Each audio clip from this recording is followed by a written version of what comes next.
Emile. By Jean-Jacques Rousseau. Author's Preface. This collection of scattered thoughts and observations has little order or continuity. It was begun to give pleasure to a good mother who thinks for herself. My first idea was to write a tract a few pages long, but I was carried away by my subject, and before I knew what I was doing my tract had become a kind of book, too large indeed for the matter contained in it, but too small for the subject of which it treats. For a long time I hesitated whether to publish it or not, and I have often felt, when at work upon it, that it is one thing to publish a few pamphlets and another to write a book. After vain attempts to improve it, I have decided that it is my duty to publish it as it stands. I consider that public attention requires to be directed to this subject, and even if my own ideas are mistaken, my time will not have been wasted if I stir up others to form right ideas. A solitary who casts his writings before the public without anyone to advertise them, without any party ready to defend them, one who does not even know what is thought and said about those writings, is at least free from one anxiety: if he is mistaken, no one will take his errors for gospel. I shall say very little about the value of a good education, nor shall I stop to prove that the customary method of education is bad. This has been done again and again, and I do not wish to fill my book with things which everyone knows. I will merely state that, go as far back as you will find a continual outcry against the established method, but no attempt to suggest a better. The literature and science of our day tend rather to destroy than to build up. We find fault after the manner of a master, to suggest, we must adopt another style, a style less in accordance with the pride of the philosopher. In spite of all those books, whose only aim, so they say, is public utility, the most useful of all arts, the art of training men, is still neglected. Even after Locke's book was written the subject remained almost untouched, and I fear that my book will leave it pretty much as it found it. We know nothing of childhood. And with our mistaken notions the further we advance the further we go astray. The wisest writers devote themselves to what a man ought to know, without asking what a child is capable of learning. They are always looking for the man in the child, without considering what he is before he becomes a man. It is to this study that I have chiefly devoted myself, so that if my method is fanciful and unsound, my observations may still be of service. I may be greatly mistaken as to what ought to be done, but I think I have clearly perceived the material which is to be worked upon. Begin thus by making a more careful study of your scholars, for it is clear that you know nothing about them. Yet if you read this book with that end in view, I think you will find that it is not entirely useless. With regard to what will be called the systematic portion of the book, which is nothing more than the course of nature, it is here that the reader will probably go wrong, and no doubt I shall be attacked on this side. And perhaps my critics may be right. You will tell me, this is not so much a treatise on education as the visions of a dreamer with regard to education. What can I do? I have not written about other people's ideas of education, but about my own. My thoughts are not those of others. This reproach has been brought against me again and again. But is it within my power to furnish myself with other eyes, or to adopt other ideas? It is within my power to refuse to be wedded to my own opinions and to refuse to think myself wiser than others. I cannot change my mind, I can distrust myself. This is all I can do, and this I have done. If I sometimes adopt a confident tone, it is not to impress the reader, it is to make my meaning plain to him. Why should I profess to suggest as doubtful that which is not a matter of doubt to myself? I say just what I think. When I freely express my opinion, I have so little idea of claiming authority that I always give my reasons, so that you may weigh and judge them for yourselves. But though I would not obstinately defend my ideas, I think it my duty to put them forward, for the principles with regard to which I differ from other writers are not matters of indifference. We must know whether they are true or false, for on them depends the happiness or the misery of mankind. People are always telling me to make practicable suggestions.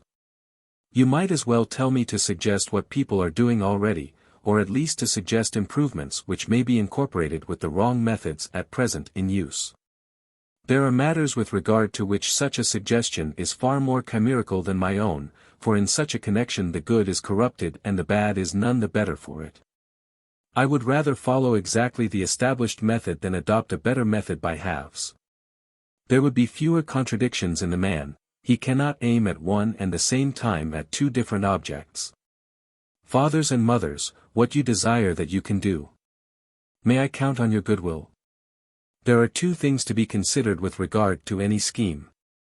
In the first place, is it good in itself? In the second, can it be easily put into practice? With regard to the first of these, it is enough that the scheme should be intelligible and feasible in itself, that what is good in it should be adapted to the nature of things, in this case, for example, that the proposed method of education should be suitable to man and adapted to the human heart. The second consideration depends upon certain given conditions in particular cases. These conditions are accidental and therefore variable, they may vary indefinitely. Thus one kind of education would be possible in Switzerland and not in France. Another would be adapted to the middle classes but not to the nobility. The scheme can be carried out, with more or less success, according to a multitude of circumstances, and its results can only be determined by its special application to one country or another, to this class or that. Now all these particular applications are not essential to my subject, and they form no part of my scheme. It is enough for me that, wherever men are born into the world, my suggestions with regard to them may be carried out, and when you have made them what I would have them be, you have done what is best for them and best for other people. If I fail to fulfill this promise, no doubt I am to blame, but if I fulfill my promise, it is your own fault if you ask anything more of me, for I have promised you nothing more. How do you find this book? Any thoughts about the book or the author? Any suggestion for improvement? Please take a moment to share your thoughts in a comment. If you like it, share it with your friends who might enjoy it as well. Subscribe to keep in touch. Visit CompleteAudiobooks.com for more quality content. Book 1. God makes all things good, man meddles with them and they become evil. He forces one soil to yield the products of another, one tree to bear another's fruit.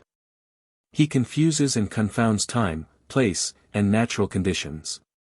He mutilates his dog, his horse, and his slave. He destroys and defaces all things. He loves all that is deformed and monstrous. He will have nothing as nature made it, not even man himself, who must learn his paces like a saddle horse, and be shaped to his master's taste like the trees in his garden. Yet things would be worse without this education, and mankind cannot be made by halves. Under existing conditions a man left to himself from birth would be more of a monster than the rest. Prejudice, authority, necessity, example, all the social conditions into which we are plunged, would stifle nature in him and put nothing in her place. She would be like a sapling chance sown in the midst of the highway, bent hither and thither and soon crushed by the passers-by. Tender, anxious mother, one I appeal to you. You can remove this young tree from the highway and shield it from the crushing force of social conventions. Tend and water it ere it dies. One day its fruit will reward your care. From the outset raise a wall round your child's soul. Another may sketch the plan, you alone should carry it into execution. Plants are fashioned by cultivation, man by education. If a man were born tall and strong, his size and strength would be of no good to him till he had learnt to use them. They would even harm him by preventing others from coming to his aid. Too left to himself he would die of want before he knew his needs. We lament the helplessness of infancy. We fail to perceive that the race would have perished had not man begun by being a child. We are born weak, we need strength, helpless, we need aid, foolish, we need reason. All that we lack at birth, all that we need when we come to man's estate, is the gift of education. This education comes to us from nature, from men, or from things. The inner growth of our organs and faculties is the education of nature, the use we learn to make of this growth is the education of men, what we gain by our experience of our surroundings is the education of things. Thus we are each taught by three masters. If their teaching conflicts, the scholar is ill-educated and will never be at peace with himself, if their teaching agrees, he goes straight to his goal, he lives at peace with himself, he is well educated. Now of these three factors in education, nature is wholly beyond our control, things are only partly in our power, the education of men is the only one controlled by us. And even here our power is largely illusory, for who can hope to direct every word and deed of all with whom the child has to do? Viewed as an art, the success of education is almost impossible, since the essential conditions of success are beyond our control. Our efforts may bring us within sight of the goal, but fortune must favor us if we are to reach it. What is this goal? As we have just shown, it is the goal of nature. Since all three modes of education must work together, the two that we can control must follow the lead of that which is beyond our control. Perhaps this word nature has too vague a meaning. Let us try to define it. Nature, we are told, is merely habit. What does that mean? Are there not habits formed under compulsion, habits which never stifle nature? Such, for example, are the habits of plants trained horizontally. The plant keeps its artificial shape, but the sap has not changed its course, and any new growth the plant may make will be vertical. It is the same with a man's disposition. While the conditions remain the same, habits, even the least natural of them, hold good, but change the conditions, habits vanish, nature reasserts herself. Education itself is but habit, for are there not people who forget or lose their education and others who keep it? Whence comes this difference? If the term nature is to be restricted to habits conformable to nature, we need say no more. We are born sensitive, and from our birth onwards we are affected in various ways by our environment. As soon as we become conscious of our sensations, we tend to seek or shun the things that cause them, at first because they are pleasant or unpleasant, then because they suit us or not. And at last because of judgments formed by means of the ideas of happiness and goodness which reason gives us. These tendencies gain strength and permanence with the growth of reason, but hindered by our habits they are more or less warped by our prejudices. Before this change they are what I call nature within us. Everything should therefore be brought into harmony with these natural tendencies, and that might well be if our three modes of education merely differed from one another. But what can be done when they conflict, when instead of training man for himself you try to train him for others? Harmony becomes impossible. Forced to combat either nature or society, you must make your choice between the man and the citizen, you cannot train both.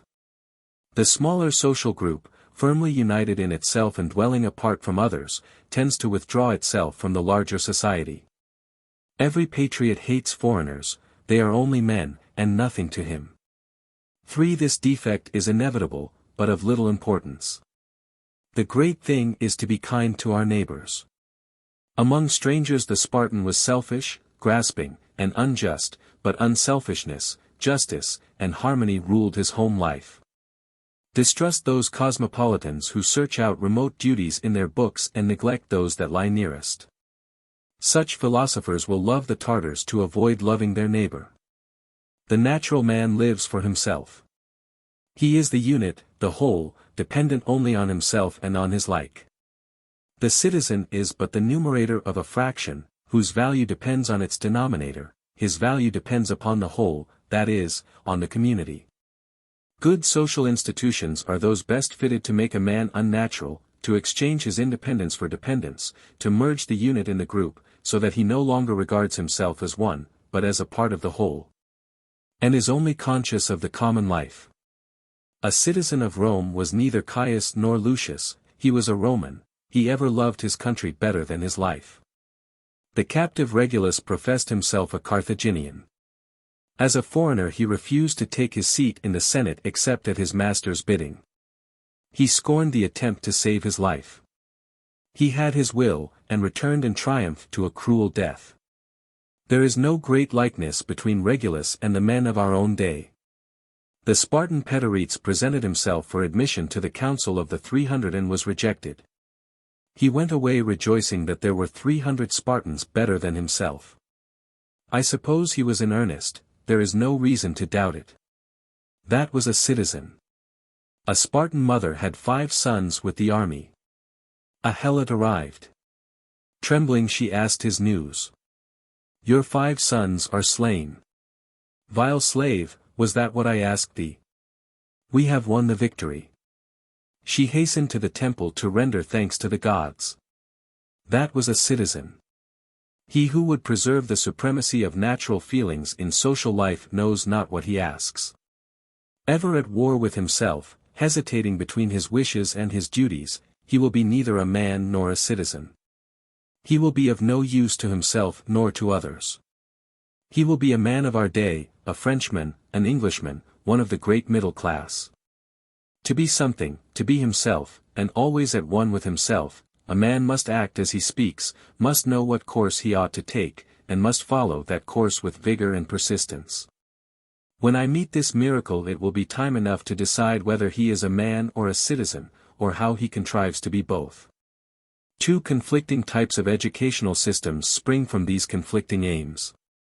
One is public and common to many, the other private and domestic. If you wish to know what is meant by public education, read Plato's Republic.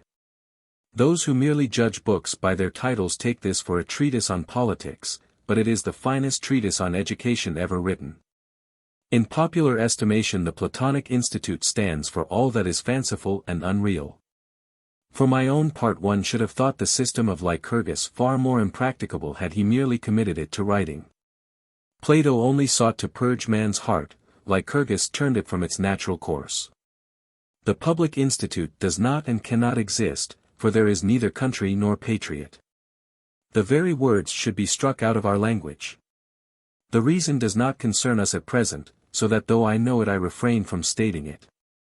I do not consider our ridiculous colleges as public institutes, nor do I include under this head a fashionable education, for this education facing 2 ways at once achieves nothing. It is only fit to turn out hypocrites, always professing to live for others, while thinking of themselves alone. These professions, however, deceive no one, for every one has his share in them, they are so much labor wasted. Our inner conflicts are caused by these contradictions.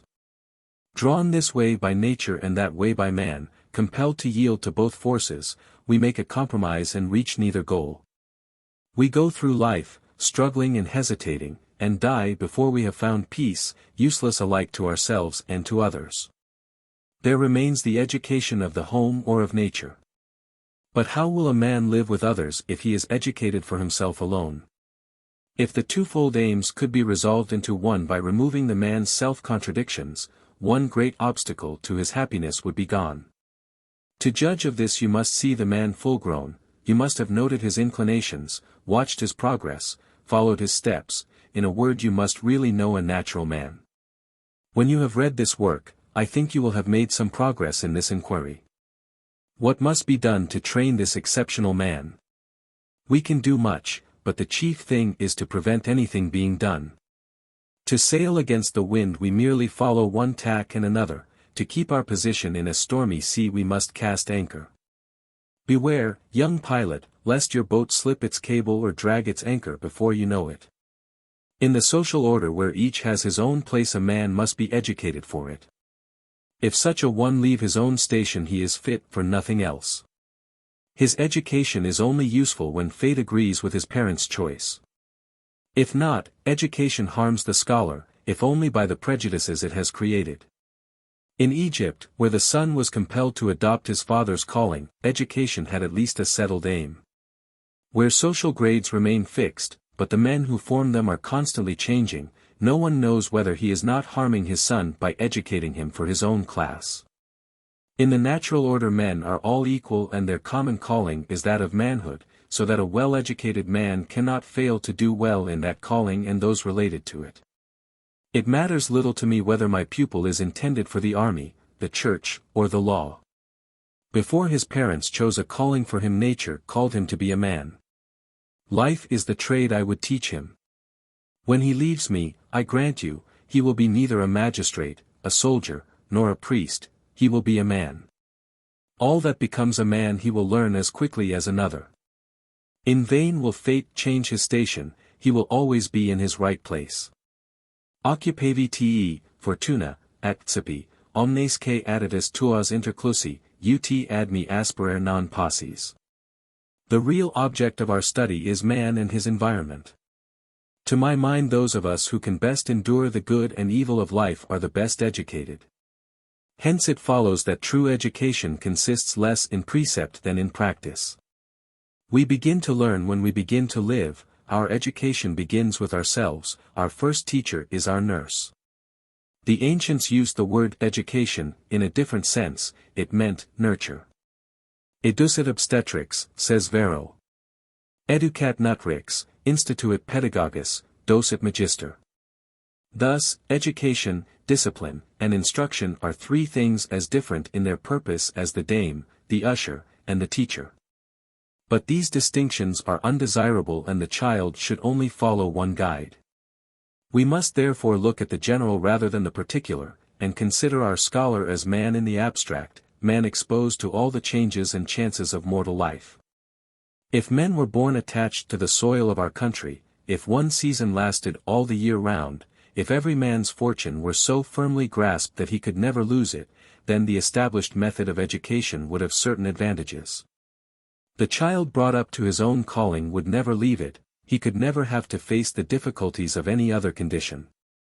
But when we consider the fleeting nature of human affairs, the restless and uneasy spirit of our times, when every generation overturns the work of its predecessor, can we conceive a more senseless plan than to educate a child as if he would never leave his room, as if he would always have his servants about him?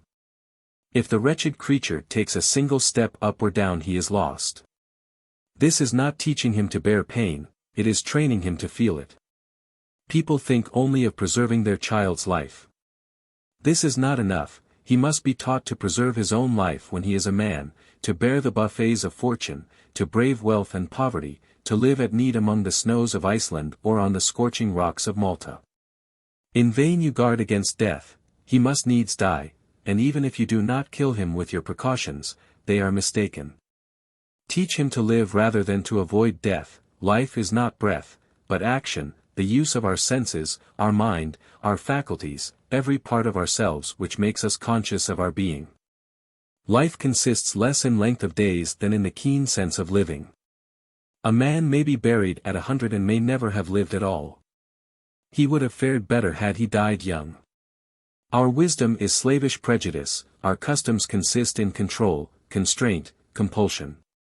Civilized man is born and dies a slave. The infant is bound up in swaddling clothes, the corpse is nailed down in his coffin. All his life-long man is imprisoned by our institutions. I am told that many midwives profess to improve the shape of the infant's head by rubbing, and they are allowed to do it. Our heads are not good enough as God made them, they must be molded outside by the nurse and inside by the philosopher. The Caribs are better off than we are. The child has hardly left the mother's womb, it has hardly begun to move and stretch its limbs, when it is deprived of its freedom. It is wrapped in swaddling bands, laid down with its head fixed, its legs stretched out, and its arms by its sides. It is wound round with linen and bandages of all sorts so that it cannot move. It is fortunate if it has room to breathe, and it is laid on its side so that water which should flow from its mouth can escape, for it is not free to turn its head on one side for this purpose. The newborn child requires to stir and stretch his limbs to free them from the stiffness resulting from being curled up so long. His limbs are stretched indeed, but he is not allowed to move them. Even the head is confined by a cap. One would think they were afraid the child should look as if it were alive. Thus the internal impulses which should lead to growth find an insurmountable obstacle in the way of the necessary movements. The child exhausts his strength in vain struggles, or he gains strength very slowly. He was freer and less constrained in the womb, he has gained nothing by birth. The inaction, the constraint to which the child's limbs are subjected can only check the circulation of the blood and humors, it can only hinder the child's growth in size and strength, and injure its constitution. Where these absurd precautions are absent, all the men are tall, strong, and well-made. Where children are swaddled, the country swarms with the hump-backed, the lame, the bow-legged, the rickety, and every kind of deformity. In our fear lest the body should become deformed by free movement, we hasten to deform it by putting it in a press. We make our children helpless lest they should hurt themselves. Is not such a cruel bondage certain to affect both health and temper? Their first feeling is one of pain and suffering, they find every necessary movement hampered. More miserable than a galley slave, in vain they struggle, they become angry, they cry. Their first words you say are tears. That is so. From birth you are always checking them, your first gifts are fetters, your first treatment, torture. Their voice alone is free, why should they not raise it in complaint? They cry because you are hurting them, if you were swaddled you would cry louder still. What is the origin of this senseless and unnatural custom? Since mothers have despised their first duty and refused to nurse their own children, they have had to be entrusted to hired nurses. Finding themselves the mothers of a stranger's children, without the ties of nature, they have merely tried to save themselves trouble. A child unswaddled would need constant watching. Well swaddled it is cast into a corner and its cries are unheeded. So long as the nurse's negligence escapes notice, so long as the nursling does not break its arms or legs, what matter if it dies or becomes a weakling for life? Its limbs are kept safe at the expense of its body, and if anything goes wrong it is not the nurse's fault. These gentle mothers, having got rid of their babies, devote themselves gaily to the pleasures of the town. Do they know how their children are being treated in the villages? If the nurse is at all busy, the child is hung up on a nail like a bundle of clothes and is left crucified while the nurse goes leisurely about her business. Children have been found in this position, purple in the face, their tightly bandaged chest forbade the circulation of the blood, and it went to the head, so the sufferer was considered very quiet because he had not strength to cry. How long a child might survive under such conditions I do not know, but it could not be long. That, I fancy, is one of the chief advantages of swaddling clothes. It is maintained that unswaddled infants would assume faulty positions and make movements which might injure the proper development of their limbs. That is one of the empty arguments of our false wisdom which has never been confirmed by experience. Out of all the crowds of children who grow up with the full use of their limbs among nations wiser than ourselves, you never find one who hurts himself or maims himself. Their movements are too feeble to be dangerous, and when they assume an injurious position, pain warns them to change it. We have not yet decided to swaddle our kittens and puppies, are they any the worse for this neglect? Children are heavier, I admit, but they are also weaker. They can scarcely move, how could they hurt themselves? If you lay them on their backs, they will lie there till they die, like the turtle, unable to turn itself over. Not content with having ceased to suckle their children, women no longer wish to do it, with the natural result motherhood becomes a burden, means are found to avoid it. They will destroy their work to begin it over again, and they thus turn to the injury of the race the charm which was given them for its increase. This practice, with other causes of depopulation, forebodes the coming fate of Europe. Her arts and sciences, her philosophy and morals, will shortly reduce her to a desert. She will be the home of wild beasts, and her inhabitants will hardly have changed for the worse. I have sometimes watched the tricks of young wives who pretend that they wish to nurse their own children. They take care to be dissuaded from this whim. They contrive that husbands, doctors, and especially mothers should intervene. If a husband should let his wife nurse her own baby it would be the ruin of him, they would make him out a murderer who wanted to be rid of her. A prudent husband must sacrifice paternal affection to domestic peace. Fortunately for you there are women in the country districts more continent than your wives. You are still more fortunate if the time thus gained is not intended for another than yourself. There can be no doubt about a wife's duty, but, considering the contempt in which it is held, it is doubtful whether it is not just as good for the child to be suckled by a stranger. This is a question for the doctors to settle, and in my opinion they have settled it according to the women's wishes. 5 And for my own part one think it is better that the child should suck the breast of a healthy nurse rather than of a petted mother. If he has any further evil to fear from her who has given him birth. Ought the question, however, to be considered only from the physiological point of view? Does not the child need a mother's care as much as her milk? Other women, or even other animals, may give him the milk she denies him, but there is no substitute for a mother's love. The woman who nurses another's child in place of her own is a bad mother. How can she be a good nurse? She may become one in time, use will overcome nature, but the child may perish 100 times before his nurse has developed a mother's affection for him. And this affection when developed has its drawbacks, which should make any feeling woman afraid to put her child out to nurse.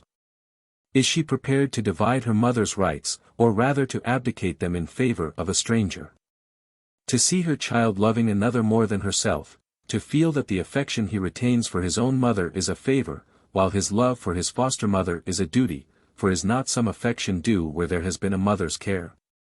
To remove this difficulty, children are taught to look down on their nurses, to treat them as mere servants. When their task is completed the child is withdrawn or the nurse is dismissed. Her visits to her foster child are discouraged by a cold reception. After a few years the child never sees her again. The mother expects to take her place, and to repair by her cruelty the results of her own neglect. But she is greatly mistaken.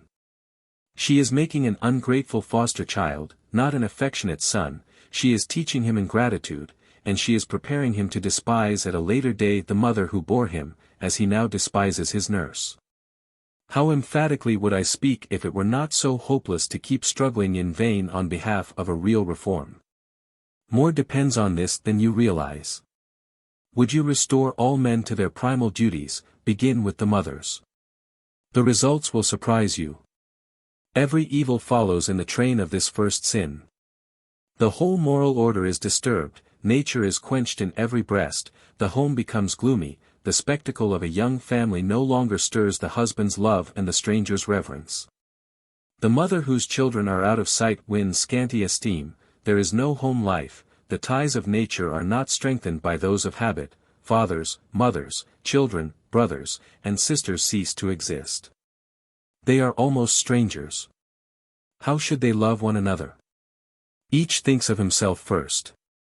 When the home is a gloomy solitude pleasure will be sought elsewhere. But when mothers deign to nurse their own children, then will be a reform in morals.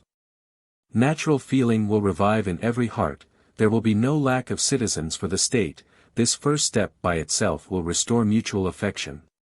The charms of home are the best antidote to vice. The noisy play of children, which we thought so trying, becomes a delight, mother and father rely more on each other and grow dearer to one another, the marriage tie is strengthened. In the cheerful home life the mother finds her sweetest duties and the father his pleasantest recreation. Thus the cure of this one evil would work a widespread reformation, nature would regain her rights.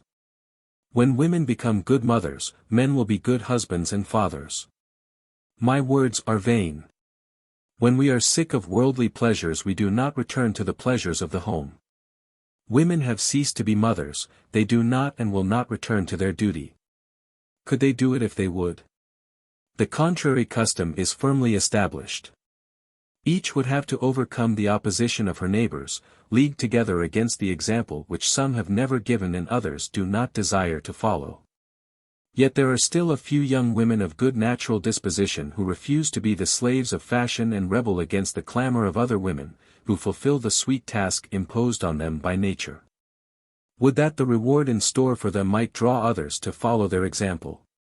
My conclusion is based upon plain reason, and upon facts I have never seen disputed.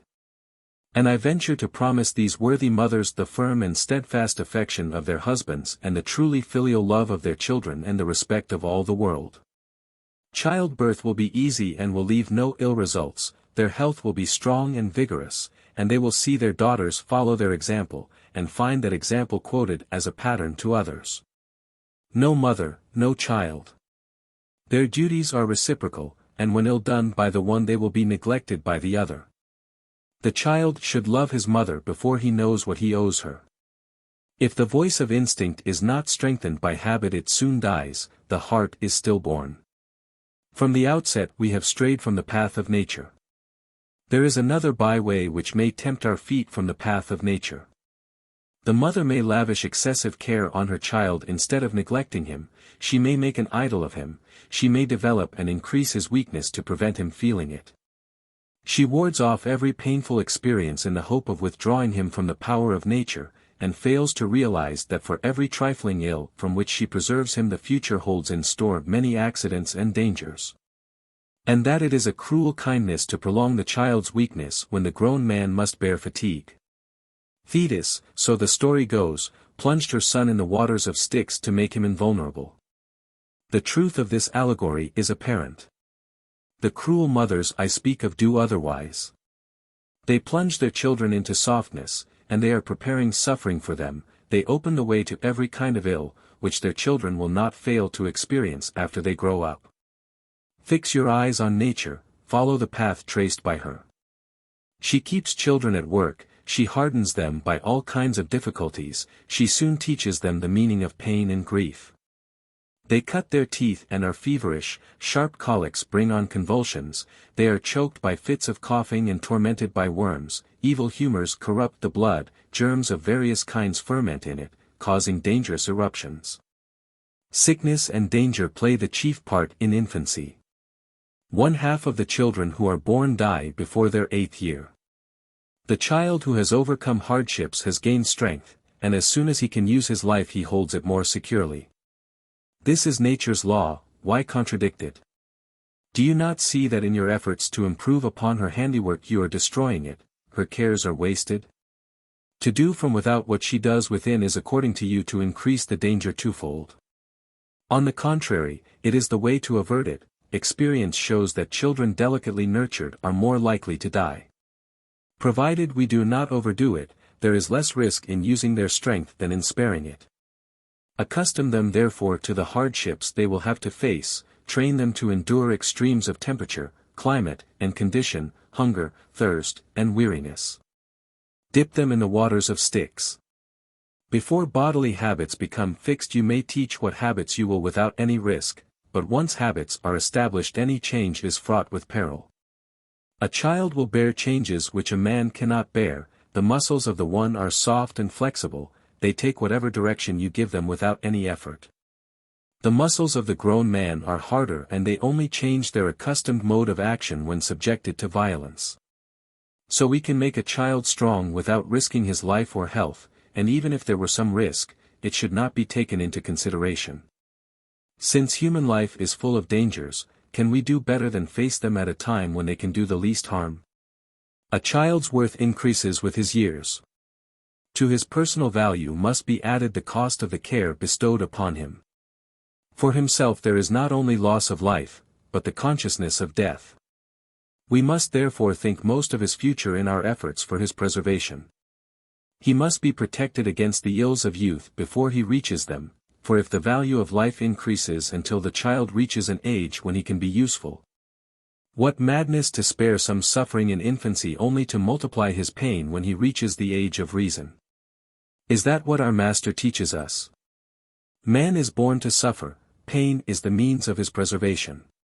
His childhood is happy, knowing only pain of body. These bodily sufferings are much less cruel, much less painful, than other forms of suffering, and they rarely lead to self-destruction. It is not the twinges of gout which make a man kill himself, it is mental suffering that leads to despair. We pity the sufferings of childhood, we should pity ourselves, our worst sorrows are of our own making. The newborn infant cries, his early days are spent in crying. He is alternately petted and shaken by way of soothing him. Sometimes he is threatened, sometimes beaten, to keep him quiet. We do what he wants or we make him do what we want, we submit to his whims or subject him to our own. There is no middle course, he must rule or obey. Thus his earliest ideas are those of the tyrant or the slave. He commands before he can speak, he obeys before he can act, and sometimes he is punished for faults before he is aware of them, or rather before they are committed. Thus early are the seeds of evil passions sown in his young heart. At a later day these are attributed to nature, and when we have taken pains to make him bad we lament his badness. In this way the child passes 6 or 7 years in the hands of women, the victim of his own caprices or theirs, and after they have taught him all sorts of things, when they have burdened his memory with words he cannot understand, or things which are of no use to him, when nature has been stifled by the passions they have implanted in him, this sham article is sent to a tutor. The tutor completes the development of the germs of artificiality which he finds already well grown. He teaches him everything except self-knowledge and self-control, the arts of life and happiness. When at length this infant slave and tyrant, crammed with knowledge but empty of sense, feeble alike in mind and body, is flung upon the world, and his helplessness, his pride, and his other vices are displayed, we begin to lament the wretchedness and perversity of mankind. We are wrong, this is the creature of our fantasy, the natural man is cast in another mold. Would you keep him as nature made him? Watch over him from his birth. Take possession of him as soon as he comes into the world and keep him till he is a man, you will never succeed otherwise. The real nurse is the mother and the real teacher is the father. Let them agree in the ordering of their duties as well as in their method, let the child pass from one to the other. He will be better educated by a sensible though ignorant father than by the cleverest master in the world. For zeal will atone for lack of knowledge, rather than knowledge for lack of zeal. But the duties of public and private business. Duty indeed. Does a father's duty come last? 6. It is not surprising that the man whose wife despises the duty of suckling her child should despise its education. There is no more charming picture than that of family life, but when one feature is wanting the whole is marred. If the mother is too delicate to nurse her child, the father will be too busy to teach him. Their children, scattered about in schools, convents, and colleges, will find the home of their affections elsewhere, or rather they will form the habit of caring for nothing. Brothers and sisters will scarcely know each other. When they are together in company they will behave as strangers. When there is no confidence between relations, when the family society ceases to give savor to life, its place is soon usurped by vice. Is there any man so stupid that he cannot see how all this hangs together? A father has done but a third of his task when he begets children and provides a living for them. He owes men to humanity, citizens to the state. A man who can pay this threefold debt and neglect to do so is guilty, more guilty, perhaps, if he pays it in part than when he neglects it entirely. He has no right to be a father if he cannot fulfill a father's duties. Poverty, pressure of business, mistaken social prejudices, none of these can excuse a man from his duty, which is to support and educate his own children. If a man of any natural feeling neglects these sacred duties he will repent it with bitter tears and will never be comforted. But what does this rich man do, this father of a family, compelled, so he says, to neglect his children? He pays another man to perform those duties which are his alone. Mercenary man!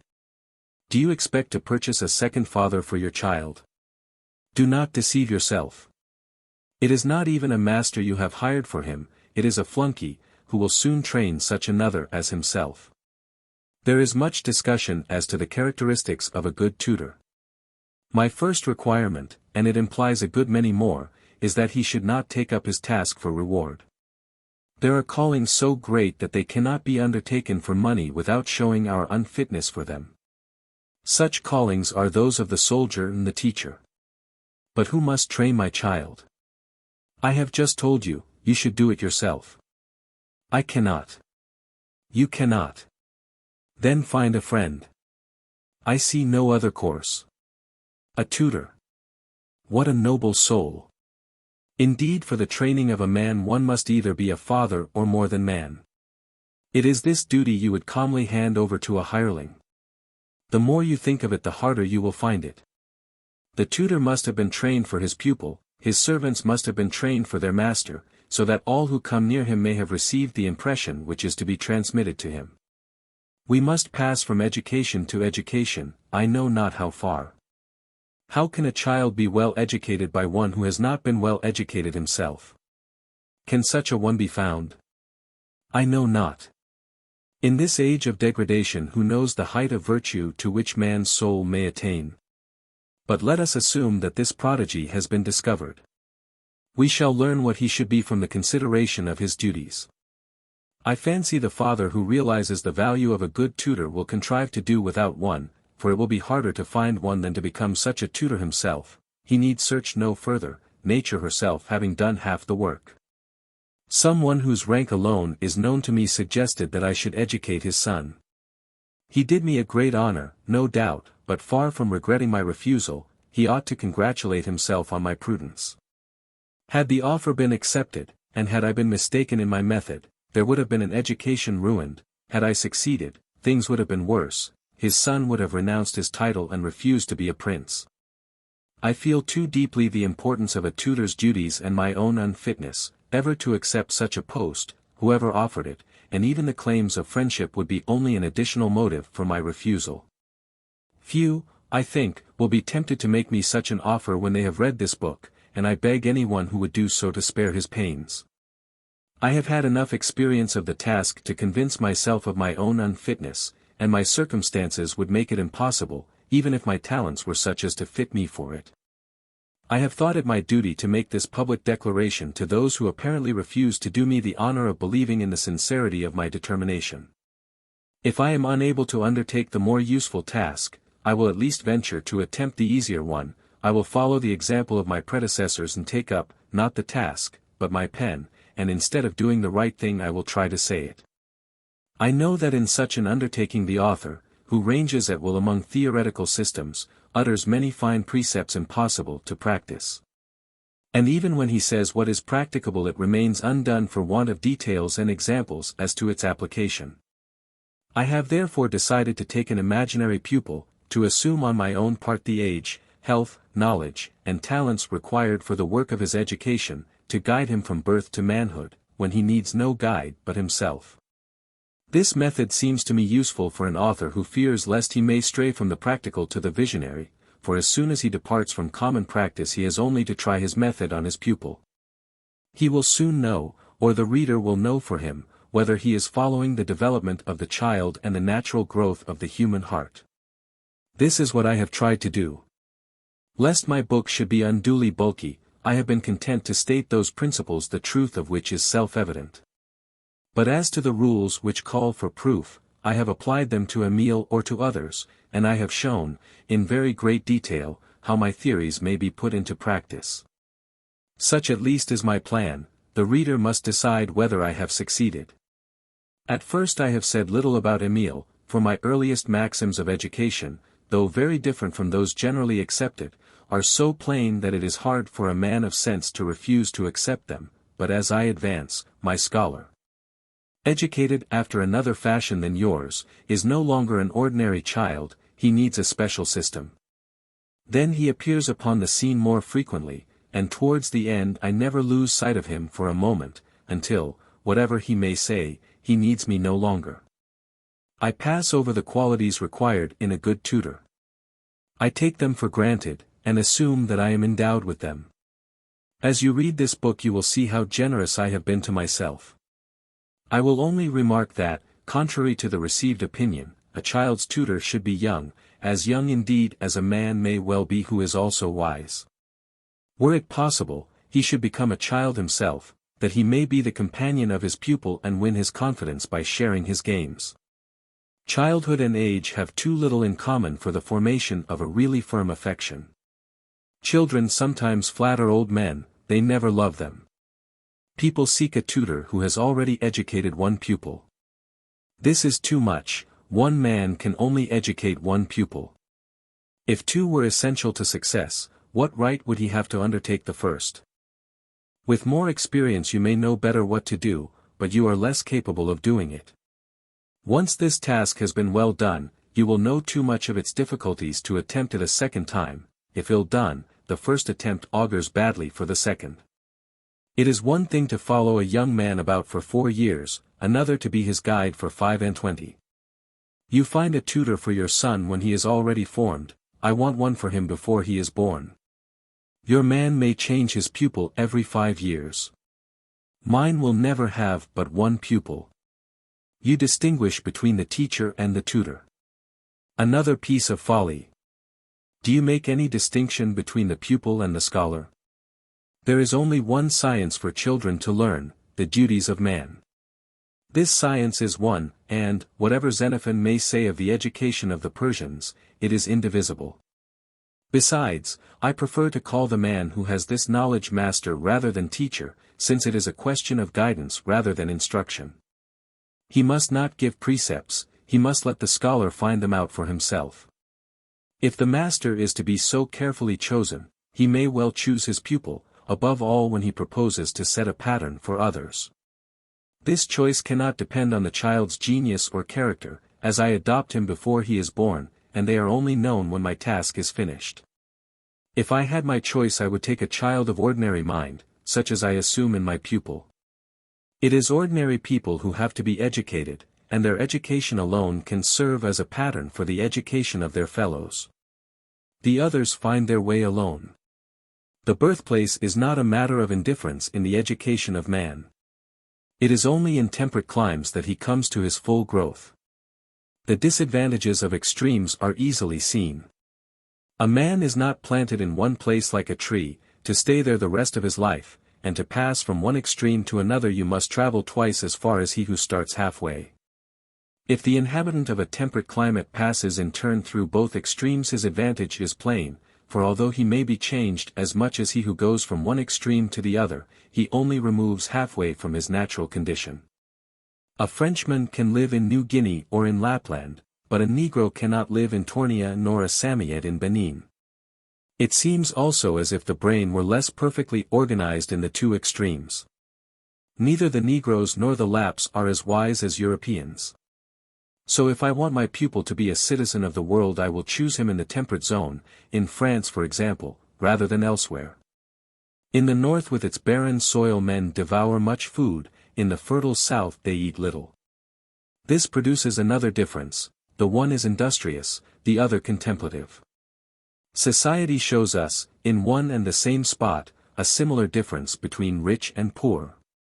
The one dwells in a fertile land, the other in a barren land. The poor man has no need of education. The education of his own station in life is forced upon him, he can have no other. The education received by the rich man from his own station is least fitted for himself and for society. Moreover, a natural education should fit a man for any position. Now it is more unreasonable to train a poor man for wealth than a rich man for poverty, for in proportion to their numbers more rich men are ruined and fewer poor men become rich. Let us choose our scholar among the rich, we shall at least have made another man, the poor may come to manhood without our help. For the same reason I should not be sorry if Emile came of a good family. He will be another victim snatched from prejudice. Emile is an orphan. No matter whether he has father or mother, having undertaken their duties I am invested with their rights. He must honor his parents, but he must obey me. That is my first and only condition. I must add that there is just one other point arising out of this, we must never be separated except by mutual consent. This clause is essential, and I would have tutor and scholar so inseparable that they should regard their fate as one. If once they perceive the time of their separation drawing near, the time which must make them strangers to one another, they become strangers then and there. Each makes his own little world, and both of them being busy in thought with the time when they will no longer be together, they remain together against their will. The disciple regards his master as the badge and scourge of childhood, the master regards his scholar as a heavy burden which he longs to be rid of. Both are looking forward to the time when they will part, and as there is never any real affection between them, there will be scant vigilance on the one hand, and on the other scant obedience. But when they consider they must always live together, they must needs love one another, and in this way they really learn to love one another. The pupil is not ashamed to follow as a child the friend who will be with him in manhood. The tutor takes an interest in the efforts whose fruits he will enjoy, and the virtues he is cultivating in his pupil form a store laid up for his old age. This agreement made beforehand assumes a normal birth, a strong, well-made, healthy child. A father has no choice, and should have no preference within the limits of the family God has given him, all his children are his alike, the same care and affection is due to all. Crippled or well-made, weak or strong, each of them is a trust for which he is responsible to the giver, and nature is a party to the marriage contract along with husband and wife. But if you undertake a duty not imposed upon you by nature, you must secure beforehand the means for its fulfillment, unless you would undertake duties you cannot fulfill. If you take the care of a sickly, unhealthy child, you are a sick nurse, not a tutor. To preserve a useless life you are wasting the time which should be spent in increasing its value. You risk the sight of a despairing mother reproaching you for the death of her child, who ought to have died long ago. I would not undertake the care of a feeble, sickly child, should he live to 80 years. I want no pupil who is useless alike to himself and others, one whose sole business is to keep himself alive, one whose body is always a hindrance to the training of his mind. If I vainly lavish my care upon him, what can I do but double the loss to society by robbing it of 2 men, instead of 1?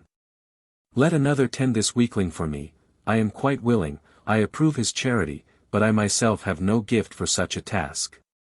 I could never teach the art of living to one who needs all his strength to keep himself alive.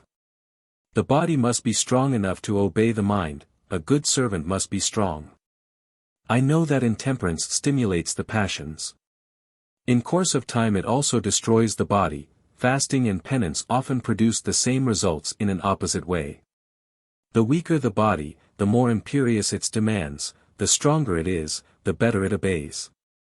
All sensual passions find their home in effeminate bodies, the less satisfaction they can get the keener their sting. A feeble body makes a feeble mind. Hence the influence of physic, an art which does more harm to man than all the evils it professes to cure.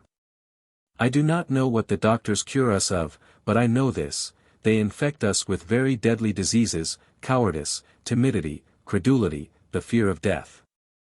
What matter if they make the dead walk, we have no need of corpses. They fail to give us men, and it is men we need. Medicine is all the fashion in these days, and very naturally. It is the amusement of the idle and unemployed, who do not know what to do with their time, and so spend it in taking care of themselves. If by ill luck they had happened to be born immortal, they would have been the most miserable of men. A life they could not lose would be of no value to them. Such men must have doctors to threaten and flatter them, to give them the only pleasure they can enjoy, the pleasure of not being dead. I will say no more at present as to the uselessness of medicine. My aim is to consider its bearings on morals. Still I cannot refrain from saying that men employ the same sophism about medicine as they do about the search for truth. They assume that the patient is cured and that the seeker after truth finds it. They fail to see that against 1 life saved by the doctors you must set 100 slain, and against the value of 1 truth discovered the errors which creep in with it. The science which instructs and the medicine which heals are no doubt excellent, but the science which misleads us and the medicine which kills us are evil. Teach us to know them apart. That is the real difficulty. If we were content to be ignorant of truth we should not be the dupes of falsehood, if we did not want to be cured in spite of nature, we should not be killed by the doctors. We should do well to steer clear of both, and we should evidently be the gainers.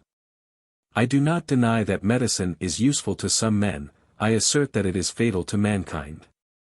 You will tell me, as usual, that the doctors are to blame, that medicine herself is infallible. Well and good, then give us the medicine without the doctor, for when we have both, the blunders of the artist are 100-fold greater than our hopes from the art. This lying art, invented rather for the ills of the mind than of the body, is useless to both alike. It does less to cure us of our diseases than to fill us with alarm. It does less to ward off death than to make us dread its approach.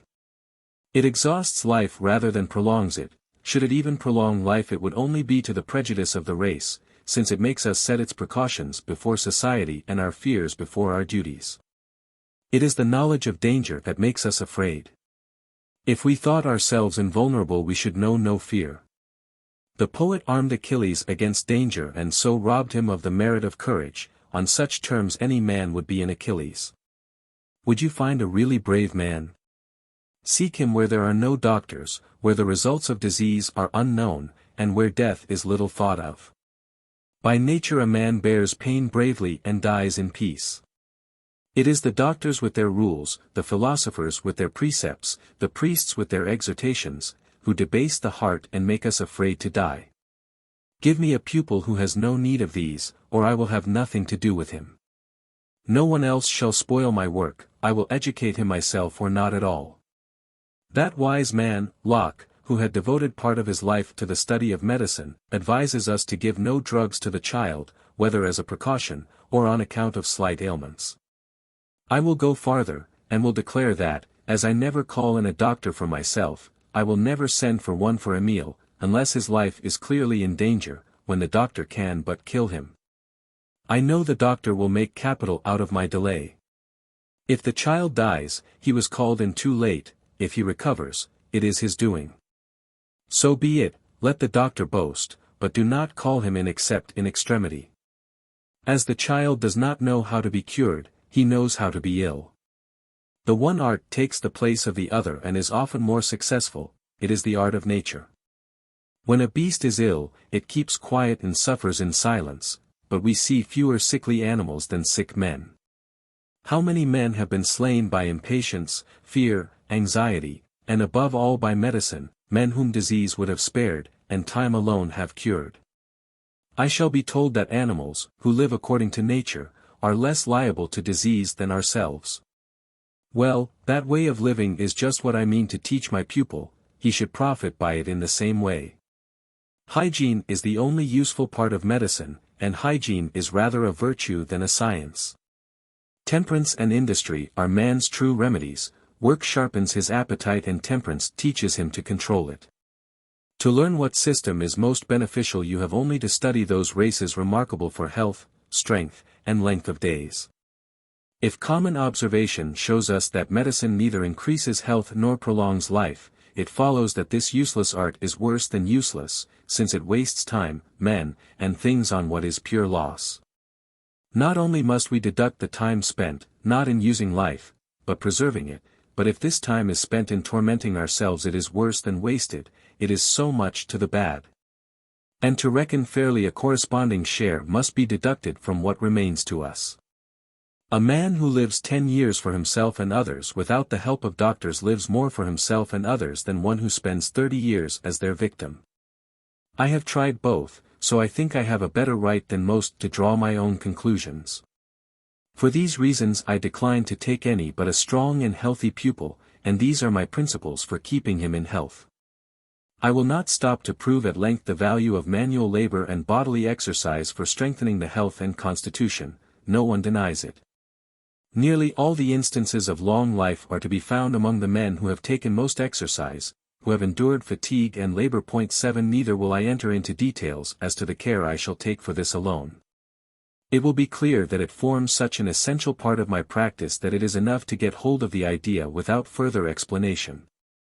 When our life begins our needs begin too. The newborn infant must have a nurse. If his mother will do her duty, so much the better, her instructions will be given her in writing, but this advantage has its drawbacks, it removes the tutor from his charge. But it is to be hoped that the child's own interests, and her respect for the person to whom she is about to confide so precious a treasure, will induce the mother to follow the master's wishes. And whatever she does you may be sure she will do better than another. If we must have a strange nurse, make a good choice to begin with. It is one of the misfortunes of the rich to be cheated on all sides, what wonder they think ill of mankind.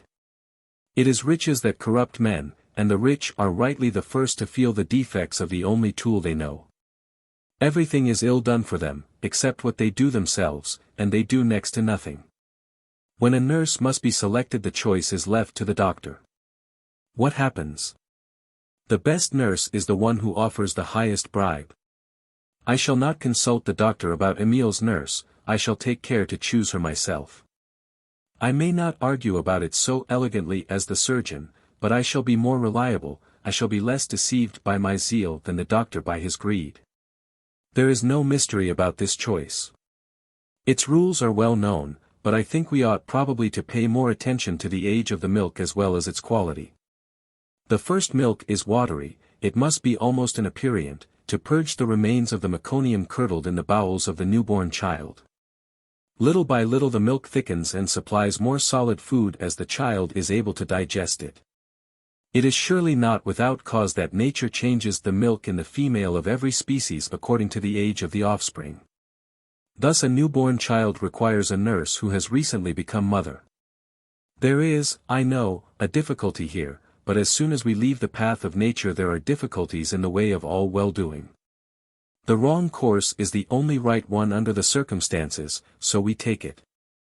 The nurse must be healthy alike in disposition and in body. The violence of the passions as well as the humors may spoil her milk. Moreover, to consider the body only is to keep only half our aim in view. The milk may be good and the nurse bad. A good character is as necessary as a good constitution. If you choose a vicious person, I do not say her foster child will acquire her vices, but he will suffer for them. Ought she not to bestow on him day by day, along with her milk, a care which calls for zeal, patience, gentleness, and cleanliness? If she is intemperate and greedy her milk will soon be spoilt. If she is careless and hasty what will become of a poor little wretch left to her mercy, and unable either to protect himself or to complain? The wicked are never good for anything. The choice is all the more important because her foster child should have no other guardian, just as he should have no teacher but his tutor. This was the custom of the ancients, who talked less but acted more wisely than we. The nurse never left her foster daughter, this is why the nurse is the confidante in most of their plays. A child who passes through many hands in turn, can never be well brought up. At every change he makes a secret comparison, which continually tends to lessen his respect for those who control him, and with it their authority over him. If once he thinks there are grown-up people with no more sense than children, the authority of age is destroyed and his education is ruined. A child should know no betters but its father and mother, or failing them its foster mother and its tutor, and even this is one too many, but this division is inevitable. And the best that can be done in the way of remedy is that the man and woman who control him shall be so well agreed with regard to him that they seem like one. The nurse must live rather more comfortably, she must have rather more substantial food, but her whole way of living must not be altered, for a sudden change, even a change for the better, is dangerous to health. And since her usual way of life has made her healthy and strong, why change it? Country women eat less meat and more vegetables than towns women, and this vegetarian diet seems favorable rather than otherwise to themselves and their children. When they take nurslings from the upper classes they eat meat and broth with the idea that they will form better chyle and supply more milk. I do not hold with this at all, and experience is on my side, for we do not find children fed in this way less liable to colic and worms. That need not surprise us, for decaying animal matter swarms with worms, but this is not the case with vegetable matter. 8 Milk, although manufactured in the body of an animal, is a vegetable substance, this is shown by analysis. It readily turns acid, and far from showing traces of any volatile alkali like animal matter, it gives a neutral salt like plants. The milk of herbivorous creatures is sweeter and more wholesome than the milk of the carnivorous. Formed of a substance similar to its own, it keeps its goodness and becomes less liable to putrefaction. If quantity is considered, it is well known that farinaceous foods produce more blood than meat, so they ought to yield more milk. If a child were not weaned too soon, and if it were fed on vegetarian food, and its foster mother were a vegetarian, I do not think it would be troubled with worms. Milk derived from vegetable foods may perhaps be more liable to go sour, but I am far from considering sour milk an unwholesome food. Whole nations have no other food and are none the worse, and all the array of absorbents seems to me mere humbug. There are constitutions which do not thrive on milk, others can take it without absorbents. People are afraid of the milk separating or curdling, that is absurd, for we know that milk always curdles in the stomach. This is how it becomes sufficiently solid to nourish children and young animals. If it did not curdle it would merely pass away without feeding them. 9 In vain you dilute milk and use absorbents. Whoever swallows milk digests cheese, this rule is without exception. Rennet is made from a calf's stomach. Instead of changing the nurse's usual diet, I think it would be enough to give food in larger quantities and better of its kind. It is not the nature of the food that makes a vegetable diet indigestible, but the flavoring that makes it unwholesome. Reform your cookery, use neither butter nor oil for frying. Butter, salt, and milk should never be cooked. Let your vegetables be cooked in water and only seasoned when they come to table. The vegetable diet, far from disturbing the nurse, will give her a plentiful supply of milk. 10. If a vegetable diet is best for the child, how can meat food be best for his nurse? The things are contradictory. Fresh air affects children's constitutions, particularly in early years. It enters every pore of a soft and tender skin, it has a powerful effect on their young bodies. Its effects can never be destroyed. So I should not agree with those who take a country woman from her village and shut her up in one room in a town and her nursling with her. I would rather send him to breathe the fresh air of the country than the foul air of the town. He will take his new mother's position, will live in her cottage, where his tutor will follow him. The reader will bear in mind that this tutor is not a paid servant, but the father's friend. But if this friend cannot be found, if this transfer is not easy, if none of my advice can be followed, you will say to me, what shall I do instead? I have told you already, do what you are doing, no advice is needed there. Men are not made to be crowded together in ant hills, but scattered over the earth to till it. The more they are massed together, the more corrupt they become. Disease and vice are the sure results of overcrowded cities. Of all creatures man is least fitted to live in herds. Huddled together like sheep, men would very soon die. Man's breath is fatal to his fellows. This is literally as well as figuratively true. Men are devoured by our towns.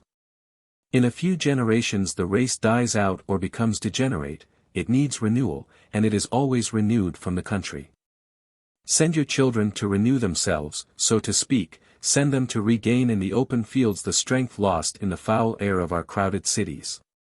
Women hurry home that their children may be born in the town. They ought to do just the opposite, especially those who mean to nurse their own children. They would lose less than they think, and in more natural surroundings the pleasures associated by nature with maternal duties would soon destroy the taste for other delights. The newborn infant is first bathed in warm water to which a little wine is usually added. I think the wine might be dispensed with. As nature does not produce fermented liquors, it is not likely that they are of much value to her creatures. In the same way it is unnecessary to take the precaution of heating the water. In fact, among many races the newborn infants are bathed with no more ado in rivers or in the sea.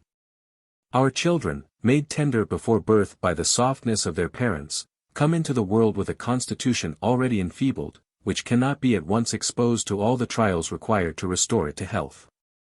Little by little they must be restored to their natural vigor. Begin then by following this custom, and leave it off gradually. Wash your children often, their dirty ways show the need of this. If they are only wiped their skin is injured. But as they grow stronger gradually reduce the heat of the water, till at last you bathe them winter and summer in cold, even in ice-cold water. To avoid risk this change must be slow, gradual, and imperceptible, so you may use the thermometer for exact measurements. This habit of the bath, once established, should never be broken off, it must be kept up all through life. I value it not only on grounds of cleanliness and present health, but also as a wholesome means of making the muscles supple, and accustoming them to bear without risk or effort extremes of heat and cold. As he gets older I would have the child trained to bathe occasionally in hot water of every bearable degree, and often in every degree of cold water. Now water being a denser fluid touches us at more points than air, so that, having learnt to bear all the variations of temperature in water, we shall scarcely feel this of the air. 11. When the child draws its first breath do not confine it in tight wrappings. No cap, no bandages, nor swaddling clothes. Loose and flowing flannel wrappers, which leave its limbs free and are not too heavy to check his movements, not too warm to prevent his feeling the air. 12 Put him in a big cradle, well padded, where he can move easily and safely. As he begins to grow stronger, let him crawl about the room, let him develop and stretch his tiny limbs, you will see him gain strength from day to day. Compare him with a well-swaddled child of the same age and you will be surprised at their different rates of progress. Point 13. You must expect great opposition from the nurses, who find a half-strangled baby needs much less watching. Besides, his dirtiness is more perceptible in an open garment, he must be attended to more frequently. Indeed, custom is an unanswerable argument in some lands and among all classes of people. Do not argue with the nurses. Give your orders, see them carried out, and spare no pains to make the attention you prescribe easy in practice. Why not take your share in it? With ordinary nurslings, where the body alone is thought of, nothing matters so long as the child lives and does not actually die, but with us, when education begins with life, the newborn child is already a disciple, not of his tutor, but of nature. The tutor merely studies under this master, and sees that his orders are not evaded. He watches over the infant, he observes it, he looks for the first feeble glimmering of intelligence, as the Moslem looks for the moment of the moon's rising in her first quarter. We are born capable of learning, but knowing nothing, perceiving nothing. The mind, bound up within imperfect and half-grown organs, is not even aware of its own existence. The movements and cries of the newborn child are purely reflex, without knowledge or will. Suppose a child born with the size and strength of manhood, entering upon life full-grown like Pallas from the brain of Jupiter. Such a child-man would be a perfect idiot, an automaton, a statue without motion and almost without feeling. He would see and hear nothing, he would recognize no one, he could not turn his eyes towards what he wanted to see. Not only would he perceive no external object, he would not even be aware of sensation through the several sense organs. His eye would not perceive color, his ear sounds, his body would be unaware of contact with neighboring bodies, he would not even know he had a body, what his hands handled would be in his brain alone. All his sensations would be united in one place, they would exist only in the common sensorium, he would have only one idea, that of self, to which he would refer all his sensations. And this idea, or rather this feeling, would be the only thing in which he excelled an ordinary child. This man, full grown at birth, would also be unable to stand on his feet, he would need a long time to learn how to keep his balance. Perhaps he would not even be able to try to do it, and you would see the big strong body left in one place like a stone, or creeping and crawling like a young puppy. He would feel the discomfort of bodily needs without knowing what was the matter and without knowing how to provide for these needs. There is no immediate connection between the muscles of the stomach and those of the arms and legs to make him take a step towards food, or stretch a hand to seize it, even were he surrounded with it.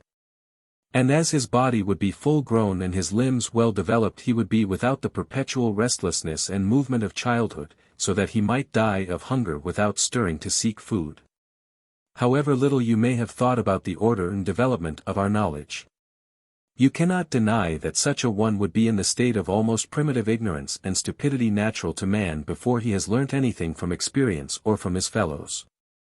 We know then, or we may know, the point of departure from which we each start towards the usual level of understanding, but who knows the other extreme?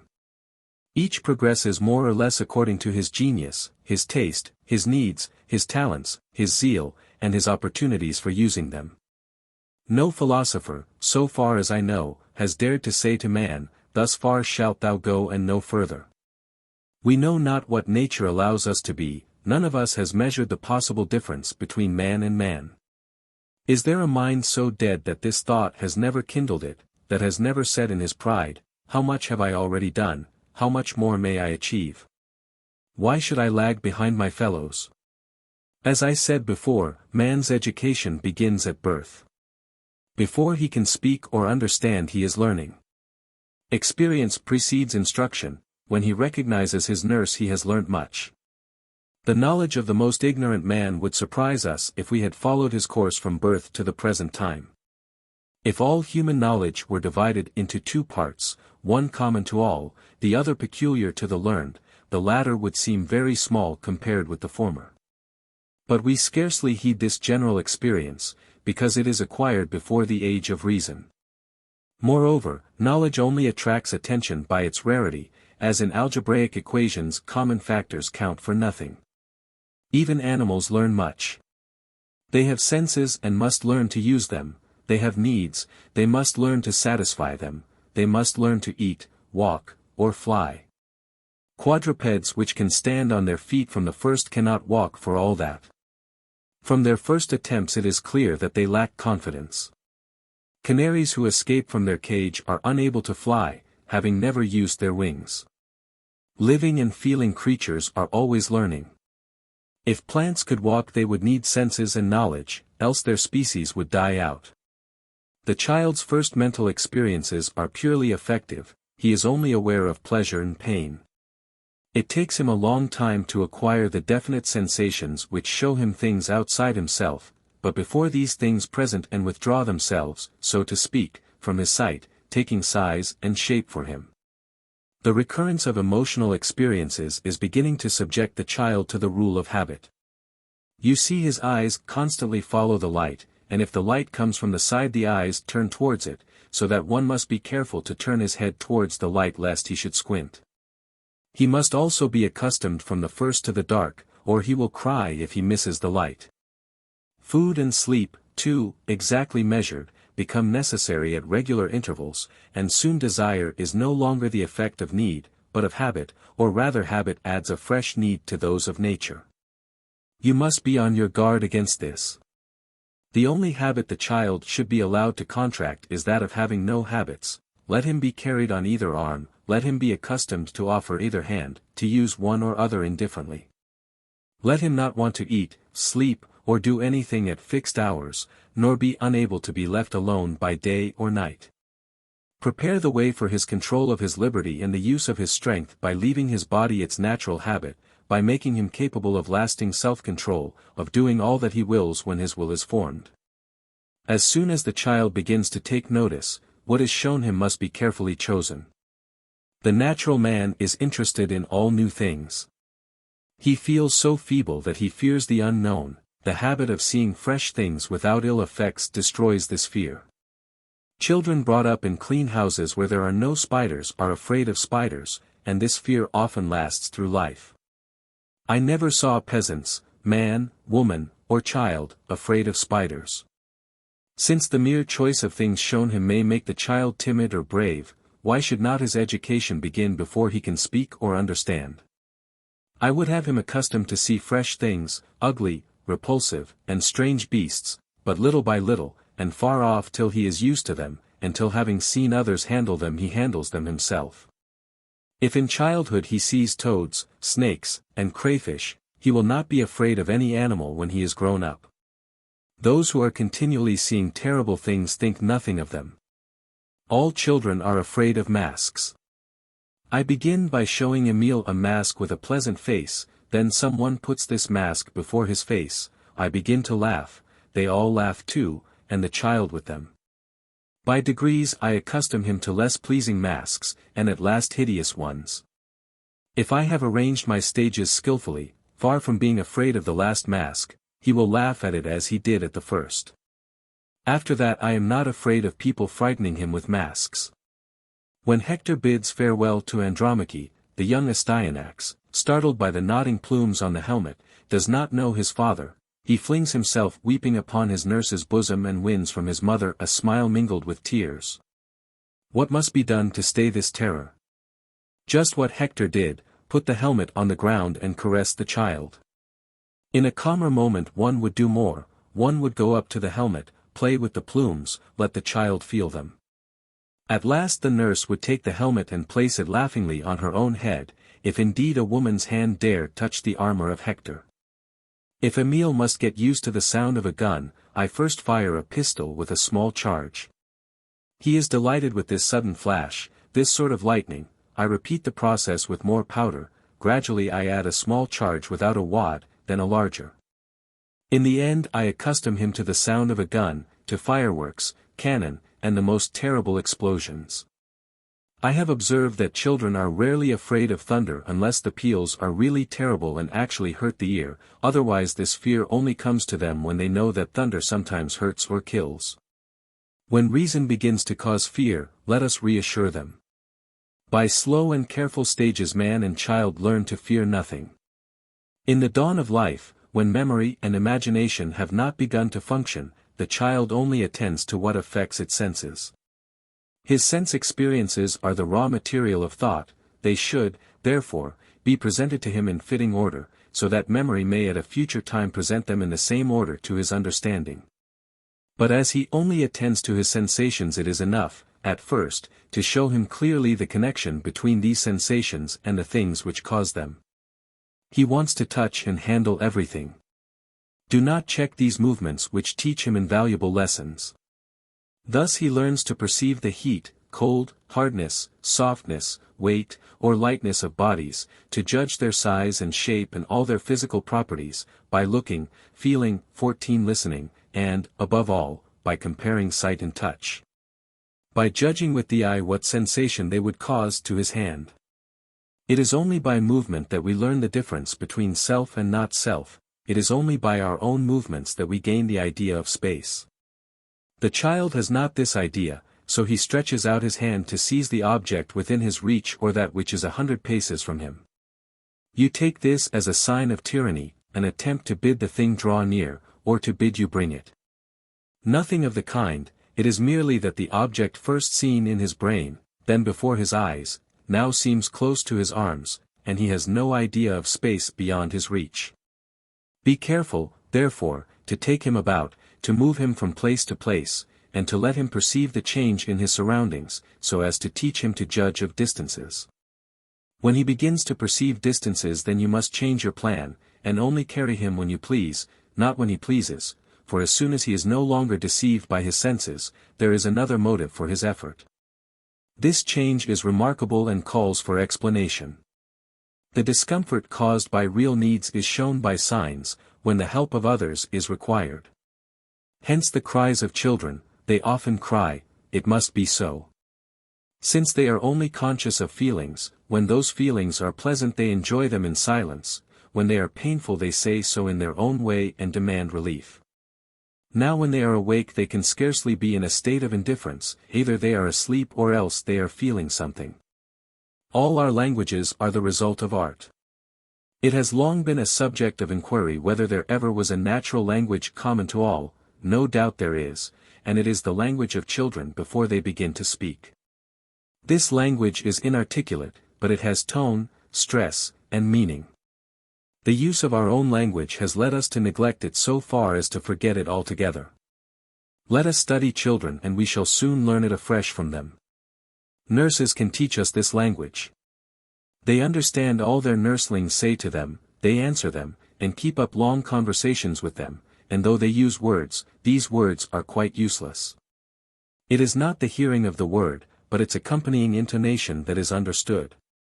To the language of intonation is added the no less forcible language of gesture. The child uses, not its weak hands, but its face. The amount of expression in these undeveloped faces is extraordinary, their features change from one moment to another with incredible speed. You see smiles, desires, terror, come and go like lightning, every time the face seems different. The muscles of the face are undoubtedly more mobile than our own. On the other hand, the eyes are almost expressionless.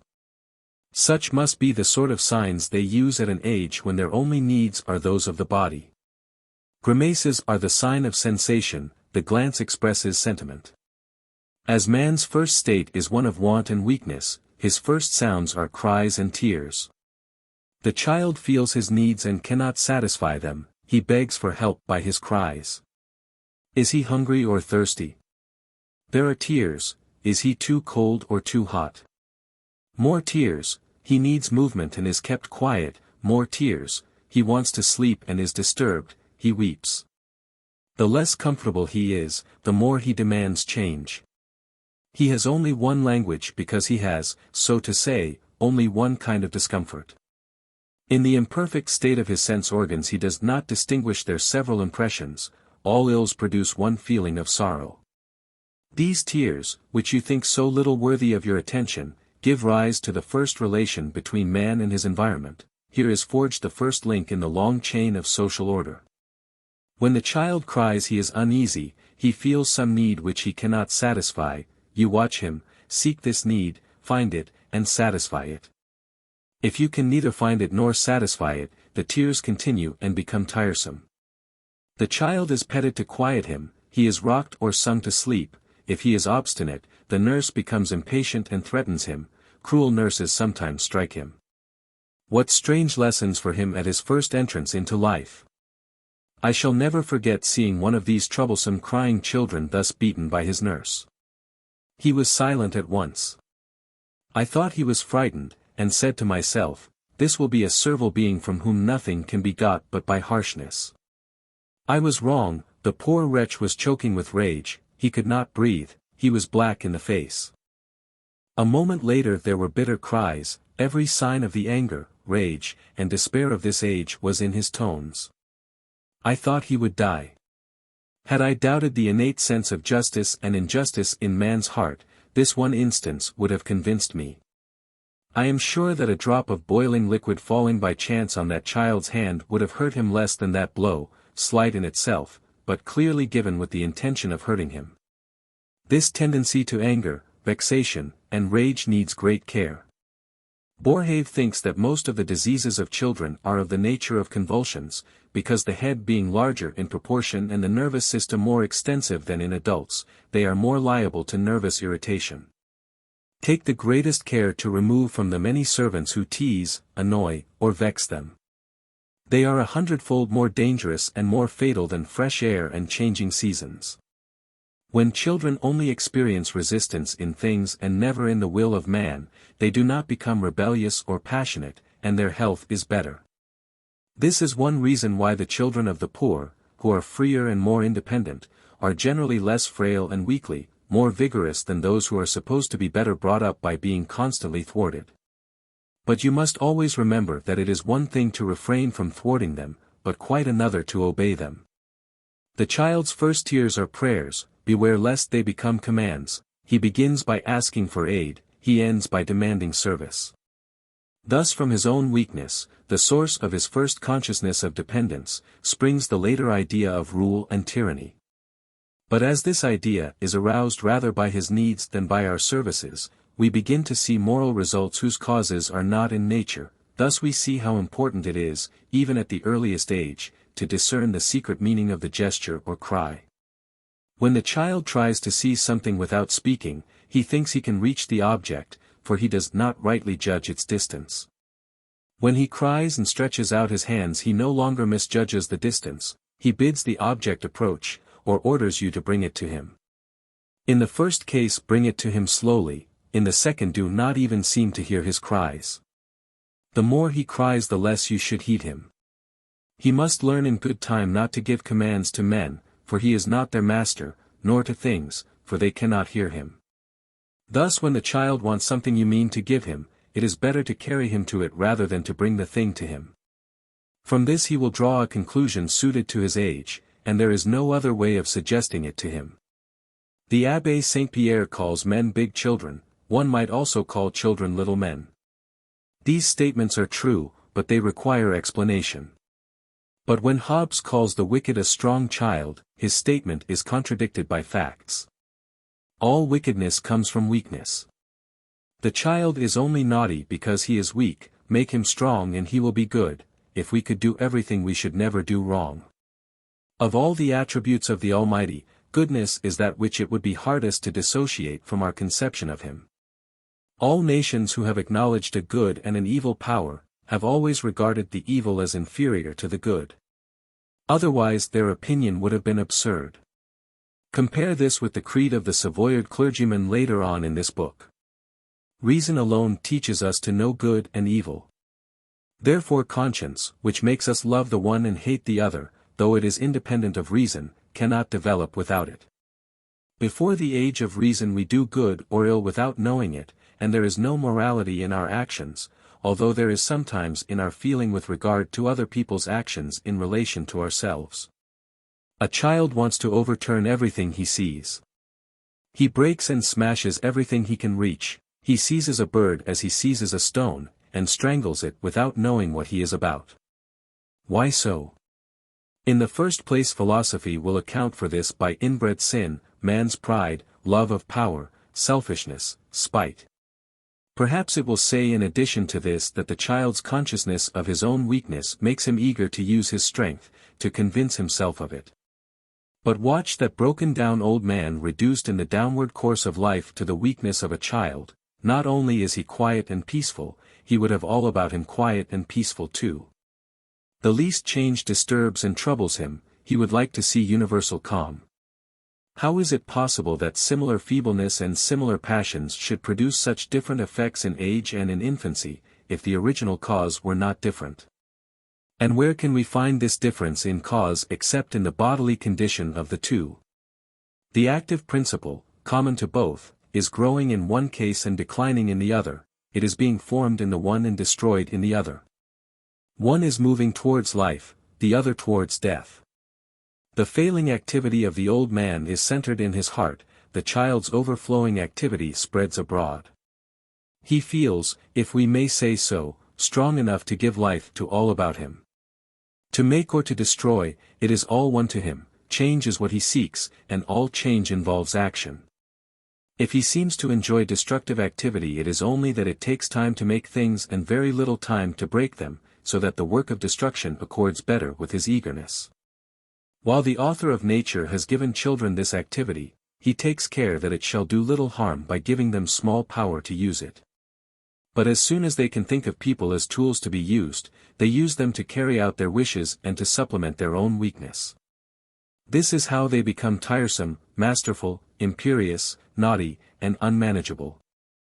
A development which does not spring from a natural love of power, but one which has been taught them, for it does not need much experience to realize how pleasant it is to set others to work and to move the world by a word. As the child grows, it gains strength and becomes less restless and unquiet and more independent. Soul and body become better balanced, and nature no longer asks for more movement than is required for self-preservation. But the love of power does not die with the need that aroused it. Power arouses and flatters self-love, and habit strengthens it. Thus caprice follows upon need, and the first seeds of prejudice and obstinacy are sown. First maxim. Far from being too strong, children are not strong enough for all the claims of nature. Give them full use of such strength as they have, they will not abuse it. Second maxim. Help them and supply the experience and strength they lack whenever the need is of the body. Third maxim.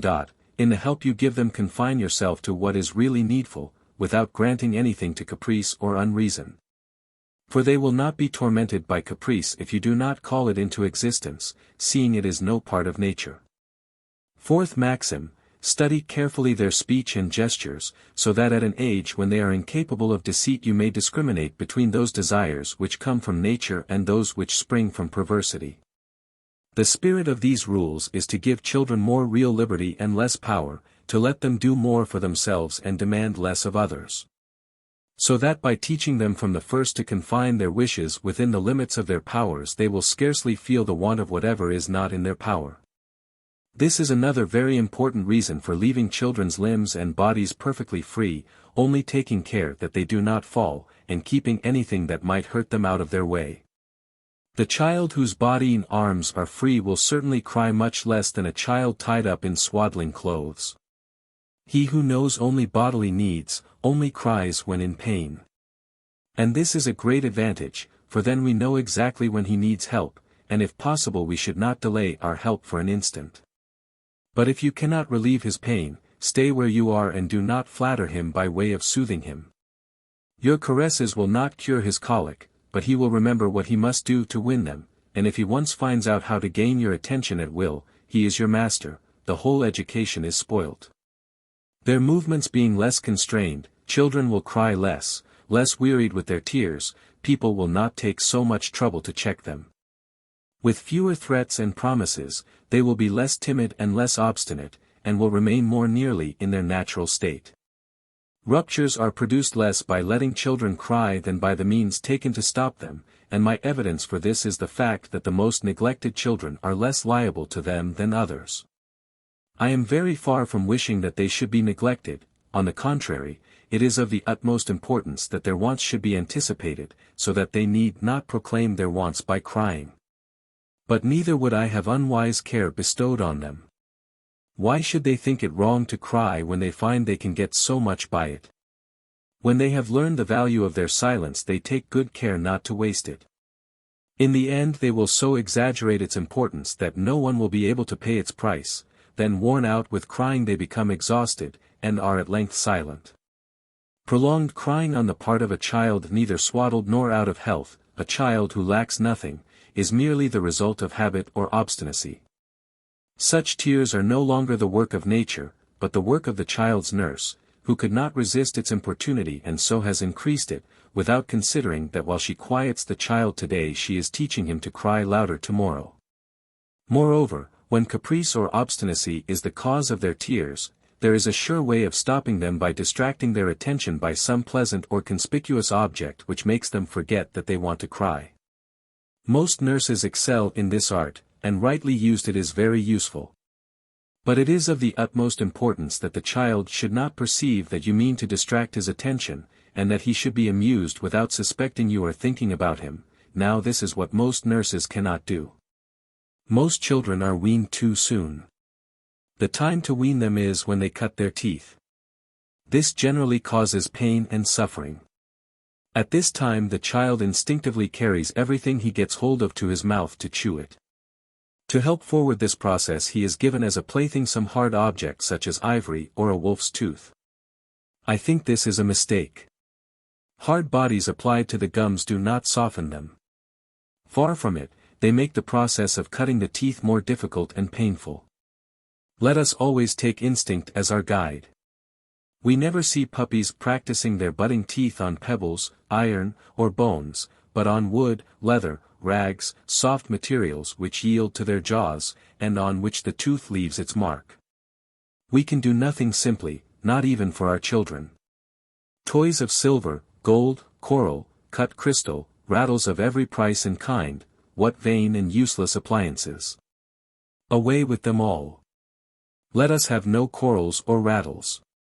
A small branch of a tree with its leaves and fruit, a stick of licorice which he may suck and chew, will amuse him as well as these splendid trifles, and they will have this advantage at least, he will not be brought up to luxury from his birth.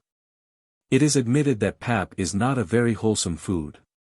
Boiled milk and uncooked flour cause gravel and do not suit the stomach. In pap the flour is less thoroughly cooked than in bread and it has not fermented. I think bread and milk or rice cream are better. If you will have pap, the flour should be lightly cooked beforehand.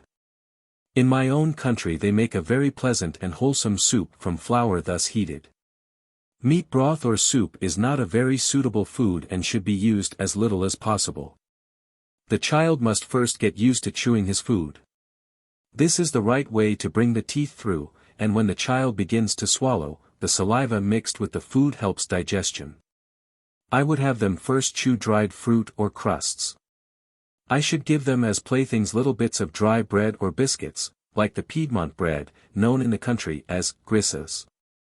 By dint of softening this bread in the mouth some of it is eventually swallowed, the teeth come through of themselves, and the child is weaned almost imperceptibly. Peasants have usually very good digestions, and they are weaned with no more ado. From the very first children hear spoken language, we speak to them before they can understand or even imitate spoken sounds.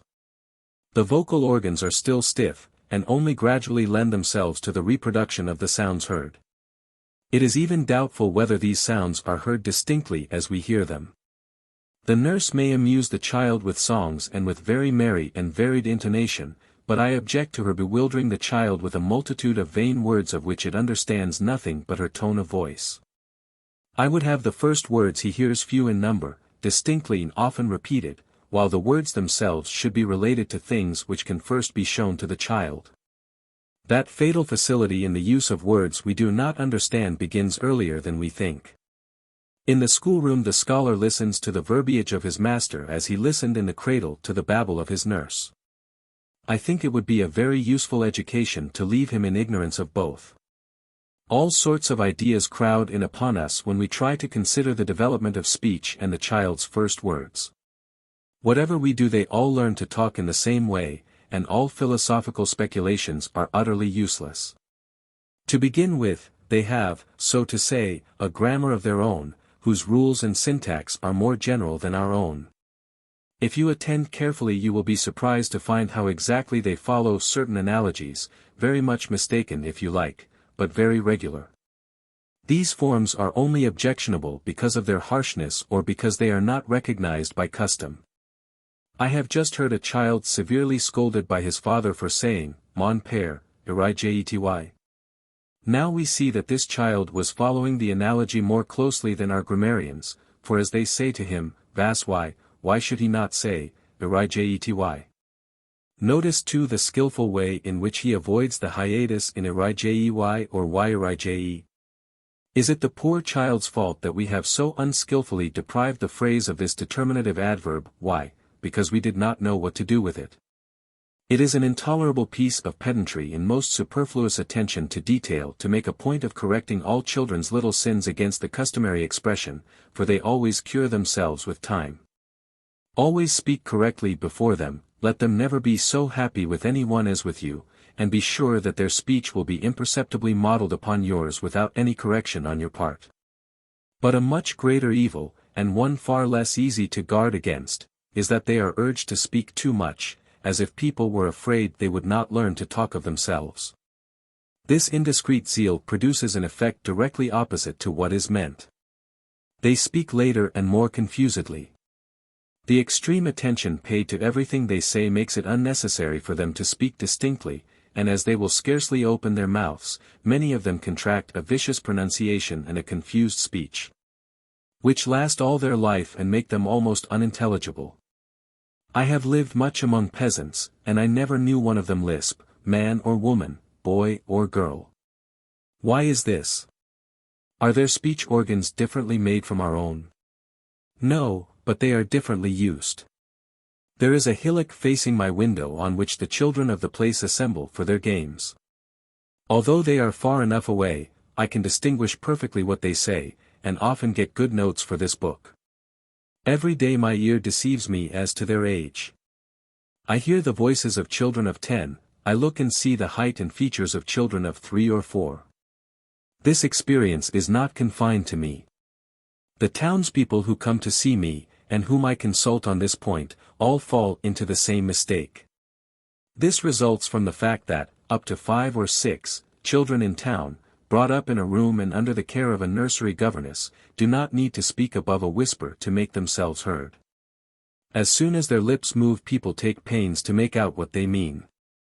They are taught words which they repeat inaccurately, and by paying great attention to them the people who are always with them rather guess what they meant to say than what they said.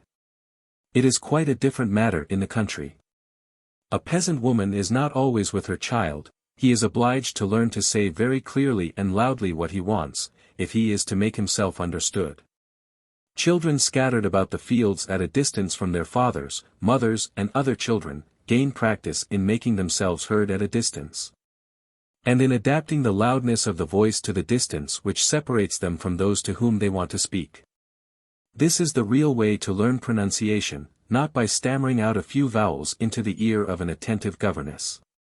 So when you question a peasant child, he may be too shy to answer, but what he says distinctly, while the nurse must serve as interpreter for the town child, without her one can understand nothing of what he is muttering between his teeth. 15. As they grow older, the boys are supposed to be cured of this fault at college, the girls in the convent schools, and indeed both usually speak more clearly than children brought up entirely at home. But they are prevented from acquiring as clear a pronunciation as the peasants in this way, they are required to learn all sorts of things by heart, and to repeat aloud what they have learnt. For when they are studying they get into the way of gabbling and pronouncing carelessly and ill, it is still worse when they repeat their lessons, they cannot find the right words, they drag out their syllables. This is only possible when the memory hesitates, the tongue does not stammer of itself. Thus they acquire or continue habits of bad pronunciation. Later on you will see that Emile does not acquire such habits, or at least not from this cause. I grant you uneducated people and villagers often fall into the opposite extreme. They almost always speak too loud, their pronunciation is too exact, and leads to rough and coarse articulation. Their accent is too pronounced, they choose their expressions badly, etc. But, to begin with, this extreme strikes me as much less dangerous than the other, for the first law of speech is to make oneself understood, and the chief fault is to fail to be understood. To pride ourselves on having no accent is to pride ourselves on ridding our phrases of strength and elegance. Emphasis is the soul of speech, it gives it its feeling and truth. Emphasis deceives less than words. Perhaps that is why well-educated people are so afraid of it. From the custom of saying everything in the same tone has arisen that of poking fun at people without their knowing it. When emphasis is proscribed, its place is taken by all sorts of ridiculous, affected, and ephemeral pronunciations, such as one observes especially among the young people about court. It is this affectation of speech and manner which makes Frenchmen disagreeable and repulsive to other nations on first acquaintance. Emphasis is found, not in their speech, but in their bearing. That is not the way to make themselves attractive. All these little faults of speech, which you are so afraid the children will acquire, are mere trifles.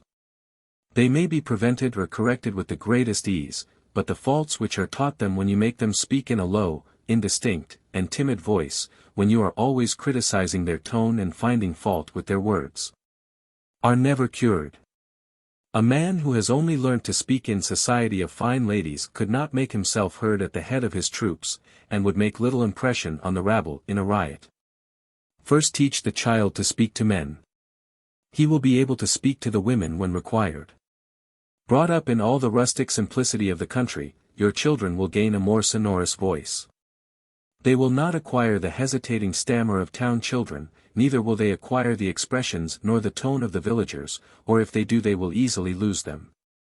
Their master being with them from their earliest years, and more in their society the older they grow, will be able to prevent or efface by speaking correctly himself the impression of the peasant's talk.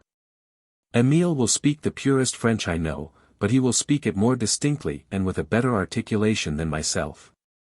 The child who is trying to speak should hear nothing but words he can understand, nor should he say words he cannot articulate. His efforts lead him to repeat the same syllable as if he were practicing its clear pronunciation. When he begins to stammer, do not try to understand him. To expect to be always listened to is a form of tyranny which is not good for the child. See carefully to his real needs, and let him try to make you understand the rest. Still less should you hurry him into speech. He will learn to talk when he feels the want of it. It has indeed been remarked that those who begin to speak very late never speak so distinctly as others. But it is not because they talked late that they are hesitating, on the contrary, they began to talk late because they hesitate. If not, why did they begin to talk so late? Have they less need of speech, have they been less urged to it? On the contrary, the anxiety aroused with the first suspicion of this backwardness leads people to tease them much more to begin to talk than those who articulated earlier. And this mistaken zeal may do much to make their speech confused, when with less haste they might have had time to bring it to greater perfection. Children who are forced to speak too soon have no time to learn either to pronounce correctly or to understand what they are made to say. While left to themselves they first practice the easiest syllables, and then, adding to them little by little some meaning which their gestures explain, they teach you their own words before they learn yours. By this means they do not acquire your words till they have understood them. Being in no hurry to use them, they begin by carefully observing the sense in which you use them, and when they are sure of them they adopt them. The worst evil resulting from the precocious use of speech by young children is that we not only fail to understand the first words they use, we misunderstand them without knowing it. So that while they seem to answer us correctly, they fail to understand us and we them.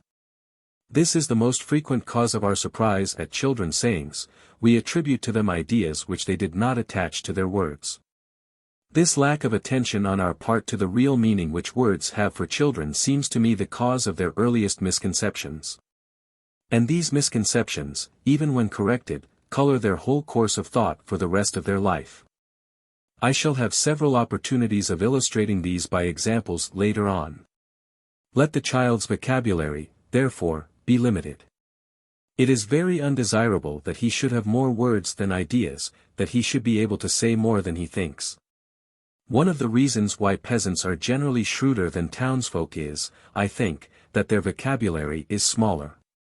They have few ideas, but those few are thoroughly grasped. The infant is progressing in several ways at once. He is learning to talk, eat, and walk about the same time. This is really the first phase of his life.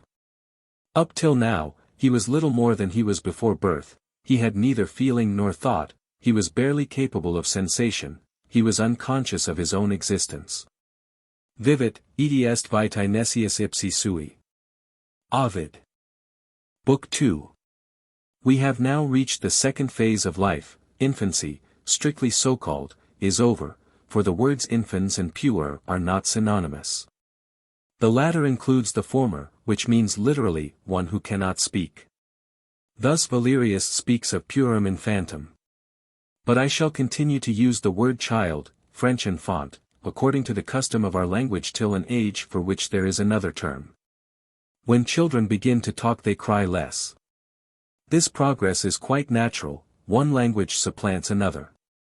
As soon as they can say, "It hurts me," why should they cry, unless the pain is too sharp for words? If they still cry, those about them are to blame. When once Emile has said, "It hurts me," it will take a very sharp pain to make him cry. If the child is delicate and sensitive, if by nature he begins to cry for nothing, I let him cry in vain and soon check his tears at their source. So long as he cries I will not go near him, I come at once when he leaves off crying. He will soon be quiet when he wants to call me, or rather he will utter a single cry. Children learn the meaning of signs by their effects. They have no other meaning for them. However much a child hurts himself when he is alone, he rarely cries, unless he expects to be heard. Should he fall or bump his head, or make his nose bleed, or cut his fingers, I shall show no alarm, nor shall I make any fuss over him, I shall take no notice, at any rate at first. The harm is done, he must bear it. All my zeal could only frighten him more and make him more nervous. Indeed it is not the blow but the fear of it which distresses us when we are hurt. I shall spare him this suffering at least, for he will certainly regard the injury as he sees me regard it. If he finds that I hasten anxiously to him, if I pity him or comfort him, he will think he is badly hurt. If he finds I take no notice, he will soon recover himself, and will think the wound is healed when it ceases to hurt. This is the time for his first lesson in courage, and by bearing slight ills without fear we gradually learn to bear greater. I shall not take pains to prevent Emile hurting himself, far from it, I should be vexed if he never hurt himself, if he grew up unacquainted with pain. To bear pain is his first and most useful lesson. It seems as if children were small and weak on purpose to teach them these valuable lessons without danger. The child has such a little way to fall he will not break his leg, if he knocks himself with a stick he will not break his arm. If he seizes a sharp knife he will not grasp it tight enough to make a deep wound. So far as I know, no child, left to himself, has ever been known to kill or maim itself, or even to do itself any serious harm, unless it has been foolishly left on a high place, or alone near the fire, or within reach of dangerous weapons. What is there to be said for all the paraphernalia with which the child is surrounded to shield him on every side so that he grows up at the mercy of pain, with neither courage nor experience? So that he thinks he is killed by a pinprick and faints at the sight of blood? With our foolish and pedantic methods we are always preventing children from learning what they could learn much better by themselves, while we neglect what we alone can teach them.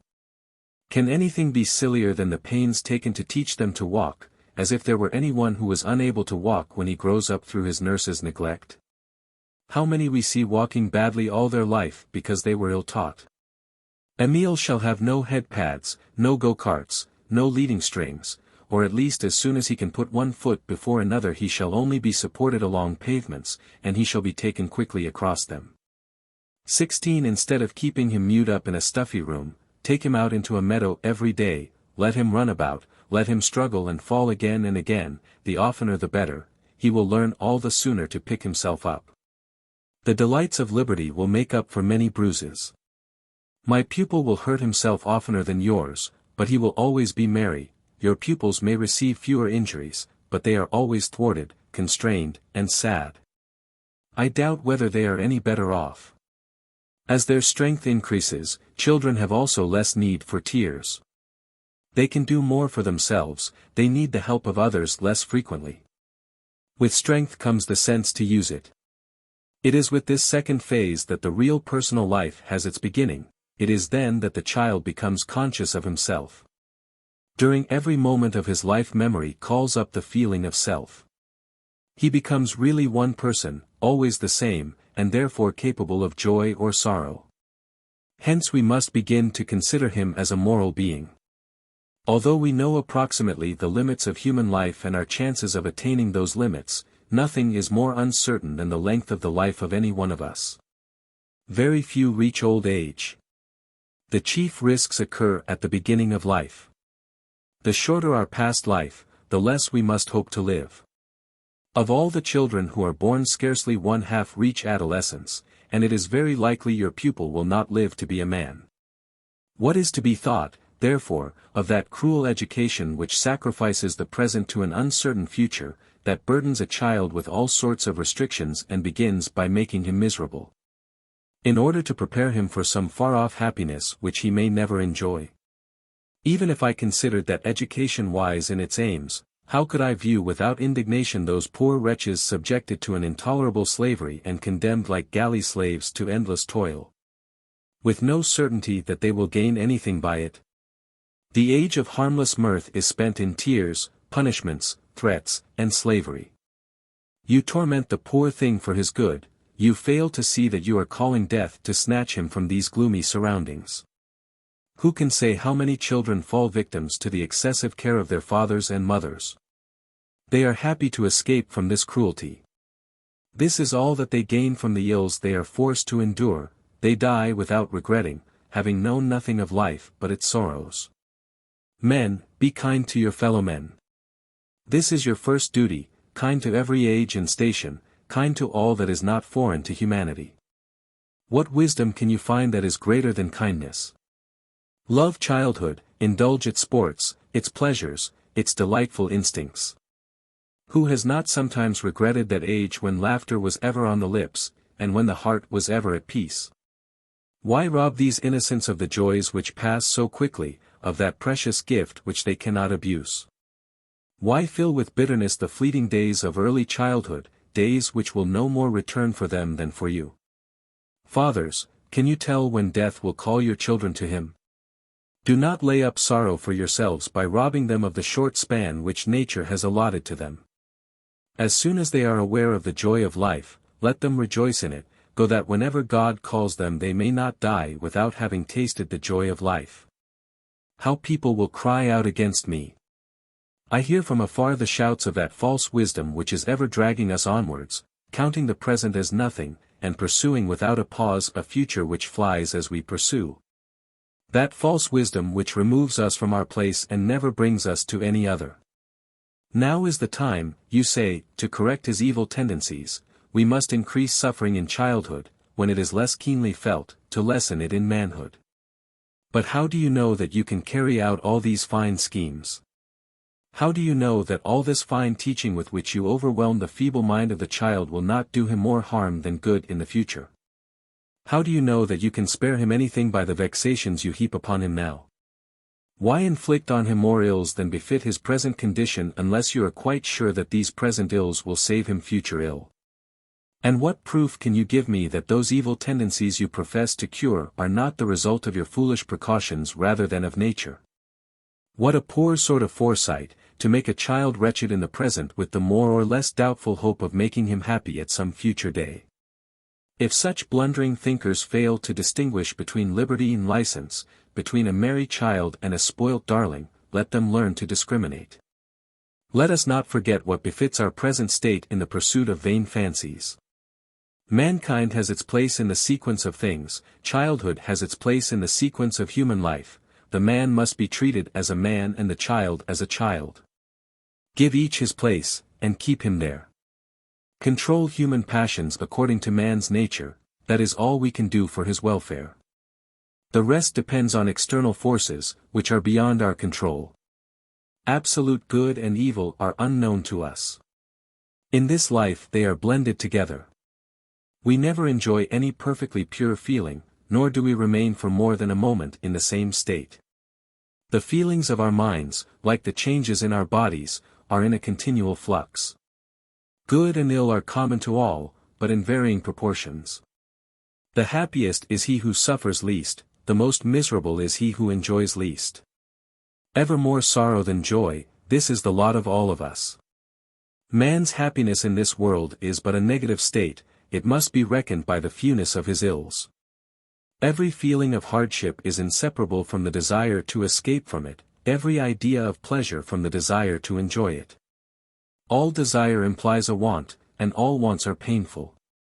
Hence our wretchedness consists in the disproportion between our desires and our powers. A conscious being whose powers were equal to his desires would be perfectly happy. What then is human wisdom? Where is the path of true happiness? The mere limitation of our desires is not enough, for if they were less than our powers, part of our faculties would be idle, and we should not enjoy our whole being. Neither is the mere extension of our powers enough, for if our desires were also increased we should only be the more miserable.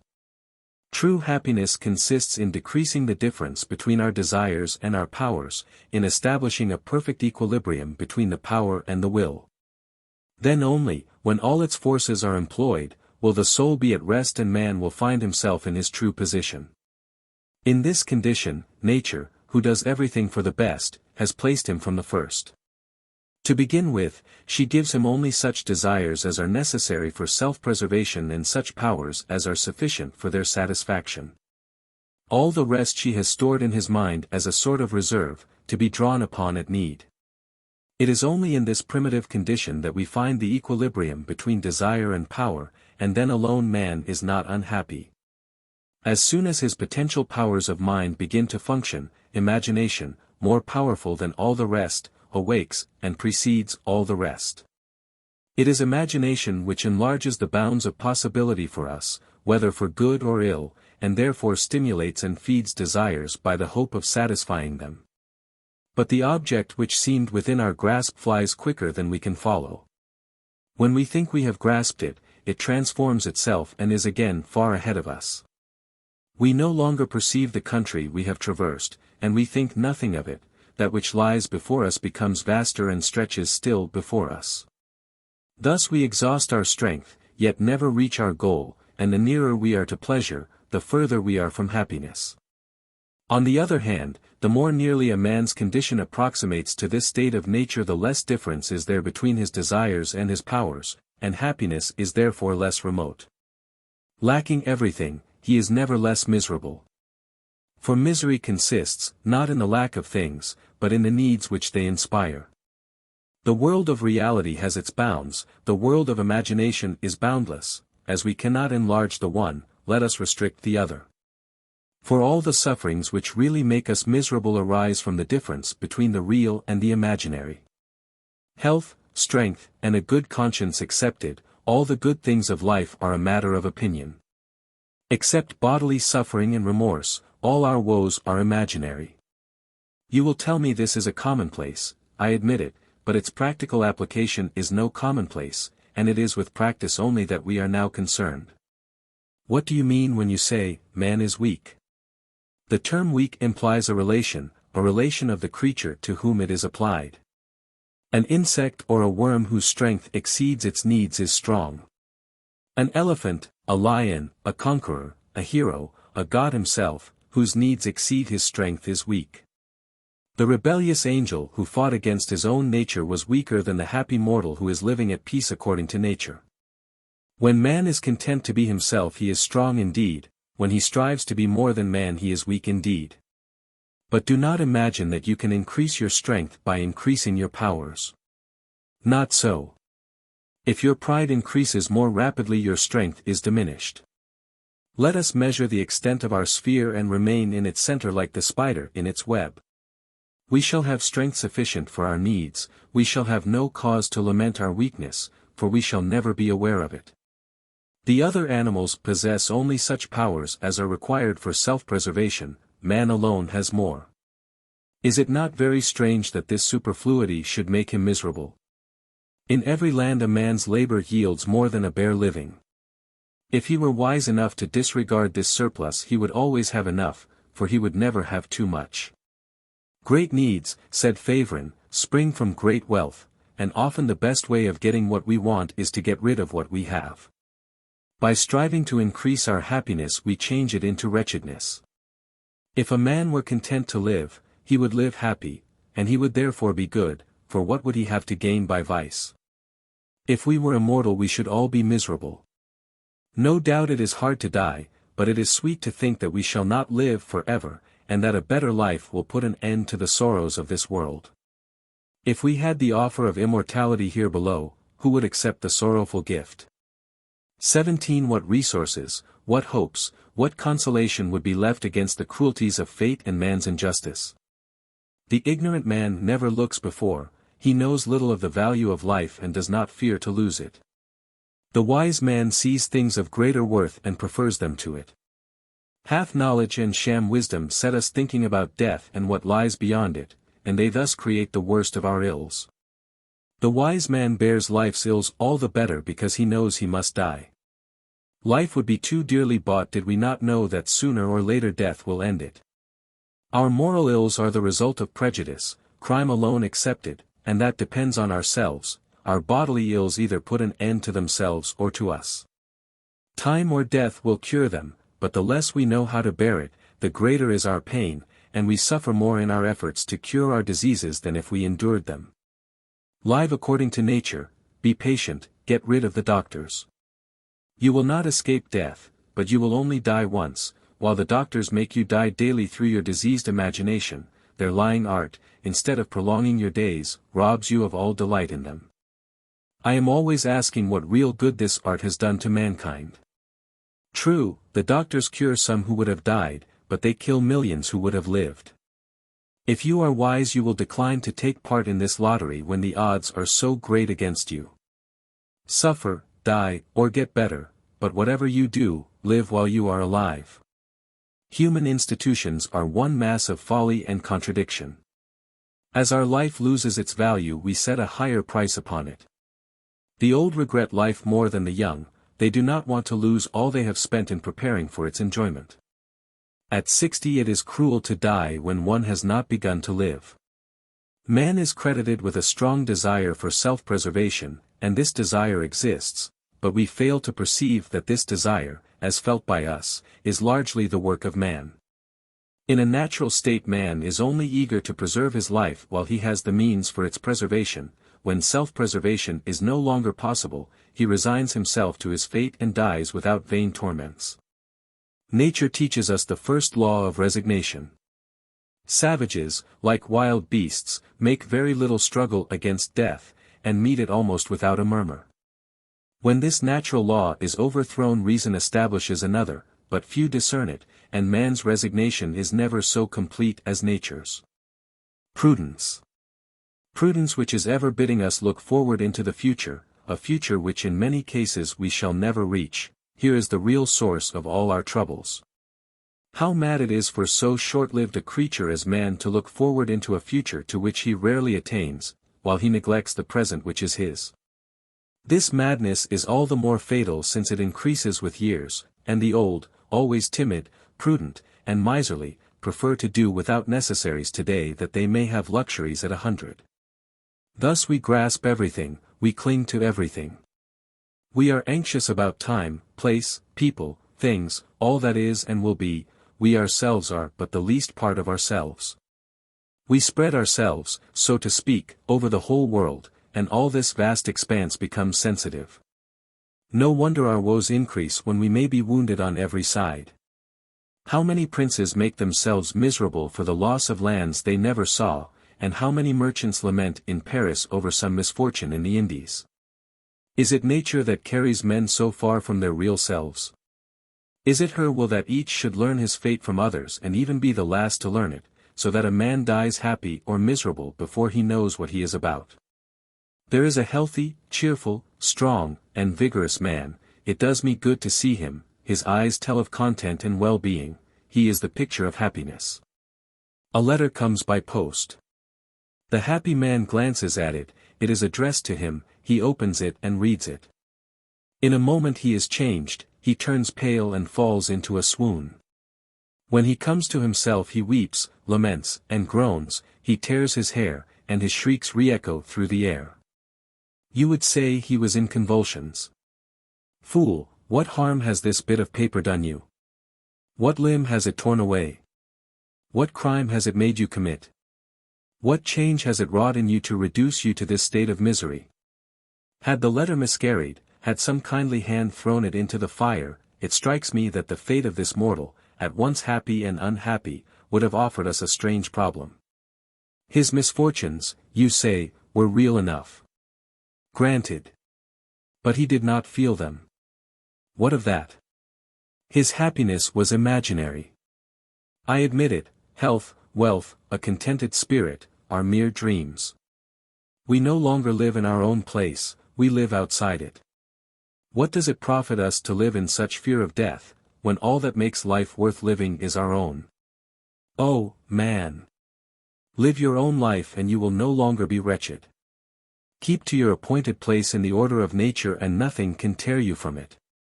Do not kick against the stern law of necessity, nor waste in vain resistance the strength bestowed on you by heaven, not to prolong or extend your existence, but to preserve it so far and so long as heaven pleases. Your freedom and your power extend as far and no further than your natural strength, anything more is but slavery, deceit, and trickery. Power itself is servile when it depends upon public opinion. For you are dependent on the prejudices of others and you rule them by means of those prejudices. To lead them as you will, they must be led as they will. They have only to change their way of thinking and you are forced to change your course of action. Those who approach you need only contrive to sway the opinions of those you rule, or of the favorite by whom you are ruled, or those of your own family or theirs. Had you the genius of Themistocles, 18 viziers, courtiers, priests, soldiers, servants, babblers, the very children themselves, would lead you like a child in the midst of your legions. Whatever you do, your actual authority can never extend beyond your own powers. As soon as you are obliged to see with another's eyes you must will what he wills. You say with pride, my people are my subjects. Granted, but what are you? The subject of your ministers. And your ministers, what are they? The subjects of their clerks, their mistresses, the servants of their servants. Grasp all, usurp all, and then pour out your silver with both hands. Set up your batteries, raise the gallows and the wheel, make laws, issue proclamations, multiply your spies, your soldiers, your hangmen, your prisons, and your chains. Poor little men, what good does it do you? You will be no better served, you will be none the less robbed and deceived, you will be no nearer absolute power. You will say continually, it is our will, and you will continually do the will of others. There is only one man who gets his own way, he who can get it single-handed, therefore freedom, not power, is the greatest good. That man is truly free who desires what he is able to perform, and does what he desires. This is my fundamental maxim. Apply it to childhood, and all the rules of education spring from it. Society has enfeebled man, not merely by robbing him of the right to his own strength, but still more by making his strength insufficient for his needs. This is why his desires increase in proportion to his weakness, and this is why the child is weaker than the man. If a man is strong and a child is weak, it is not because the strength of the one is absolutely greater than the strength of the other, but because the one can naturally provide for himself and the other cannot. Thus the man will have more desires and the child more caprices, a word which means, I take it, desires which are not true needs, desires which can only be satisfied with the help of others. I have already given the reason for this state of weakness. Parental affection is nature's provision against it, but parental affection may be carried to excess, it may be wanting, or it may be ill-applied. Parents who live under our ordinary social conditions bring their child into these conditions too soon. By increasing his needs they do not relieve his weakness, they rather increase it. They further increase it by demanding of him what nature does not demand, by subjecting to their will what little strength he has to further his own wishes. By making slaves of themselves or of him instead of recognizing that mutual dependence which should result from his weakness or their affection. The wise man can keep his own place, but the child who does not know what his place is unable to keep it. There are 1,000 ways out of it, and it is the business of those who have charge of the child to keep him in his place, and this is no easy task. He should be neither beast nor man, but a child. He must feel his weakness, but not suffer through it. He must be dependent, but he must not obey. He must ask, not command. He is only subject to others because of his needs, and because they see better than he what he really needs, what may help or hinder his existence. No one, not even his father, has the right to bid the child do what is of no use to him. When our natural tendencies have not been interfered with by human prejudice and human institutions, the happiness alike of children and of men consists in the enjoyment of their liberty. But the child's liberty is restricted by his lack of strength.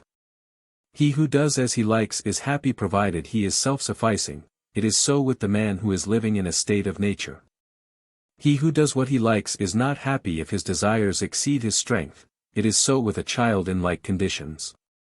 Even in a state of nature children only enjoy an imperfect liberty, like that enjoyed by men in social life.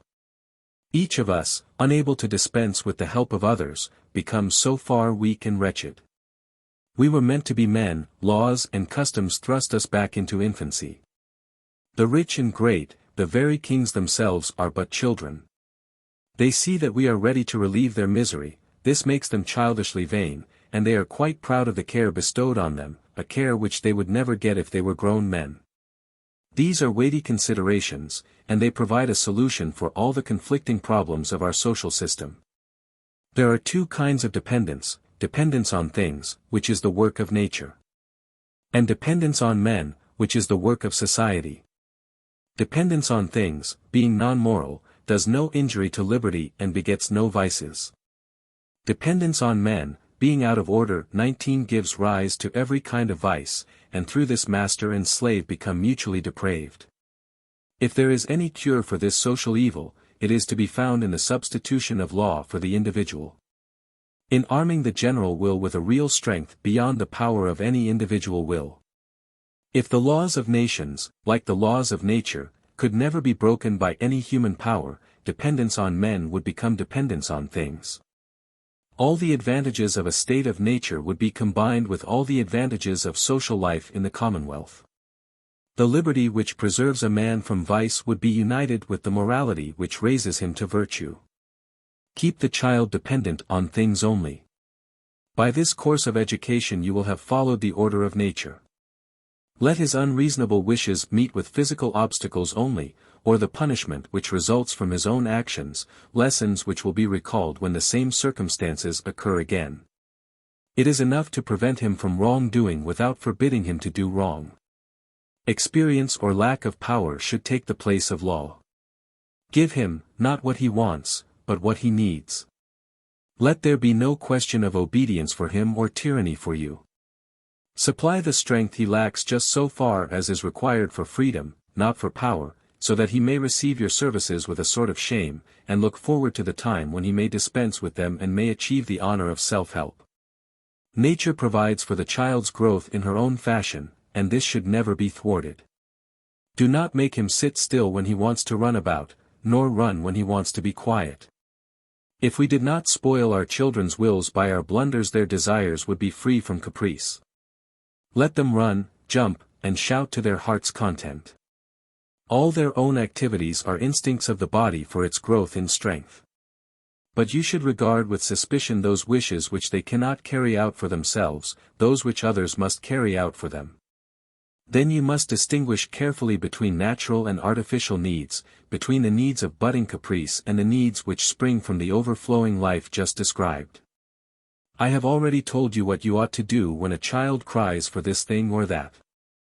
I will only add that as soon as he has words to ask for what he wants and accompanies his demands with tears, either to get his own way quicker or to override a refusal, he should never have his way. If his words were prompted by a real need, you should recognize it and satisfy it at once.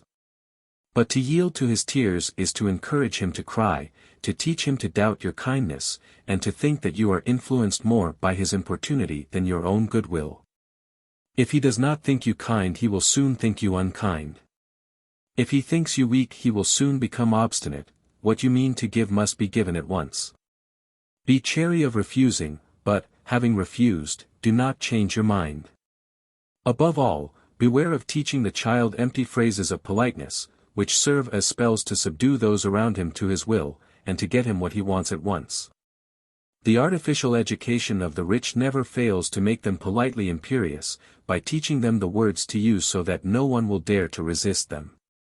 Their children have neither the tone nor the manner of suppliants. They are as haughty or even more haughty in their entreaties than in their commands, as though they were more certain to be obeyed. You see at once that, if you please, means, it pleases me, and, I beg, means, I command. What a fine sort of politeness which only succeeds in changing the meaning of words so that every word is a command.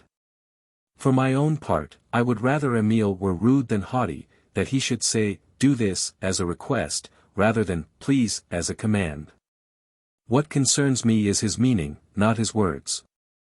There is such a thing as excessive severity as well as excessive indulgence, and both alike should be avoided. If you let children suffer you risk their health and life, you make them miserable now. If you take too much pains to spare them every kind of uneasiness you are laying up much misery for them in the future, you are making them delicate and oversensitive.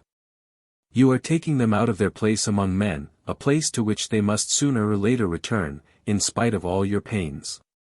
You will say I am falling into the same mistake as those bad fathers whom I blamed for sacrificing the present happiness of their children to a future which may never be theirs. Not so. For the liberty I give my pupil makes up for the slight hardships to which he is exposed. I see little fellows playing in the snow, stiff and blue with cold, scarcely able to stir a finger. They could go and warm themselves if they chose, but they do not choose. If you forced them to come in they would feel the harshness of constraint 100-fold more than the sharpness of the cold. Then what becomes of your grievance? Shall I make your child miserable by exposing him to hardships which he is perfectly ready to endure? I secure his present good by leaving him his freedom, and his future good by arming him against the evils he will have to bear. If he had his choice, would he hesitate for a moment between you and me? Do you think any man can find true happiness elsewhere than in his natural state, and when you try to spare him all suffering, are you not taking him out of his natural state? Indeed I maintain that to enjoy great happiness he must experience slight ills, such is his nature. Too much bodily prosperity corrupts the morals. A man who knew nothing of suffering would be incapable of tenderness towards his fellow creatures and ignorant of the joys of pity. He would be hard-hearted, unsocial, a very monster among men. Do you know the surest way to make your child miserable? Let him have everything he wants. For as his wants increase in proportion to the ease with which they are satisfied, you will be compelled, sooner or later, to refuse his demands, and this unlooked-for refusal will hurt him more than the lack of what he wants. He will want your stick first, then your watch, the bird that flies, or the star that shines above him. He will want all he sets eyes on, and unless you were God himself, how could you satisfy him? Man naturally considers all that he can get as his own. In this sense Hobbes' theory is true to a certain extent: multiply both our wishes and the means of satisfying them, and each will be master of all. Thus the child, who has only to ask and have, thinks himself the master of the universe. He considers all men as his slaves. And when you are at last compelled to refuse, he takes your refusal as an act of rebellion, for he thinks he has only to command. All the reasons you give him, while he is still too young to reason, are so many pretenses in his eyes. They seem to him only unkindness. The sense of injustice embitters his disposition, he hates every one. Though he has never felt grateful for kindness, he resents all opposition. How should I suppose that such a child can ever be happy? He is the slave of anger, a prey to the fiercest passions. Happy? He is a tyrant, at once the basest of slaves and the most wretched of creatures. I have known children brought up like this who expected you to knock the house down, to give them the weathercock on the steeple, to stop a regiment on the march so that they might listen to the band. When they could not get their way they screamed and cried and would pay no attention to any one. In vain everybody strove to please them. As their desires were stimulated by the ease with which they got their own way, they set their hearts on impossibilities, and found themselves face to face with opposition and difficulty, pain and grief. Scolding, sulking, or in a rage, they wept and cried all day. Were they really so greatly favored? Weakness, combined with love of power, produces nothing but folly and suffering. One spoilt child beats the table, another whips the sea. They may beat and whip long enough before they find contentment. If their childhood is made wretched by these notions of power and tyranny, what of their manhood, when their relations with their fellow men begin to grow and multiply? They are used to find everything give way to them. What a painful surprise to enter society and meet with opposition on every side, to be crushed beneath the weight of a universe which they expected to move at will. Their insolent manners, their childish vanity, only draw down upon them mortification, scorn, and mockery. They swallow insults like water. Sharp experience soon teaches them that they have realized neither their position nor their strength. As they cannot do everything, they think they can do nothing. They are daunted by unexpected obstacles, degraded by the scorn of men. They become base, cowardly, and deceitful, and fall as far below their true level as they formerly soared above it. Let us come back to the primitive law. Nature has made children helpless and in need of affection. Did she make them to be obeyed and feared? Has she given them an imposing manner, a stern eye, a loud and threatening voice with which to make themselves feared? I understand how the roaring of the lion strikes terror into the other beasts, so that they tremble when they behold his terrible mane, but of all unseemly, hateful, and ridiculous sights. Was there ever anything like a body of statesmen in their robes of office with their chief at their head bowing down before a swaddled babe, addressing him in pompous phrases, while he cries and slavers in reply? If we consider childhood itself, is there anything so weak and wretched as a child, anything so utterly at the mercy of those about it, so dependent on their pity, their care, and their affection? Does it not seem as if his gentle face and touching appearance were intended to interest every one on behalf of his weakness and to make them eager to help him? And what is there more offensive, more unsuitable, than the sight of a sulky or imperious child, who commands those about him, and impudently assumes the tones of a master towards those without whom he would perish? On the other hand, do you not see how children are fettered by the weakness of infancy? Do you not see how cruel it is to increase this servitude by obedience to our caprices, by depriving them of such liberty as they have?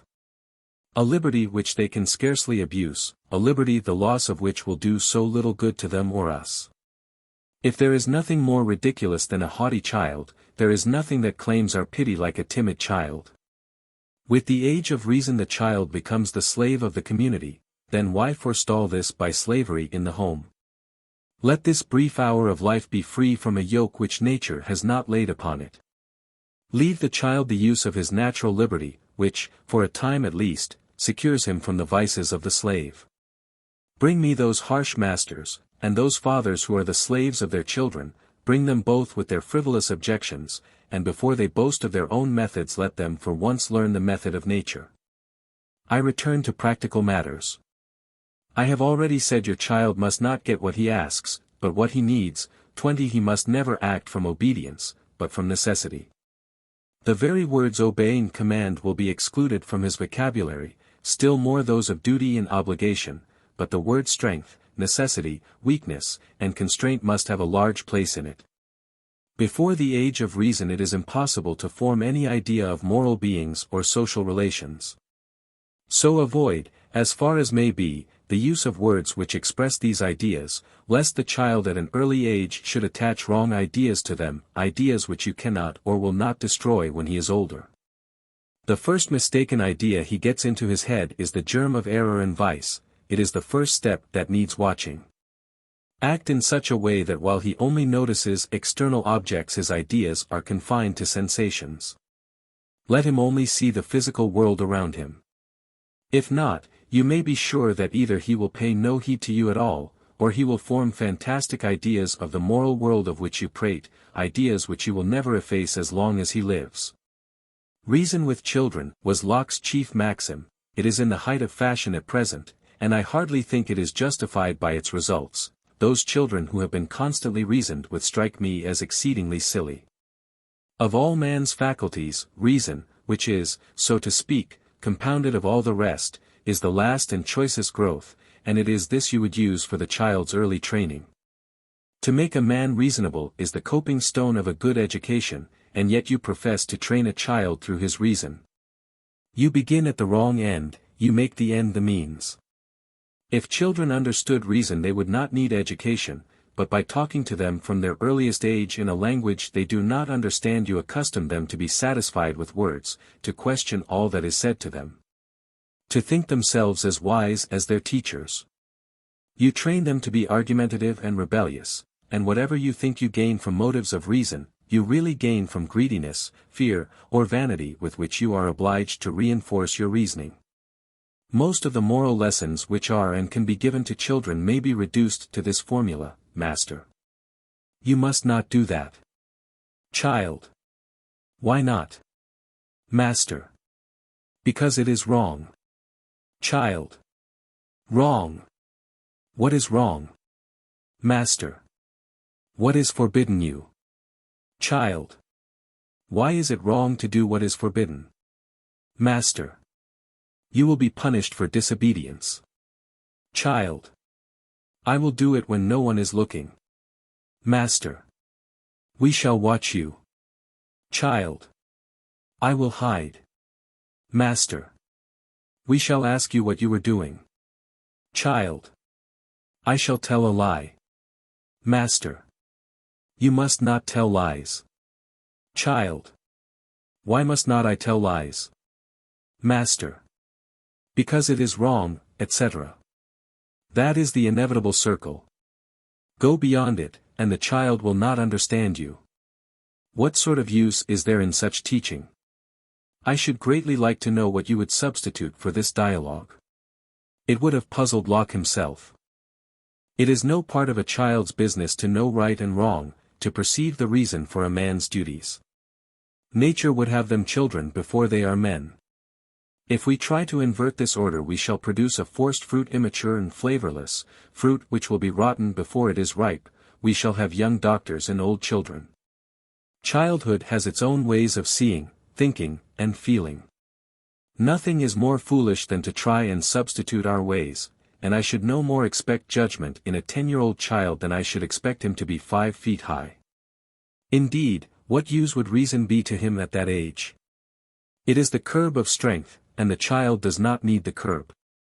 When you try to persuade your scholars of the duty of obedience, you add to this so-called persuasion compulsion and threats, or still worse, flattery and bribes. Attracted by selfishness or constrained by force, they pretend to be convinced by reason. They see as soon as you do that obedience is to their advantage and disobedience to their disadvantage. But as you only demand disagreeable things of them, and as it is always disagreeable to do another's will, they hide themselves so that they may do as they please, persuaded that they are doing no wrong so long as they are not found out, but ready, if found out, to own themselves in the wrong for fear of worse evils. The reason for duty is beyond their age, and there is not a man in the world who could make them really aware of it. But the fear of punishment, the hope of forgiveness, importunity, the difficulty of answering, wrings from them as many confessions as you want, and you think you have convinced them when you have only wearied or frightened them. What does it all come to? In the first place, by imposing on them a duty which they fail to recognize, you make them disinclined to submit to your tyranny, and you turn away their love. You teach them deceit, falsehood, and lying as a way to gain rewards or escape punishment. Then, by accustoming them to conceal a secret motive under the cloak of an apparent one, you yourself put into their hands the means of deceiving you, of depriving you of a knowledge of their real character, of answering you and others with empty words whenever they have the chance. Laws, you say, though binding on conscience, exercise the same constraint over grown-up men. That is so, but what are these men but children spoilt by education? This is just what you should avoid. Use force with children and reasoning with men. This is the natural order. The wise man needs no laws. Treat your scholar according to his age. Put him in his place from the first, and keep him in it, so that he no longer tries to leave it. Then before he knows what goodness is, he will be practicing its chief lesson. Give him no orders at all, absolutely none. Do not even let him think that you claim any authority over him. Let him only know that he is weak and you are strong, that his condition and yours puts him at your mercy. Let this be perceived, learned, and felt. Let him early find upon his proud neck, the heavy yoke which nature has imposed upon us, the heavy yoke of necessity, under which every finite being must bow. Let him find this necessity in things, not in the caprices 21 of man. Let the curb be force, not authority. If there is something he should not do, do not forbid him, but prevent him without explanation or reasoning. What you give him, give it at his first word without prayers or entreaties, above all without conditions. Give willingly, refuse unwillingly, but let your refusal be irrevocable, let no entreaties move you. Let your no, once uttered, be a wall of brass, against which the child may exhaust his strength some 5 or 6 times, but in the end he will try no more to overthrow it. Thus you will make him patient, equable, calm, and resigned, even when he does not get all he wants, for it is in man's nature to bear patiently with the nature of things, but not with the ill will of another. A child never rebels against, there is none left, unless he thinks the reply is false. Moreover, there is no middle course, you must either make no demands on him at all, or else you must fashion him to perfect obedience. The worst education of all is to leave him hesitating between his own will and yours, constantly disputing whether you or he is master. I would rather 100 times that he were master. It is very strange that ever since people began to think about education they should have hit upon no other way of guiding children than emulation, jealousy, envy, vanity, greediness, base cowardice, all the most dangerous passions. Passions ever ready to ferment, ever prepared to corrupt the soul even before the body is full grown. With every piece of precocious instruction which you try to force into their minds you plant a vice in the depths of their hearts. Foolish teachers think they are doing wonders when they are making their scholars wicked in order to teach them what goodness is, and then they tell us seriously, such is man. Yes, such is man, as you have made him. Every means has been tried except one, the very one which might succeed, well-regulated liberty. Do not undertake to bring up a child if you cannot guide him merely by the laws of what can or cannot be. The limits of the possible and the impossible are alike unknown to him, so they can be extended or contracted around him at your will. Without a murmur he is restrained, urged on, held back, by the hands of necessity alone. He is made adaptable and teachable by the mere force of things, without any chance for vice to spring up in him, for passions do not arise so long as they have accomplished nothing. Give your scholar no verbal lessons. He should be taught by experience alone, never punish him, for he does not know what it is to do wrong. Never make him say, "Forgive me," for he does not know how to do you wrong. Wholly unmoral in his actions, he can do nothing morally wrong, and he deserves neither punishment nor reproof. Already I see the frightened reader comparing this child with those of our time. He is mistaken. The perpetual restraint imposed upon your scholars stimulates their activity. The more subdued they are in your presence, the more boisterous they are as soon as they are out of your sight. They must make amends to themselves in some way or other for the harsh constraint to which you subject them. 2 schoolboys from the town will do more damage in the country than all the children of the village. Shut up a young gentleman and a young peasant in a room, the former will have upset and smashed everything before the latter has stirred from his place. Why is that, unless that the one hastens to misuse a moment's license, while the other, always sure of freedom, does not use it rashly? And yet the village children, often flattered or constrained, are still very far from the state in which I would have them kept. Let us lay it down as an incontrovertible rule that the first impulses of nature are always right. There is no original sin in the human heart, the how and why of the entrance of every vice can be traced. The only natural passion is self-love or selfishness taken in a wider sense. This selfishness is good in itself and in relation to ourselves. And as the child has no necessary relations to other people he is naturally indifferent to them, his self-love only becomes good or bad by the use made of it and the relations established by its means. Until the time is ripe for the appearance of reason, that guide of selfishness, the main thing is that the child shall do nothing because you are watching him or listening to him. In a word, nothing because of other people, but only what nature asks of him, then he will never do wrong. I do not mean to say that he will never do any mischief, never hurt himself, never break a costly ornament if you leave it within his reach. He might do much damage without doing wrong, since wrongdoing depends on the harmful intention which will never be his. If once he meant to do harm, his whole education would be ruined, he would be almost hopelessly bad. Greed considers some things wrong which are not wrong in the eyes of reason. When you leave free scope to a child's heedlessness, you must put anything he could spoil out of his way, and leave nothing fragile or costly within his reach. Let the room be furnished with plain and solid furniture, no mirrors, china, or useless ornaments. My pupil Emile, who is brought up in the country, shall have a room just like a peasant's. Why take such pains to adorn it when he will be so little in it? I am mistaken, however, he will ornament it for himself, and we shall soon see how. But if, in spite of your precautions, the child contrives to do some damage, if he breaks some useful article, do not punish him for your carelessness, do not even scold him. Let him hear no word of reproval, do not even let him see that he has vexed you, behave just as if the thing had come to pieces of itself. You may consider you have done great things if you have managed to hold your tongue.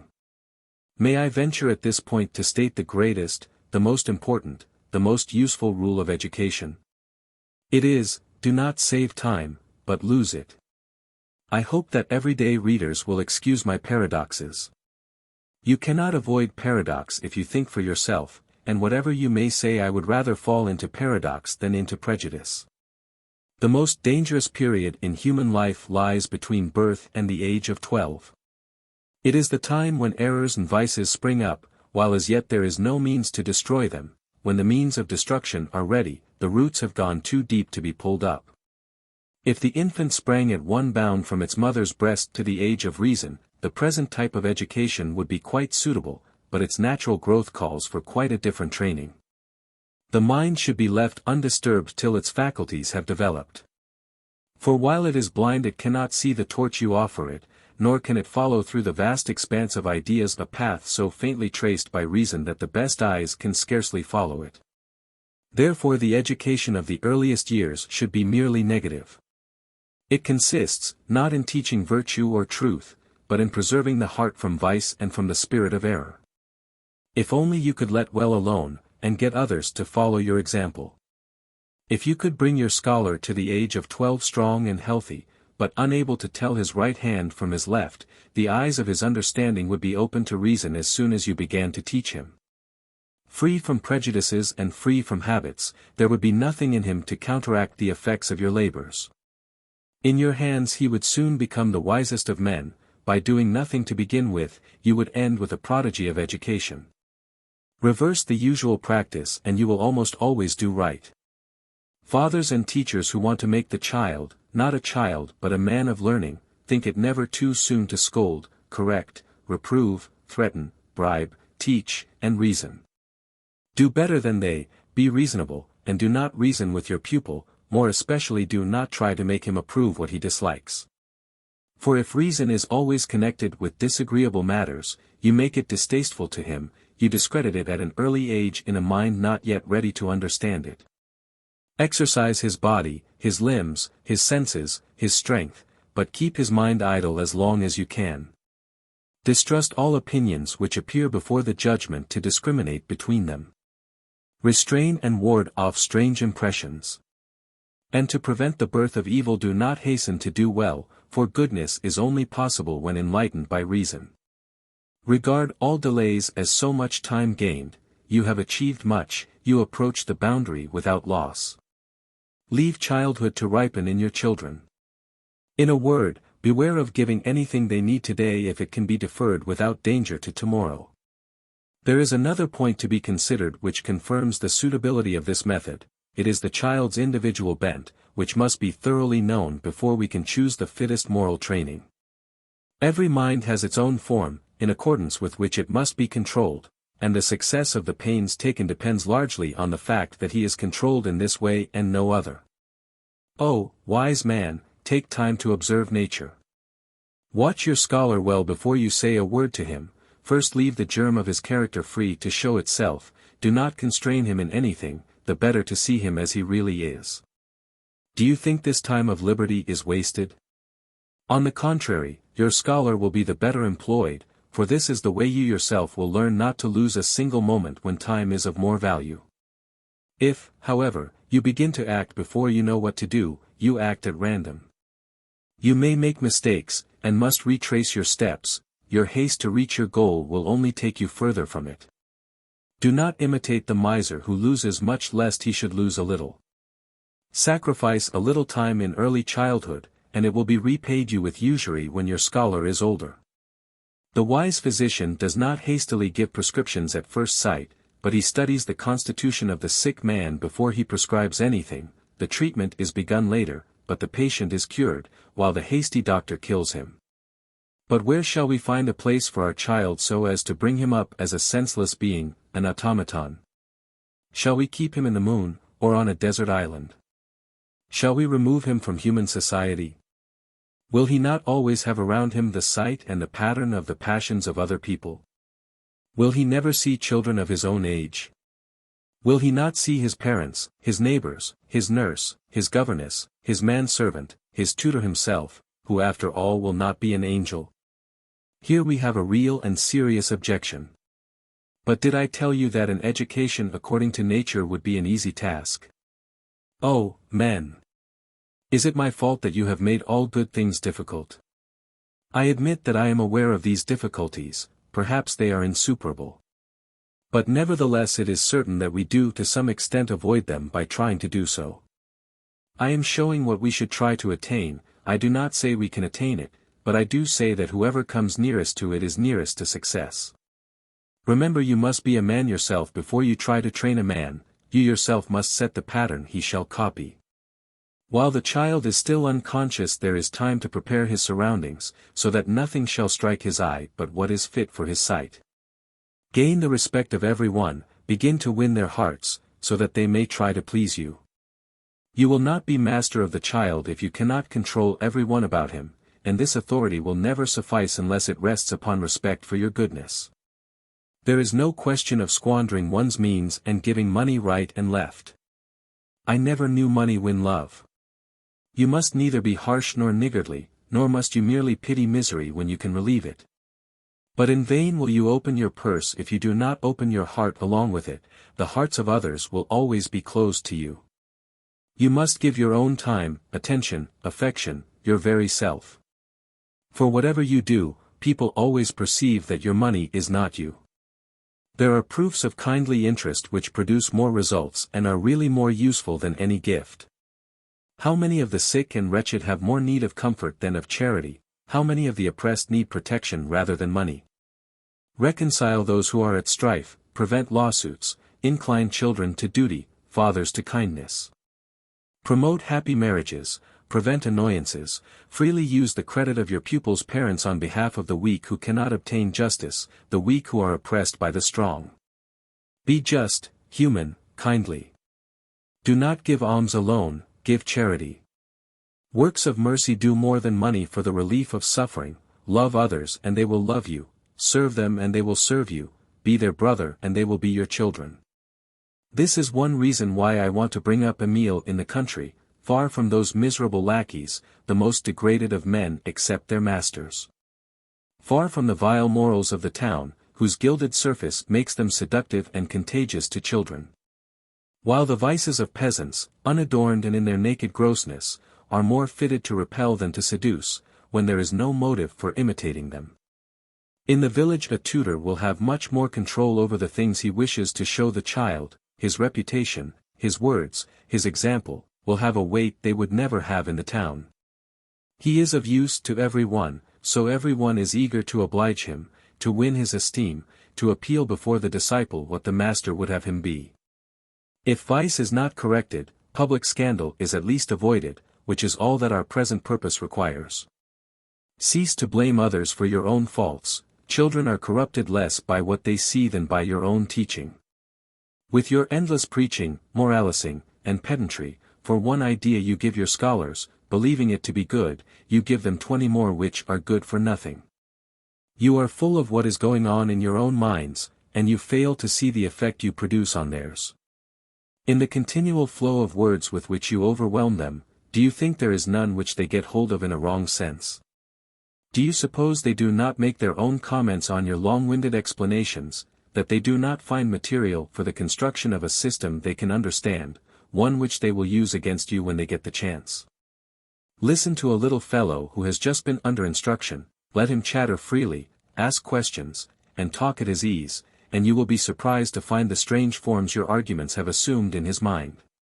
He confuses everything, and turns everything topsy-turvy. You are vexed and grieved by his unforeseen objections, he reduces you to be silent yourself or to silence him, and what can he think of silence in one who is so fond of talking? If ever he gains this advantage and is aware of it, farewell education, from that moment all is lost, he is no longer trying to learn, he is trying to refute you. Zealous teachers, be simple, sensible, and reticent. Be in no hurry to act unless to prevent the actions of others. Again and again I say, reject, if it may be, a good lesson for fear of giving a bad one.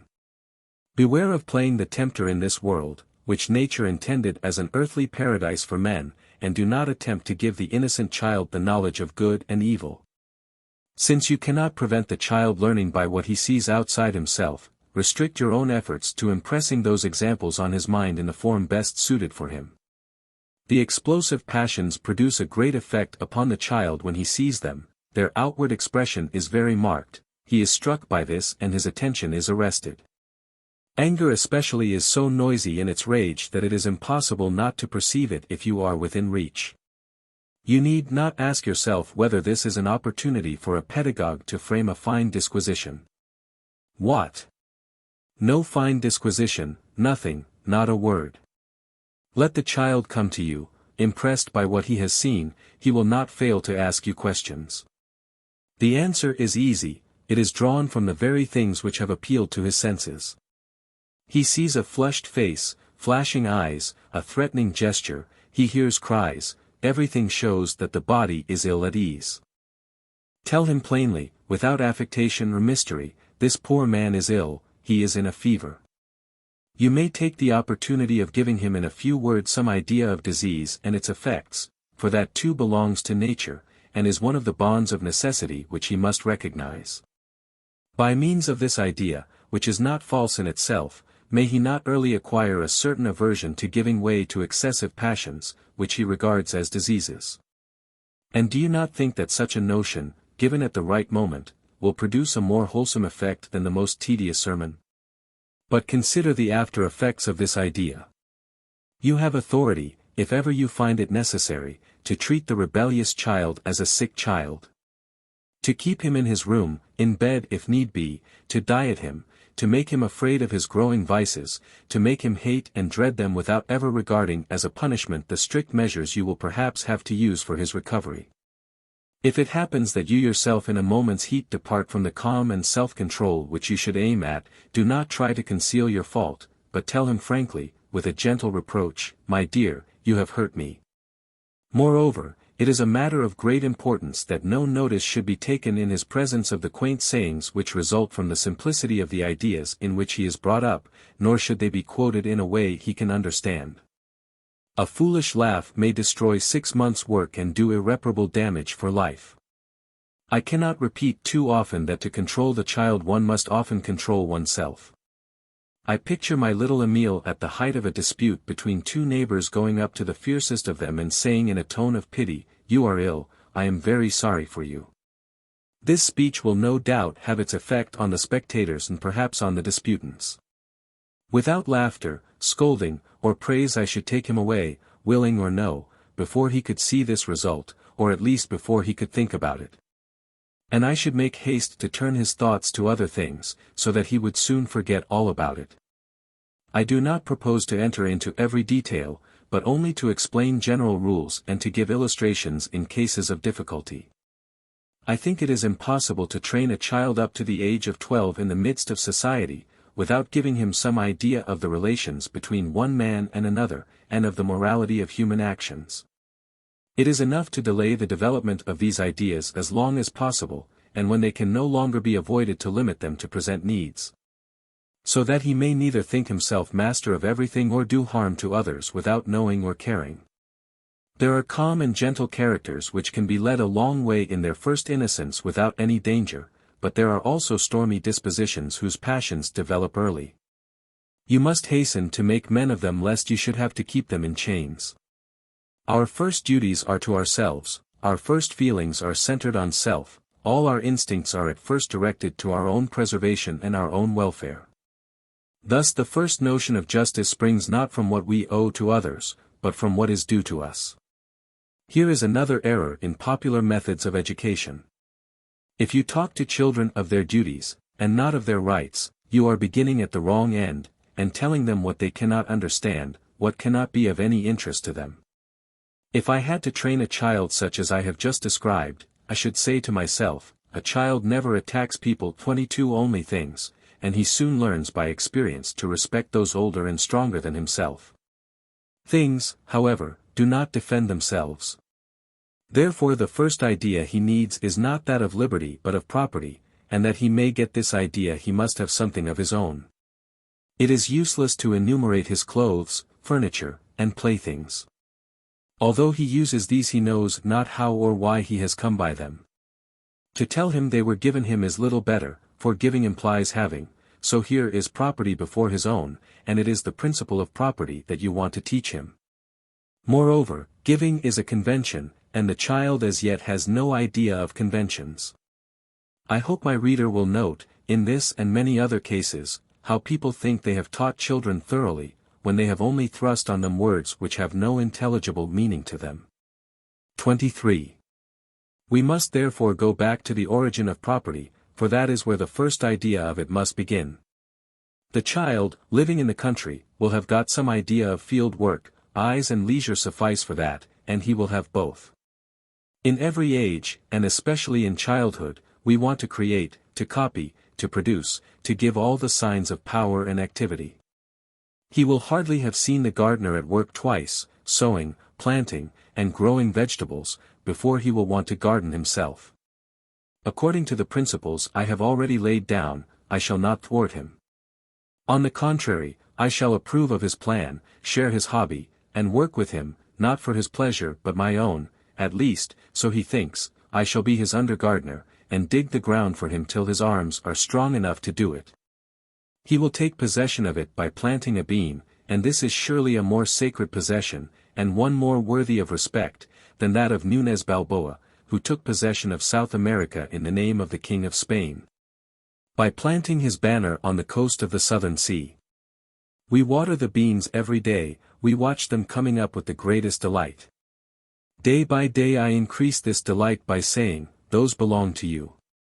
To explain what that word, belong, means, I show him how he has given his time, his labor, and his trouble, his very self to it. That in this ground there is a part of himself which he can claim against all the world, as he could withdraw his arm from the hand of another man who wanted to keep it against his will. One fine day he hurries up with his watering can in his hand. What a scene of woe! Alas! All the beans are pulled up, the soil is dug over, you can scarcely find the place. Oh! What has become of my labor, my work, the beloved fruits of my care and effort? Who has stolen my property? Who has taken my beans? The young heart revolts, the first feeling of injustice brings its sorrow and bitterness, tears come in torrents, the unhappy child fills the air with cries and groans, I share his sorrow and anger, we look around us, we make inquiries. At last we discover that the gardener did it. We send for him. But we are greatly mistaken. The gardener, hearing our complaint, begins to complain louder than we. What, gentlemen, was it you who spoilt my work? I had sown some Maltese melons. The seed was given me as something quite out of the common, and I meant to give you a treat when they were ripe, but you have planted your miserable beans and destroyed my melons, which were coming up so nicely, and I can never get any more. You have behaved very badly to me and you have deprived yourselves of the pleasure of eating most delicious melons. Jean-Jacques. My poor Robert, you must forgive us. You had given your labor and your pains to it. I see we were wrong to spoil your work, but we will send to Malta for some more seed for you, and we will never dig the ground again without finding out if someone else has been beforehand with us. Robert. Well, gentlemen, you need not trouble yourselves, for there is no more waste ground. I dig what my father tilled, every one does the same, and all the land you see has been occupied time out of mind. Emile. Mr. Robert, do people often lose the seed of Maltese melons? Robert. No indeed, sir, we do not often find such silly little gentlemen as you. No one meddles with his neighbor's garden. Every one respects other people's work so that his own may be safe. Emile. But I have not got a garden. Robert.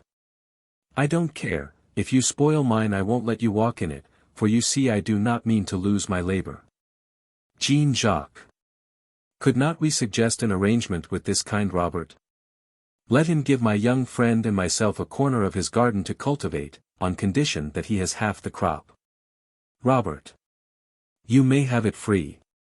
But remember I shall dig up your beans if you touch my melons. In this attempt to show how a child may be taught certain primitive ideas we see how the notion of property goes back naturally to the right of the first occupier to the results of his work. That is plain and simple, and quite within the child's grasp.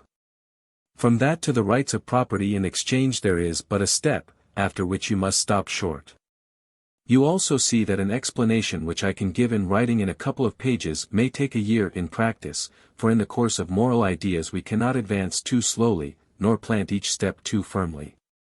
Young teacher, pray consider this example, and remember that your lessons should always be in deeds rather than words, for children soon forget what they say or what is said to them, but not what they have done nor what has been done to them. Such teaching should be given, as I have said, sooner or later, as the scholar's disposition, gentle or turbulent, requires it. The way of using it is unmistakable. But to omit no matter of importance in a difficult business let us take another example. Your ill-tempered child destroys everything he touches. Do not vex yourself, put anything he can spoil out of his reach. He breaks the things he is using. Do not be in a hurry to give him more, let him feel the want of them. He breaks the windows of his room, let the wind blow upon him night and day, and do not be afraid of his catching cold, it is better to catch cold than to be reckless. Never complain of the inconvenience he causes you, but let him feel it first. At last you will have the windows mended without saying anything. He breaks them again, then change your plan. Tell him dryly and without anger, the windows are mine, I took pains to have them put in, and I mean to keep them safe. Then you will shut him up in a dark place without a window. At this unexpected proceeding he cries and howls, no one heeds. Soon he gets tired and changes his tone, he laments and sighs, a servant appears, the rebel begs to be let out. Without seeking any excuse for refusing, the servant merely says, I, too, have windows to keep, and goes away. At last, when the child has been there several hours, long enough to get very tired of it, long enough to make an impression on his memory, someone suggests to him that he should offer to make terms with you. So that you may set him free and he will never break windows again. That is just what he wants.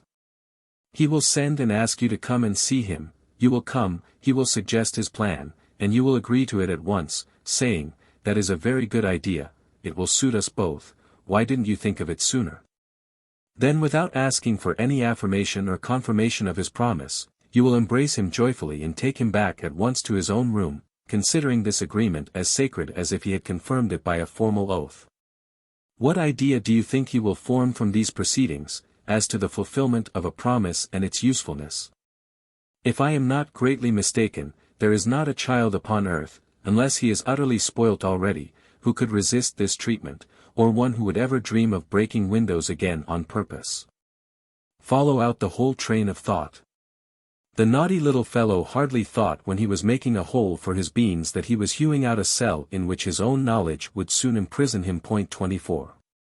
We are now in the world of morals, the door to vice is open.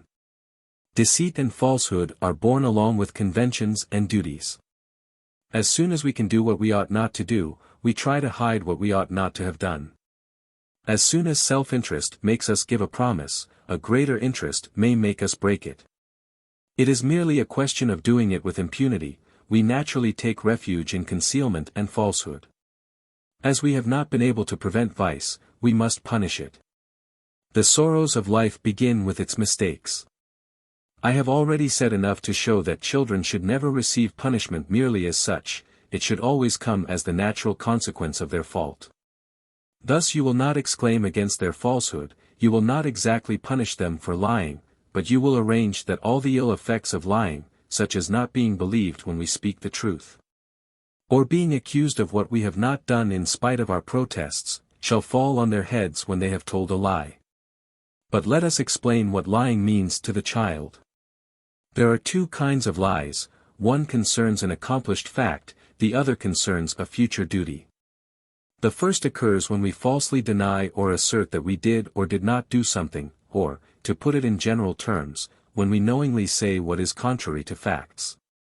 The other occurs when we promise what we do not mean to perform, or, in general terms, when we profess an intention which we do not really mean to carry out. These two kinds of lie are sometimes found in combination, 25, but their differences are my present business.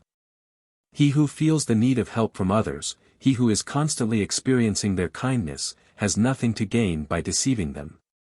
It is plainly to his advantage that they should see things as they are, lest they should mistake his interests. It is therefore plain that lying with regard to actual facts is not natural to children, but lying is made necessary by the law of obedience. Since obedience is disagreeable, children disobey as far as they can in secret, and the present good of avoiding punishment or reproof outweighs the remoter good of speaking the truth. Under a free and natural education, why should your child lie?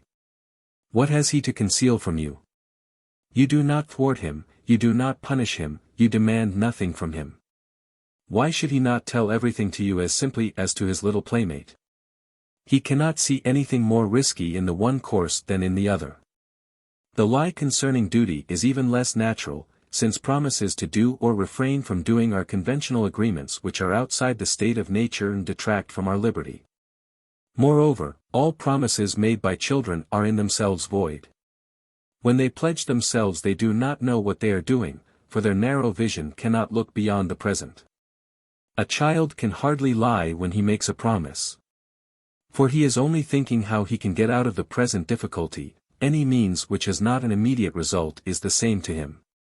When he promises for the future he promises nothing, and his imagination is as yet incapable of projecting him into the future while he lives in the present. If he could escape a whipping or get a packet of sweets by promising to throw himself out of the window tomorrow, he would promise on the spot. This is why the law disregards all promises made by minors, and when fathers and teachers are stricter and demand that promises shall be kept, it is only when the promise refers to something the child ought to do even if he had made no promise. The child cannot lie when he makes a promise, for he does not know what he is doing when he makes his promise. The case is different when he breaks his promise, which is a sort of retrospective falsehood. For he clearly remembers making the promise, but he fails to see the importance of keeping it. Unable to look into the future, he cannot foresee the results of things, and when he breaks his promises he does nothing contrary to his stage of reasoning. Children's lies are therefore entirely the work of their teachers, and to teach them to speak the truth is nothing less than to teach them the art of lying. In your zeal to rule, control, and teach them, you never find sufficient means at your disposal. You wish to gain fresh influence over their minds by baseless maxims, by unreasonable precepts. And you would rather they knew their lessons and told lies, than leave them ignorant and truthful. We, who only give our scholars lessons in practice, who prefer to have them good rather than clever, never demand the truth lest they should conceal it, and never claim any promise lest they should be tempted to break it. If some mischief has been done in my absence and I do not know who did it, I shall take care not to accuse Emile, nor to say, "Did you do it?" 26 For in so doing what should I do but teach him to deny it? If his difficult temperament compels me to make some agreement with him, I will take good care that the suggestion always comes from him, never from me. That when he undertakes anything he has always a present and effective interest in fulfilling his promise, and if he ever fails this lie will bring down on him all the unpleasant consequences which he sees arising from the natural order of things. And not from his tutor's vengeance. But far from having recourse to such cruel measures, I feel almost certain that Emile will not know for many years what it is to lie, and that when he does find out, he will be astonished and unable to understand what can be the use of it. It is quite clear that the less I make his welfare dependent on the will or the opinions of others, the less is it to his interest to lie. When we are in no hurry to teach there is no hurry to demand, and we can take our time, so as to demand nothing except under fitting conditions. Then the child is training himself, in so far as he is not being spoilt. But when a fool of a tutor, who does not know how to set about his business, is always making his pupil promise first this and then that, without discrimination, choice, or proportion, the child is puzzled and overburdened with all these promises. And neglects, forgets, or even scorns them, and considering them as so many empty phrases he makes a game of making and breaking promises. Would you have him keep his promise faithfully, be moderate in your claims upon him. The detailed treatment I have just given to lying may be applied in many respects to all the other duties imposed upon children, whereby these duties are made not only hateful but impracticable. For the sake of a show of preaching virtue you make them love every vice, you instill these vices by forbidding them. Would you have them pious, you take them to church till they are sick of it. You teach them to gabble prayers until they long for the happy time when they will not have to pray to God. To teach them charity you make them give alms as if you scorn to give yourself. It is not the child, but the master, who should give. However much he loves his pupil he should vie with him for this honor, he should make him think that he is too young to deserve it. Almsgiving is the deed of a man who can measure the worth of his gift and the needs of his fellow men. The child, who knows nothing of these, can have no merit in giving, he gives without charity, without kindness. He is almost ashamed to give, for, to judge by your practice and his own, he thinks it is only children who give, and that there is no need for charity when we are grown up. Observe that the only things children are set to give are things of which they do not know the value, bits of metal carried in their pockets for which they have no further use. A child would rather give 100 coins than 1 cake. But get this prodigal giver to distribute what is dear to him, his toys, his sweets, his own lunch, and we shall soon see if you have made him really generous. People try yet another way. They soon restore what he gave to the child, so that he gets used to giving everything which he knows will come back to him. I have scarcely seen generosity in children except of these two types, giving what is of no use to them, or what they expect to get back again. Arrange things, says Locke, so that experience may convince them that the most generous giver gets the biggest share. That is to make the child superficially generous but really greedy. He adds that, children will thus form the habit of liberality. Yes, a usurer's liberality, which expects cent per cent. But when it is a question of real giving, goodbye to the habit, when they do not get things back, they will not give.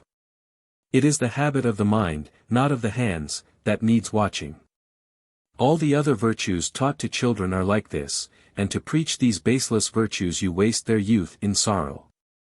What a sensible sort of education. Teachers, have done with these shams, be good and kind, let your example sink into your scholars' memories till they are old enough to take it to heart. Rather than hasten to demand deeds of charity from my pupil I prefer to perform such deeds in his presence, even depriving him of the means of imitating me, as an honor beyond his years. For it is of the utmost importance that he should not regard a man's duties as merely those of a child. If when he sees me help the poor he asks me about it, and it is time to reply to his questions 27 I shall say, my dear boy, the rich only exist, through the goodwill of the poor, so they have promised to feed those who have not enough to live on. Either in goods or labor. Then you promise to do this? Certainly, I am only master of the wealth that passes through my hands on the condition attached to its ownership. After this talk, and we have seen how a child may be brought to understand it, another than Emile would be tempted to imitate me and behave like a rich man. In such a case I should at least take care that it was done without ostentation. I would rather he robbed me of my privilege and hid himself to give.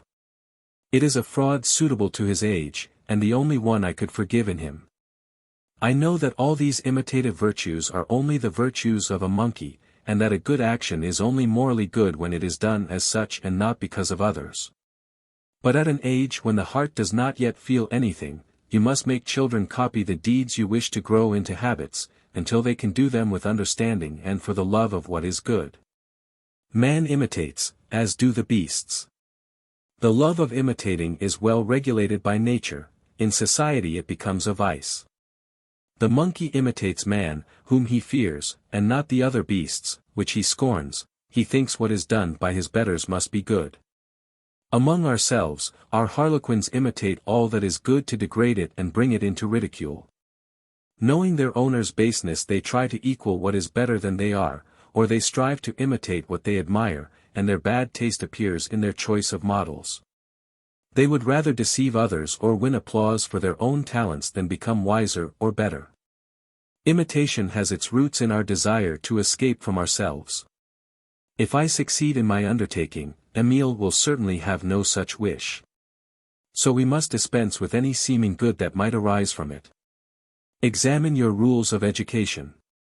You will find them all topsy-turvy, especially in all that concerns virtue and morals.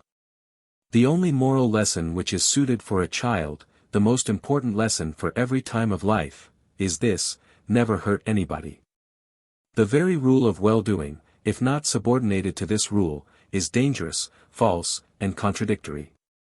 Who is there who does no good? Every one does some good, the wicked as well as the righteous. He makes one happy at the cost of the misery of 100, and hence spring all our misfortunes. The noblest virtues are negative, they are also the most difficult, for they make little show, and do not even make room for that pleasure so dear to the heart of man, the thought that someone is pleased with us.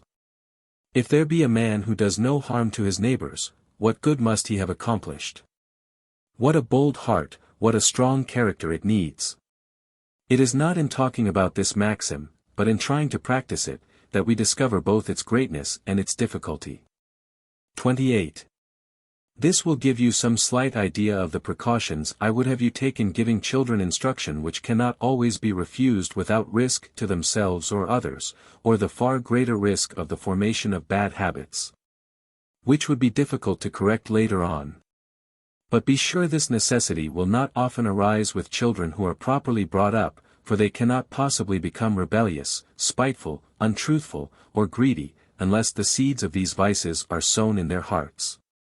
What I have just said applies therefore rather to the exception than the rule. But the oftener children have the opportunity of quitting their proper condition, and contracting the vices of men, the oftener will these exceptions arise. Those who are brought up in the world must receive more precocious instruction than those who are brought up in retirement. So this solitary education would be preferable, even if it did nothing more than leave childhood time to ripen. There is quite another class of exceptions, those so gifted by nature that they rise above the level of their age. As there are men who never get beyond infancy, so there are others who are never, so to speak, children, they are men almost from birth. The difficulty is that these cases are very rare, very difficult to distinguish. While every mother, who knows that a child may be a prodigy, is convinced that her child is that one. They go further, they mistake the common signs of growth for marks of exceptional talent. Liveliness, sharp sayings, romping, amusing simplicity, these are the characteristic marks of this age, and show that the child is a child indeed. Is it strange that a child who is encouraged to chatter and allowed to say anything, who is restrained neither by consideration nor convention, should chance to say something clever?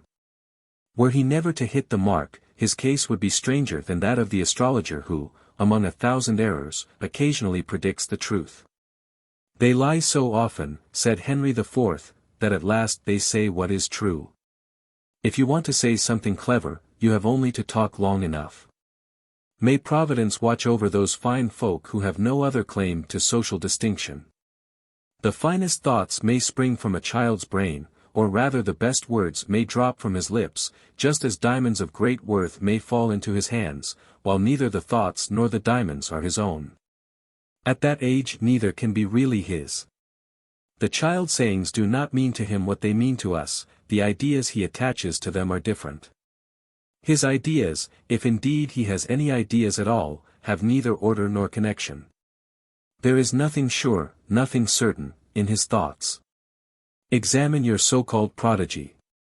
Now and again you will discover in him extreme activity of mind and extraordinary clearness of thought. More often this same mind will seem slack and spiritless, as if wrapped in mist. Sometimes he goes before you, sometimes he will not stir. One moment you would call him a genius, another a fool. You would be mistaken in both. He is a child, an eaglet who soars aloft for a moment, only to drop back into the nest. Treat him, therefore, according to his age, in spite of appearances, and beware of exhausting his strength by overmuch exercise. If the young brain grows warm and begins to bubble, let it work freely, but do not heat it any further, lest it lose its goodness, and when the first gases have been given off, collect and compress the rest so that in after years they may turn to life-giving heat and real energy. If not, your time and your pains will be wasted, you will destroy your own work, and after foolishly intoxicating yourself with these heady fumes, you will have nothing left but an insipid and worthless wine. Silly children grow into ordinary men. I know no generalization more certain than this. It is the most difficult thing in the world to distinguish between genuine stupidity, and that apparent and deceitful stupidity which is the sign of a strong character. At first sight it seems strange that the two extremes should have the same outward signs. And yet it may well be so, for at an age when man has as yet no true ideas, the whole difference between the genius and the rest consists in this: the latter only take in false ideas, while the former, finding nothing but false ideas, receives no ideas at all. In this he resembles the fool, the one is fit for nothing, the other finds nothing fit for him. The only way of distinguishing between them depends upon chance, which may offer the genius some idea which he can understand, while the fool is always the same. As a child, the young Cato was taken for an idiot by his parents. He was obstinate and silent, and that was all they perceived in him. It was only in Sulla's antechamber that his uncle discovered what was in him. Had he never found his way there, he might have passed for a fool till he reached the age of reason. Had Caesar never lived, perhaps this same Cato, who discerned his fatal genius, and foretold his great schemes, would have passed for a dreamer all his days. Those who judge children hastily are apt to be mistaken. They are often more childish than the child himself. I knew a middle-aged man, 29, whose friendship I esteemed an honor, who was reckoned a fool by his family. All at once he made his name as a philosopher, and I have no doubt posterity will give him a high place among the greatest thinkers and the profoundest metaphysicians of his day. Hold childhood in reverence, and do not be in any hurry to judge it for good or ill. Leave exceptional cases to show themselves, let their qualities be tested and confirmed, before special methods are adopted.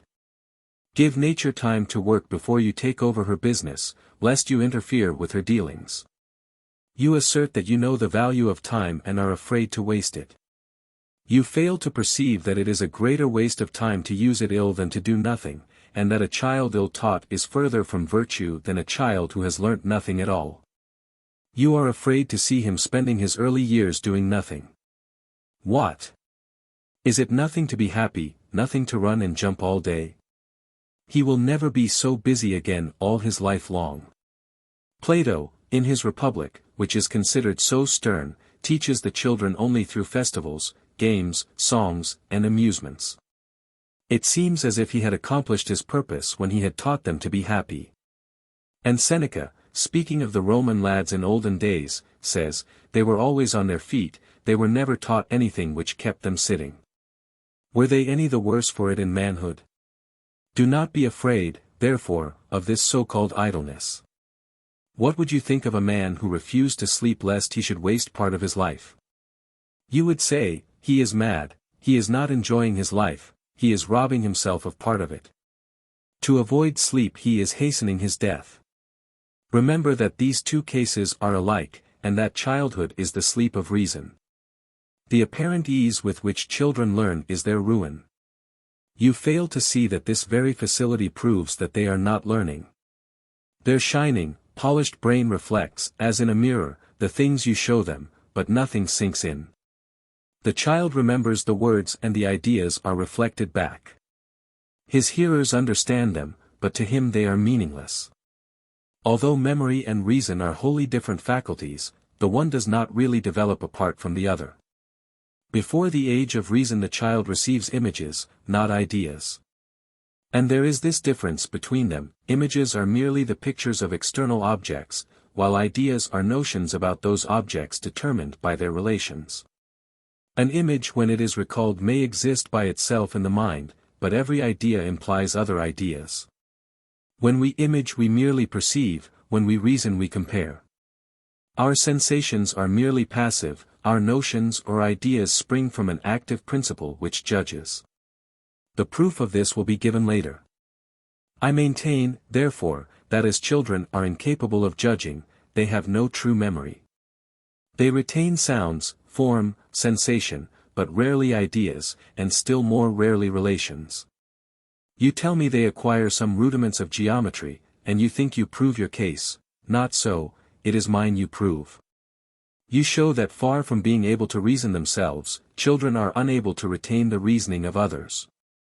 For if you follow the method of these little geometricians you will see they only retain the exact impression of the figure and the terms of the demonstration.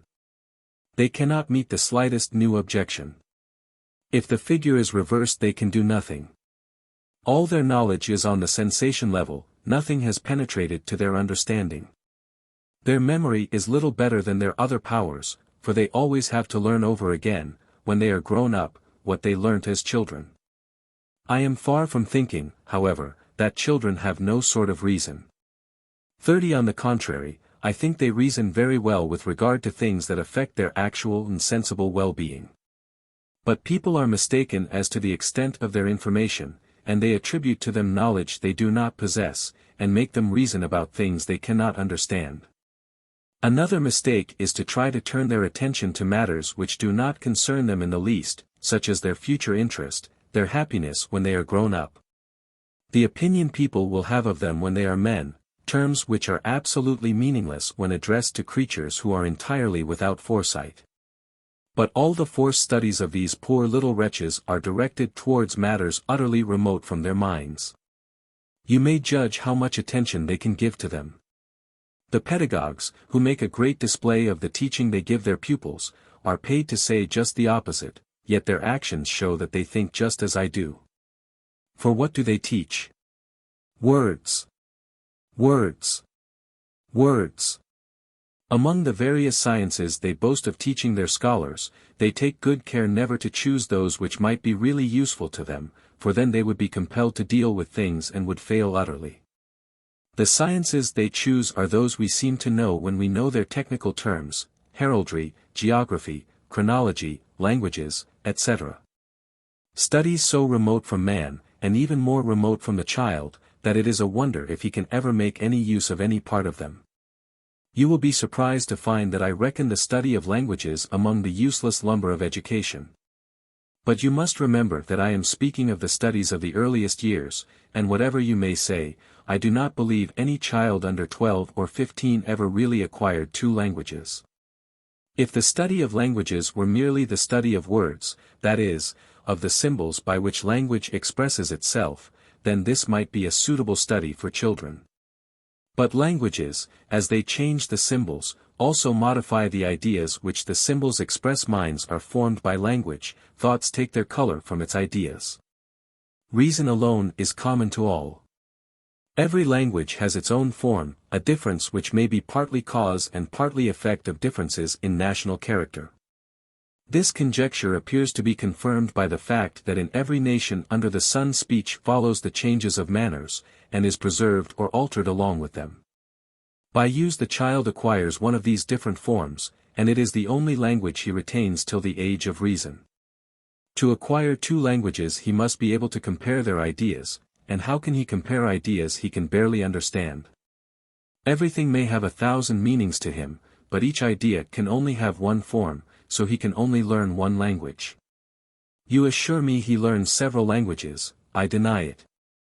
I have seen those little prodigies who are supposed to speak half a dozen languages. I have heard them speak first in German, then in Latin, French, or Italian. True, they used half a dozen different vocabularies, but they always spoke German. In a word, you may give children as many synonyms as you like, it is not their language but their words that you change, they will never have but one language. To conceal their deficiencies teachers choose the dead languages, in which we have no longer any judges whose authority is beyond dispute. The familiar use of these tongues disappeared long ago, so they are content to imitate what they find in books, and they call that talking. If the master's Greek and Latin is such poor stuff, what about the children? They have scarcely learnt their primer by heart, without understanding a word of it, when they are set to translate a French speech into Latin words. Then when they are more advanced they piece together a few phrases of Cicero for prose or a few lines of Virgil for verse. Then they think they can speak Latin, and who will contradict them? In any study whatsoever the symbols are of no value without the idea of the thing symbolized. Yet the education of the child is confined to those symbols, while no one ever succeeds in making him understand the thing signified. You think you are teaching him what the world is like, he is only learning the map. He is taught the names of towns, countries, rivers, which have no existence for him except on the paper before him. I remember seeing a geography somewhere which began with, "What is the world? A sphere of cardboard." That is the child's geography. I maintain that after 2 years' work with the globe and cosmography, there is not a single 10-year-old child who could find his way from Paris to St. Denis by the help of the rules he has learnt. I maintain that not one of these children could find his way by the map about the paths on his father's estate without getting lost. These are the young doctors who can tell us the position of Pekin, Ispahan, Mexico, and every country in the world. You tell me the child must be employed on studies which only need eyes. That may be, but if there are any such studies, they are unknown to me. It is a still more ridiculous error to set them to study history, which is considered within their grasp because it is merely a collection of facts. But what is meant by this word, fact? Do you think the relations which determine the facts of history are so easy to grasp that the corresponding ideas are easily developed in the child's mind? Do you think that a real knowledge of events can exist apart from the knowledge of their causes and effects, and that history has so little relation to words that the one can be learnt without the other? If you perceive nothing in a man's actions beyond merely physical and external movements, what do you learn from history? Absolutely nothing, while this study, robbed of all that makes it interesting, gives you neither pleasure nor information. If you want to judge actions by their moral bearings, try to make these moral bearings intelligible to your scholars. You will soon find out if they are old enough to learn history. Remember, reader, that he who speaks to you is neither a scholar nor a philosopher, but a plain man and a lover of truth. A man who is pledged to no one party or system, a hermit, who mixes little with other men, and has less opportunity of imbibing their prejudices, and more time to reflect on the things that strike him in his intercourse with them. My arguments are based less on theories than on facts, and I think I can find no better way to bring the facts home to you than by quoting continually some example from the observations which suggested my arguments. I had gone to spend a few days in the country with a worthy mother of a family who took great pains with her children and their education. One morning I was present while the eldest boy had his lessons. His tutor, who had taken great pains to teach him ancient history, began upon the story of Alexander and lighted on the well-known anecdote of Philip the doctor. There is a picture of it, and the story is well worth study. The tutor, worthy man, made several reflections which I did not like with regard to Alexander's courage, but I did not argue with him lest I should lower him in the eyes of his pupil. At dinner they did not fail to get the little fellow talking, French fashion. The eager spirit of a child of his age, and the confident expectation of applause, made him say a number of silly things, and among them from time to time there were things to the point, and these made people forget the rest. At last came the story of Philip the doctor. He told it very distinctly and prettily. After the usual meed of praise, demanded by his mother and expected by the child himself, they discussed what he had said. Most of them blamed Alexander's rashness, some of them, following the tutor's example, praised his resolution, which showed me that none of those present really saw the beauty of the story. For my own part, I said, if there was any courage or any steadfastness at all in Alexander's conduct, I think it was only a piece of bravado. Then every one agreed that it was a piece of bravado. I was getting angry, and would have replied, when a lady sitting beside me, who had not hitherto spoken, bent towards me and whispered in my ear. "Jean-Jacques," said she, "say no more, they will never understand you." I looked at her, I recognized the wisdom of her advice, and I held my tongue. Several things made me suspect that our young professor had not in the least understood the story he told so prettily. After dinner I took his hand in mine and we went for a walk in the park. When I had questioned him quietly, I discovered that he admired the vaunted courage of Alexander more than any one. But in what do you suppose he thought this courage consisted? Merely in swallowing a disagreeable drink at a single draught without hesitation and without any signs of dislike. Not a fortnight before the poor child had been made to take some medicine which he could hardly swallow, and the taste of it was still in his mouth. Death, and death by poisoning, were for him only disagreeable sensations, and senna was his only idea of poison. I must admit, however, that Alexander's resolution had made a great impression on his young mind, and he was determined that next time he had to take medicine he would be an Alexander. Without entering upon explanations which were clearly beyond his grasp, I confirmed him in his praiseworthy intention, and returned home smiling to myself over the great wisdom of parents and teachers who expect to teach history to children. Such words as king, emperor, war, conquest, law, and revolution are easily put into their mouths, but when it is a question of attaching clear ideas to these words the explanations are very different from our talk with Robert the gardener. I feel sure some readers dissatisfied with that, say no more, Jean-Jacques, will ask what I really saw to admire in the conduct of Alexander. Poor things! If you need telling, how can you comprehend it?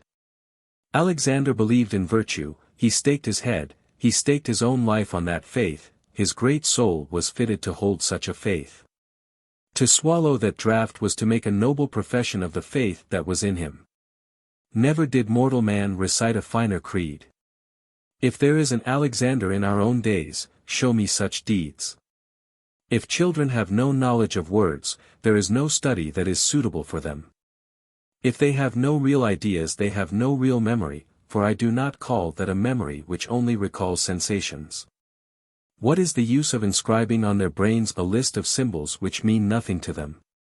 They will learn the symbols when they learn the things signified, why give them the useless trouble of learning them twice over?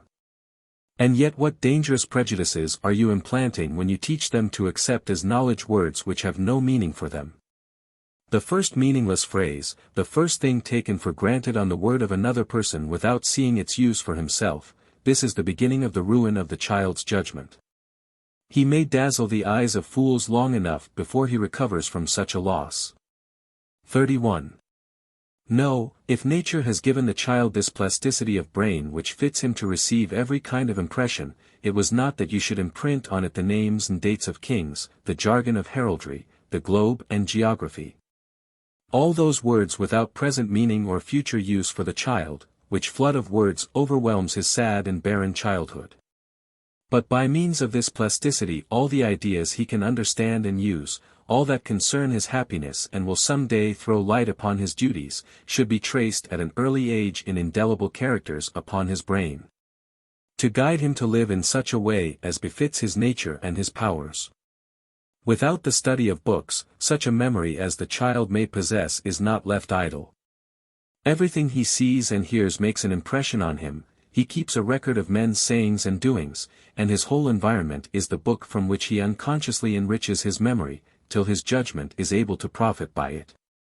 To select these objects, to take care to present him constantly with those he may know, to conceal from him those he ought not to know, this is the real way of training his early memory. And in this way you must try to provide him with a storehouse of knowledge which will serve for his education in youth and his conduct throughout life. True, this method does not produce infant prodigies, nor will it reflect glory upon their tutors and governesses, but it produces men, strong, right-thinking men, vigorous both in mind and body, men who do not win admiration as children, but honor as men. Emile will not learn anything by heart, not even fables, not even the fables of La Fontaine, simple and delightful as they are, for the words are no more the fable than the words of history are history. How can people be so blind as to call fables the child's system of morals, without considering that the child is not only amused by the apologue but misled by it? He is attracted by what is false and he misses the truth, and the means adopted to make the teaching pleasant prevent him profiting by it. Men may be taught by fables, children require the naked truth. All children learn La Fontaine's fables, but not one of them understands them. It is just as well that they do not understand, for the morality of the fables is so mixed and so unsuitable for their age that it would be more likely to incline them to vice than to virtue. More paradoxes, you exclaim. Paradoxes they may be. But let us see if there is not some truth in them. I maintain that the child does not understand the fables he is taught, for however you try to explain them, the teaching you wish to extract from them demands ideas which he cannot grasp. While the poetical form which makes it easier to remember makes it harder to understand, so that clearness is sacrificed to facility. Without quoting the host of wholly unintelligible and useless fables which are taught to children because they happen to be in the same book as the others, let us keep to those which the author seems to have written specially for children. In the whole of La Fontaine's works I only know 5 or 6 fables conspicuous for childlike simplicity. I will take the first of these as an example, for it is one whose moral is most suitable for all ages, one which children get hold of with the least difficulty, which they have most pleasure in learning. One which for this very reason the author has placed at the beginning of his book. If his object were really to delight and instruct children, this fable is his masterpiece. Let us go through it and examine it briefly. The Fox and the Crow. A fable. Maître Corbeau, sur un arbre perché, Mr. Crow perched on a tree, Mr. What does that word really mean? What does it mean before a proper noun? What is its meaning here? What is a crow? What is un arbre perché? We do not say on a tree perched, but perched on a tree. So we must speak of poetical inversions, we must distinguish between prose and verse.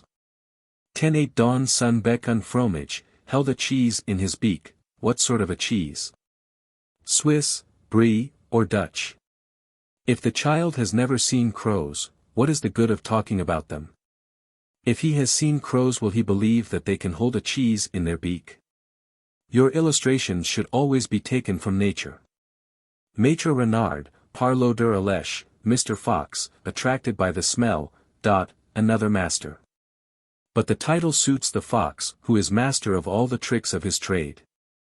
You must explain what a fox is, and distinguish between the real fox and the conventional fox of the fables. Alèche. The word is obsolete, you will have to explain it. You will say it is only used in verse. Perhaps the child will ask why people talk differently in verse. How will you answer that question? Alèche, par l'odeur d'un fromage. The cheese was held in his beak by a crow perched on a tree. It must indeed have smelt strong if the fox, in his thicket or his earth, could smell it. This is the way you train your pupil in that spirit of right judgment, which rejects all but reasonable arguments, and is able to distinguish between truth and falsehood in other tales. Louis Tient à peu près ce language, spoke to him after this fashion, so language. So foxes talk, do they? They talk like crows. Mind what you are about, oh, wise tutor, weigh your answer before you give it, it is more important than you suspect. Bonjour, Monsieur le Corbeau. Good day, Mr. Crow. Mr. The child sees this title laugh to scorn before he knows it is a title of honor. Those who say, Monsieur du Corbeau, will find their work cut out for them to explain that, du. Que vous êtes joli. Que vous me semblez beau. How handsome you are, how beautiful in my eyes. Mere padding. The child, finding the same thing repeated twice over in different words, is learning to speak carelessly. If you say this redundance is a device of the author, a part of the fox's scheme to make his praise seem all the greater by his flow of words, that is a valid excuse for me, but not for my pupil. Sans mentir, si votre ramage, without lying, if your song, without lying. So people do tell lies sometimes. What will the child think of you if you tell him the fox only says, sans mentir, because he is lying? Say report à votre plumage, answered to your fine feathers, answered. What does that mean? Try to make the child compare qualities so different as those of song and plumage, you will see how much he understands. Vous seriez le phénix de hautes de ces bois. You would be the phoenix of all the inhabitants of this wood. The phoenix. What is a phoenix? All of a sudden we are floundering in the lies of antiquity, we are on the edge of mythology. The inhabitants of this wood. What figurative language! The flatterer adopts the grand style to add dignity to his speech, to make it more attractive. Will the child understand this cunning? Does he know, how could he possibly know, what is meant by grand style and simple style? A ces mots le corbeau ne se sent pas de joie, at these words, the crow is beside himself with delight. To realize the full force of this proverbial expression we must have experienced very strong feeling. Ite, pour montrer sa belle voix, and, to show his fine voice. Remember that the child, to understand this line and the whole fable, must know what is meant by the crow's fine voice. Il ouvre un large bec, les tumeur sa proie, he opens his wide beak and drops his prey, this is a splendid line. Its very sound suggests a picture. I see the great big ugly gaping beak, I hear the cheese crashing through the branches, but this kind of beauty is thrown away upon children. Le renard saisit, it, mon bon monsieur, the fox catches it, and says, my dear sir, so kindness is already folly. You certainly waste no time in teaching your children. Apprenez que tout flatteur, you must learn that every flatterer, a general maxim. The child can make neither head nor tail of it. Vito depends de celui que l'écoute, lives at the expense of the person who listens to his flattery. No child of 10 ever understood that. So leçon vaut bien un fromage, sans doute, no doubt this lesson is well worth a cheese, this is intelligible and its meaning is very good. Yet there are few children who could compare a cheese and a lesson, few who would not prefer the cheese. You will therefore have to make them understand that this is said in mockery. What subtlety for a child! Le corbeau, hunto et confuse, the crow, ashamed and confused, a nothing pleonasm, and there is no excuse for it this time. Jura, mais un peu tard, qu'on ne ly prendrait plus, swore, but rather too late, that he would not be caught in that way again, swore.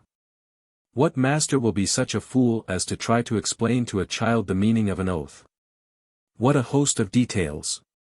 But much more would be needed for the analysis of all the ideas in this fable and their reduction to the simple and elementary ideas of which each is composed. But who thinks this analysis necessary to make himself intelligible to children? Who of us is philosopher enough to be able to put himself in the child's place? Let us now proceed to the moral. Should we teach a 6-year-old child that there are people who flatter and lie for the sake of gain? One might perhaps teach them that there are people who make fools of little boys and laugh at their foolish vanity behind their backs. But the whole thing is spoilt by the cheese. You are teaching them how to make another drop his cheese rather than how to keep their own. This is my second paradox, and it is not less weighty than the former one. Watch children learning their fables and you will see that when they have a chance of applying them they almost always use them exactly contrary to the author's meaning. Instead of being on their guard against the fault which you would prevent or cure, they are disposed to like the vice by which one takes advantage of another's defects. In the above fable children laugh at the crow, but they all love the fox. In the next fable you expect them to follow the example of the grasshopper. Not so, they will choose the ant. They do not care to abase themselves, they will always choose the principal part. This is the choice of self-love, a very natural choice. But what a dreadful lesson for children! There could be no monster more detestable than a harsh and avaricious child, who realized what he was asked to give and what he refused. The ant does more, she teaches him not merely to refuse but to revile. In all the fables where the lion plays a part, usually the chief part, the child pretends to be the lion, and when he has to preside over some distribution of good things, he takes care to keep everything for himself. But when the lion is overthrown by the gnat, the child is the gnat. He learns how to sting to death those whom he dare not attack openly. Book 3. The whole course of man's life up to adolescence is a period of weakness. Yet there comes a time during these early years when the child's strength overtakes the demands upon it, when the growing creature, though absolutely weak, is relatively strong. His needs are not fully developed and his present strength is more than enough for them. He would be a very feeble man, but he is a strong child. What is the cause of man's weakness? It is to be found in the disproportion between his strength and his desires. It is our passions that make us weak, for our natural strength is not enough for their satisfaction. To limit our desires comes to the same thing, therefore, as to increase our strength. When we can do more than we want, we have strength enough and to spare, we are really strong. This is the third stage of childhood, the stage with which I am about to deal. I still speak of childhood for want of a better word, for our scholar is approaching adolescence, though he has not yet reached the age of puberty. About 12 or 13 the child's strength increases far more rapidly than his needs. The strongest and fiercest of the passions is still unknown, his physical development is still imperfect and seems to await the call of the will. He is scarcely aware of extremes of heat and cold and braves them with impunity. He needs no coat, his blood is warm, no spices, hunger is his sauce, no food comes amiss at this age. If he is sleepy he stretches himself on the ground and goes to sleep, he finds all he needs within his reach, he is not tormented by any imaginary wants, he cares nothing what others think, his desires are not beyond his grasp. Not only is he self-sufficing, but for the first and last time in his life he has more strength than he needs. I know beforehand what you will say. You will not assert that the child has more needs than I attribute to him, but you will deny his strength. You forget that I am speaking of my own pupil, not of those puppets who walk with difficulty from one room to another, who toil indoors and carry bundles of paper. Manly strength, you say, appears only with manhood. The vital spirits, distilled in their proper vessels and spreading through the whole body, can alone make the muscles firm, sensitive, tense, and springy, can alone cause real strength. This is the philosophy of the study. I appeal to that of experience. In the country districts, I see big lads hoeing, digging, guiding the plough, filling the wine cask, driving the cart, like their fathers. You would take them for grown men if their voices did not betray them. Even in our towns, iron workers, tool makers, and blacksmiths' lads are almost as strong as their masters and would be scarcely less skillful had their training begun earlier. If there is a difference, and I do not deny that there is, it is, I repeat, much less than the difference between the stormy passions of the man and the few wants of the child. Moreover, it is not merely a question of bodily strength, but more especially of strength of mind, which reinforces and directs the bodily strength. This interval in which the strength of the individual is in excess of his wants is, as I have said, relatively though not absolutely the time of greatest strength. It is the most precious time in his life, it comes but once. It is very short, all too short, as you will see when you consider the importance of using it aright. He has, therefore, a surplus of strength and capacity which he will never have again. What use shall he make of it? He will strive to use it in tasks which will help at need. He will, so to speak, cast his present surplus into the storehouse of the future, the vigorous child will make provision for the feeble man. But he will not store his goods where thieves may break in, nor in barns which are not his own. To store them aright, they must be in the hands and the head, they must be stored within himself. This is the time for work, instruction, and inquiry. And note that this is no arbitrary choice of mine, it is the way of nature herself. Human intelligence is finite, and not only can no man know everything, he cannot even acquire all the scanty knowledge of others. Since the contrary of every false proposition is a truth, there are as many truths as falsehoods. We must, therefore, choose what to teach as well as when to teach it. Some of the information within our reach is false, some is useless, some merely serves to puff up its possessor. The small store which really contributes to our welfare alone deserves the study of a wise man, and therefore of a child whom one would have wise. He must know not merely what is, but what is useful. From this small stock we must also deduct those truths which require a full-grown mind for their understanding, those which suppose a knowledge of man's relations to his fellowmen, a knowledge which no child can acquire. These things, although in themselves true, lead an inexperienced mind into mistakes with regard to other matters. We are now confined to a circle, small indeed compared with the whole of human thought, but this circle is still a vast sphere when measured by the child's mind. Dark places of the human understanding, what rash hand shall dare to raise your veil? What pitfalls does our so-called science prepare for the miserable child? Would you guide him along this dangerous path and draw the veil from the face of nature? Stay your hand. First make sure that neither he nor you will become dizzy. Beware of the specious charms of error and the intoxicating fumes of pride. Keep this truth ever before you, ignorance never did anyone any harm, error alone is fatal, and we do not lose our way through ignorance but through self-confidence. His progress in geometry may serve as a test and a true measure of the growth of his intelligence, but as soon as he can distinguish between what is useful and what is useless. Much skill and discretion are required to lead him towards theoretical studies. For example, would you have him find a mean proportional between two lines, contrive that he should require to find a square equal to a given rectangle? If two mean proportionals are required, you must first contrive to interest him in the doubling of the cube. See how we are gradually approaching the moral ideas which distinguish between good and evil. Hitherto we have known no law but necessity, now we are considering what is useful, we shall soon come to what is fitting and right. Man's diverse powers are stirred by the same instinct. The bodily activity, which seeks an outlet for its energies, is succeeded by the mental activity which seeks for knowledge.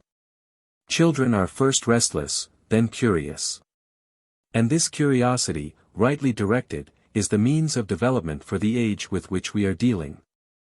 Always distinguish between natural and acquired tendencies. There is a zeal for learning which has no other foundation than a wish to appear learned, and there is another which springs from man's natural curiosity about all things far or near which may affect himself. The innate desire for comfort and the impossibility of its complete satisfaction impel him to the endless search for fresh means of contributing to its satisfaction. This is the first principle of curiosity. A principle natural to the human heart, though its growth is proportional to the development of our feeling and knowledge. If a man of science were left on a desert island with his books and instruments and knowing that he must spend the rest of his life there, he would scarcely trouble himself about the solar system, the laws of attraction, or the differential calculus. He might never even open a book again, but he would never rest till he had explored the furthest corner of his island, however large it might be. Let us therefore omit from our early studies such knowledge as has no natural attraction for us, and confine ourselves to such things as instinct impels us to study. Our island is this earth, and the most striking object we behold is the sun. As soon as we pass beyond our immediate surroundings, one or both of these must meet our eye. Thus the philosophy of most savage races is mainly directed to imaginary divisions of the earth or to the divinity of the sun. What a sudden change, you will say. Just now we were concerned with what touches ourselves, with our immediate environment, and all at once we are exploring the round world and leaping to the bounds of the universe. This change is the result of our growing strength and of the natural bent of the mind. While we were weak and feeble, self-preservation concentrated our attention on ourselves. Now that we are strong and powerful, the desire for a wider sphere carries us beyond ourselves as far as our eyes can reach. But as the intellectual world is still unknown to us, our thoughts are bounded by the visible horizon, and our understanding only develops within the limits of our vision. Let us transform our sensations into ideas, but do not let us jump all at once from the objects of sense to objects of thought. The latter are attained by means of the former. Let the senses be the only guide for the first workings of reason. No book but the world, no teaching but that of fact. The child who reads ceases to think, he only reads. He is acquiring words, not knowledge. Teach your scholar to observe the phenomena of nature. You will soon rouse his curiosity, but if you would have it grow, do not be in too great a hurry to satisfy this curiosity. Put the problems before him and let him solve them himself. Let him know nothing because you have told him, but because he has learnt it for himself. Let him not be taught science, let him discover it. If ever you substitute authority for reason, he will cease to reason. He will be a mere plaything of other people's thoughts. You wish to teach this child geography and you provide him with globes, spheres, and maps. What elaborate preparations! What is the use of all these symbols? Why not begin by showing him the real thing so that he may at least know what you are talking about? One fine evening we are walking in a suitable place where the wide horizon gives us a full view of the setting sun, and we note the objects which mark the place where it sets. Next morning we return to the same place for a breath of fresh air before sunrise. We see the rays of light which announce the sun's approach. The glow increases, the east seems afire, and long before the sun appears the light leads us to expect its return. Every moment you expect to see it. There it is at last. A shining point appears like a flash of lightning and soon fills the whole space. The veil of darkness rolls away, man perceives his dwelling place in fresh beauty. During the night the grass has assumed a fresher green. In the light of early dawn, and gilded by the first rays of the sun, it seems covered with a shining network of dew reflecting the light and color. The birds raise their chorus of praise to greet the Father of life, not one of them is mute. Their gentle warbling is softer than by day, it expresses the languor of a peaceful waking. All these produce an impression of freshness which seems to reach the very soul. It is a brief hour of enchantment which no man can resist. A sight so grand, so fair, so delicious, that none can behold it unmoved. Fired with this enthusiasm, the master wishes to impart it to the child. He expects to rouse his emotion by drawing attention to his own. Mere folly. The splendor of nature lives in man's heart. To be seen, it must be felt. The child sees the objects themselves, but does not perceive their relations, and cannot hear their harmony. It needs knowledge he has not yet acquired, feelings he has not yet experienced, to receive the complex impression which results from all these separate sensations. If he has not wandered over arid plains, if his feet have not been scorched by the burning sands of the desert, if he has not breathed the hot and oppressive air reflected from the glowing rocks, how shall he delight in the fresh air of a fine morning? The scent of flowers, the beauty of foliage, the moistness of the dew, the soft turf beneath his feet, how shall all these delight his senses? How shall the song of the birds arouse voluptuous emotion if love and pleasure are still unknown to him? How shall he behold with rapture the birth of this fair day, if his imagination cannot paint the joys it may bring in its track? How can he feel the beauty of nature, while the hand that formed it is unknown? Never tell the child what he cannot understand, no descriptions, no eloquence, no figures of speech, no poetry. The time has not come for feeling or taste. Continue to be clear and cold. The time will come only too soon when you must adopt another tone. Brought up in the spirit of our maxims, accustomed to make his own tools and not to appeal to others until he has tried and failed, he will examine everything he sees carefully and in silence. He thinks rather than questions. Be content, therefore, to show him things at a fit season, then, when you see that his curiosity is thoroughly aroused, put some brief question which will set him trying to discover the answer. On the present occasion, when you and he have carefully observed the rising sun, when you have called his attention to the mountains and other objects visible from the same spot, after he has chattered freely about them, keep quiet for a few minutes as if lost in thought, and then say, "I think the sun set over there last night. It rose here this morning. How can that be?" Say no more. If he asks questions, do not answer them, talk of something else. Let him alone, and be sure he will think about it. To train a child to be really attentive so that he may be really impressed by any truth of experience, he must spend anxious days before he discovers that truth. If he does not learn enough in this way, there is another way of drawing his attention to the matter. Turn the question about. If he does not know how the sun gets from the place where it sets to where it rises, he knows at least how it travels from sunrise to sunset. His eyes teach him that. Use the second question to throw light on the first.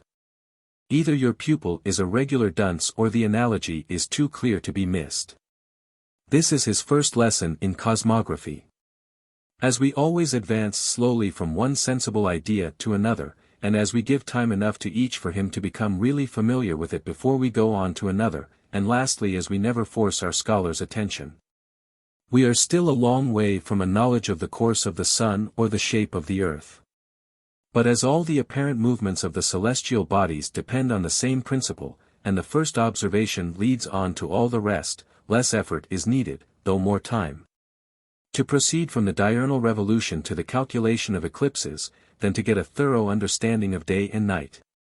Since the sun revolves round the earth, it describes a circle, and every circle must have a center, that we know already. This center is invisible, it is in the middle of the earth, but we can mark out two opposite points on the earth's surface which correspond to it. A skewer passed through the 3 points and prolonged to the sky at either end would represent the earth's axis and the sun's daily course. A round teetotum revolving on its point represents the sky turning on its axis. The 2 points of the teetotum are the 2 poles. The child will be delighted to find one of them, and I show him the tail of the little bear. Here is another game for the dark. Little by little we get to know the stars, and from this comes a wish to know the planets and observe the constellations. We saw the sun rise at midsummer, we shall see it rise at Christmas or some other fine winter's day, for you know we are no lie-a-beds and we enjoy the cold. I take care to make this second observation in the same place as the first, and if skillfully lead up to, one or other will certainly exclaim, "What a funny thing! The sun is not rising in the same place. Here are our landmarks, but it is rising over there. So there is the summer east and the winter east," etc. Young teacher, you are on the right track. These examples should show you how to teach the sphere without any difficulty, taking the earth for the earth and the sun for the sun. As a general rule, never substitute the symbol for the thing signified, unless it is impossible to show the thing itself, for the child's attention is so taken up with the symbol that he will forget what it signifies. I consider the armillary sphere a clumsy disproportioned bit of apparatus. The confused circles and the strange figures described on it suggest witchcraft and frighten the child. The earth is too small, the circles too large and too numerous. Some of them, the colures, for instance, are quite useless. And the thickness of the pasteboard gives them an appearance of solidity so that they are taken for circular masses having a real existence, and when you tell the child that these are imaginary circles, he does not know what he is looking at and is none the wiser. We are unable to put ourselves in the child's place, we fail to enter into his thoughts, we invest him with our own ideas, and while we are following our own chain of reasoning, we merely fill his head with errors and absurdities. Should the method of studying science be analytic or synthetic? People dispute over this question, but it is not always necessary to choose between them. Sometimes the same experiments allow one to use both analysis and synthesis, and thus to guide the child by the method of instruction when he fancies he is only analyzing. Then, by using both at once, each method confirms the results of the other. Starting from opposite ends, without thinking of following the same road, he will unexpectedly reach their meeting place, and this will be a delightful surprise. For example, I would begin geography at both ends and add to the study of the Earth's revolution the measurement of its divisions, beginning at home.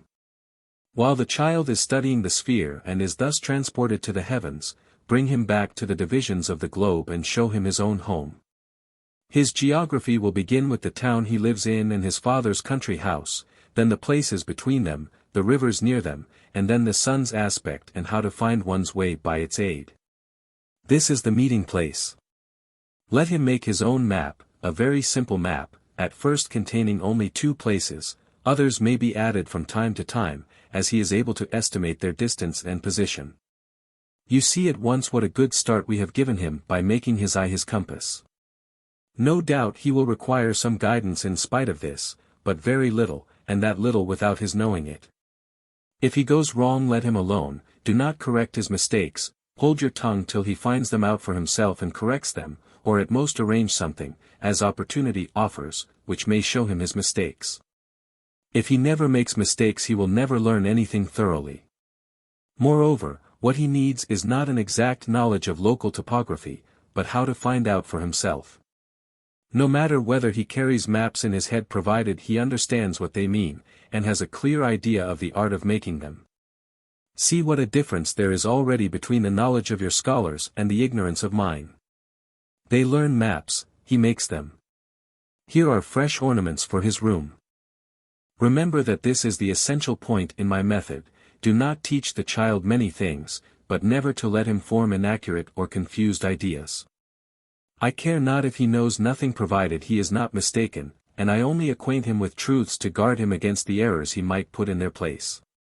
Reason and judgment come slowly, prejudices flock to us in crowds, and from these he must be protected. But if you make science itself your object, you embark on an unfathomable and shoreless ocean, an ocean strewn with reefs from which you will never return.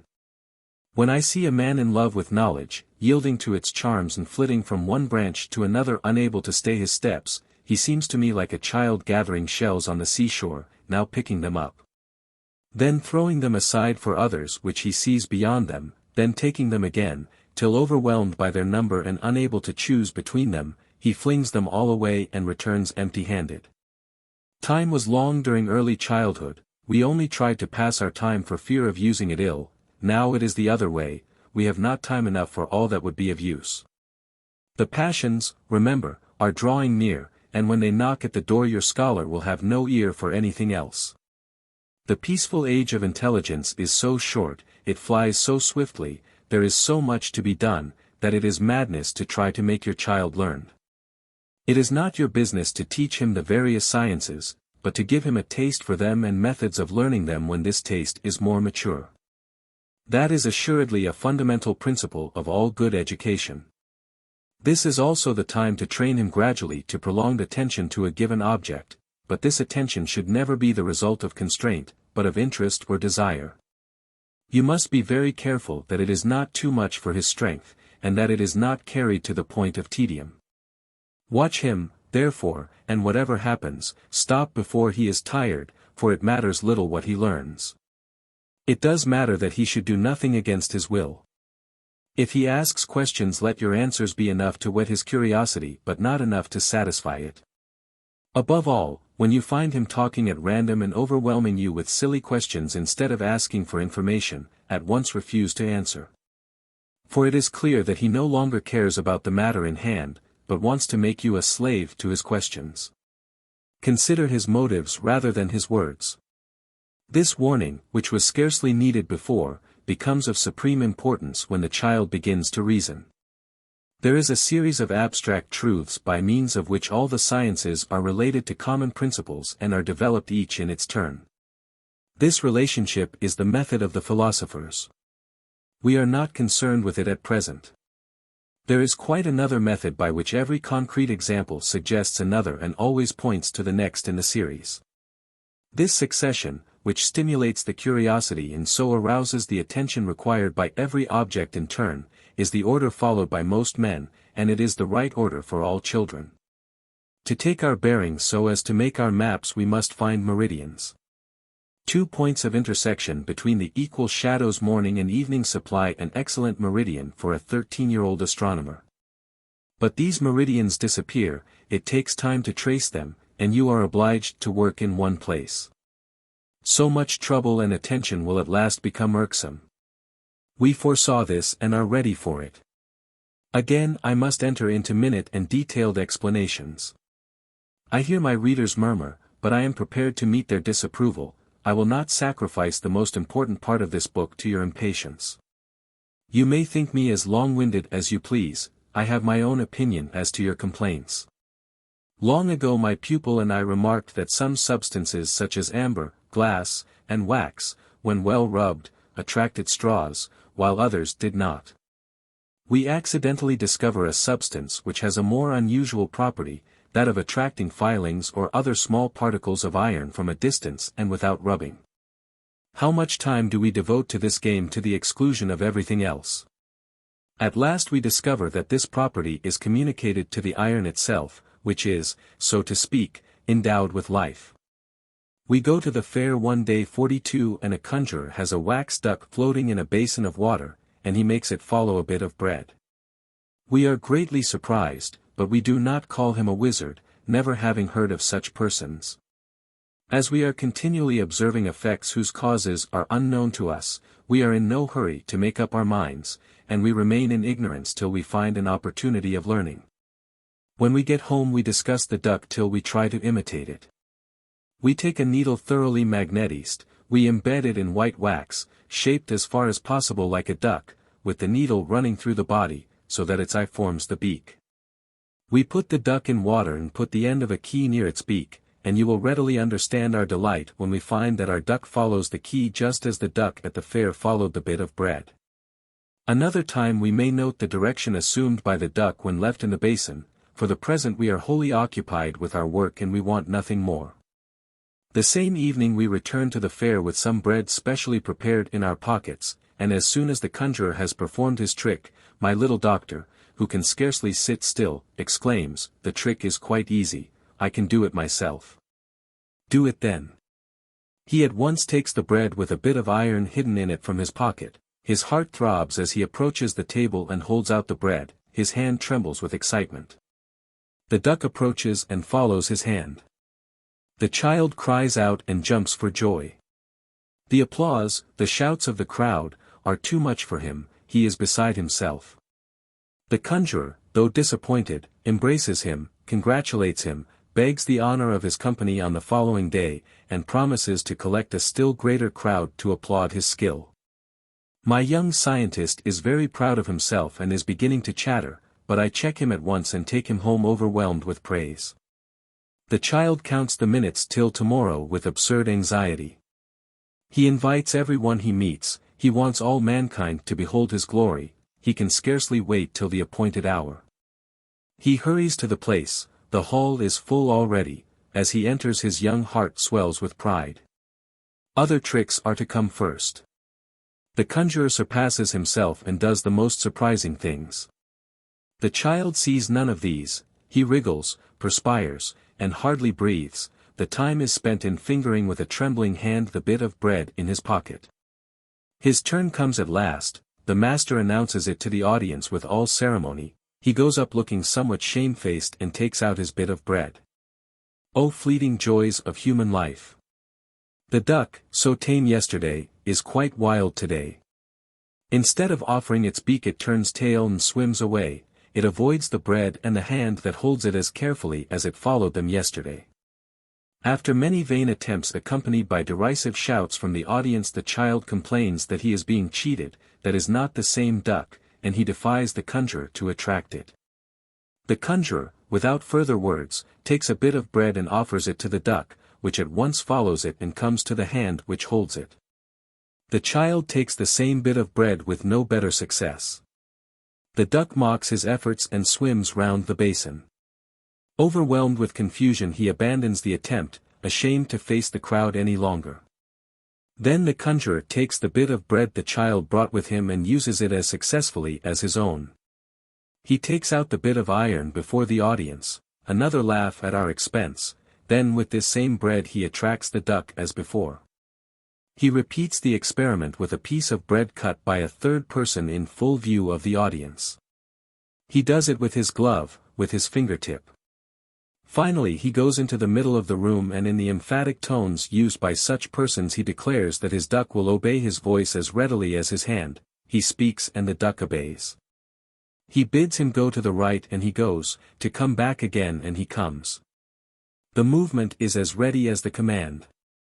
The growing applause completes our discomfiture. We slip away unnoticed and shut ourselves up in our room, without relating our successes to everybody as we had expected. Next day there is a knock at the door. When I open it there is the conjurer, who makes a modest complaint with regard to our conduct. What had he done that we should try to discredit his tricks and deprive him of his livelihood? What is there so wonderful in attracting a duck that we should purchase this honor at the price of an honest man's living? My word, gentlemen! Had I any other trade by which I could earn a living I would not pride myself on this. You may well believe that a man who has spent his life at this miserable trade knows more about it than you who only give your spare time to it. If I did not show you my best tricks at first, it was because one must not be so foolish as to display all one knows at once. I always take care to keep my best tricks for emergencies, and I have plenty more to prevent young folks from meddling. However, I have come, gentlemen, in all kindness, to show you the trick that gave you so much trouble. I only beg you not to use it to my hurt and to be more discreet in future. He then shows us his apparatus, and to our great surprise we find it is merely a strong magnet in the hand of a boy concealed under the table. The man puts up his things, and after we have offered our thanks and apologies, we try to give him something. He refuses it. No, gentlemen, says he, I owe you no gratitude and I will not accept your gift. I leave you in my debt in spite of all, and that is my only revenge. Generosity may be found among all sorts of people, and I earn my pay by doing my tricks and not by teaching them. As he is going he blames me outright. I can make excuses for the child, he says, he sinned in ignorance. But you, sir, should know better. Why did you let him do it? As you are living together and you are older than he, you should look after him and give him good advice. Your experience should be his guide. When he is grown up he will reproach, not only himself, but you, for the faults of his youth. When he is gone we are greatly downcast. I blame myself for my easygoing ways. I promise the child that another time I will put his interests first and warn him against faults before he falls into them, for the time is coming when our relations will be changed. When the severity of the master must give way to the friendliness of the comrade. This change must come gradually, you must look ahead, and very far ahead. We go to the fair again the next day to see the trick whose secret we know. We approach our Socrates, the conjurer, with profound respect, we scarcely dare to look him in the face. He overwhelms us with politeness, gives us the best places, and heaps coals of fire on our heads. He goes through his performance as usual, but he lingers affectionately over the duck, and often glances proudly in our direction. We are in the secret, but we do not tell. If my pupil did but open his mouth he would be worthy of death. There is more meaning than you suspect in this detailed illustration. How many lessons in one! How mortifying are the results of a first impulse towards vanity. Young tutor, watch this first impulse carefully. If you can use it to bring about shame and disgrace, you may be sure it will not recur for many a day. What a fuss you will say. Just so, and all to provide a compass which will enable us to dispense with a meridian. Having learnt that a magnet acts through other bodies, our next business is to construct a bit of apparatus similar to that shown us. A bare table, a shallow bowl placed on it and filled with water, a duck rather better finished than the first, and so on. We often watch the thing and at last we notice that the duck, when at rest, always turns the same way. We follow up this observation, we examine the direction, we find that it is from south to north. Enough. We have found our compass or its equivalent, the study of physics is begun. There are various regions of the earth, and these regions differ in temperature. The variation is more evident as we approach the poles. All bodies expand with heat and contract with cold. This is best measured in liquids and best of all in spirits, hence the thermometer. The wind strikes the face, then the air is a body, a fluid, we feel it though we cannot see it. I invert a glass in water. The water will not fill it unless you leave a passage for the escape of the air, so air is capable of resistance. Plunge the glass further in the water will encroach on the airspace without filling it entirely. So air yields somewhat to pressure. A ball filled with compressed air bounces better than one filled with anything else, so air is elastic. Raise your arm horizontally from the water when you are lying in your bath. You will feel a terrible weight on it, so air is a heavy body. By establishing an equilibrium between air and other fluids its weight can be measured, hence the barometer, the siphon, the air gun, and the air pump. All the laws of statics and hydrostatics are discovered by such rough experiments.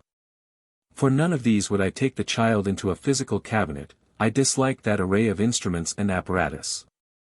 The scientific atmosphere destroys science. Either the child is frightened by these instruments or his attention, which should be fixed on their effects, is distracted by their appearance. We shall make all our apparatus ourselves, and I would not make it beforehand, but having caught a glimpse of the experiment by chance we mean to invent step by step an instrument for its verification.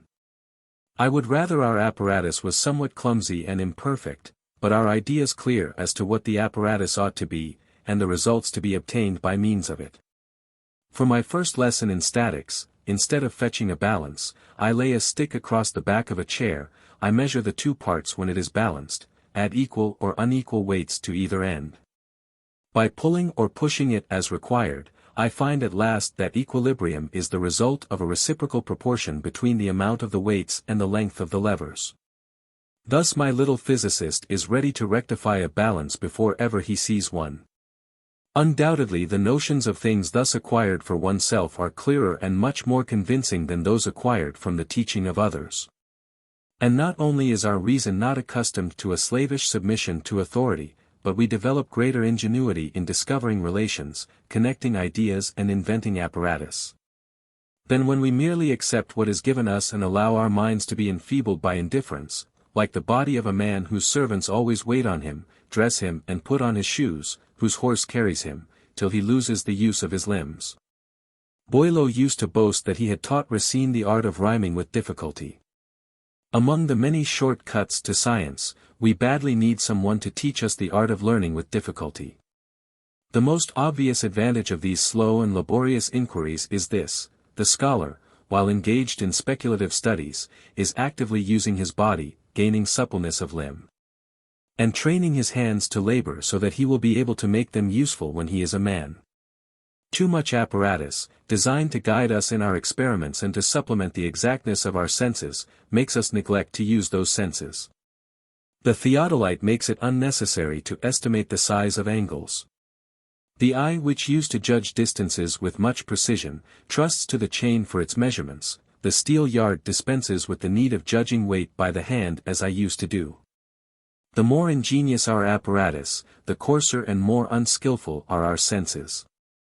We surround ourselves with tools and fail to use those with which nature has provided every one of us. But when we devote to the making of these instruments the skill which did instead of them, when for their construction we use the intelligence which enabled us to dispense with them, this is gain not loss, we add art to nature.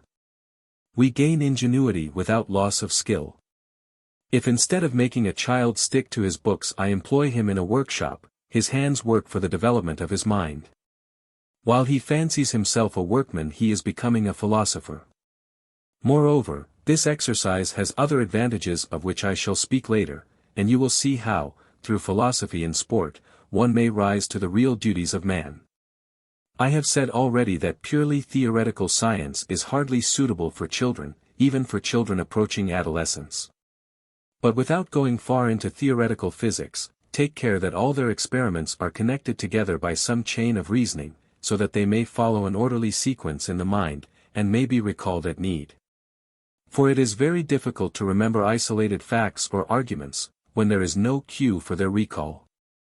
In your inquiry into the laws of nature always begin with the commonest and most conspicuous phenomena, and train your scholar not to accept these phenomena as causes but as facts.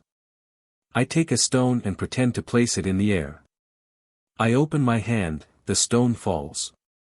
I see Emile watching my action and I say, why does this stone fall?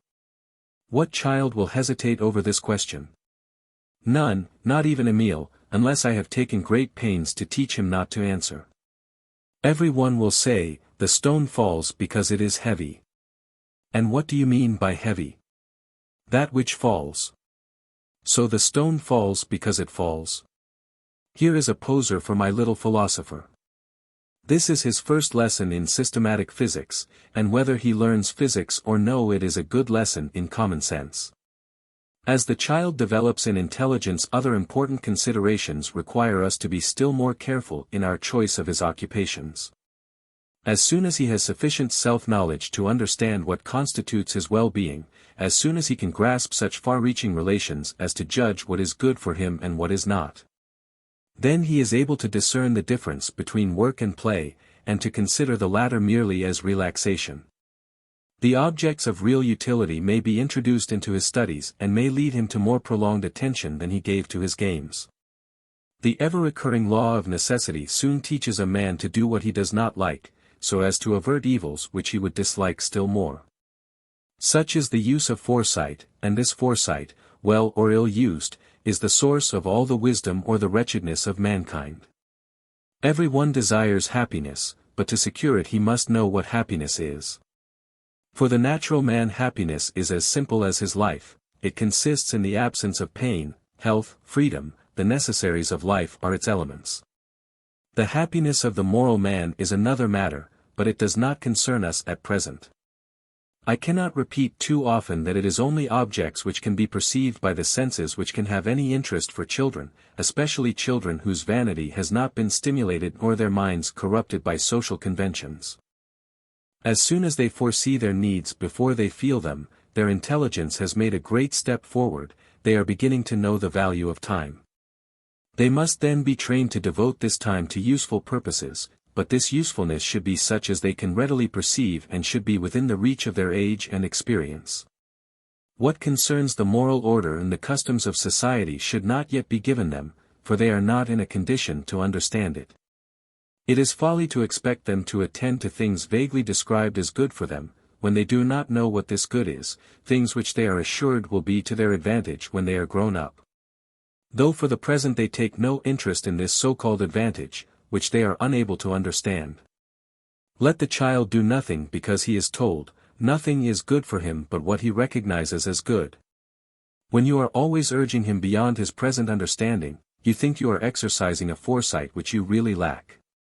To provide him with useless tools which he may never require, you deprive him of man's most useful tool, common sense. You would have him docile as a child. He will be a credulous dupe when he grows up. You are always saying, what I ask is for your good, though you cannot understand it. What does it matter to me whether you do it or not? My efforts are entirely on your account.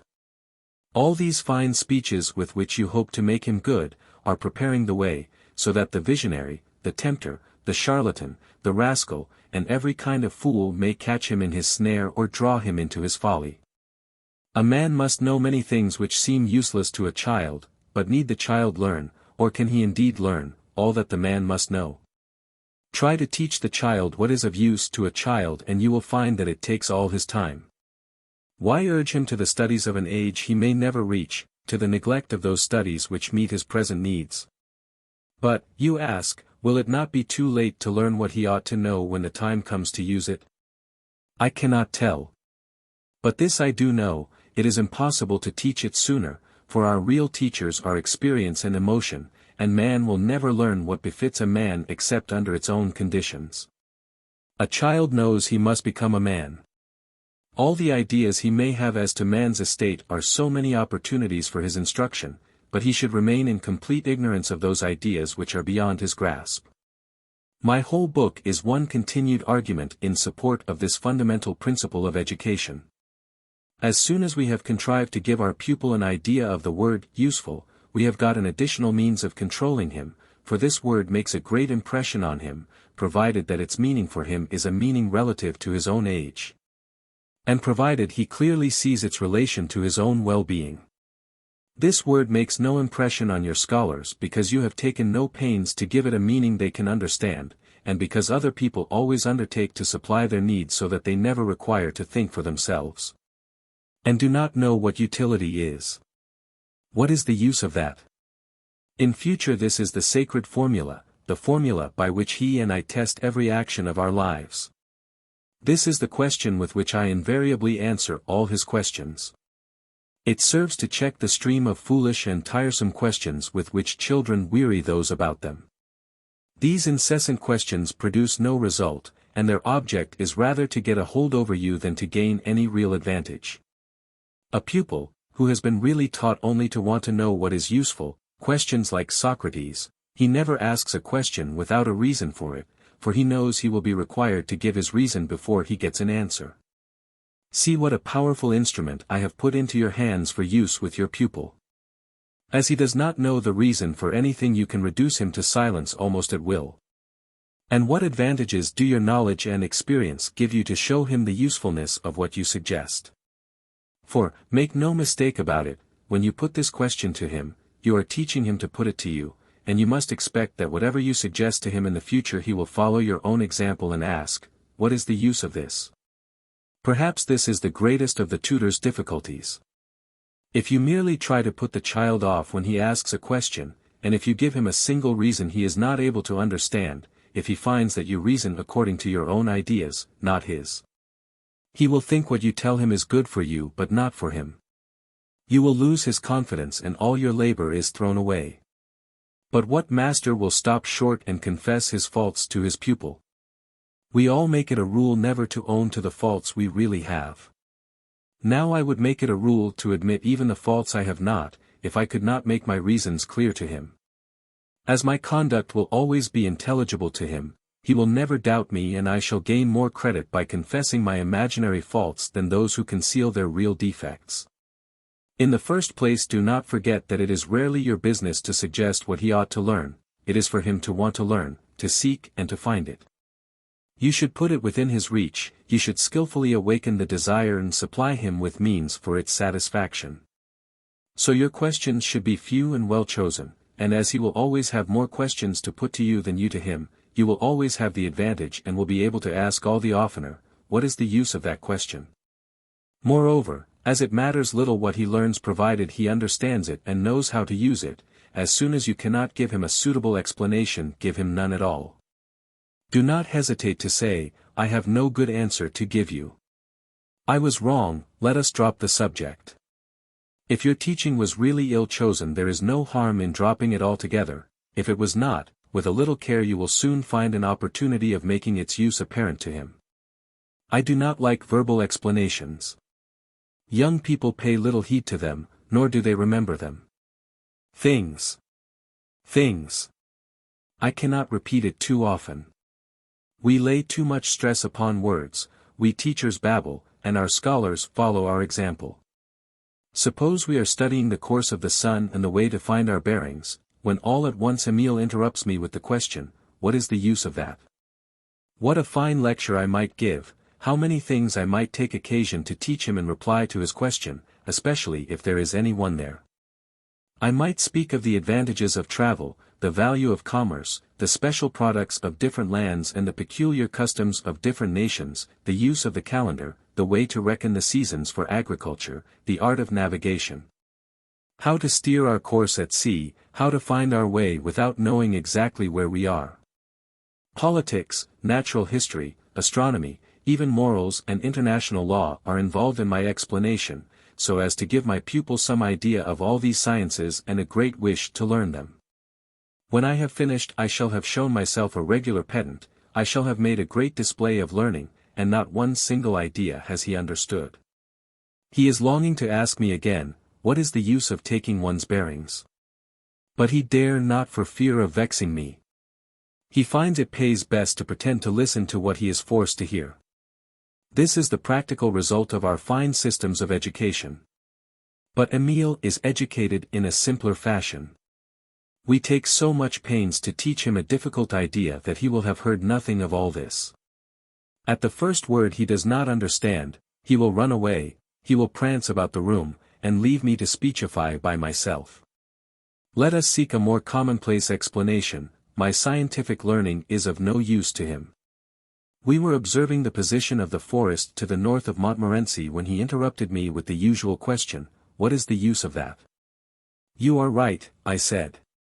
"Let us take time to think it over, and if we find it is no use we will drop it, for we only want useful games. We find something else to do and geography is put aside for the day." Next morning I suggest a walk before breakfast. There is nothing he would like better. Children are always ready to run about, and he is a good walker. We climb up to the forest, we wander through its clearings and lose ourselves. We have no idea where we are, and when we want to retrace our steps we cannot find the way. Time passes, we are hot and hungry, hurrying vainly this way and that we find nothing but woods, quarries, plains, not a landmark to guide us. Very hot, very tired, very hungry, we only get further astray.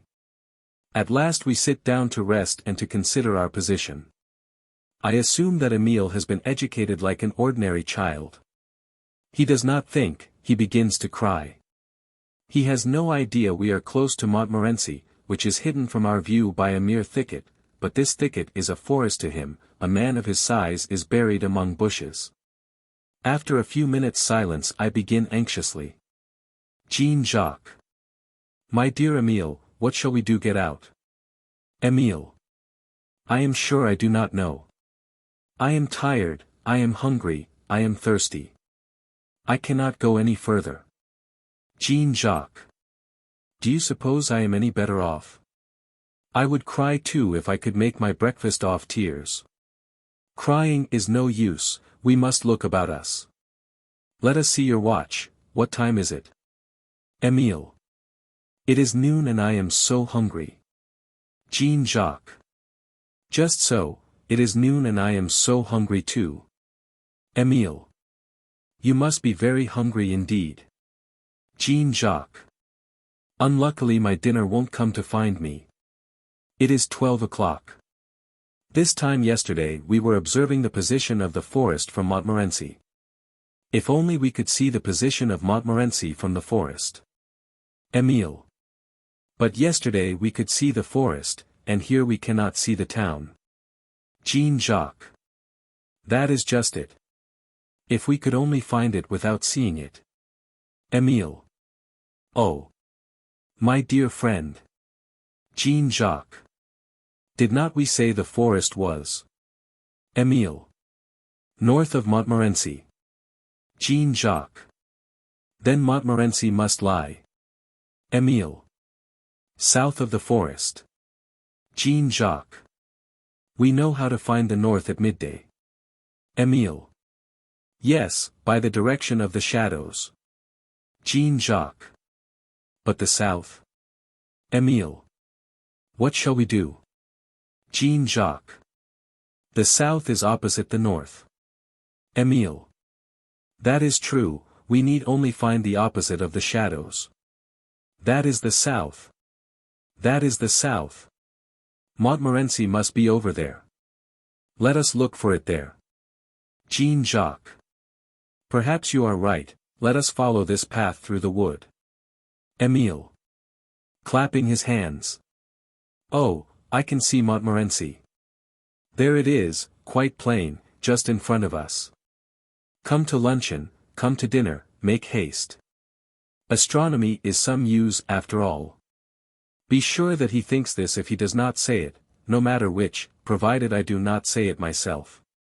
He will certainly never forget this day's lesson as long as he lives, while if I had only led him to think of all this at home, my lecture would have been forgotten the next day. Teach by doing whenever you can, and only fall back upon words when doing is out of the question.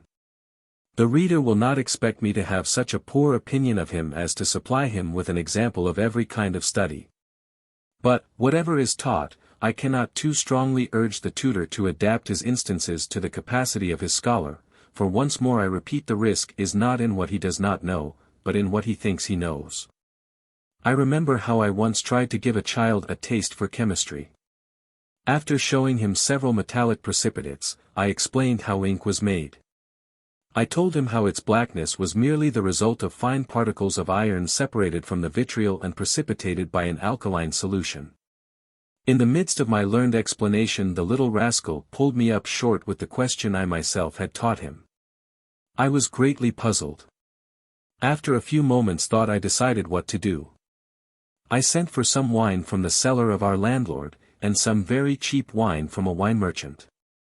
I took a small 43 flask of an alkaline solution, and placing 2 glasses before me filled with the 2 sorts of wine, I said, "Food and drink are adulterated to make them seem better than they really are. These adulterations deceive both the eye and the palate, but they are unwholesome and make the adulterated article even worse than before in spite of its fine appearance. All sorts of drinks are adulterated, and wine more than others, for the fraud is more difficult to detect, and more profitable to the fraudulent person. Sour wine is adulterated with litharge. Litharge is a preparation of lead. Lead in combination with acids forms a sweet salt which corrects the harsh taste of the sour wine, but it is poisonous. So before we drink wine of doubtful quality we should be able to tell if there is lead in it. This is how I should do it. Wine contains not merely an inflammable spirit as you have seen from the brandy made from it, it also contains an acid as you know from the vinegar made from it. This acid has an affinity for metals, it combines with them and forms salts, such as iron rust, which is only iron dissolved by the acid in air or water, or such as verdigris, which is only copper dissolved in vinegar.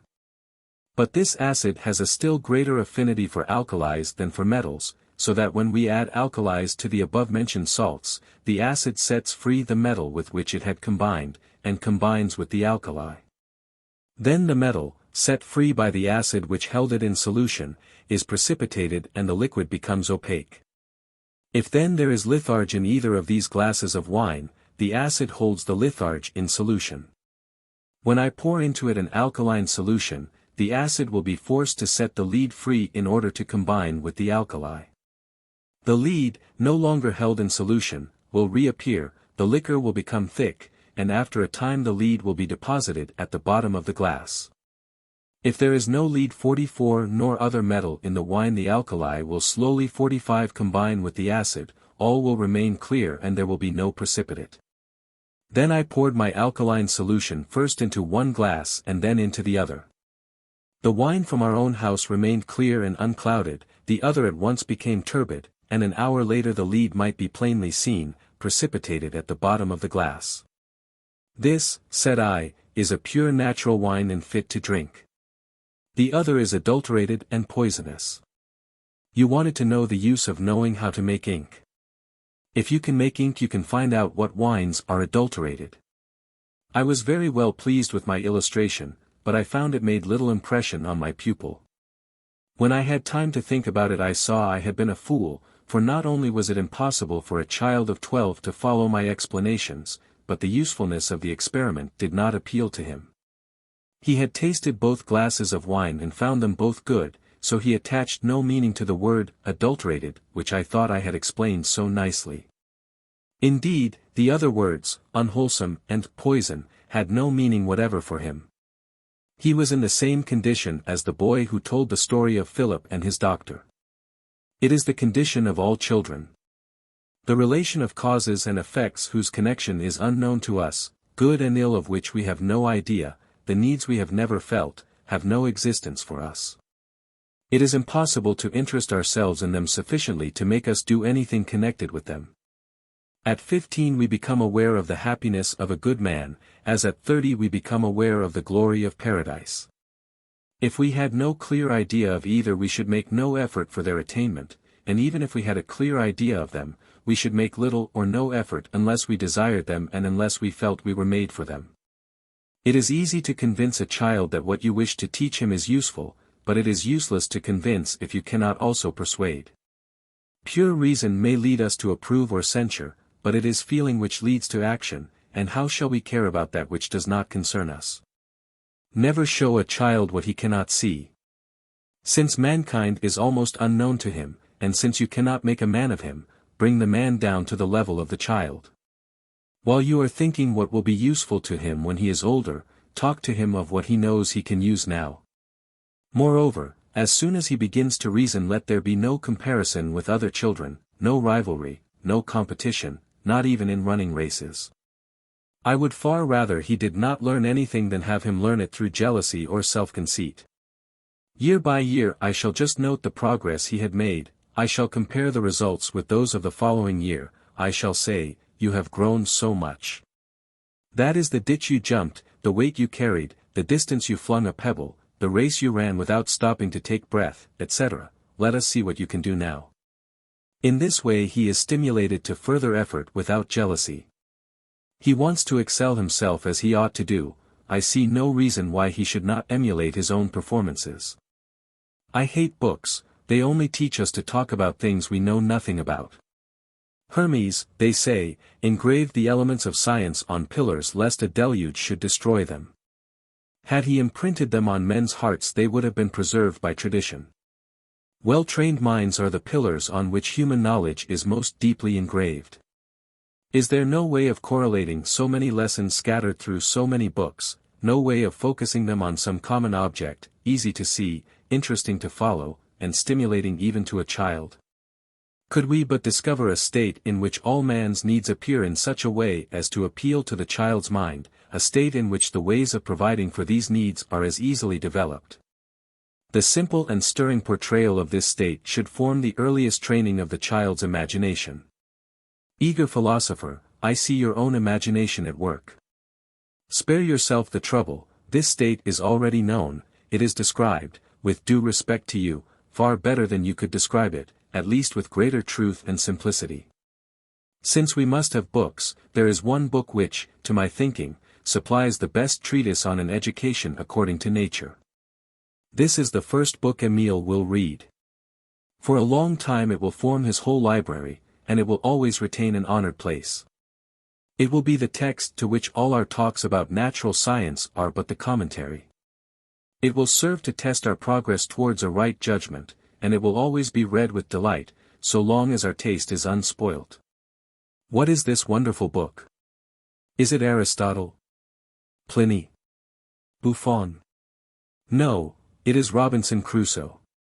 Robinson Crusoe on his island, deprived of the help of his fellow men, without the means of carrying on the various arts, yet finding food, preserving his life, and procuring a certain amount of comfort. This is the thing to interest people of all ages, and it can be made attractive to children in all sorts of ways. We shall thus make a reality of that desert island which formerly served as an illustration. The condition, I confess, is not that of a social being, nor is it in all probability Emile's own condition, but he should use it as a standard of comparison for all other conditions. The surest way to raise him above prejudice and to base his judgments on the true relations of things, is to put him in the place of a solitary man, and to judge all things as they would be judged by such a man in relation to their own utility. This novel, stripped of irrelevant matter, begins with Robinson's shipwreck on his island, and ends with the coming of the ship which bears him from it, and it will furnish Emile with material, both for work and play. During the whole period we are considering. His head should be full of it, he should always be busy with his castle, his goats, his plantations. Let him learn in detail, not from books but from things, all that is necessary in such a case. Let him think he is Robinson himself.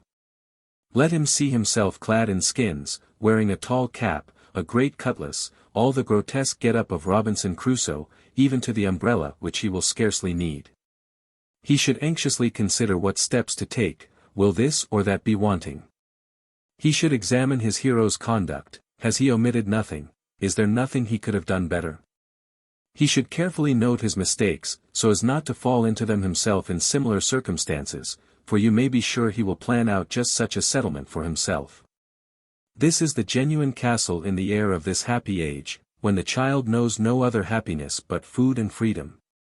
What a motive will this infatuation supply in the hands of a skillful teacher who has aroused it for the purpose of using it. The child who wants to build a storehouse on his desert island will be more eager to learn than the master to teach. He will want to know all sorts of useful things and nothing else, you will need the curb as well as the spur. Make haste, therefore, to establish him on his island while this is all he needs to make him happy. For the day is at hand, when, if he must still live on his island, he will not be content to live alone, when even the companionship of man Friday, who is almost disregarded now, will not long suffice. The exercise of the natural arts, which may be carried on by one man alone, leads on to the industrial arts which call for the cooperation of many hands. The former may be carried on by hermits, by savages, but the others can only arise in a society, and they make society necessary.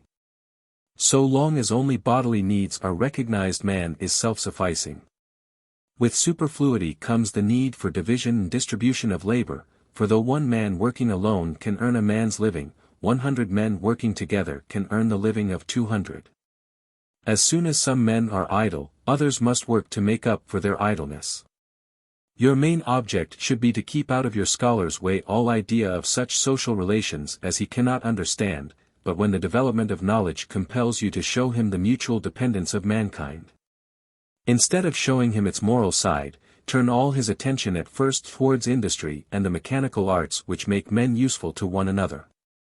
While you take him from one workshop to another, let him try his hand at every trade you show him, and do not let him leave it till he has thoroughly learnt why everything is done, or at least everything that has attracted his attention. With this aim you should take a share in his work and set him an example. Be yourself the apprentice that he may become a master. You may expect him to learn more in 1 hour's work than he would retain after a whole day's explanation. The value set by the general public on the various arts is in inverse ratio to their real utility. They are even valued directly according to their uselessness. This might be expected.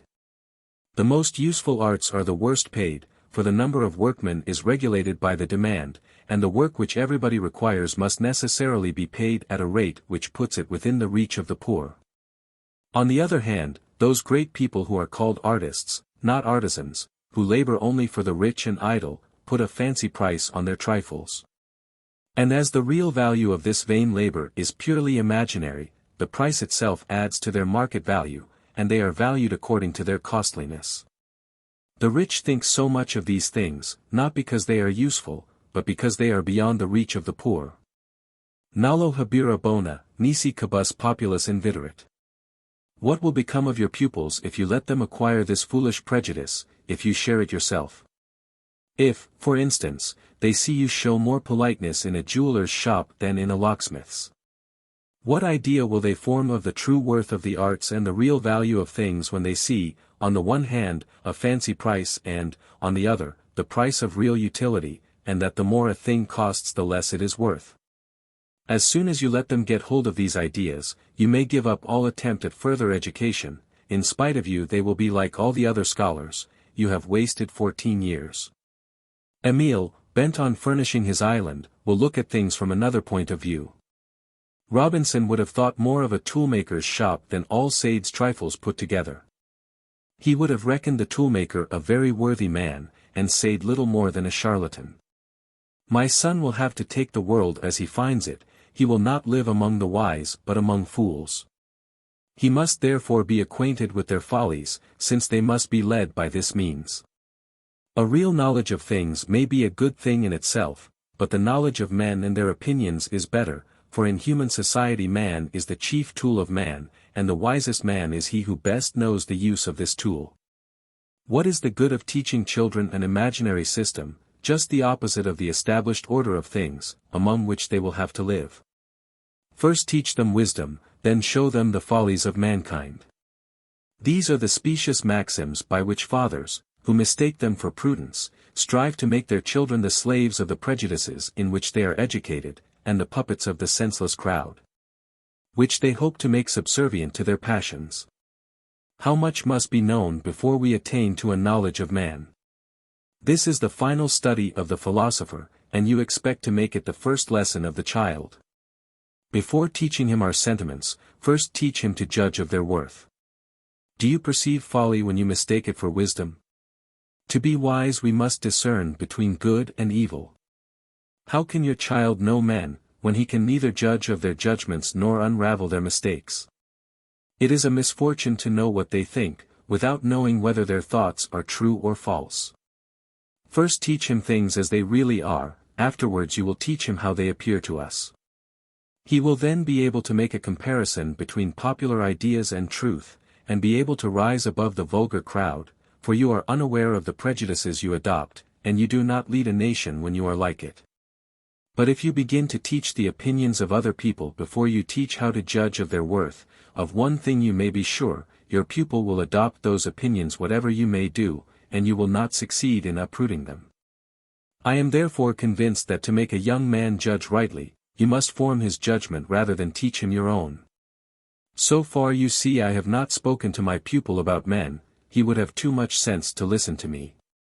His relations to other people are as yet not sufficiently apparent to him to enable him to judge others by himself. The only person he knows is himself, and his knowledge of himself is very imperfect. But if he forms few opinions about others, those opinions are correct. He knows nothing of another's place, but he knows his own and keeps to it. I have bound him with the strong cord of necessity, instead of social laws, which are beyond his knowledge. He is still little more than a body, let us treat him as such. Every substance in nature and every work of man must be judged in relation to his own use, his own safety, his own preservation, his own comfort. Thus he should value iron far more than gold, and glass than diamonds.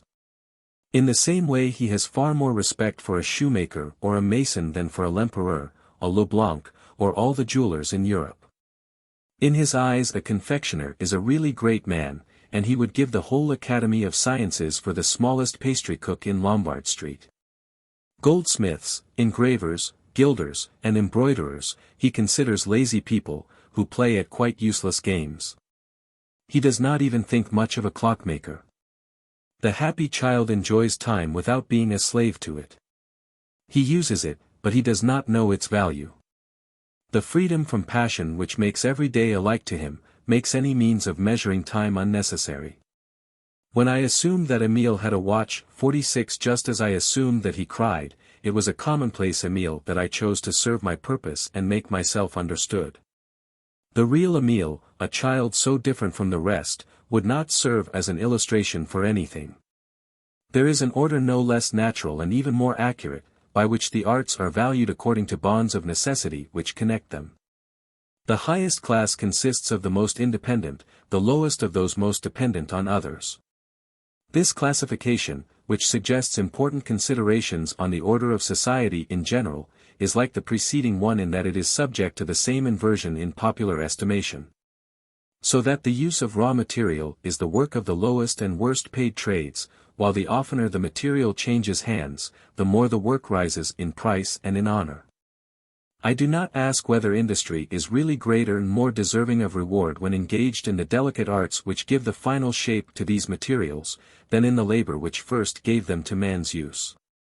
But this I say, that in everything the art which is most generally useful and necessary, is undoubtedly that which most deserves esteem, and that art which requires the least help from others is more worthy of honor than those which are dependent on other arts, since it is freer and more nearly independent. These are the true laws of value in the arts, all others are arbitrary and dependent on popular prejudice. Agriculture is the earliest and most honorable of arts, metal work I put next, then carpentry, and so on.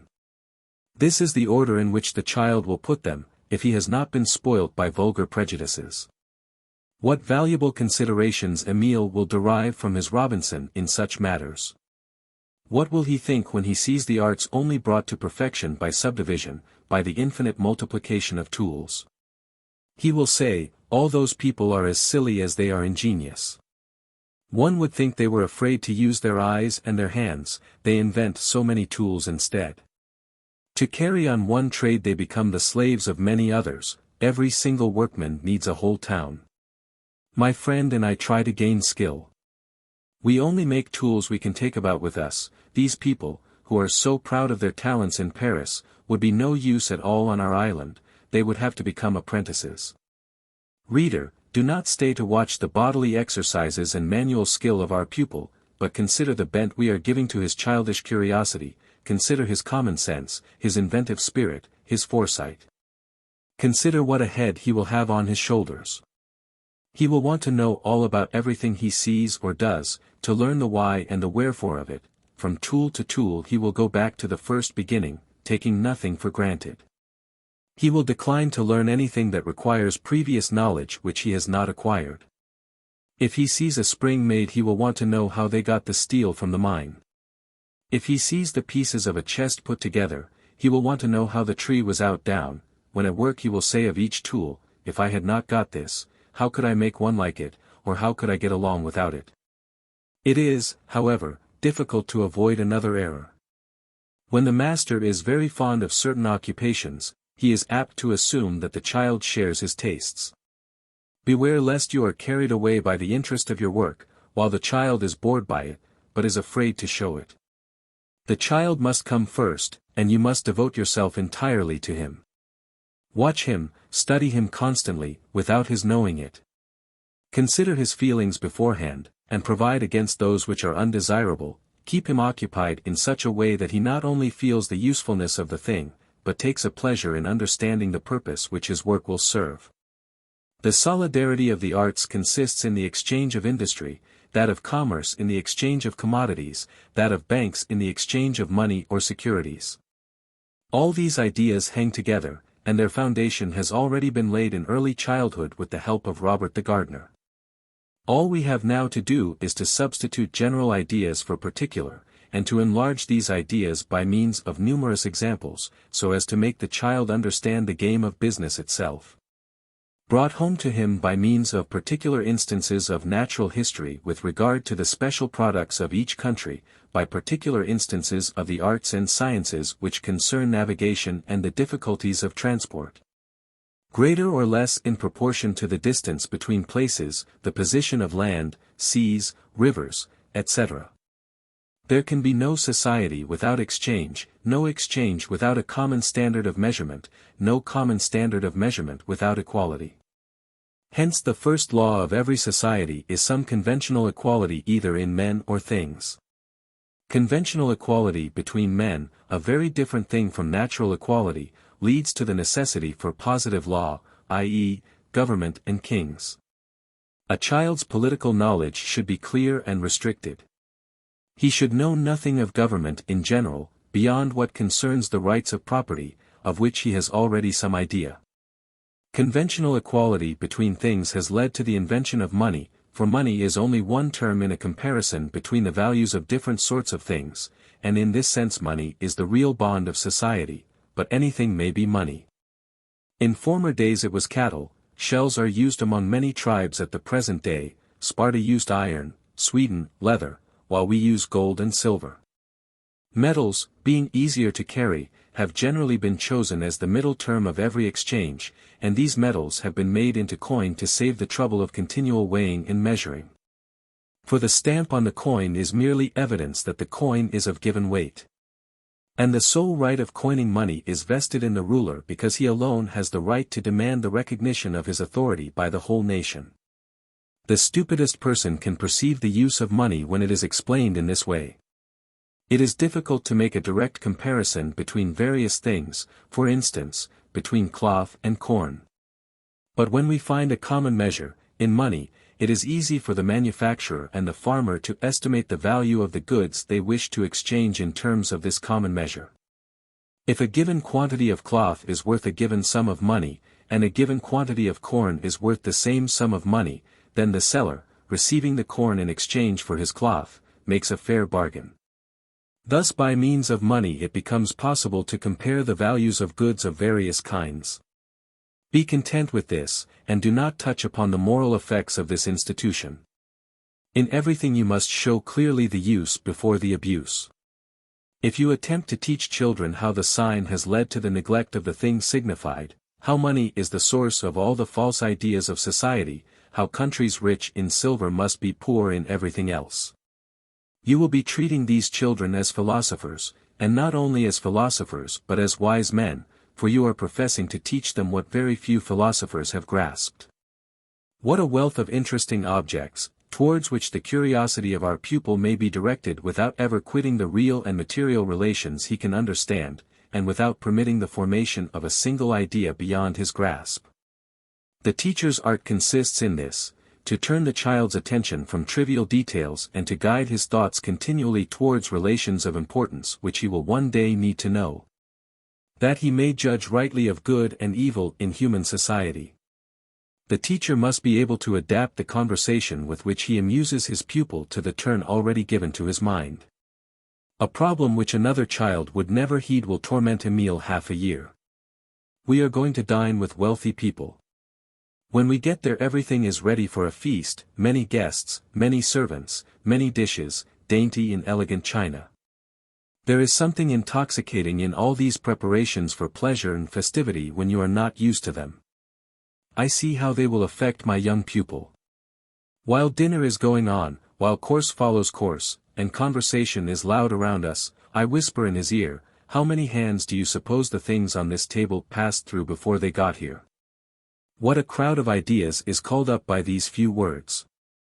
In a moment the mists of excitement have rolled away. He is thinking, considering, calculating, and anxious.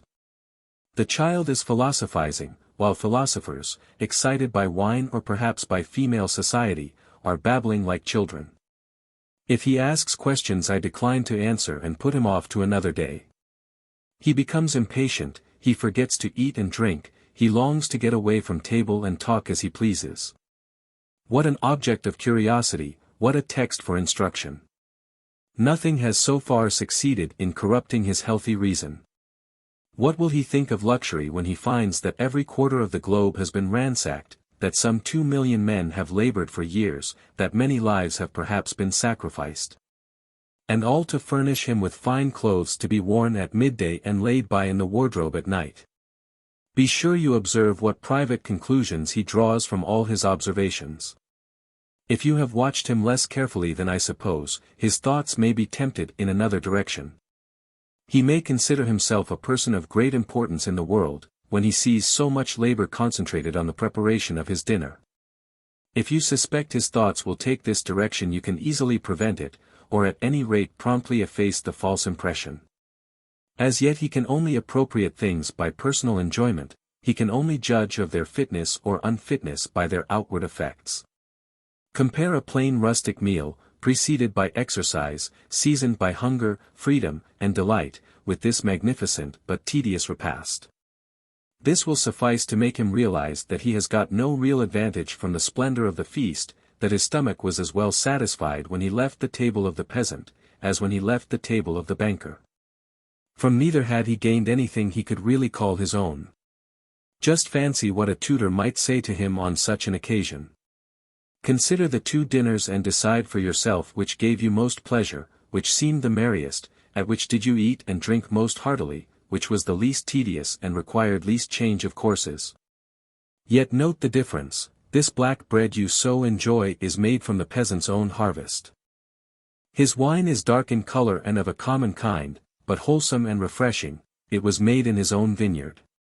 The cloth is made of his own hemp, spun and woven in the winter by his wife and daughters and the maid, no hands but theirs have touched the food. His world is bounded by the nearest mill and the next market. How far did you enjoy all that the produce of distant lands and the service of many people had prepared for you at the other dinner? If you did not get a better meal, what good did this wealth do you? How much of it was made for you? Had you been the master of the house, the tutor might say, it would have been of still less use to you, for the anxiety of displaying your enjoyment before the eyes of others would have robbed you of it. The pains would be yours, the pleasure theirs. This may be a very fine speech, but it would be thrown away upon Emile, as he cannot understand it, and he does not accept second-hand opinions. Speak more simply to him. After these 2 experiences, say to him some day, where shall we have our dinner today? Where that mountain of silver covered 3/4 of the table and those beds of artificial flowers on looking-glass were served with the dessert, where those smart ladies treated you as a toy and pretended you said what you did not mean. Or in that village 2 leagues away, with those good people who were so pleased to see us and gave us such delicious cream. Emile will not hesitate, he is not vain and he is no chatterbox. He cannot endure constraint, and he does not care for fine dishes, but he is always ready for a run in the country and is very fond of good fruit and vegetables, sweet cream and kindly people. 47 On our way, the thought will occur to him, all those people who labored to prepare that grand feast were either wasting their time or they have no idea how to enjoy themselves. My example may be right for one child and wrong for the rest. If you enter into their way of looking at things, you will know how to vary your instances as required. The choice depends on the study of the individual temperament, and this study in turn depends on the opportunities which occur to show this temperament. You will not suppose that, in the 3 or 4 years at our disposal, even the most gifted child can get an idea of all the arts and sciences, sufficient to enable him to study them for himself when he is older. But by bringing before him what he needs to know, we enable him to develop his own tastes, his own talents. To take the first step towards the object which appeals to his individuality and to show us the road we must open up to aid the work of nature. There is another advantage of these trains of limited but exact bits of knowledge. He learns by their connection and interdependence how to rank them in his own estimation and to be on his guard against those prejudices, common to most men, which draw them towards the gifts they themselves cultivate and away from those they have neglected. The man who clearly sees the whole, sees where each part should be. The man who sees one part clearly and knows it thoroughly may be a learned man, but the former is a wise man, and you remember it is wisdom rather than knowledge that we hope to acquire. However that may be, my method does not depend on my examples, it depends on the amount of a man's powers at different ages, and the choice of occupations adapted to those powers. I think it would be easy to find a method which appeared to give better results, but if it were less suited to the type, sex, and age of the scholar, I doubt whether the results would really be as good. At the beginning of this second period we took advantage of the fact that our strength was more than enough for our needs, to enable us to get outside ourselves. We have ranged the heavens and measured the earth. We have sought out the laws of nature, we have explored the whole of our island. Now let us return to ourselves, let us unconsciously approach our own dwelling. We are happy indeed if we do not find it already occupied by the dreaded foe, who is preparing to seize it. What remains to be done when we have observed all that lies around us? We must turn to our own use all that we can get, we must increase our comfort by means of our curiosity. Hitherto we have provided ourselves with tools of all kinds, not knowing which we require. Perhaps those we do not want will be useful to others, and perhaps we may need theirs.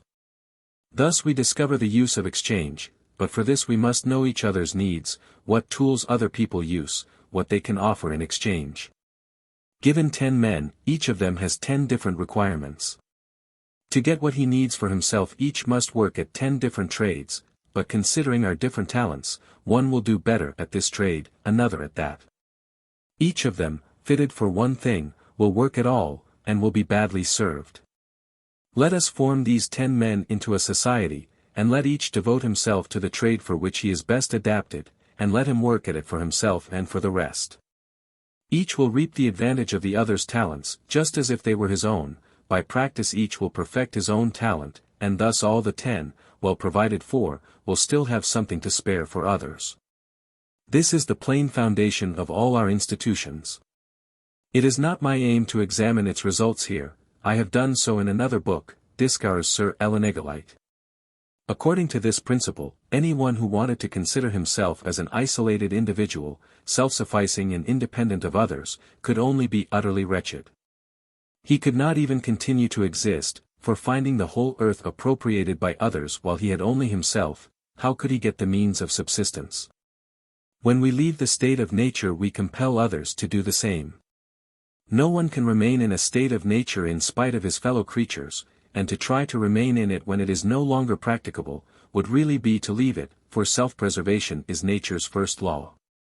Thus the idea of social relations is gradually developed in the child's mind, before he can really be an active member of human society. Emile sees that to get tools for his own use, other people must have theirs, and that he can get in exchange what he needs and they possess. I easily bring him to feel the need of such exchange and to take advantage of it. "Sir, I must live," said a miserable writer of lampoons to the minister who reproved him for his infamous trade. "I do not see the necessity," replied the great man coldly. This answer, excellent from the minister, would have been barbarous and untrue in any other mouth. Every man must live. This argument, which appeals to every one with more or less force in proportion to his humanity, strikes me as unanswerable when applied to oneself.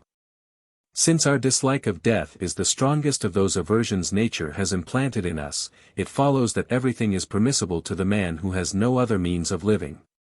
The principles, which teach the good man to count his life a little thing and to sacrifice it at duty's call, are far removed from this primitive simplicity. Happy are those nations where one can be good without effort, and just without conscious virtue. If in this world there is any condition so miserable that one cannot live without wrongdoing, where the citizen is driven into evil, you should hang, not the criminal, but those who drove him into crime. As soon as Emile knows what life is, my first care will be to teach him to preserve his life. Hitherto I have made no distinction of condition, rank, station, or fortune.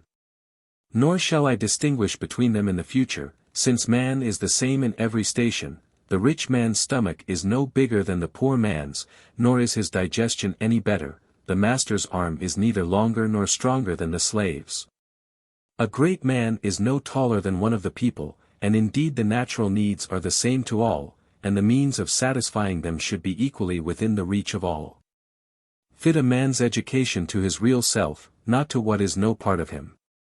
Do you not see that in striving to fit him merely for one station, you are unfitting him for anything else, so that some caprice of fortune may make your work really harmful to him? What could be more absurd than a nobleman in rags, who carries with him into his poverty the prejudices of his birth? What is more despicable than a rich man fallen into poverty, who recalls the scorn with which he himself regarded the poor, and feels that he has sunk to the lowest depth of degradation? The one may become a professional thief, the other a cringing servant, with this fine saying, "I must live." You reckon on the present order of society, without considering that this order is itself subject to inscrutable changes, and that you can neither foresee nor provide against the revolution which may affect your children. The great become small, the rich poor, the king a commoner. Does fate strike so seldom that you can count on immunity from her blows? The crisis is approaching, and we are on the edge of a revolution. 48 Who can answer for your fate? What man has made, man may destroy.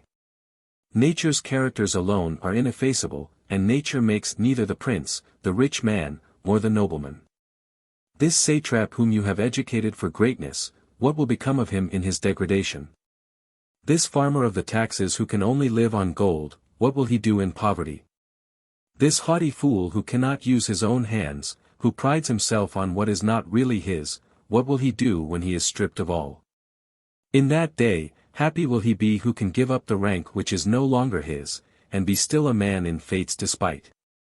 Let men praise as they will that conquered monarch who like a madman would be buried beneath the fragments of his throne. I behold him with scorn, to me he is merely a crown, and when that is gone he is nothing. But he who loses his crown and lives without it, is more than a king. From the rank of a king, which may be held by a coward, a villain, or madman, he rises to the rank of a man, a position few can fill. Thus he triumphs over fortune, he dares to look her in the face. He depends on himself alone, and when he has nothing left to show but himself he is not a nonentity, he is somebody. Better 1,000-fold the king of Corinth a schoolmaster at Syracuse, than a wretched Tarquin, unable to be anything but a king, or the heir of the ruler of 3 kingdoms, the sport of all who would scorn his poverty. Wandering from court to court in search of help, and finding nothing but insults, for want of knowing any trade but one which he can no longer practice. The man, the citizen, whoever he may be, has no property to invest in society but himself, all his other goods belong to society in spite of himself, and when a man is rich either he does not enjoy his wealth, or the public enjoys it too. In the first case he robs others as well as himself, in the second he gives them nothing. Thus his debt to society is still unpaid, while he only pays with his property. But my father was serving society while he was acquiring his wealth. Just so. He paid his own debt, not yours. You owe more to others than if you had been born with nothing, since you were born under favorable conditions. It is not fair that what one man has done for society should pay another's debt, for since every man owes all that he is, he can only pay his own debt, and no father can transmit to his son any right to be of no use to mankind. But, you say, this is just what he does when he leaves me his wealth, the reward of his labor. The man who eats in idleness what he has not himself earned, is a thief, and in my eyes, the man who lives on an income paid him by the state for doing nothing, differs little from a highwayman who lives on those who travel his way. Outside the pale of society, the solitary, owing nothing to any man, may live as he pleases, but in society either he lives at the cost of others, or he owes them in labor the cost of his keep. There is no exception to this rule.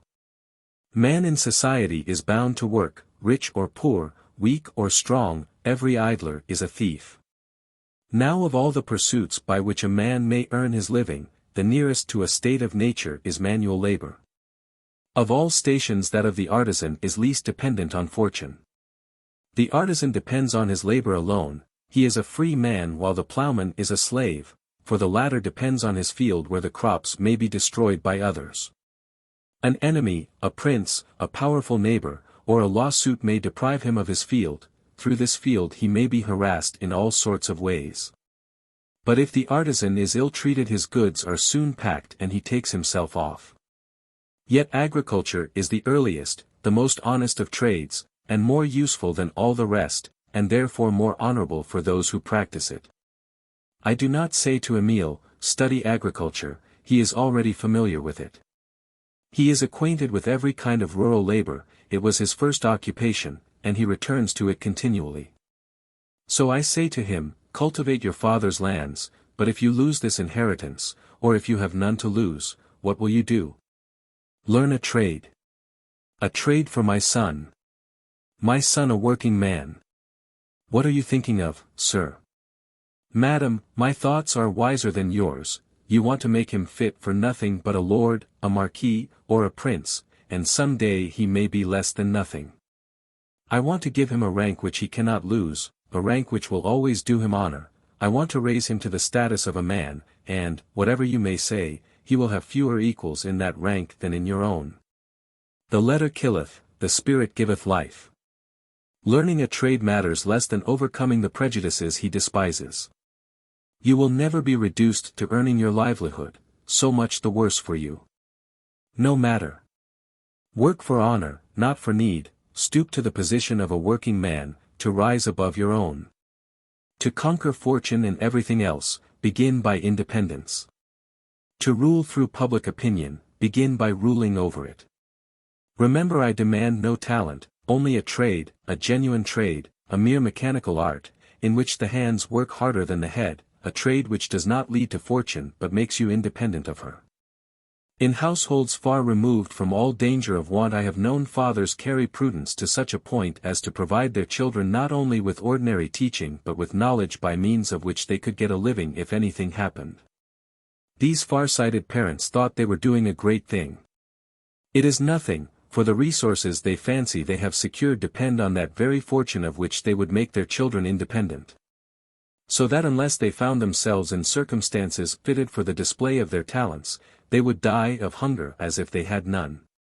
As soon as it is a question of influence and intrigue you may as well use these means to keep yourself in plenty, as to acquire, in the depths of poverty, the means of returning to your former position. If you cultivate the arts which depend on the artist's reputation, if you fit yourself for posts which are only obtained by favor, how will that help you when, rightly disgusted with the world, you scorn the steps by which you must climb? You have studied politics and statecraft, so far so good, but how will you use this knowledge, if you cannot gain the ear of the ministers, the favorites, or the officials? If you have not the secret of winning their favor, if they fail to find you a rogue to their taste? You are an architect or a painter, well and good, but your talents must be displayed. Do you suppose you can exhibit in the salon without further ado? That is not the way to set about it. Lay aside the rule and the pencil, take a cab and drive from door to door, there is the road to fame. Now you must know that the doors of the great are guarded by porters and flunkies, who only understand one language, and their ears are in their palms. If you wish to teach what you have learned, geography, mathematics, languages, music, drawing, even to find pupils, you must have friends who will sing your praises.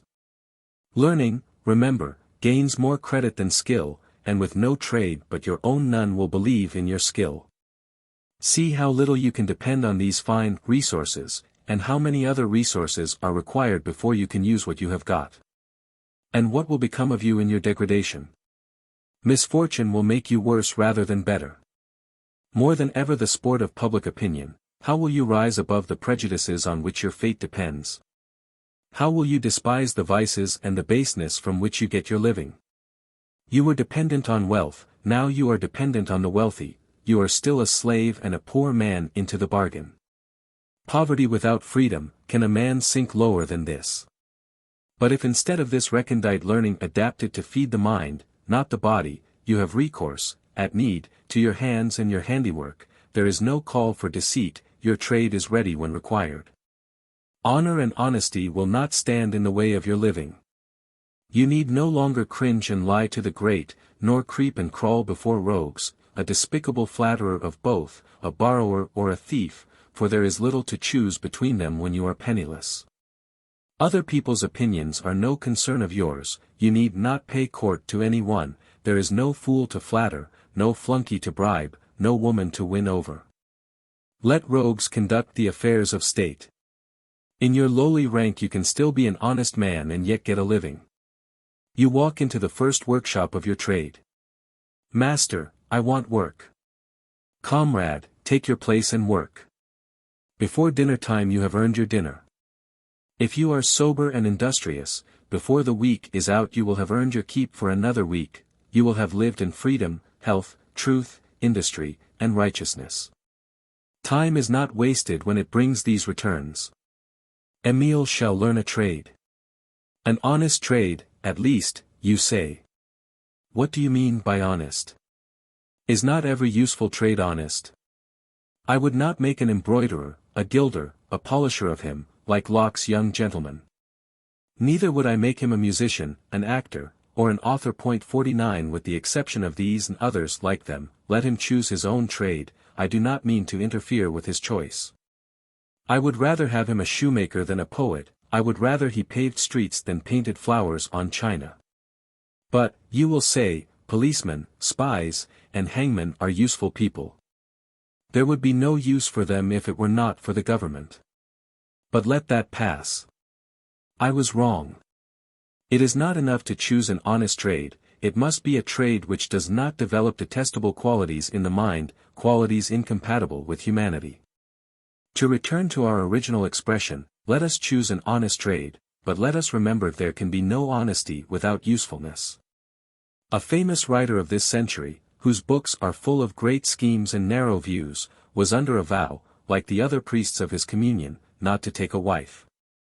Finding himself more scrupulous than others with regard to his neighbor's wife, he decided, so they say, to employ pretty servants, and so did his best to repair the wrong done to the race by his rash promise. He thought it the duty of a citizen to breed children for the state, and he made his children artisans. As soon as they were old enough they were taught whatever trade they chose.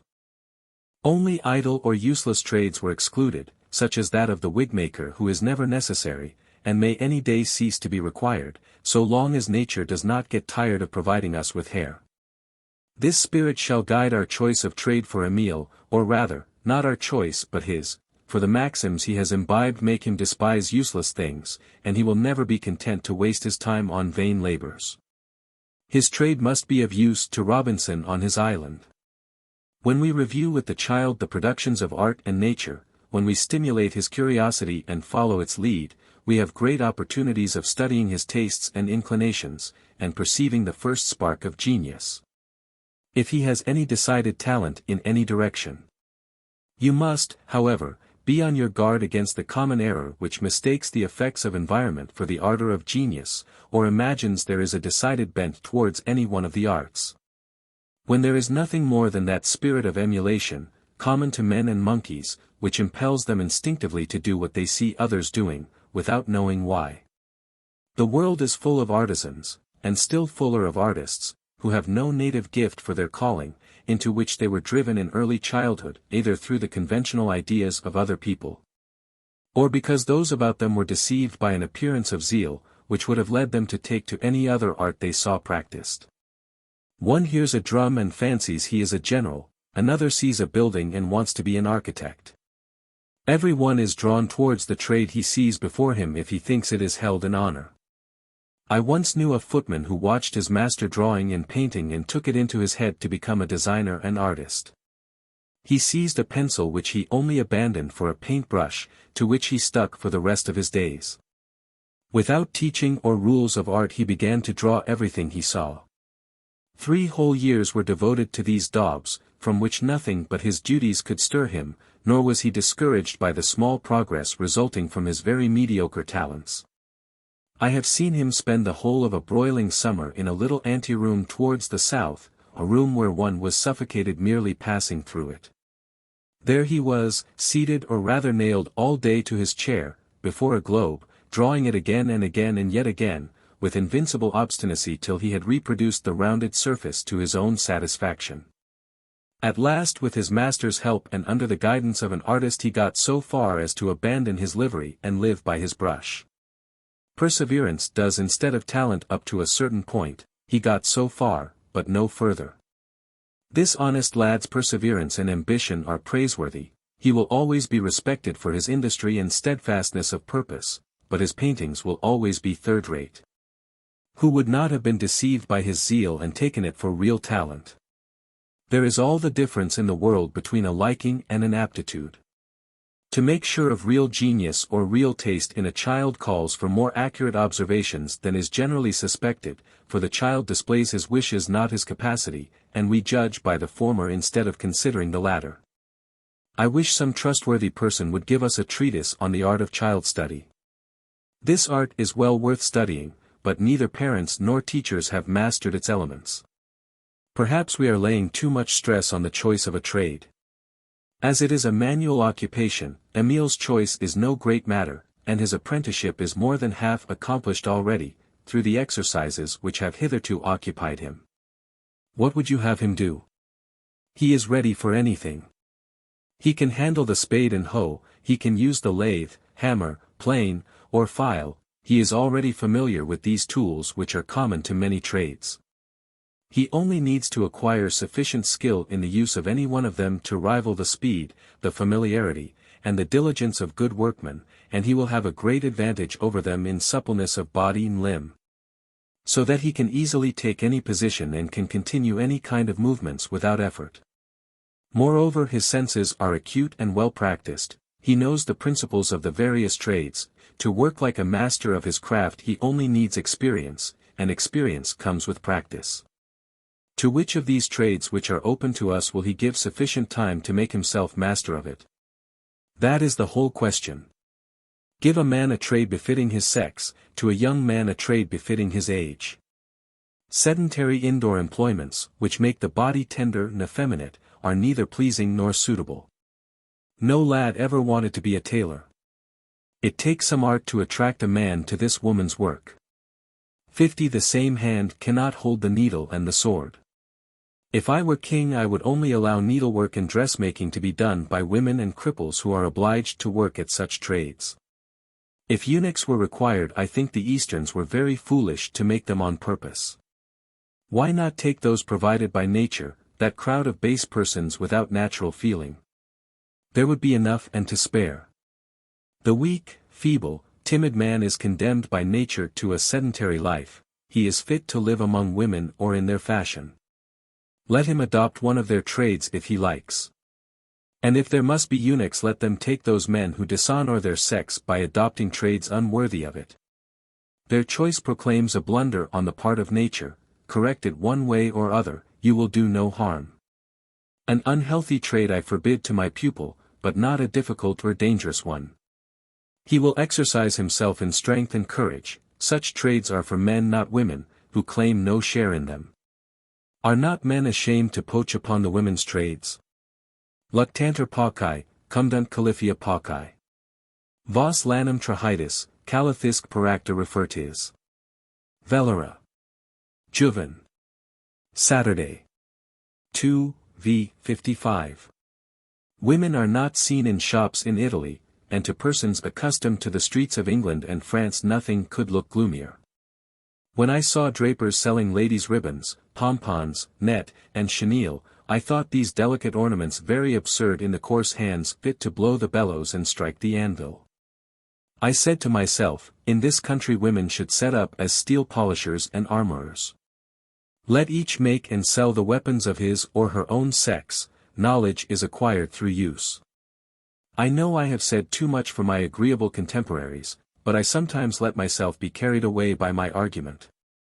If anyone is ashamed to be seen wearing a leathern apron or handling a plane, I think him a mere slave of public opinion, ready to blush for what is right when people poke fun at it.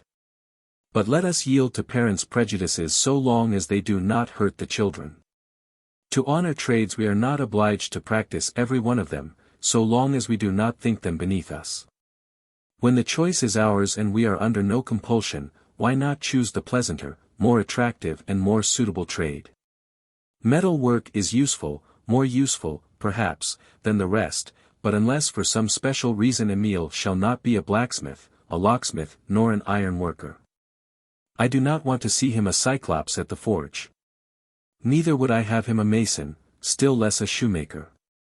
All trades must be carried on, but when the choice is ours, cleanliness should be taken into account. This is not a matter of class prejudice, our senses are our guides.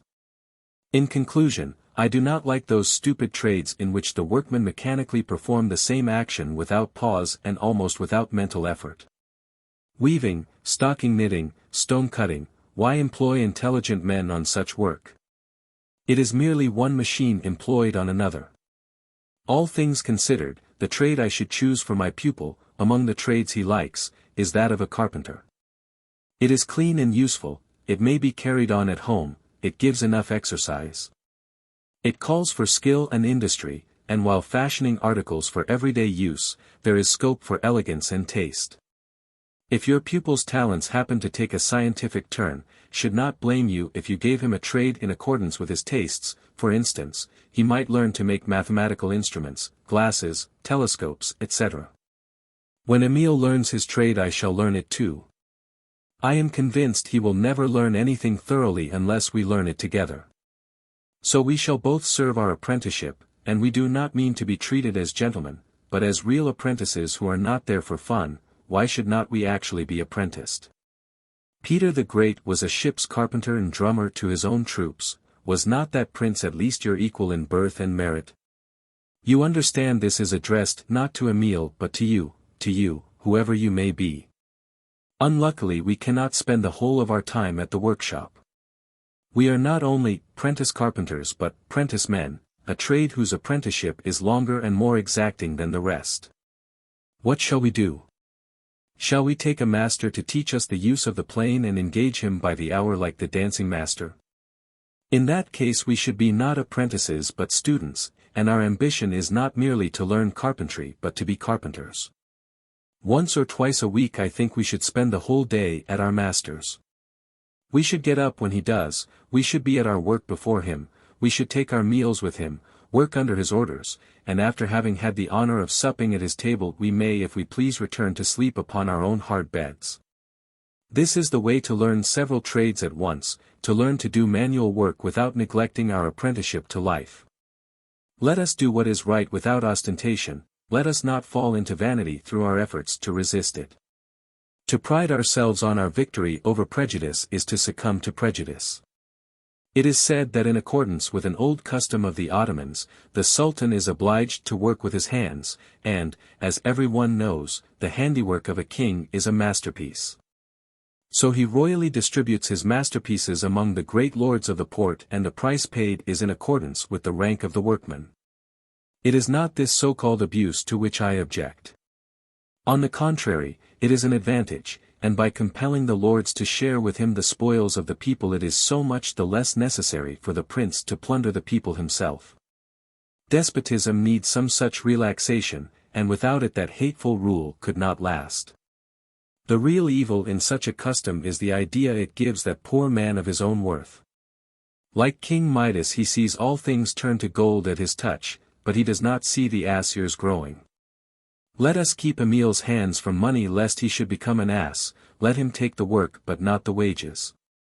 Never let his work be judged by any standard but that of the work of a master.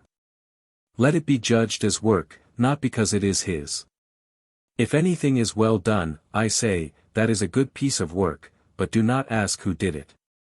If he is pleased and proud and says, I did it, answer indifferently, no matter who did it, it is well done. Good mother, be on your guard against the deceptions prepared for you. If your son knows many things, distrust his knowledge. If he is unlucky enough to be rich and educated in Paris, he is ruined. As long as there are clever artists he will have every talent, but apart from his masters he will have none. In Paris a rich man knows everything, it is the poor who are ignorant. Our capital is full of amateurs, especially women, who do their work as M. Gillam invents his colors. Among the men I know 3 striking exceptions, among the women I know no exceptions, and I doubt if there are any. In a general way a man becomes an artist and a judge of art as he becomes a doctor of laws and a magistrate.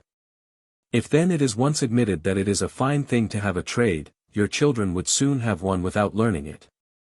They would become postmasters like the councillors of Zurich. Let us have no such ceremonies for Emile. Let it be the real thing, not the sham. Do not say what he knows, let him learn in silence. Let him make his masterpiece, but not be hailed as master, let him be a workman not in name but in deed.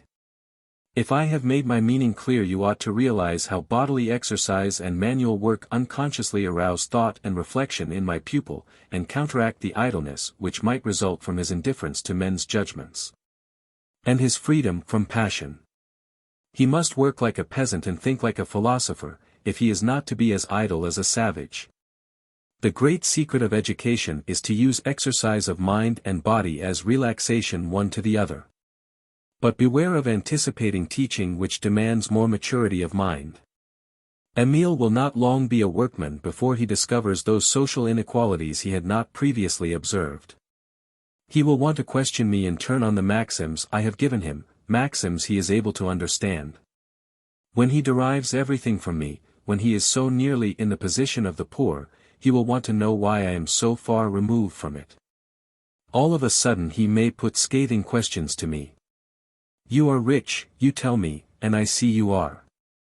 A rich man owes his work to the community like the rest because he is a man. What are you doing for the community? What would a fine tutor say to that? I do not know. He would perhaps be foolish enough to talk to the child of the care he bestows upon him. The workshop will get me out of the difficulty. My dear Emile, that is a very good question. I will undertake to answer for myself, when you can answer for yourself to your own satisfaction. Meanwhile I will take care to give what I can spare to you and to the poor, and to make a table or a bench every week, so as not to be quite useless.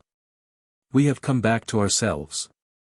Having entered into possession of himself, our child is now ready to cease to be a child. He is more than ever conscious of the necessity which makes him dependent on things. After exercising his body and his senses you have exercised his mind and his judgment. Finally we have joined together the use of his limbs and his faculties. We have made him a worker and a thinker. We have now to make him loving and tender-hearted, to perfect reason through feeling. But before we enter on this new order of things, let us cast an eye over the stage we are leaving behind us, and perceive as clearly as we can how far we have got. At first our pupil had merely sensations, now he has ideas, he could only feel, now he reasons. For from the comparison of many successive or simultaneous sensations and the judgment arrived at with regard to them, there springs a sort of mixed or complex sensation which I call an idea. The way in which ideas are formed gives a character to the human mind. The mind which derives its ideas from real relations is thorough, the mind which relies on apparent relations is superficial. He who sees relations as they are has an exact mind, he who fails to estimate them aright has an inaccurate mind, he who concocts imaginary relations, which have no real existence, is a madman. He who does not perceive any relation at all is an imbecile. Clever men are distinguished from others by their greater or less aptitude for the comparison of ideas and the discovery of relations between them. Simple ideas consist merely of sensations compared one with another. Simple sensations involve judgments, as do the complex sensations which I call simple ideas. In the sensation the judgment is purely passive, it affirms that I feel what I feel. In the percept or idea the judgment is active, it connects, compares, it discriminates between relations not perceived by the senses. That is the whole difference, but it is a great difference. Nature never deceives us, we deceive ourselves. I see someone giving an ice cream to an 8-year-old child, he does not know what it is and puts the spoon in his mouth. Struck by the cold he cries out, "Oh, it burns." He feels a very keen sensation, and the heat of the fire is the keenest sensation he knows, so he thinks that is what he feels. Yet he is mistaken, cold hurts, but it does not burn. And these two sensations are different, for persons with more experience do not confuse them. So it is not the sensation that is wrong, but the judgment formed with regard to it. It is just the same with those who see a mirror or some optical instrument for the first time, or enter a deep cellar in the depths of winter or at midsummer, or dip a very hot or cold hand into tepid water. Or roll a little ball between two crossed fingers. If they are content to say what they really feel, their judgment, being purely passive, cannot go wrong, but when they judge according to appearances, their judgment is active. It compares and establishes by induction relations which are not really perceived. Then these inductions may or may not be mistaken. Experience is required to correct or prevent error. Show your pupil the clouds at night passing between himself and the moon, he will think the moon is moving in the opposite direction and that the clouds are stationary. He will think this through a hasty induction, because he generally sees small objects moving and larger ones at rest, and the clouds seems larger than the moon, whose distance is beyond his reckoning. When he watches the shore from a moving boat he falls into the opposite mistake and thinks the earth is moving because he does not feel the motion of the boat and considers it along with the sea or river as one motionless whole, of which the shore, which appears to move, forms no part. The first time a child sees a stick half immersed in water he thinks he sees a broken stick. The sensation is true and would not cease to be true even if he knew the reason of this appearance. So if you ask him what he sees, he replies, a broken stick, for he is quite sure he is experiencing this sensation. But when deceived by his judgment he goes further and, after saying he sees a broken stick, he affirms that it really is broken. He says what is not true. Why? Because he becomes active and judges no longer by observation but by induction. He affirms what he does not perceive, i.e., that the judgment he receives through one of his senses would be confirmed by another. Since all our errors arise in our judgment, it is clear, that had we no need for judgment, we should not need to learn, we should never be liable to mistakes, we should be happier in our ignorance than we can be in our knowledge. Who can deny that a vast number of things are known to the learned, which the unlearned will never know? Are the learned any nearer truth? Not so. The further they go the further they get from truth, for their pride in their judgment increases faster than their progress in knowledge, so that for every truth they acquire they draw 100 mistaken conclusions. Every one knows that the learned societies of Europe are mere schools of falsehood, and there are assuredly more mistaken notions in the Academy of Sciences than in a whole tribe of American Indians. The more we know, the more mistakes we make. Therefore ignorance is the only way to escape error. Form no judgments and you will never be mistaken. This is the teaching both of nature and reason. We come into direct contact with very few things, and these are very readily perceived. The rest we regard with profound indifference. A savage will not turn his head to watch the working of the finest machinery or all the wonders of electricity. What does that matter to me, is the common saying of the ignorant. It is the fittest phrase for the wise. Unluckily this phrase will no longer serve our turn. Everything matters to us, as we are dependent on everything, and our curiosity naturally increases with our needs. This is why I attribute much curiosity to the man of science and none to the savage. The latter needs no help from anybody, the former requires every one, and admirers most of all. You will tell me I am going beyond nature. I think not. She chooses her instruments and orders them, not according to fancy, but necessity. Now a man's needs vary with his circumstances. There is all the difference in the world between a natural man living in a state of nature, and a natural man living in society. Emile is no savage to be banished to the desert, he is a savage who has to live in the town. He must know how to get his living in a town, how to use its inhabitants, and how to live among them, if not of them. In the midst of so many new relations and dependent on them, he must reason whether he wants to or no. Let us therefore teach him to reason correctly. The best way of learning to reason aright is that which tends to simplify our experiences, or to enable us to dispense with them altogether without falling into error. Hence it follows that we must learn to confirm the experiences of each sense by itself, without recourse to any other, though we have been in the habit of verifying the experience of one sense by that of another. Then each of our sensations will become an idea, and this idea will always correspond to the truth. This is the sort of knowledge I have tried to accumulate during this third phase of man's life. This method of procedure demands a patience and circumspection which few teachers possess, without them the scholar will never learn to reason. For example, if you hasten to take the stick out of the water when the child is deceived by its appearance, you may perhaps undeceive him, but what have you taught him? Nothing more than he would soon have learnt for himself. That is not the right thing to do. You have not got to teach him truths so much as to show him how to set about discovering them for himself. To teach him better you must not be in such a hurry to correct his mistakes. Let us take Emile and myself as an illustration. To begin with, any child educated in the usual way could not fail to answer the second of my imaginary questions in the affirmative. He will say, "That is certainly a broken stick." I very much doubt whether Emile will give the same reply. He sees no reason for knowing everything or pretending to know it, he is never in a hurry to draw conclusions. He only reasons from evidence, and on this occasion he has not got the evidence. He knows how appearances deceive us, if only through perspective.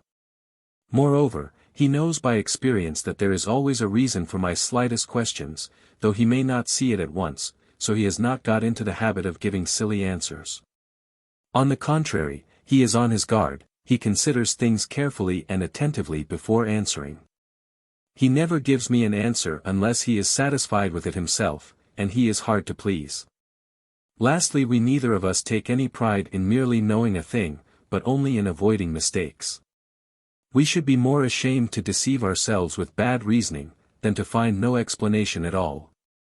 There is no phrase so appropriate to us, or so often on our lips, as, "I do not know," neither of us are ashamed to use it. But whether he gives the silly answer or whether he avoids it by our convenient phrase, "I do not know," my answer is the same. Let us examine it. This stick immersed halfway in the water is fixed in an upright position. To know if it is broken, how many things must be done before we take it out of the water or even touch it? 1. First we walk round it, and we see that the broken part follows us. So it is only our eye that changes it, looks do not make things move. 2. We look straight down on that end of the stick which is above the water, the stick is no longer bent. 51 The end near our eye exactly hides the other end. Has our eye set the stick straight? 3. We stir the surface of the water. We see the stick break into several pieces, it moves in zigzags and follows the ripples of the water. Can the motion we gave the water suffice to break, soften, or melt the stick like this? 4. We draw the water off, and little by little we see the stick straightening itself as the water sinks. Is not this more than enough to clear up the business and to discover refraction? So it is not true that our eyes deceive us, for nothing more has been required to correct the mistakes attributed to it. Suppose the child were stupid enough not to perceive the result of these experiments, then you must call touch to the help of sight. Instead of taking the stick out of the water, leave it where it is and let the child pass his hand along it from end to end, he will feel no angle, therefore the stick is not broken. You will tell me this is not mere judgment but formal reasoning. Just so, But do not you see that as soon as the mind has got any ideas at all, every judgment is a process of reasoning? So that as soon as we compare one sensation with another, we are beginning to reason. The art of judging and the art of reasoning are one and the same. Emile will never learn dioptrics unless he learns with this stick. He will not have dissected insects nor counted the spots on the sun. He will not know what you mean by a microscope or a telescope. Your learned pupils will laugh at his ignorance, and rightly. I intend him to invent these instruments before he uses them, and you will expect that to take some time. This is the spirit of my whole method at this stage. If the child rolls a little ball between two crossed fingers and thinks he feels two balls, I shall not let him look until he is convinced there is only one. This explanation will suffice, I hope, to show plainly the progress made by my pupil hitherto and the route followed by him. But perhaps the number of things I have brought to his notice alarms you. I shall crush his mind beneath this weight of knowledge. Not so, I am rather teaching him to be ignorant of things than to know them. I am showing him the path of science, easy indeed, but long, far-reaching and slow to follow. I am taking him a few steps along this path, but I do not allow him to go far. Compelled to learn for himself, he uses his own reason, not that of others, for there must be no submission to authority if you would have no submission to convention. Most of our errors are due to others more than ourselves. This continual exercise should develop a vigor of mind like that acquired by the body through labor and weariness. Another advantage is that his progress is in proportion to his strength. Neither mind or body carries more than it can bear. When the understanding lays hold of things before they are stored in the memory, what is drawn from that store is his own. While we are in danger of never finding anything of our own in a memory overburdened with undigested knowledge. Emile knows little, but what he knows is really his own. He has no half-knowledge. Among the few things he knows and knows thoroughly, this is the most valuable, that there are many things he does not know now but may know some day, many more that other men know but he will never know. And an infinite number which nobody will ever know. He is large-minded, not through knowledge, but through the power of acquiring it. He is open-minded, intelligent, ready for anything, and, as Montaigne says, capable of learning if not learned. I am content if he knows the wherefore of his actions and the why of his beliefs. For once more, my object is not to supply him with exact knowledge, but the means of getting it when required, to teach him to value it at its true worth, and to love truth above all things. By this method progress is slow but sure, and we never need to retrace our steps. Emile's knowledge is confined to nature and things. The very name of history is unknown to him, along with metaphysics and morals. He knows the essential relations between men and things, but nothing of the moral relations between man and man. He has little power of generalization, he has no skill in abstraction. He perceives that certain qualities are common to certain things, without reasoning about these qualities themselves. He is acquainted with the abstract idea of space by the help of his geometrical figures. He is acquainted with the abstract idea of quantity by the help of his algebraical symbols. These figures and signs are the supports on which these ideas may be said to rest, the supports on which his senses repose. He does not attempt to know the nature of things, but only to know things in so far as they affect himself. He only judges what is outside himself in relation to himself, and his judgment is exact and certain. Caprice and prejudice have no part in it. He values most the things which are of use to himself, and as he never departs from this standard of values, he owes nothing to prejudice. Emile is industrious, temperate, patient, steadfast, and full of courage. His imagination is still asleep, so he has no exaggerated ideas of danger. The few ills he feels he knows how to endure in patience, because he has not learnt to rebel against fate. As to death, he knows not what it means. But accustomed as he is to submit without resistance to the law of necessity, he will die, if die he must, without a groan and without a struggle, that is as much as we can demand of nature, in that hour which we all abhor. To live in freedom, and to be independent of human affairs, is the best way to learn how to die. In a word, Emile is possessed of all that portion of virtue which concerns himself. To acquire the social virtues he only needs a knowledge of the relations which make those virtues necessary, he only lacks knowledge which he is quite ready to receive. He thinks not of others but of himself, and prefers that others should do the same. He makes no claim upon them, and acknowledges no debt to them. He is alone in the midst of human society, he depends on himself alone, for he is all that a boy can be at his age. He has no errors, or at least only such as are inevitable, he has no vices, or only those from which no man can escape.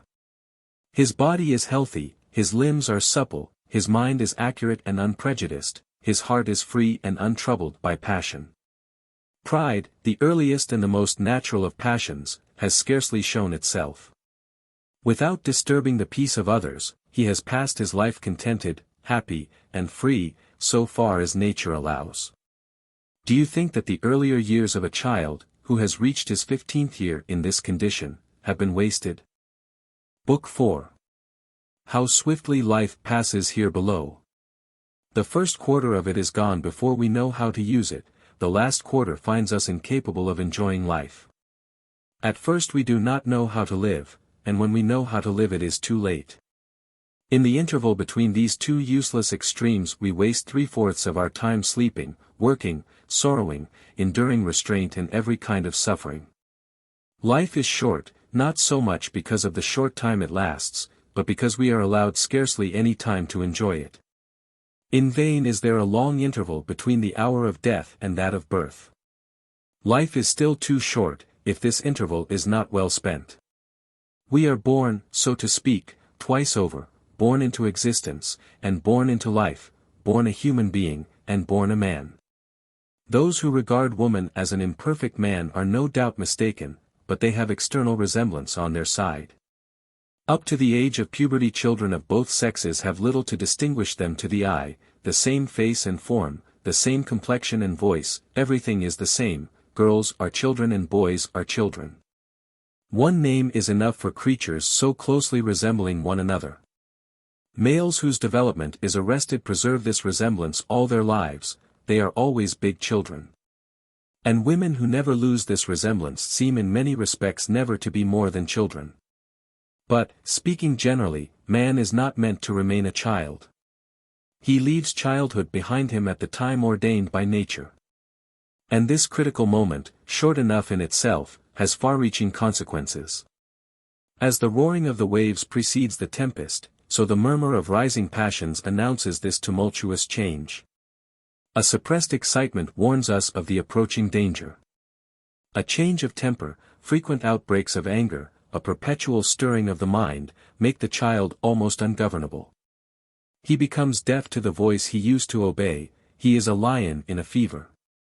He distrusts his keeper and refuses to be controlled. With the moral symptoms of a changing temper there are perceptible changes in appearance. His countenance develops and takes the stamp of his character. The soft and sparse down upon his cheeks becomes darker and stiffer. His voice grows hoarse, or rather he loses it altogether. He is neither a child nor a man and cannot speak like either of them. His eyes, those organs of the soul which till now were dumb, find speech and meaning, a kindling fire illumines them, there is still a sacred innocence in their ever-brightening glance, but they have lost their first meaningless expression. He is already aware that they can say too much, he is beginning to learn to lower his eyes and blush, he is becoming sensitive, though he does not know what it is that he feels, he is uneasy without knowing why. All this may happen gradually and give you time enough. But if his keenness becomes impatience, his eagerness madness, if he is angry and sorry all in a moment, if he weeps without cause, if in the presence of objects which are beginning to be a source of danger his pulse quickens and his eyes sparkle, if he trembles when a woman's hand touches his, if he is troubled or timid in her presence, O Ulysses, wise Ulysses, have a care. The passages you closed with so much pains are open, the winds are unloosed, keep your hand upon the helm or all is lost. This is the second birth I spoke of, then it is that man really enters upon life. Henceforth no human passion is a stranger to him. Our efforts so far have been child's play, now they are of the greatest importance. This period when education is usually finished is just the time to begin. But to explain this new plan properly, let us take up our story where we left it. Our passions are the chief means of self-preservation, to try to destroy them is therefore as absurd as it is useless. This would be to overcome nature, to reshape God's handiwork. If God bade man annihilate the passions he has given him, God would bid him be and not be, he would contradict himself. He has never given such a foolish commandment, there is nothing like it written on the heart of man, and what God will have a man do, he does not leave to the words of another man. He speaks himself, his words are written in the secret heart. Now I consider those who would prevent the birth of the passions almost as foolish as those who would destroy them, and those who think this has been my object hitherto are greatly mistaken. But should we reason rightly, if from the fact that passions are natural to man, we inferred that all the passions we feel in ourselves and behold in others are natural? Their source, indeed, is natural. But they have been swollen by 1,000 other streams, they are a great river which is constantly growing, one in which we can scarcely find a single drop of the original stream. Our natural passions are few in number. They are the means to freedom, they tend to self-preservation. All those which enslave and destroy us have another source, nature does not bestow them on us, we seize on them in her despite.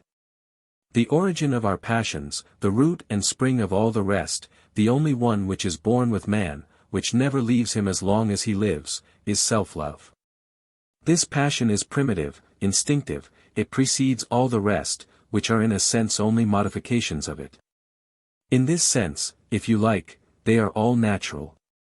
But most of these modifications are the result of external influences, without which they would never occur, and such modifications, far from being advantageous to us, are harmful.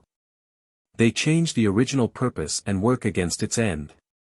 Then it is that man finds himself outside nature and at strife with himself. Self-love is always good, always in accordance with the order of nature. The preservation of our own life is specially entrusted to each one of us, and our first care is, and must be, to watch over our own life, and how can we continually watch over it, if we do not take the greatest interest in it? Self-preservation requires, therefore, that we shall love ourselves, we must love ourselves above everything, and it follows directly from this that we love what contributes to our preservation. Every child becomes fond of its nurse. Romulus must have loved the she-wolf who suckled him. At first this attachment is quite unconscious, the individual is attracted to that which contributes to his welfare and repelled by that which is harmful, this is merely blind instinct. What transforms this instinct into feeling, the liking into love, the aversion into hatred, is the evident intention of helping or hurting us. We do not become passionately attached to objects without feeling, which only follow the direction given them.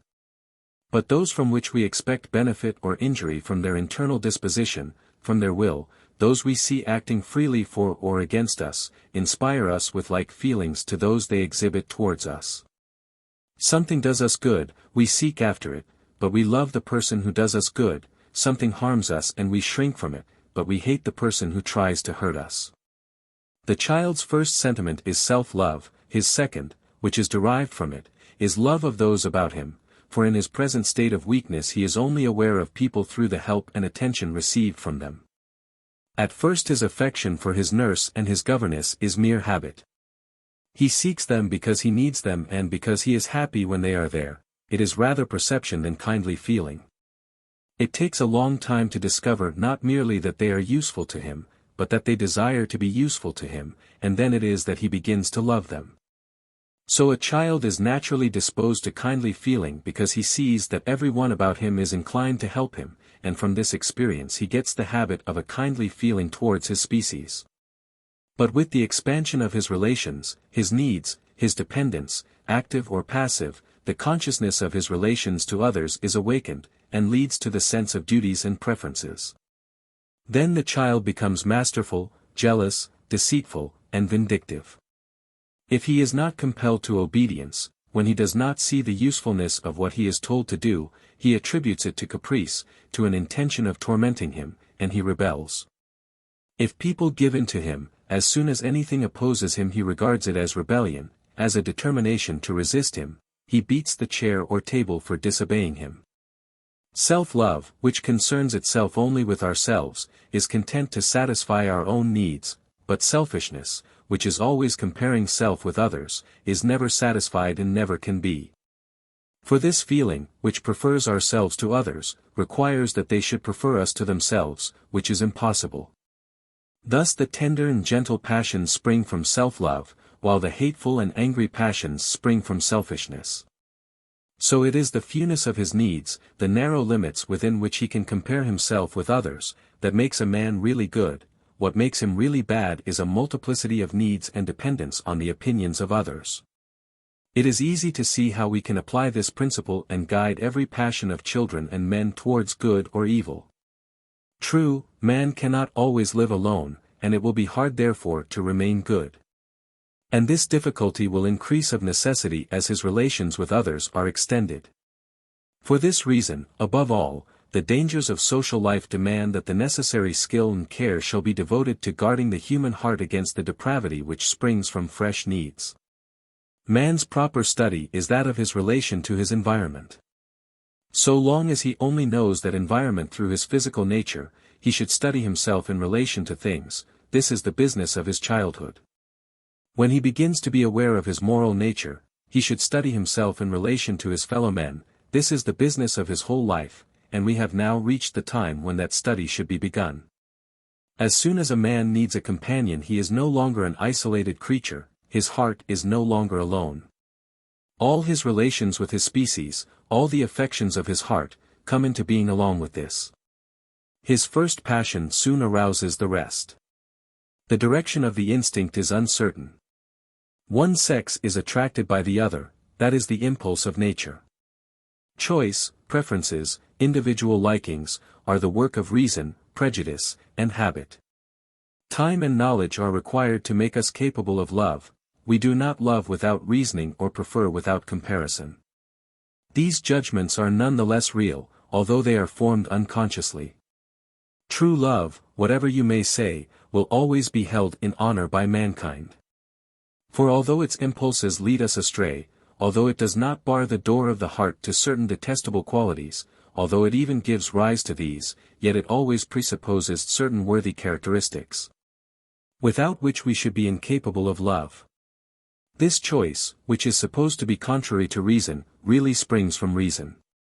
We say love is blind because his eyes are better than ours, and he perceives relations which we cannot discern. All women would be alike to a man who had no idea of virtue or beauty, and the first comber would always be the most charming.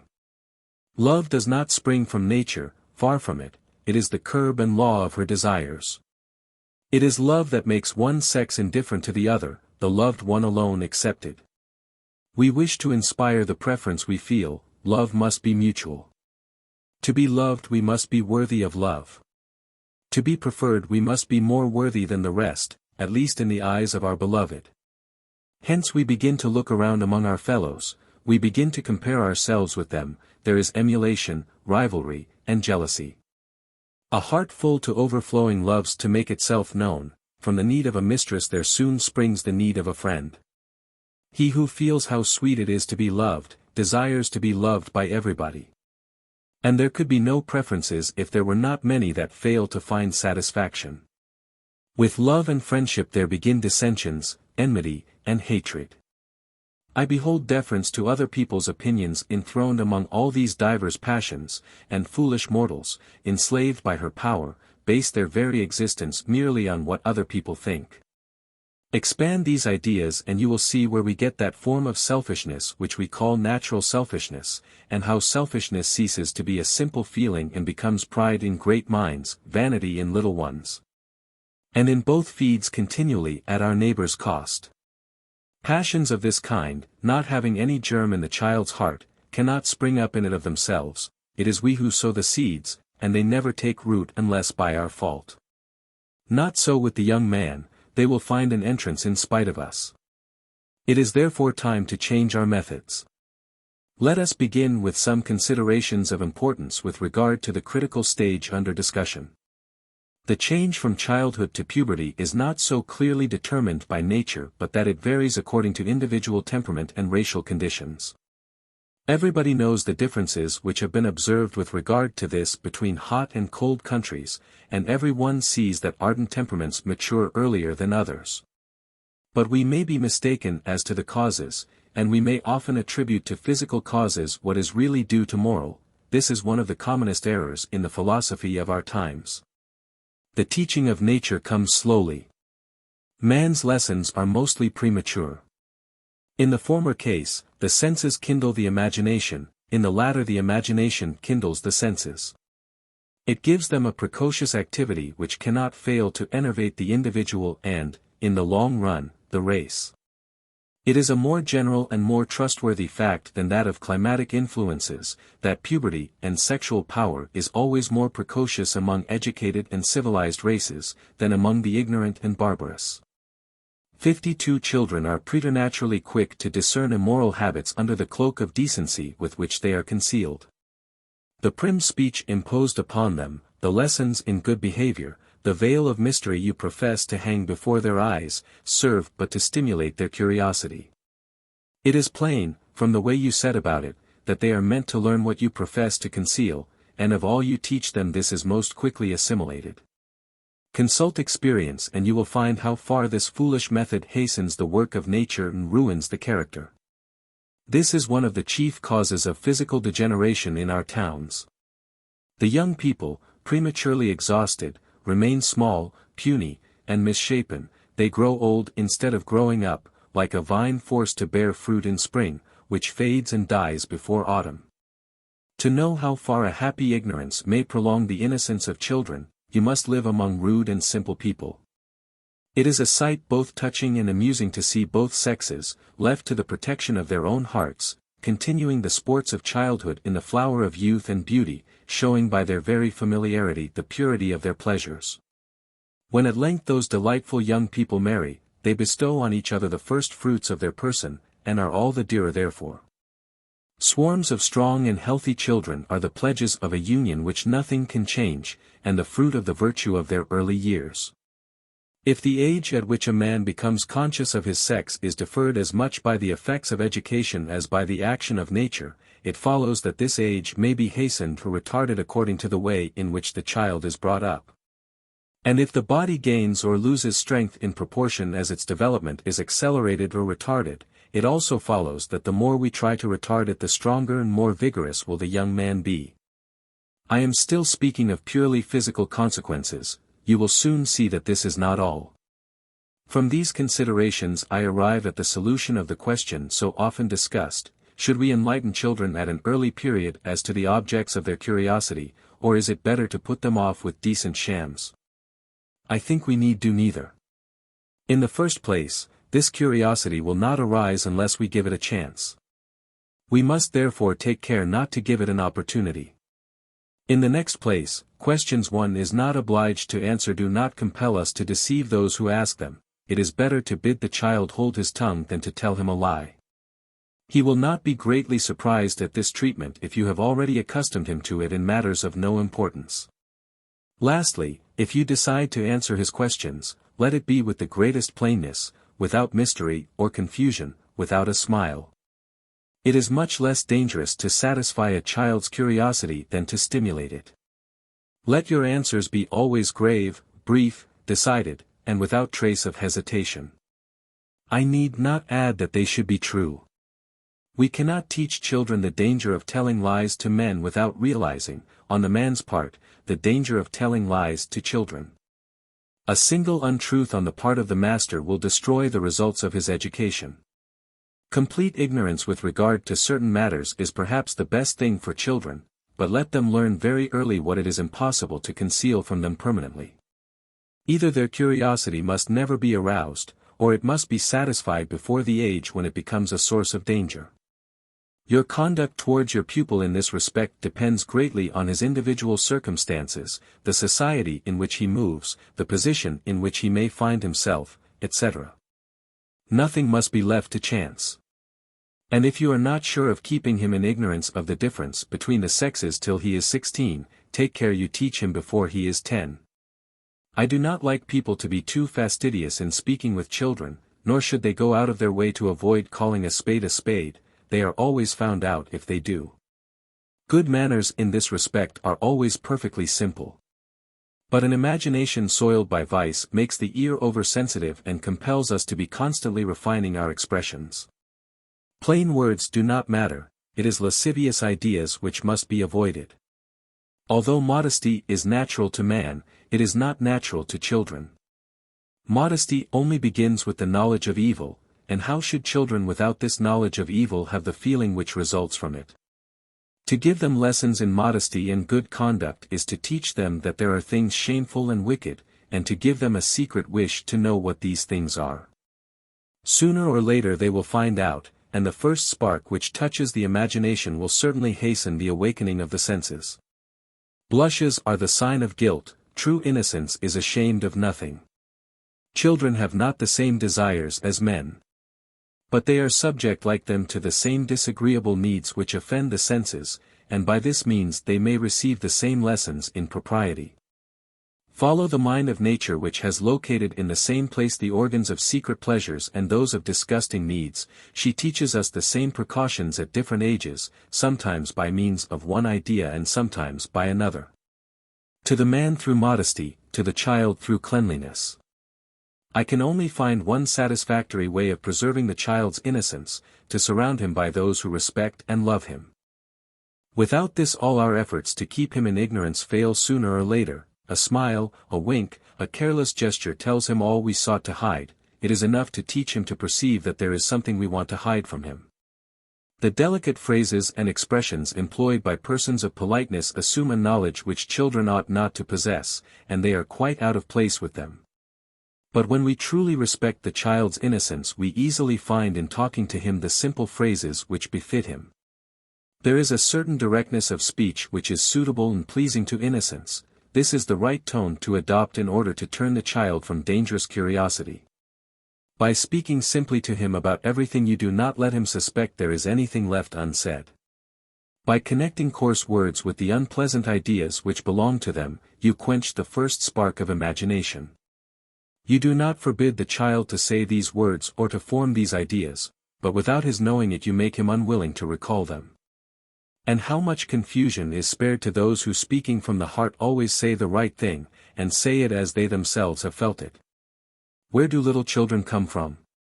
This is an embarrassing question, which occurs very naturally to children, one which foolishly or wisely answered may decide their health and their morals for life.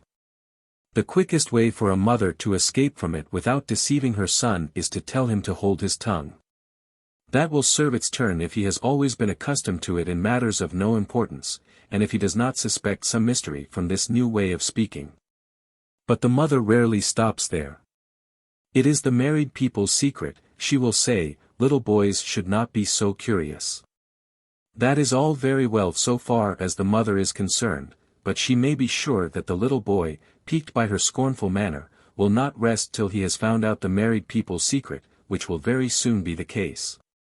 Let me tell you a very different answer which I heard given to the same question, one which made all the more impression on me, coming, as it did, from a woman, modest in speech and behavior, but one who was able on occasion, for the welfare of her child and for the cause of virtue, to cast aside the false fear of blame and the silly jests of the foolish.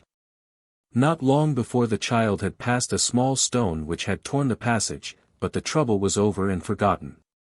"Mamma," said the eager child, "where do little children come from?" "My child," replied his mother without hesitation, "women pass them with pains that sometimes cost their life. Let fools laugh and silly people be shocked. But let the wise inquire if it is possible to find a wiser answer and one which would better serve its purpose." In the first place the thought of a need of nature with which the child is well acquainted turns his thoughts from the idea of a mysterious process. The accompanying ideas of pain and death cover it with a veil of sadness which deadens the imagination and suppresses curiosity. Everything leads the mind to the results, not the causes, of childbirth. This is the information to which this answer leads. If the repugnance inspired by this answer should permit the child to inquire further, his thoughts are turned to the infirmities of human nature, disgusting things, images of pain. What chance is there for any stimulation of desire in such a conversation? And yet you see there is no departure from truth, no need to deceive the scholar in order to teach him. Your children read. In the course of their reading they meet with things they would never have known without reading. Are they students? Their imagination is stimulated and quickened in the silence of the study. Do they move in the world of society? They hear a strange jargon, they see conduct which makes a great impression on them. They have been told so continually that they are men that in everything men do in their presence they at once try to find how that will suit themselves. The conduct of others must indeed serve as their pattern when the opinions of others are their law. Servants, dependent on them, and therefore anxious to please them, flatter them at the expense of their morals. Giggling governesses say things to the 4-year-old child which the most shameless woman would not dare to say to them at 15. They soon forget what they said, but the child has not forgotten what he heard. Loose conversation prepares the way for licentious conduct, the child is debauched by the cunning lackey, and the secret of the one guarantees the secret of the other. The child brought up in accordance with his age is alone. He knows no attachment but that of habit, he loves his sister like his watch, and his friend like his dog. He is unconscious of his sex and his species, men and women are alike unknown. He does not connect their sayings and doings with himself, he neither sees nor hears, or he pays no heed to them, he is no more concerned with their talk than their actions, he has nothing to do with it. This is no artificial error induced by our method, it is the ignorance of nature. The time is at hand when that same nature will take care to enlighten her pupil, and then only does she make him capable of profiting by the lessons without danger. This is our principle, the details of its rules are outside my subject, and the means I suggest with regard to other matters will still serve to illustrate this. Do you wish to establish law and order among the rising passions, prolong the period of their development, so that they may have time to find their proper place as they arise? Then they are controlled by nature herself, not by man. Your task is merely to leave it in her hands. If your pupil were alone, you would have nothing to do, but everything about him inflames his imagination. He is swept along on the torrent of conventional ideas. To rescue him you must urge him in the opposite direction. Imagination must be curbed by feeling and reason must silence the voice of conventionality. Sensibility is the source of all the passions, imagination determines their course. Every creature who is aware of his relations must be disturbed by changes in these relations, and when he imagines or fancies he imagines others better adapted to his nature. It is the errors of the imagination which transmute into vices the passions of finite beings, of angels even, if indeed they have passions. For they must needs know the nature of every creature to realize what relations are best adapted to themselves. This is the sum of human wisdom with regard to the use of the passions. First, to be conscious of the true relations of man both in the species and the individual, second, to control all the affections in accordance with these relations. But is man in a position to control his affections according to such and such relations? No doubt he is, if he is able to fix his imagination on this or that object, or to form this or that habit. Moreover, we are not so much concerned with what a man can do for himself, as with what we can do for our pupil through our choice of the circumstances in which he shall be placed. To show the means by which he may be kept in the path of nature is to show plainly enough how he might stray from that path. So long as his consciousness is confined to himself there is no morality in his actions. It is only when it begins to extend beyond himself that he forms first the sentiments and then the ideas of good and ill, which make him indeed a man, and an integral part of his species. To begin with we must therefore confine our observations to this point. These observations are difficult to make, for we must reject the examples before our eyes, and seek out those in which the successive developments follow the order of nature. A child sophisticated, polished, and civilized, who is only awaiting the power to put into practice the precocious instruction he has received, is never mistaken with regard to the time when this power is acquired. Far from awaiting it, he accelerates it, he stirs his blood to a premature ferment, he knows what should be the object of his desires long before those desires are experienced. It is not nature which stimulates him. It is he who forces the hand of nature. She has nothing to teach him when he becomes a man. He was a man in thought long before he was a man in reality. The true course of nature is slower and more gradual. Little by little the blood grows warmer, the faculties expand, the character is formed. The wise workman who directs the process is careful to perfect every tool before he puts it to use. The first desires are preceded by a long period of unrest, they are deceived by a prolonged ignorance, they know not what they want. The blood ferments and bubbles, overflowing vitality seeks to extend its sphere. The eye grows brighter and surveys others, we begin to be interested in those about us, we begin to feel that we are not meant to live alone, thus the heart is thrown open to human affection, and becomes capable of attachment. The first sentiment of which the well-trained youth is capable is not love but friendship. The first work of his rising imagination is to make known to him his fellows, the species affects him before the sex. Here is another advantage to be gained from prolonged innocence. You may take advantage of his dawning sensibility to sow the first seeds of humanity in the heart of the young adolescent. This advantage is all the greater because this is the only time in his life when such efforts may be really successful. I have always observed that young men, corrupted in early youth and addicted to women and debauchery, are inhuman and cruel. Their passionate temperament makes them impatient, vindictive, and angry, their imagination fixed on one object only, refuses all others, mercy and pity are alike unknown to them. They would have sacrificed father, mother, the whole world, to the least of their pleasures. A young man, on the other hand, brought up in happy innocence, is drawn by the first stirrings of nature to the tender and affectionate passions. His warm heart is touched by the sufferings of his fellow creatures, he trembles with delight when he meets his comrade, his arms can embrace tenderly, his eyes can shed tears of pity. He learns to be sorry for offending others through his shame at causing annoyance. If the eager warmth of his blood makes him quick, hasty, and passionate, a moment later you see all his natural kindness of heart in the eagerness of his repentance. He weeps, he groans over the wound he has given, he would atone for the blood he has shed with his own, his anger dies away, his pride abases itself before the consciousness of his wrongdoing. Is he the injured party, in the height of his fury an excuse, a word, disarms him, he forgives the wrongs of others as wholeheartedly as he repairs his own. Adolescence is not the age of hatred or vengeance. It is the age of pity, mercy, and generosity. Yes, I maintain, and I am not afraid of the testimony of experience, a youth of good birth, one who has preserved his innocence up to the age of 20, is at that age the best, the most generous, the most loving, and the most lovable of men. You never heard such a thing. I can well believe that philosophers such as you, brought up among the corruption of the public schools, are unaware of it. Man's weakness makes him sociable. Our common sufferings draw our hearts to our fellow creatures, we should have no duties to mankind if we were not men. Every affection is a sign of insufficiency, if each of us had no need of others, we should hardly think of associating with them. So our frail happiness has its roots in our weakness. A really happy man is a hermit, God only enjoys absolute happiness, but which of us has any idea what that means?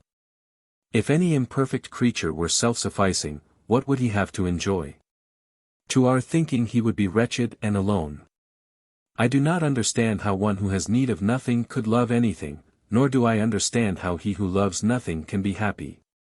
Hence it follows that we are drawn towards our fellow creatures less by our feeling for their joys than for their sorrows, for in them we discern more plainly a nature like our own, and a pledge of their affection for us. If our common needs create a bond of interest, our common sufferings create a bond of affection. The sight of a happy man arouses in others envy rather than love, we are ready to accuse him of usurping a right which is not his, of seeking happiness for himself alone. And our selfishness suffers an additional pang in the thought that this man has no need of us. But who does not pity the wretch when he beholds his sufferings? Who would not deliver him from his woes if a wish could do it? Imagination puts us more readily in the place of the miserable man than of the happy man. We feel that the one condition touches us more nearly than the other. Pity is sweet, because, when we put ourselves in the place of one who suffers, we are aware, nevertheless, of the pleasure of not suffering like him. Envy is bitter, because the sight of a happy man, far from putting the envious in his place, inspires him with regret that he is not there. The one seems to exempt us from the pains he suffers, the other seems to deprive us of the good things he enjoys. Do you desire to stimulate and nourish the first stirrings of awakening sensibility in the heart of a young man? Do you desire to incline his disposition towards kindly deed and thought? Do not cause the seeds of pride, vanity, and envy to spring up in him through the misleading picture of the happiness of mankind. Do not show him to begin with the pomp of courts, the pride of palaces, the delights of pageants. Do not take him into society and into brilliant assemblies. Do not show him the outside of society till you have made him capable of estimating it at its true worth. To show him the world before he is acquainted with men, is not to train him, but to corrupt him, not to teach, but to mislead. By nature men are neither kings, nobles, courtiers, nor millionaires. All men are born poor and naked, all are liable to the sorrows of life, its disappointments, its ills, its needs, its suffering of every kind. And all are condemned at length to die. This is what it really means to be a man, this is what no mortal can escape. Begin then with the study of the essentials of humanity, that which really constitutes mankind. At 16 the adolescent knows what it is to suffer, for he himself has suffered, but he scarcely realizes that others suffer too. To see without feeling is not knowledge, and as I have said again and again, the child who does not picture the feelings of others knows no ills but his own. But when his imagination is kindled by the first beginnings of growing sensibility, he begins to perceive himself in his fellow creatures, to be touched by their cries, to suffer in their sufferings. It is at this time that the sorrowful picture of suffering humanity should stir his heart with the first touch of pity he has ever known. If it is not easy to discover this opportunity in your scholars, whose fault is it? You taught them so soon to play at feeling, you taught them so early its language, that speaking continually in the same strain they turn your lessons against yourself, and give you no chance of discovering when they cease to lie, and begin to feel what they say. But look at Emile, I have led him up to this age, and he has neither felt nor pretended to feel. He has never said, I love you dearly, till he knew what it was to love. He has never been taught what expression to assume when he enters the room of his father, his mother, or his sick tutor. He has not learnt the art of affecting a sorrow he does not feel. He has never pretended to weep for the death of any one, for he does not know what it is to die. There is the same insensibility in his heart as in his manners. Indifferent, like every child, to every one but himself, he takes no interest in any one. His only peculiarity is that he will not pretend to take such an interest, he is less deceitful than others. Emile, having thought little about creatures of feeling, will be a long time before he knows what is meant by pain and death. Groans and cries will begin to stir his compassion, he will turn away his eyes at the sight of blood. The convulsions of a dying animal will cause him I know not what anguish before he knows the source of these impulses. If he were still stupid and barbarous he would not feel them, if he were more learned he would recognize their source. He has compared ideas too frequently already to be insensible, but not enough to know what he feels. So pity is born, the first relative sentiment which touches the human heart according to the order of nature. To become sensitive and pitiful the child must know that he has fellow creatures who suffer as he has suffered, who feel the pains he has felt, and others which he can form some idea of, being capable of feeling them himself. Indeed, how can we let ourselves be stirred by pity unless we go beyond ourselves, and identify ourselves with the suffering animal, by leaving, so to speak, our own nature and taking his? We only suffer so far as we suppose he suffers.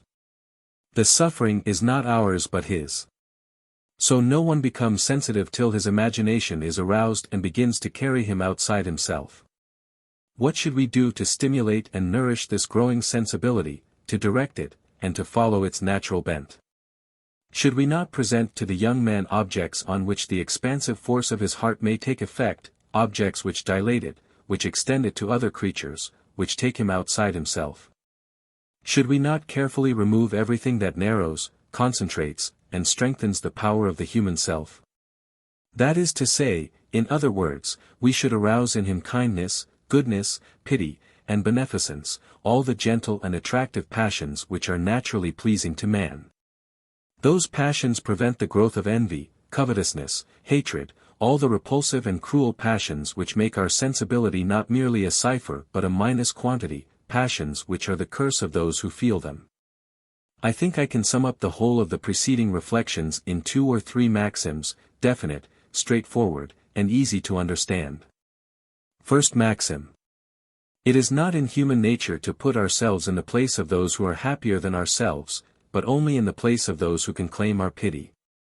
If you find exceptions to this rule, they are more apparent than real. Thus we do not put ourselves in the place of the rich or great when we become fond of them, even when our affection is real, we only appropriate to ourselves a part of their welfare. Sometimes we love the rich man in the midst of misfortunes. But so long as he prospers he has no real friend, except the man who is not deceived by appearances, who pities rather than envies him in spite of his prosperity. The happiness belonging to certain states of life appeals to us. Take, for instance, the life of a shepherd in the country. The charm of seeing these good people so happy is not poisoned by envy, we are genuinely interested in them.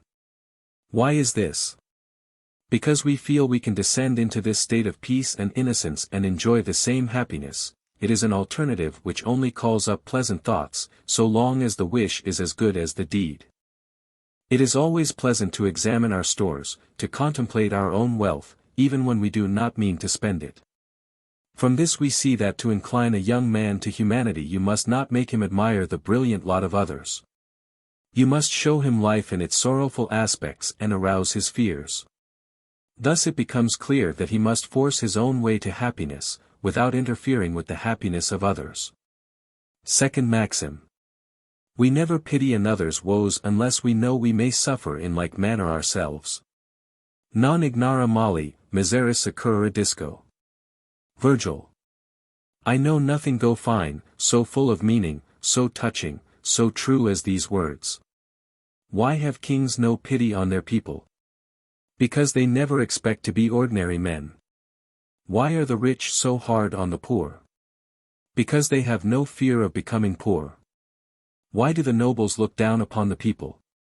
Because a nobleman will never be one of the lower classes. Why are the Turks generally kinder and more hospitable than ourselves? Because, under their wholly arbitrary system of government, the rank and wealth of individuals are always uncertain and precarious, so that they do not regard poverty and degradation as conditions with which they have no concern. Tomorrow, any one may himself be in the same position as those on whom he bestows alms today. This thought, which occurs again and again in Eastern romances, lends them a certain tenderness which is not to be found in our pretentious and harsh morality.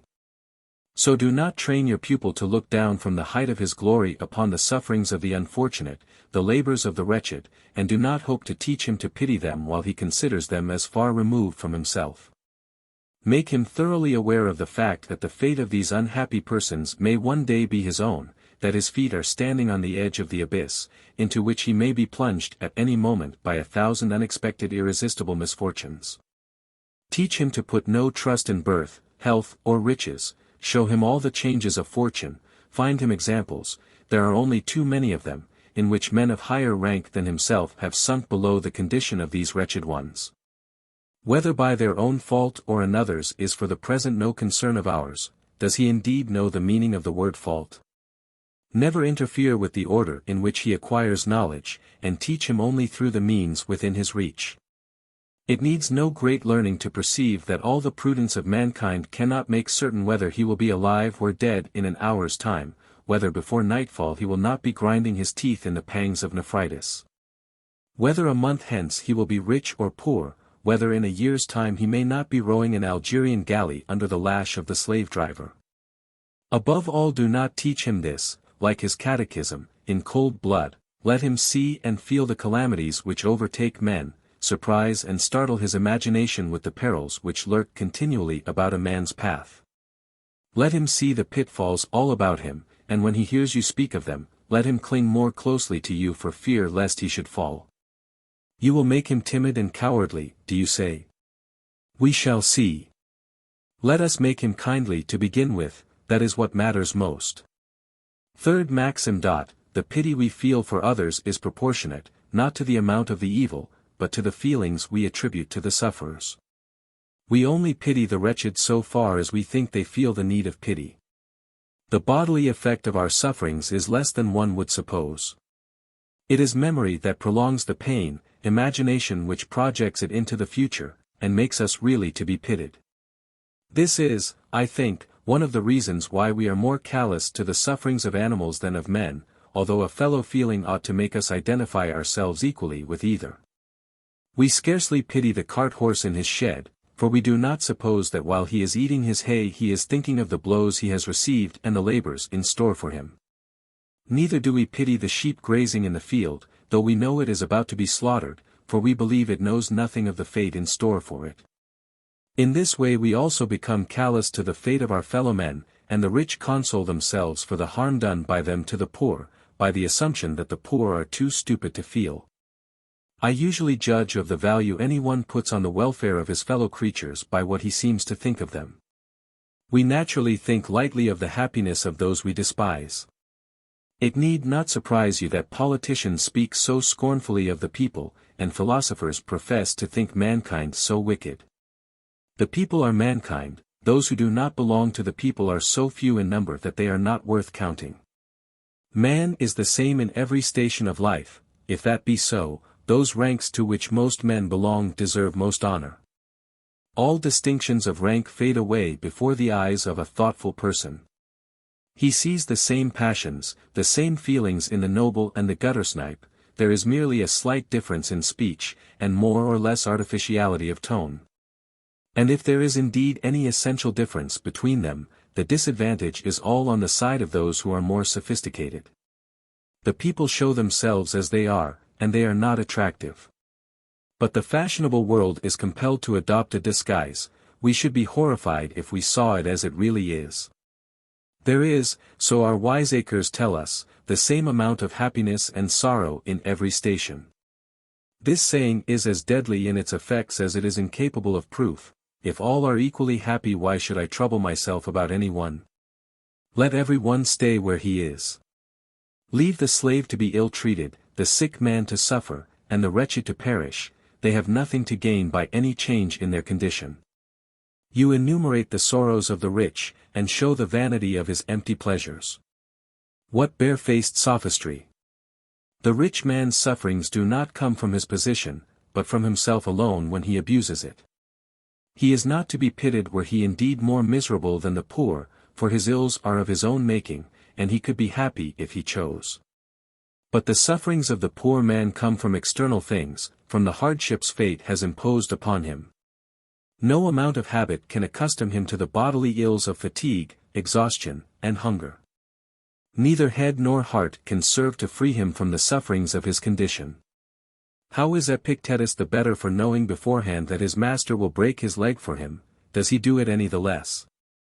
He has to endure not only the pain itself but the pains of anticipation.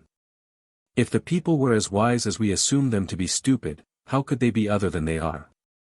Observe persons of this class, you will see that, with a different way of speaking, they have as much intelligence and more common sense than yourself. Have respect then for your species. Remember that it consists essentially of the people, that if all the kings and all the philosophers were removed they would scarcely be missed, and things would go on none the worse.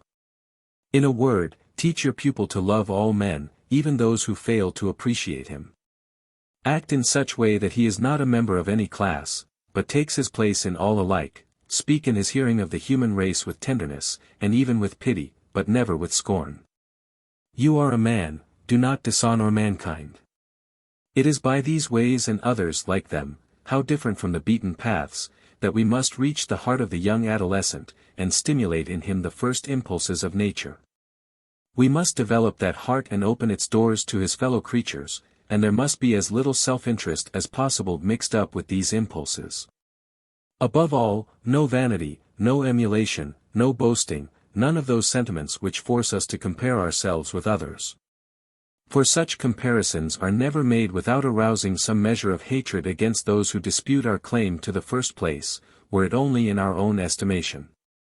Then we must be either blind or angry, a bad man or a fool. Let us try to avoid this dilemma. Sooner or later these dangerous passions will appear, so you tell me, in spite of us. I do not deny it. There is a time and place for everything. I am only saying that we should not help to arouse these passions. This is the spirit of the method to be laid down. In this case examples and illustrations are useless, for here we find the beginning of the countless differences of character, and every example I gave would possibly apply to only one case in 100,000. It is at this age that the clever teacher begins his real business, as a student and a philosopher who knows how to probe the heart and strives to guide it aright. While the young man has not learned to pretend, while he does not even know the meaning of pretense, you see by his look, his manner, his gestures, the impression he has received from any object presented to him. You read in his countenance every impulse of his heart. By watching his expression you learn to protect his impulses and actually to control them. It has been commonly observed that blood, wounds, cries and groans, the preparations for painful operations, and everything which directs the senses towards things connected with suffering, are usually the first to make an impression on all men. The idea of destruction, a more complex matter, does not have so great an effect. The thought of death affects us later and less forcibly, for no one knows from his own experience what it is to die. You must have seen corpses to feel the agonies of the dying. But when once this idea is established in the mind, there is no spectacle more dreadful in our eyes, whether because of the idea of complete destruction which it arouses through our senses, or because we know that this moment must come for each one of us and we feel ourselves all the more keenly affected by a situation from which we know there is no escape. These various impressions differ in manner and in degree, according to the individual character of each one of us and his former habits, but they are universal and no one is altogether free from them. There are other impressions less universal and of a later growth, impressions most suited to sensitive souls, such impressions as we receive from moral suffering, inward grief, the sufferings of the mind, depression, and sadness. There are men who can be touched by nothing but groans and tears. The suppressed sobs of a heart laboring under sorrow would never win a sigh. The sight of a downcast visage, a pale and gloomy countenance, eyes which can weep no longer, would never draw a tear from them. The sufferings of the mind are as nothing to them, they weigh them, their own mind feels nothing. Expect nothing from such persons but inflexible severity, harshness, cruelty. They may be just and upright, but not merciful, generous, or pitiful. They may, I say, be just, if a man can indeed be just without being merciful. But do not be in a hurry to judge young people by this standard, more especially those who have been educated rightly, who have no idea of the moral sufferings they have never had to endure. For once again they can only pity the ills they know, and this apparent insensibility is soon transformed into pity when they begin to feel that there are in human life 1,000 ills of which they know nothing. As for Emile, if in childhood he was distinguished by simplicity and good sense, in his youth he will show a warm and tender heart, for the reality of the feelings depends to a great extent on the accuracy of the ideas. But why call him hither? More than one reader will reproach me no doubt for departing from my first intention and forgetting the lasting happiness I promised my pupil. The sorrowful, the dying, such sights of pain and woe, what happiness, what delight is this for a young heart on the threshold of life? His gloomy tutor, who proposed to give him such a pleasant education, only introduces him to life that he may suffer. This is what they will say, but what care I? I promise to make him happy, not to make him seem happy. Am I to blame if, deceived as usual by the outward appearances, you take them for the reality? Let us take two young men at the close of their early education, and let them enter the world by opposite doors. The one mounts at once to Olympus, and moves in the smartest society, he is taken to court, he is presented in the houses of the great, of the rich, of the pretty women. I assume that he is everywhere made much of, and I do not regard too closely the effect of this reception on his reason, I assume it can stand it. Pleasures fly before him, every day provides him with fresh amusements. He flings himself into everything with an eagerness which carries you away. You find him busy, eager, and curious. His first wonder makes a great impression on you. You think him happy, but behold the state of his heart. You think he is rejoicing, I think he suffers. What does he see when first he opens his eyes? All sorts of so-called pleasures, hitherto unknown. Most of these pleasures are only for a moment within his reach, and seem to show themselves only to inspire regret for their loss. Does he wander through a palace? You see by his uneasy curiosity that he is asking why his father's house is not like it. Every question shows you that he is comparing himself all the time with the owner of this grand place.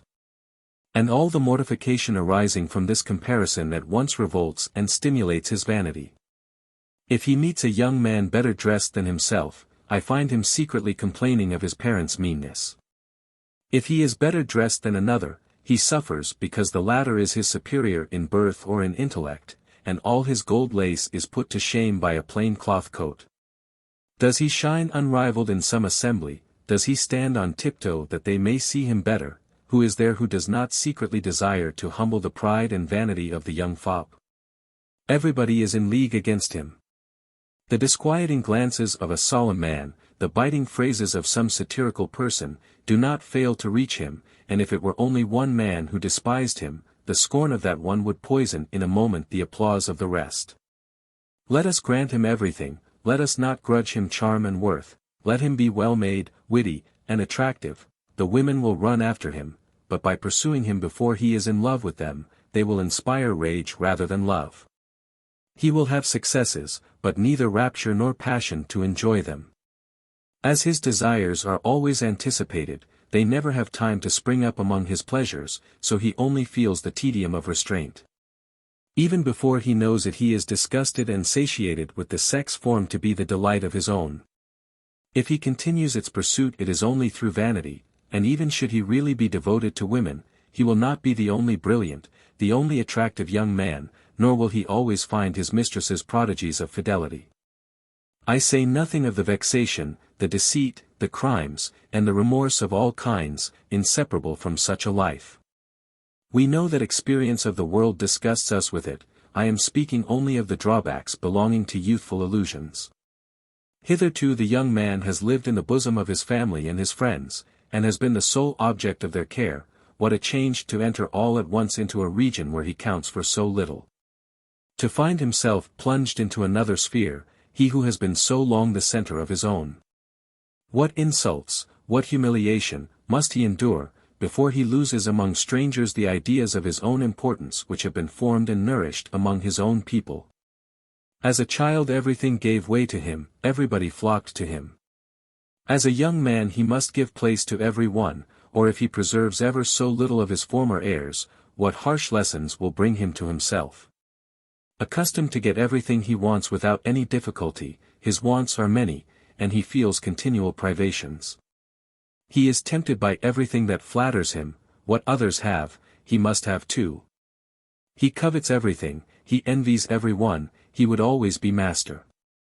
He is devoured by vanity, his young heart is inflamed by unbridled passions, jealousy and hatred among the rest. All these violent passions burst out at once.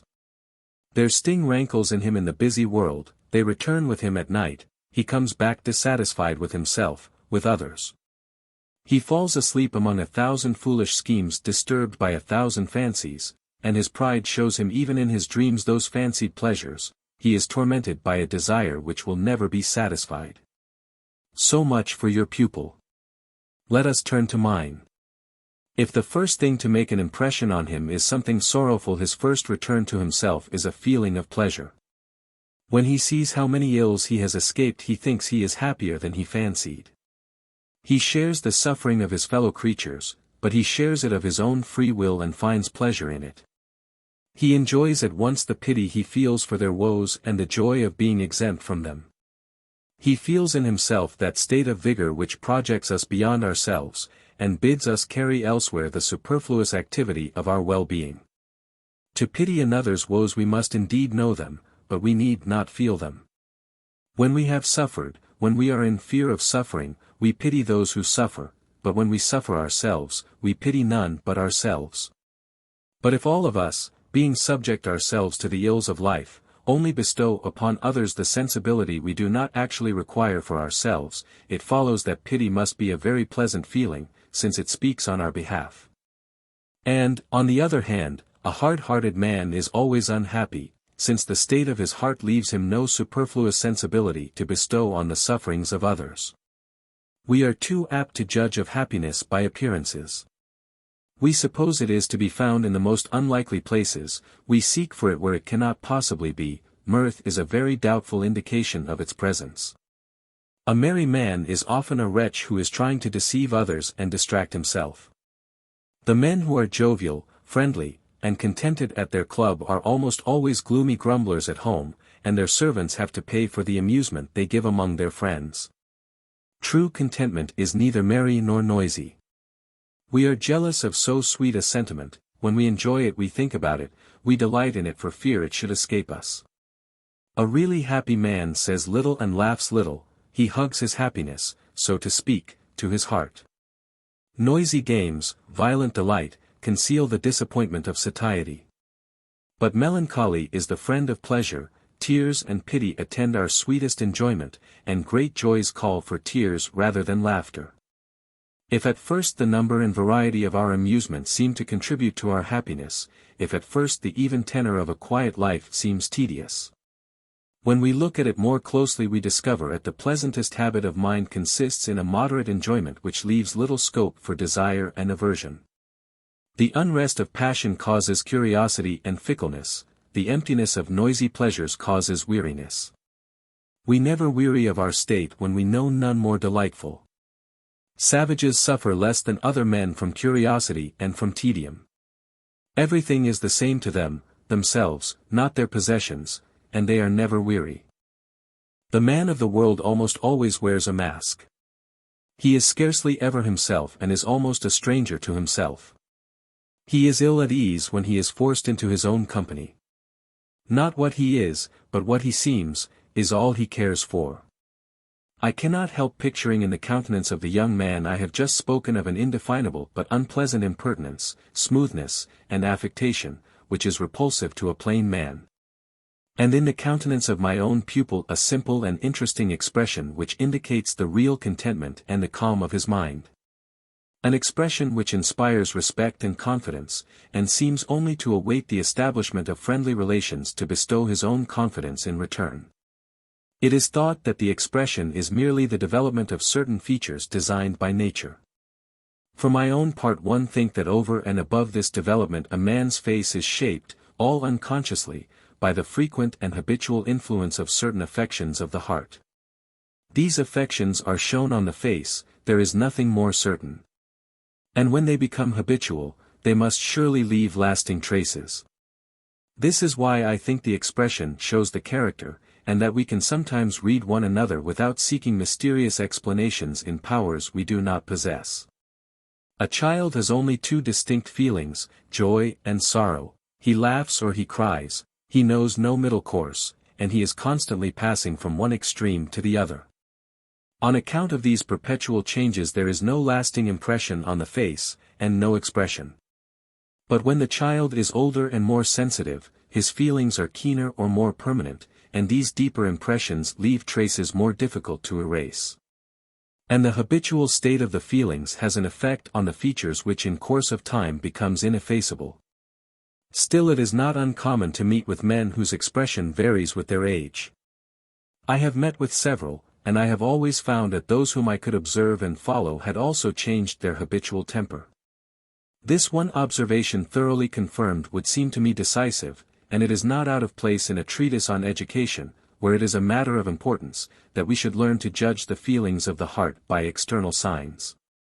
I do not know whether my young man will be any the less amiable for not having learnt to copy conventional manners and to feign sentiments which are not his own. That does not concern me at present, I only know he will be more affectionate.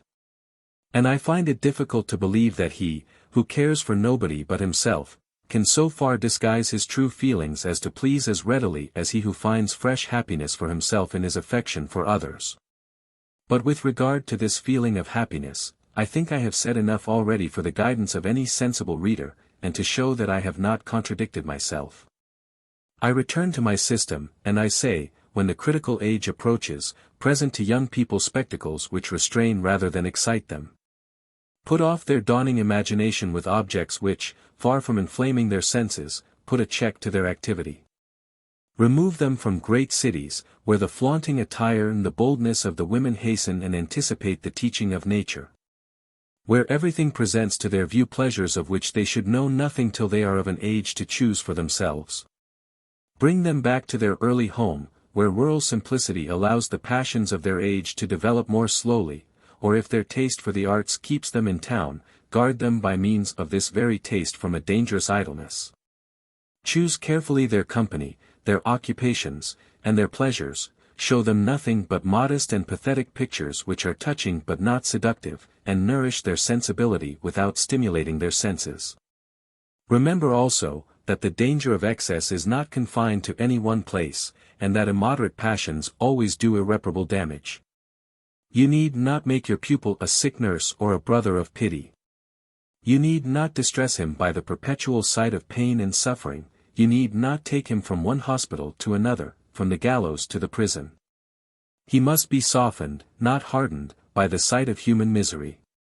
When we have seen a sight it ceases to impress us, use is second nature, what is always before our eyes no longer appeals to the imagination, and it is only through the imagination that we can feel the sorrows of others. This is why priests and doctors who are always beholding death and suffering become so hardened. Let your pupil therefore know something of the lot of man and the woes of his fellow creatures, but let him not see them too often. A single thing, carefully selected and shown at the right time, will fill him with pity and set him thinking for a month. His opinion about anything depends not so much on what he sees, but on how it reacts on himself. And his lasting impression of any object depends less on the object itself than on the point of view from which he regards it. Thus by a sparing use of examples, lessons, and pictures, you may blunt the sting of sense and delay nature while following her own lead. As he acquires knowledge, choose what ideas he shall attach to it. As his passions awake, select scenes calculated to repress them. A veteran, as distinguished for his character as for his courage, once told me that in early youth his father, a sensible man but extremely pious, observed that through his growing sensibility he was attracted by women, and spared no pains to restrain him. But at last when, in spite of all his care, his son was about to escape from his control, he decided to take him to a hospital, and, without telling him what to expect, he introduced him into a room where a number of wretched creatures were expiating, under a terrible treatment, the vices which had brought them into this plight. This hideous and revolting spectacle sickened the young man. "Miserable libertine," said his father vehemently, "begone, follow your vile tastes. You will soon be only too glad to be admitted to this ward, and a victim to the most shameful sufferings, you will compel your father to thank God when you are dead." These few words, together with the striking spectacle he beheld, made an impression on the young man which could never be effaced. Compelled by his profession to pass his youth in garrison, he preferred to face all the jests of his comrades rather than to share their evil ways. "I have been a man," he said to me, "I have had my weaknesses, but even to the present day the sight of a harlot inspires me with horror." Say little to your pupil, but choose time, place, and people. Then rely on concrete examples for your teaching, and be sure it will take effect. The way childhood is spent is no great matter, the evil which may find its way is not irremediable, and the good which may spring up might come later. But it is not so in those early years when a youth really begins to live. This time is never long enough for what there is to be done, and its importance demands unceasing attention. This is why I lay so much stress on the art of prolonging it. One of the best rules of good farming is to keep things back as much as possible. Let your progress also be slow and sure, prevent the youth from becoming a man all at once. While the body is growing, the spirits destined to give vigor to the blood and strength to the muscles are in process of formation and elaboration. If you turn them into another channel, and permit that strength which should have gone to the perfecting of one person to go to the making of another, both remain in a state of weakness and the work of nature is unfinished.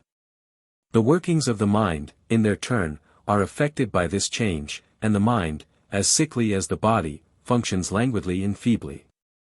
Length and strength of limb are not the same thing as courage or genius, and I grant that strength of mind does not always accompany strength of body, when the means of connection between the two are otherwise faulty.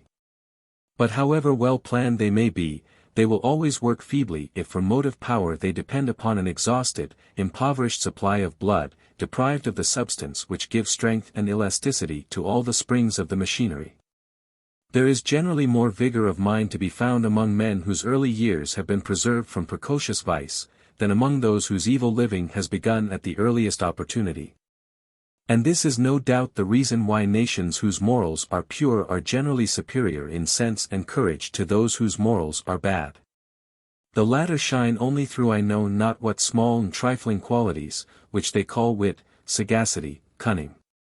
But those great and noble features of goodness and reason, by which a man is distinguished and honored through good deeds, virtues, really useful efforts, are scarcely to be found except among the nations whose morals are pure. Teachers complain that the energy of this age makes their pupils unruly. I see that it is so, but are not they themselves to blame? When once they have let this energy flow through the channel of the senses, do they not know that they cannot change its course? Will the long and dreary sermons of the pedant efface from the mind of his scholar the thoughts of pleasure when once they have found an entrance? Will they banish from his heart the desires by which it is tormented? Will they chill the heat of a passion whose meaning the scholar realizes? Will not the pupil be roused to anger by the obstacles opposed to the only kind of happiness of which he has any notion? And in the harsh law imposed upon him before he can understand it, what will he see but the caprice and hatred of a man who is trying to torment him? Is it strange that he rebels and hates you too? I know very well that if one is easygoing one may be tolerated, and one may keep up a show of authority. But I fail to see the use of an authority over the pupil which is only maintained by fomenting the vices it ought to repress. It is like attempting to soothe a fiery steed by making it leap over a precipice. Far from being a hindrance to education, this enthusiasm of adolescence is its crown and coping stone. This it is that gives you a hold on the youth's heart when he is no longer weaker than you. His first affections are the reins by which you control his movements. He was free, and now I behold him in your power. So long as he loved nothing, he was independent of everything but himself and his own necessities. As soon as he loves, he is dependent on his affections. Thus the first ties which unite him to his species are already formed. When you direct his increasing sensibility in this direction, do not expect that it will at once include all men, and that the word mankind will have any meaning for him. Not so. This sensibility will at first confine itself to those like himself, and these will not be strangers to him, but those he knows, those whom habit has made dear to him or necessary to him, those who are evidently thinking and feeling as he does.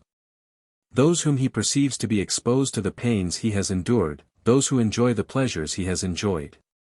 In a word, those who are so like himself that he is the more disposed to self-love. It is only after long training, after much consideration as to his own feelings and the feelings he observes in others, that he will be able to generalize his individual notions under the abstract idea of humanity, and add to his individual affections those which may identify him with the race. When he becomes capable of affection, he becomes aware of the affection of others. 53 And he is on the lookout for the signs of that affection. Do you not see how you will acquire a fresh hold on him? What bands have you bound about his heart while he was yet unaware of them? What will he feel, when he beholds himself and sees what you have done for him, when he can compare himself with other youths, and other tutors with you? I say, when he sees it, but beware lest you tell him of it. If you tell him he will not perceive it. If you claim his obedience in return for the care bestowed upon him, he will think you have overreached him. He will see that while you profess to have cared for him without reward, you meant to saddle him with a debt and to bind him to a bargain which he never made. In vain you will add that what you demand is for his own good. You demand it, and you demand it in virtue of what you have done without his consent.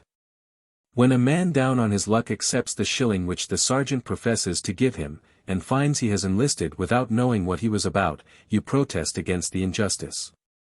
Is it not still more unjust to demand from your pupil the price of care which he has not even accepted? Ingratitude would be rarer if kindness were less often the investment of a usurer. We love those who have done us a kindness. What a natural feeling! Ingratitude is not to be found in the heart of man, but self-interest is there. Those who are ungrateful for benefits received are fewer than those who do a kindness for their own ends. If you sell me your gifts, I will haggle over the price, but if you pretend to give, in order to sell later on at your own price, you are guilty of fraud. It is the free gift which is beyond price. The heart is a law to itself. If you try to bind it, you lose it, give it its liberty, and you make it your own. When the fisherman baits his line, the fish come round him without suspicion. But when they are caught on the hook concealed in the bait, they feel the line tighten and they try to escape. Is the fisherman a benefactor? Is the fish ungrateful? Do we find a man forgotten by his benefactor, unmindful of that benefactor? On the contrary, he delights to speak of him. He cannot think of him without emotion, if he gets a chance of showing him, by some unexpected service, that he remembers what he did for him. How delighted he is to satisfy his gratitude. What a pleasure it is to earn the gratitude of his benefactor. How delightful to say, "It is my turn now." This is indeed the teaching of nature. A good deed never caused ingratitude. If therefore gratitude is a natural feeling, and you do not destroy its effects by your blunders, be sure your pupil, as he begins to understand the value of your care for him, will be grateful for it, provided you have not put a price upon it. And this will give you an authority over his heart which nothing can overthrow. But beware of losing this advantage before it is really yours. Beware of insisting on your own importance. Boast of your services and they become intolerable. Forget them and they will not be forgotten. Until the time comes to treat him as a man, let there be no question of his duty to you, but his duty to himself. Let him have his freedom if you would make him docile. Hide yourself so that he may seek you. Raise his heart to the noble sentiment of gratitude by only speaking of his own interest. Until he was able to understand, I would not have him told that what was done was for his good. He would only have understood such words to mean that you were dependent on him, and he would merely have made you his servant. But now that he is beginning to feel what love is, he also knows what a tender affection may bind a man to what he loves.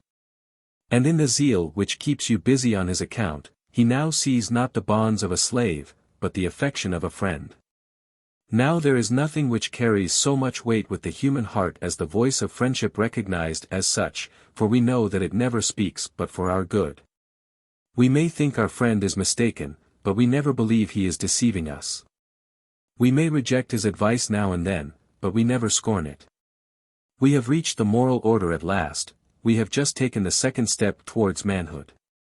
If this were the place for it, I would try to show how the first impulses of the heart give rise to the first stirrings of conscience, and how from the feelings of love and hatred spring the first notions of good and evil. I would show that justice and kindness are no mere abstract terms, no mere moral conceptions framed by the understanding, but true affections of the heart enlightened by reason, the natural outcome of our primitive affections. That by reason alone, unaided by conscience, we cannot establish any natural law, and that all natural right is a vain dream if it does not rest upon some instinctive need of the human heart. 54 But I do not think it is my business at present to prepare treatises on metaphysics and morals, nor courses of study of any kind whatsoever. It is enough if I indicate the order and development of our feelings and our knowledge in relation to our growth. Others will perhaps work out what I have here merely indicated. Hitherto my Emile has thought only of himself, so his first glance at his equals leads him to compare himself with them, and the first feeling excited by this comparison is the desire to be first. It is here that self-love is transformed into selfishness, and this is the starting point of all the passions which spring from selfishness. But to determine whether the passions by which his life will be governed shall be humane and gentle or harsh and cruel, whether they shall be the passions of benevolence and pity or those of envy and covetousness. We must know what he believes his place among men to be, and what sort of obstacles he expects to have to overcome in order to attain to the position he seeks. To guide him in this inquiry, after we have shown him men by means of the accidents common to the species, we must now show him them by means of their differences. This is the time for estimating inequality natural and civil, and for the scheme of the whole social order. Society must be studied in the individual and the individual in society. Those who desire to treat politics and morals apart from one another will never understand either. By confining ourselves at first to the primitive relations, we see how men should be influenced by them and what passions should spring from them. We see that it is in proportion to the development of these passions that a man's relations with others expand or contract. It is not so much strength of arm as moderation of spirit which makes men free and independent. The man whose wants are few is dependent on but few people, but those who constantly confound our vain desires with our bodily needs, those who have made these needs the basis of human society, are continually mistaking effects for causes. And they have only confused themselves by their own reasoning. Since it is impossible in the state of nature that the difference between man and man should be great enough to make one dependent on another, there is in fact in this state of nature an actual and indestructible equality. In the civil state there is a vain and chimerical equality of right, the means intended for its maintenance, themselves serve to destroy it. And the power of the community, added to the power of the strongest for the oppression of the weak, disturbs the sort of equilibrium which nature has established between them. 55 From this first contradiction spring all the other contradictions between the real and the apparent, which are to be found in the civil order. The many will always be sacrificed to the few, the commonweal to private interest. Those specious words, justice and subordination, will always serve as the tools of violence and the weapons of injustice. Hence it follows that the higher classes which claim to be useful to the rest are really only seeking their own welfare at the expense of others. From this we may judge how much consideration is due to them according to right and justice. It remains to be seen if the rank to which they have attained is more favorable to their own happiness to know what opinion each one of us should form with regard to his own lot. This is the study with which we are now concerned. But to do it thoroughly we must begin with a knowledge of the human heart. If it were only a question of showing young people man in his mask, there would be no need to point him out, and he would always be before their eyes. But since the mask is not the man, and since they must not be led away by its specious appearance, when you paint men for your scholar, paint them as they are, not that he may hate them, but that he may pity them and have no wish to be like them. In my opinion that is the most reasonable view a man can hold with regard to his fellow men. With this object in view we must take the opposite way from that hitherto followed, and instruct the youth rather through the experience of others than through his own. If men deceive him he will hate them. But, if, while they treat him with respect, he sees them deceiving each other, he will pity them. The spectacle of the world, said Pythagoras, is like the Olympic games, some are buying and selling and think only of their gains. Others take an active part and strive for glory, others, and these not the worst, are content to be lookers on. I would have you so choose the company of a youth that he should think well of those among whom he lives, and I would have you so teach him to know the world that he should think ill of all that takes place in it. Let him know that man is by nature good, let him feel it, let him judge his neighbor by himself, but let him see how men are depraved and perverted by society, let him find the source of all their vices in their preconceived opinions. Let him be disposed to respect the individual, but to despise the multitude. Let him see that all men wear almost the same mask, but let him also know that some faces are fairer than the mask that conceals them. It must be admitted that this method has its drawbacks, and it is not easy to carry it out. For if he becomes too soon engrossed in watching other people, if you train him to mark too closely the actions of others, you will make him spiteful and satirical, quick and decided in his judgments of others. He will find a hateful pleasure in seeking bad motives, and will fail to see the good even in that which is really good. He will, at least, get used to the sight of vice, he will behold the wicked without horror, just as we get used to seeing the wretched without pity. Soon the perversity of mankind will be not so much a warning as an excuse. He will say, man is made so, and he will have no wish to be different from the rest. But if you wish to teach him theoretically to make him acquainted, not only with the heart of man, but also with the application of the external causes which turn our inclinations into vices. When you thus transport him all at once from the objects of sense to the objects of reason, you employ a system of metaphysics which he is not in a position to understand. You fall back into the error, so carefully avoided hitherto, of giving him lessons which are like lessons, of substituting in his mind the experience and the authority of the master for his own experience and the development of his own reason.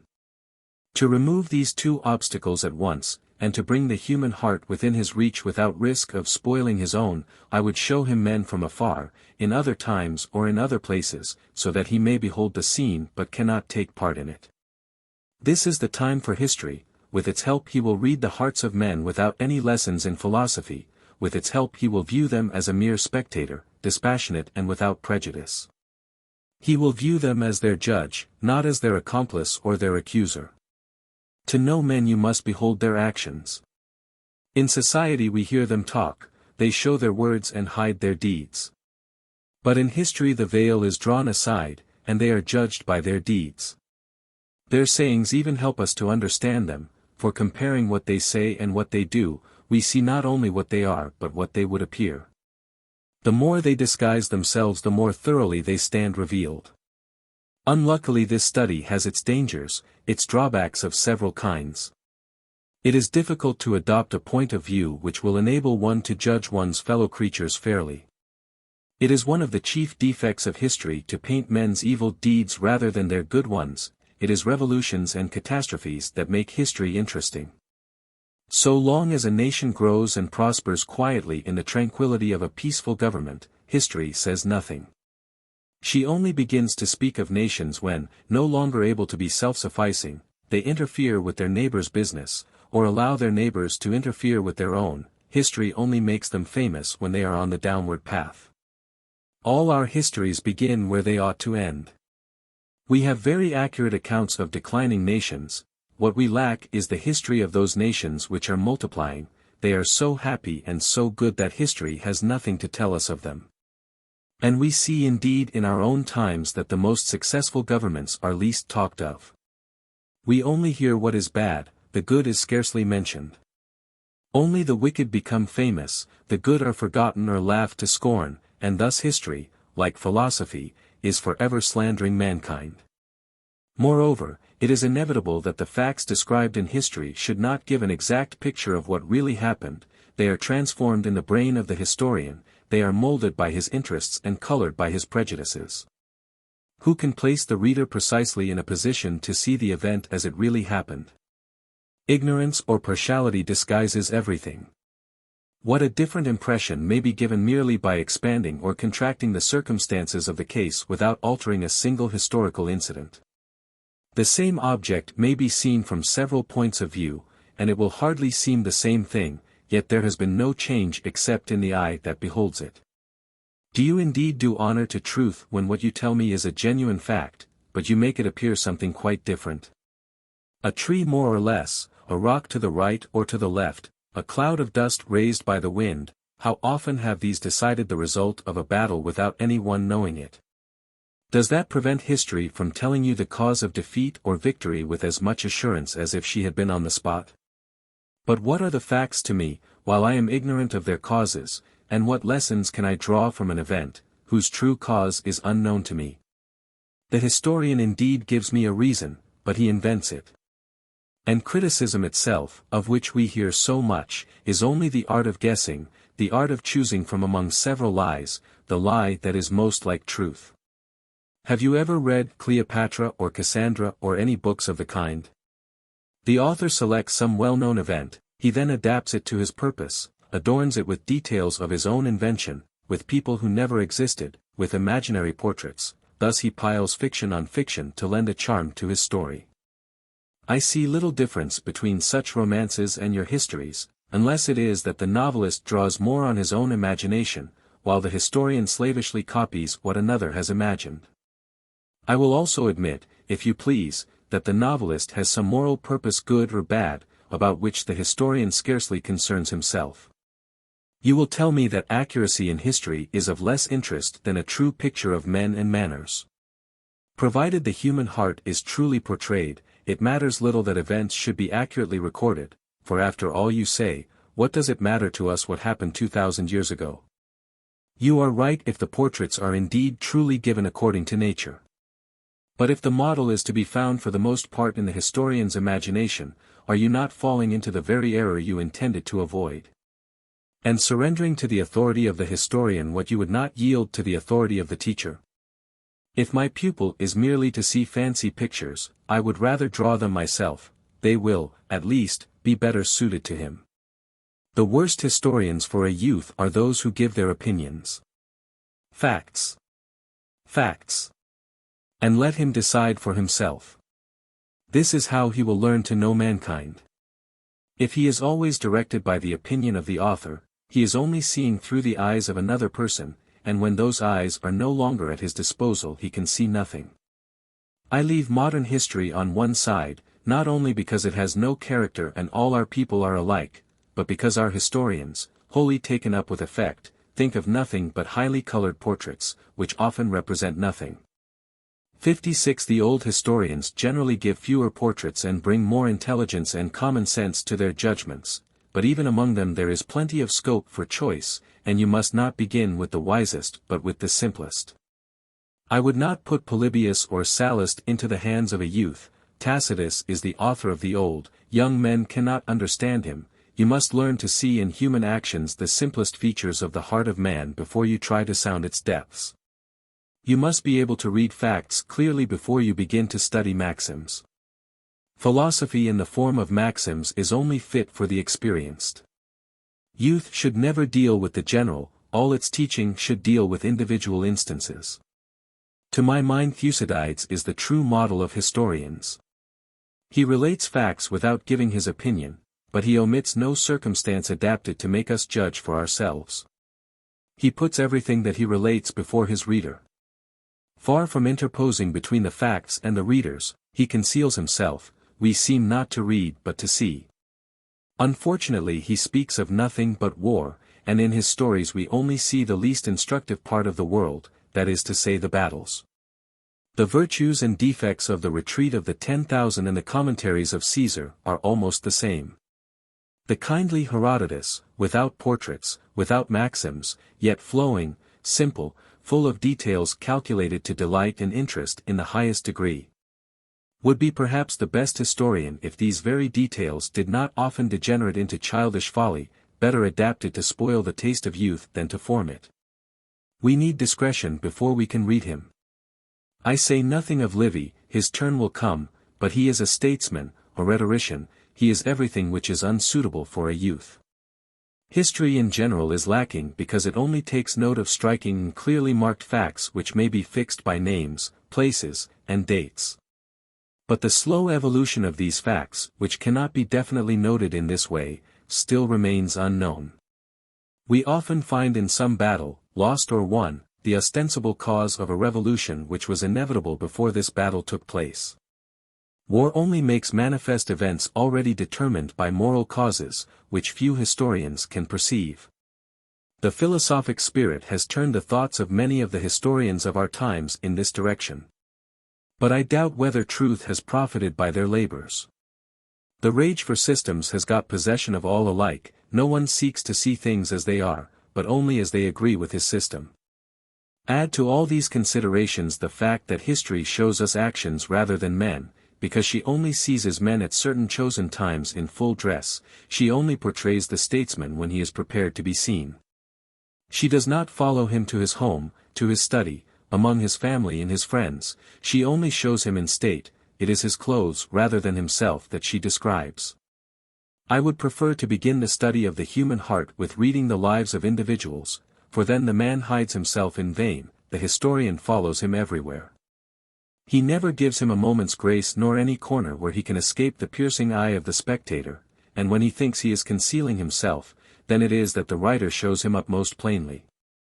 Those who write lives, says Montaigne, in so far as they delight more in ideas than in events, more in that which comes from within than in that which comes from without, these are the writers I prefer. For this reason Plutarch is in every way the man for me. It is true that the genius of men in groups or nations is very different from the character of the individual man, and that we have a very imperfect knowledge of the human heart if we do not also examine it in crowds.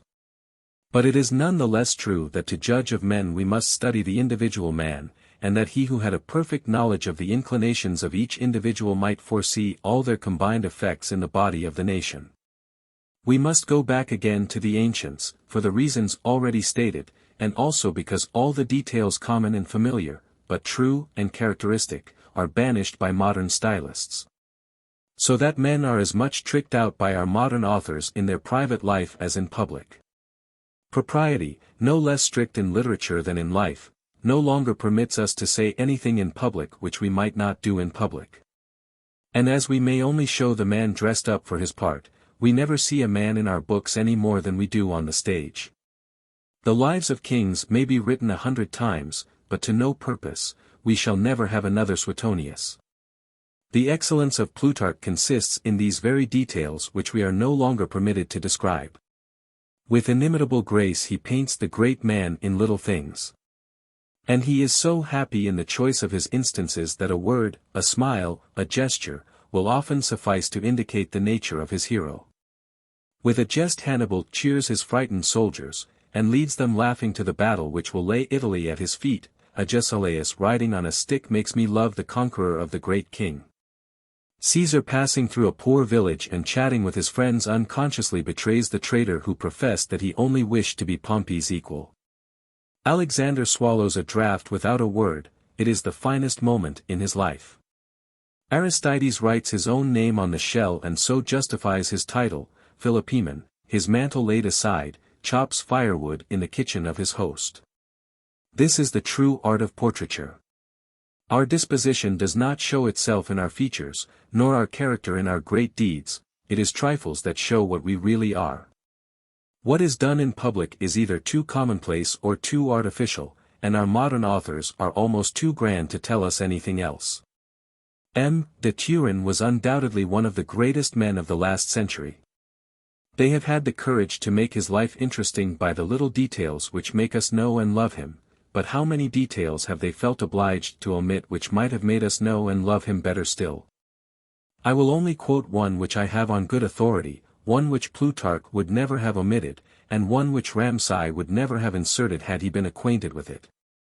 On a hot summer's day Viscount Turenne in a little white vest and nightcap was standing at the window of his antechamber. One of his men came up and, misled by the dress, took him for one of the kitchen lads whom he knew. He crept up behind him and smacked him with no light hand.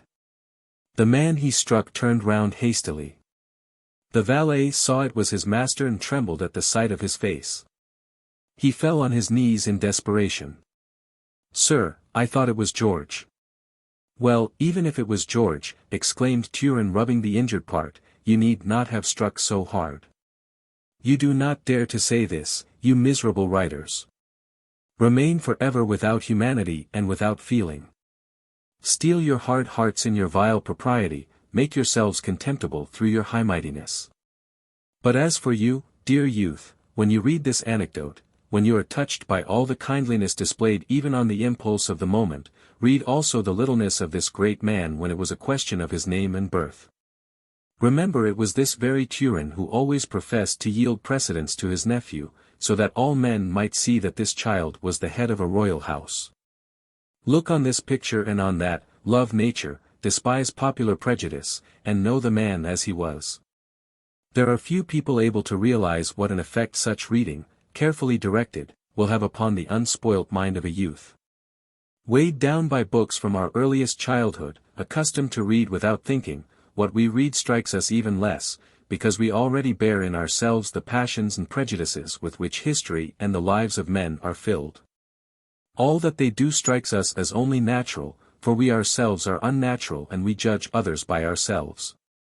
But imagine my Emile, who has been carefully guarded for 18 years with the sole object of preserving a right judgment and a healthy heart, imagine him when the curtain goes up casting his eyes for the first time upon the world's stage. Or rather picture him behind the scenes watching the actors don their costumes, and counting the cords and pulleys which deceive with their feigned shows the eyes of the spectators. His first surprise will soon give place to feelings of shame and scorn of his fellowman. He will be indignant at the sight of the whole human race deceiving itself and stooping to this childish folly.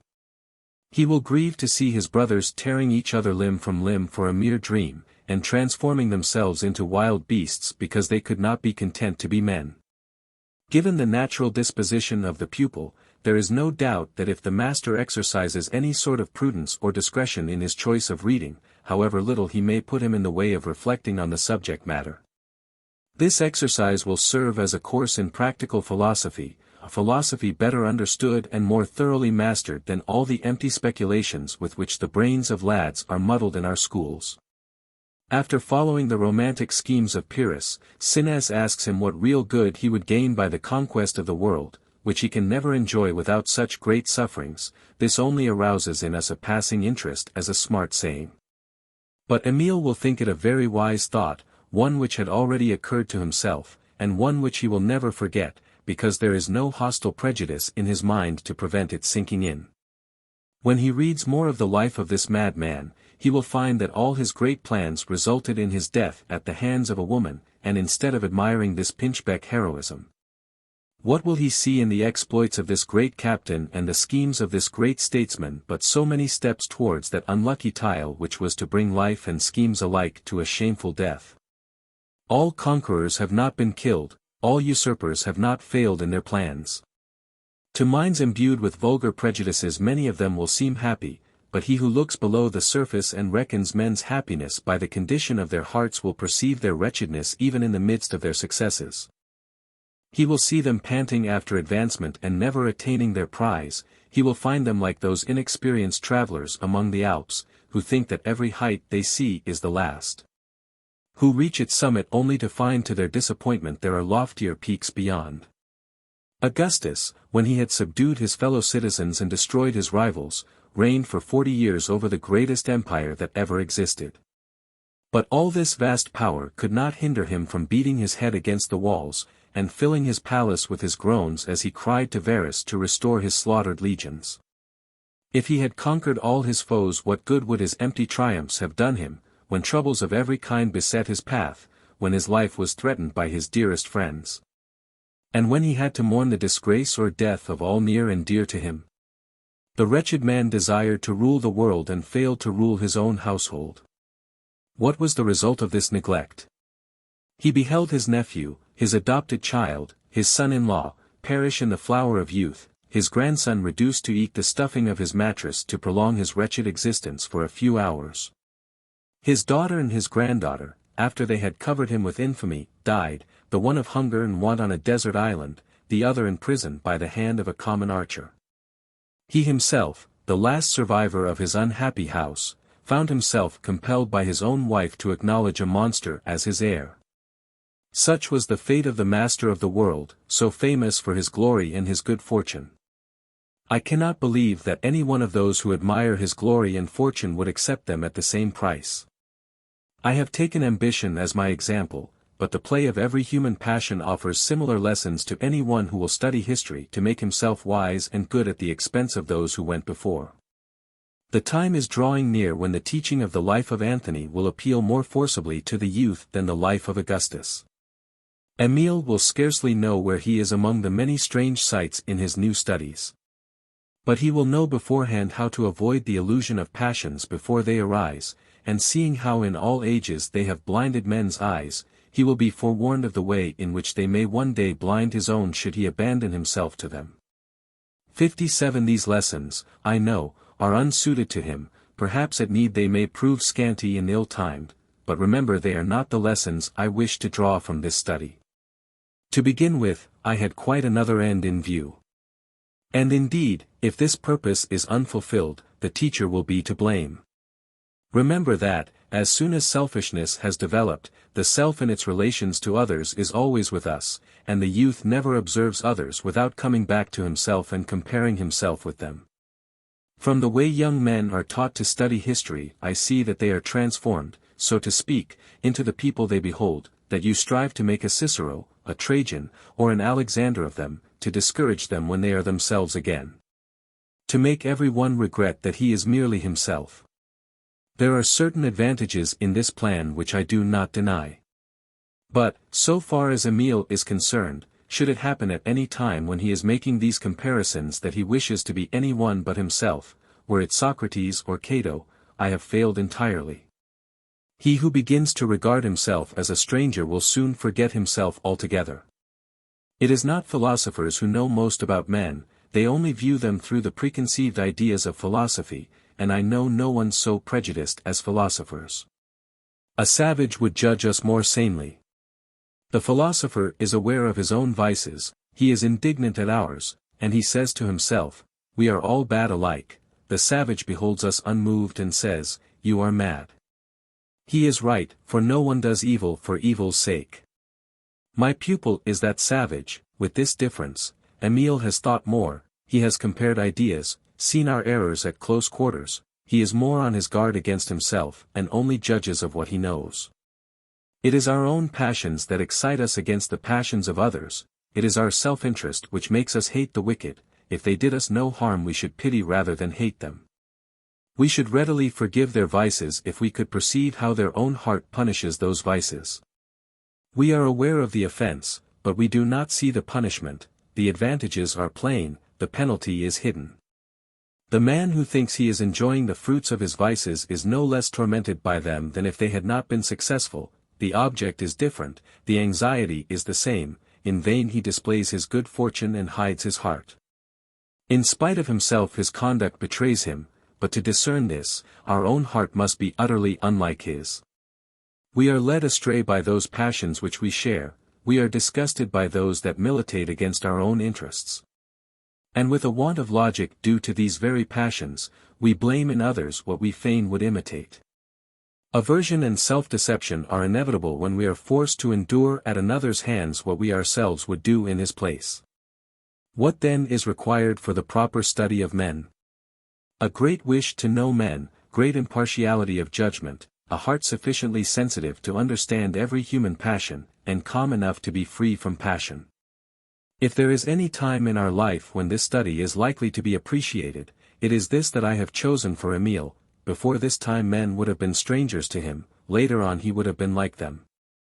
Convention, the effects of which he already perceives, has not yet made him its slave, the passions, whose consequences he realizes, have not yet stirred his heart. He is a man, he takes an interest in his brethren. He is a just man and he judges his peers. Now it is certain that if he judges them rightly he will not want to change places with any one of them, for the goal of all their anxious efforts is the result of prejudices which he does not share, and that goal seems to him a mere dream. For his own part, he has all he wants within his reach. How should he be dependent on any one when he is self-sufficing and free from prejudice? Strong arms, good health, 58 moderation, few needs, together with the means to satisfy those needs, are his.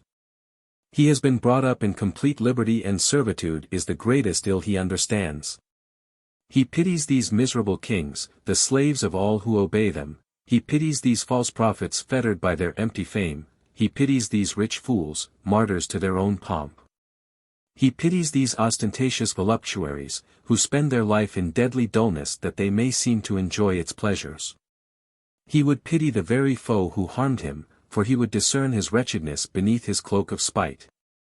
He would say to himself, this man has yielded to his desire to hurt me, and this need of his places him at my mercy. One step more and our goal is attained. Selfishness is a dangerous tool though a useful one. It often wounds the hand that uses it, and it rarely does good unmixed with evil. When Emile considers his place among men, when he finds himself so fortunately situated, he will be tempted to give credit to his own reason for the work of yours, and to attribute to his own deserts what is really the result of his good fortune. He will say to himself, I am wise and other men are fools. He will pity and despise them and will congratulate himself all the more heartily, and as he knows he is happier than they, he will think his deserts are greater. This is the fault we have most to fear, for it is the most difficult to eradicate. If he remained in this state of mind, he would have profited little by all our care. And if I had to choose, I hardly know whether I would not rather choose the illusions of prejudice than those of pride. Great men are under no illusion with respect to their superiority, they see it and know it, but they are none the less modest. The more they have, the better they know what they lack. They are less vain of their superiority over us than ashamed by the consciousness of their weakness, and among the good things they really possess, they are too wise to pride themselves on a gift which is none of their getting. The good man may be proud of his virtue for it is his own, but what cause for pride has the man of intellect? What has Racine done that he is not preyed on, and Boileau that he is not Cotton? The circumstances with which we are concerned are quite different. Let us keep to the common level. I assume that my pupil had neither surpassing genius nor a defective understanding.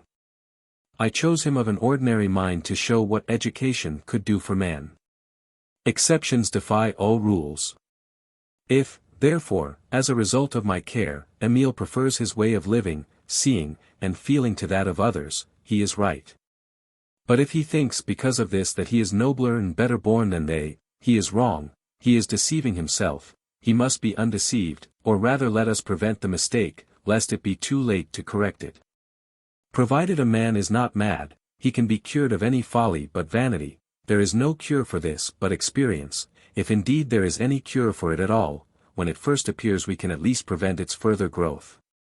But do not on this account waste your breath on empty arguments to prove to the youth that he is like other men and subject to the same weaknesses. Make him feel it or he will never know it. This is another instance of an exception to my own rules. I must voluntarily expose my pupil to every accident which may convince him that he is no wiser than we. The adventure with the conjurer will be repeated again and again in different ways, I shall let flatterers take advantage of him. If rash comrades draw him into some perilous adventure, I will let him run the risk, if he falls into the hands of sharpers at the card table, I will abandon him to them as their dupe. 59 I will let them flatter him, pluck him, and rob him. And when having sucked him dry they turn and mock him, I will even thank them to his face for the lessons they have been good enough to give him. The only snares from which I will guard him with my utmost care are the wiles of wanton women. The only precaution I shall take will be to share all the dangers I let him run, and all the insults I let him receive. I will bear everything in silence, without a murmur or reproach, without a word to him, and be sure that if this wise conduct is faithfully adhered to, what he sees me endure on his account will make more impression on his heart than what he himself suffers. I cannot refrain at this point from drawing attention to the sham dignity of tutors, who foolishly pretend to be wise, who discourage their pupils by always professing to treat them as children, and by emphasizing the difference between themselves and their scholars in everything they do. Far from damping their youthful spirits in this fashion, spare no effort to stimulate their courage. That they may become your equals, treat them as such already, and if they cannot rise to your level, do not scruple to come down to theirs without being ashamed of it. Remember that your honor is no longer in your own keeping but in your pupil's. Share his faults that you may correct them, bear his disgrace that you may wipe it out. Follow the example of that brave Roman who, unable to rally his fleeing soldiers, placed himself at their head, exclaiming, "They do not flee, they follow their captain." Did this dishonor him? Not so, by sacrificing his glory he increased it. The power of duty, the beauty of virtue, compel our respect in spite of all our foolish prejudices. If I received a blow in the course of my duties to Emile, far from avenging it I would boast of it. And I doubt whether there is in the whole world a man so vile as to respect me any the less on this account. I do not intend the pupil to suppose his master to be as ignorant, or as liable to be led astray, as he is himself. This idea is all very well for a child who can neither see nor compare things, who thinks everything is within his reach, and only bestows his confidence on those who know how to come down to his level. But a youth of Emile's age and sense is no longer so foolish as to make this mistake, and it would not be desirable that he should. The confidence he ought to have in his tutor is of another kind. It should rest on the authority of reason, and on superior knowledge, advantages which the young man is capable of appreciating while he perceives how useful they are to himself.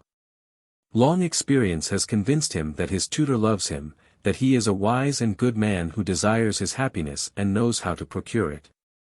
He ought to know that it is to his own advantage to listen to his advice.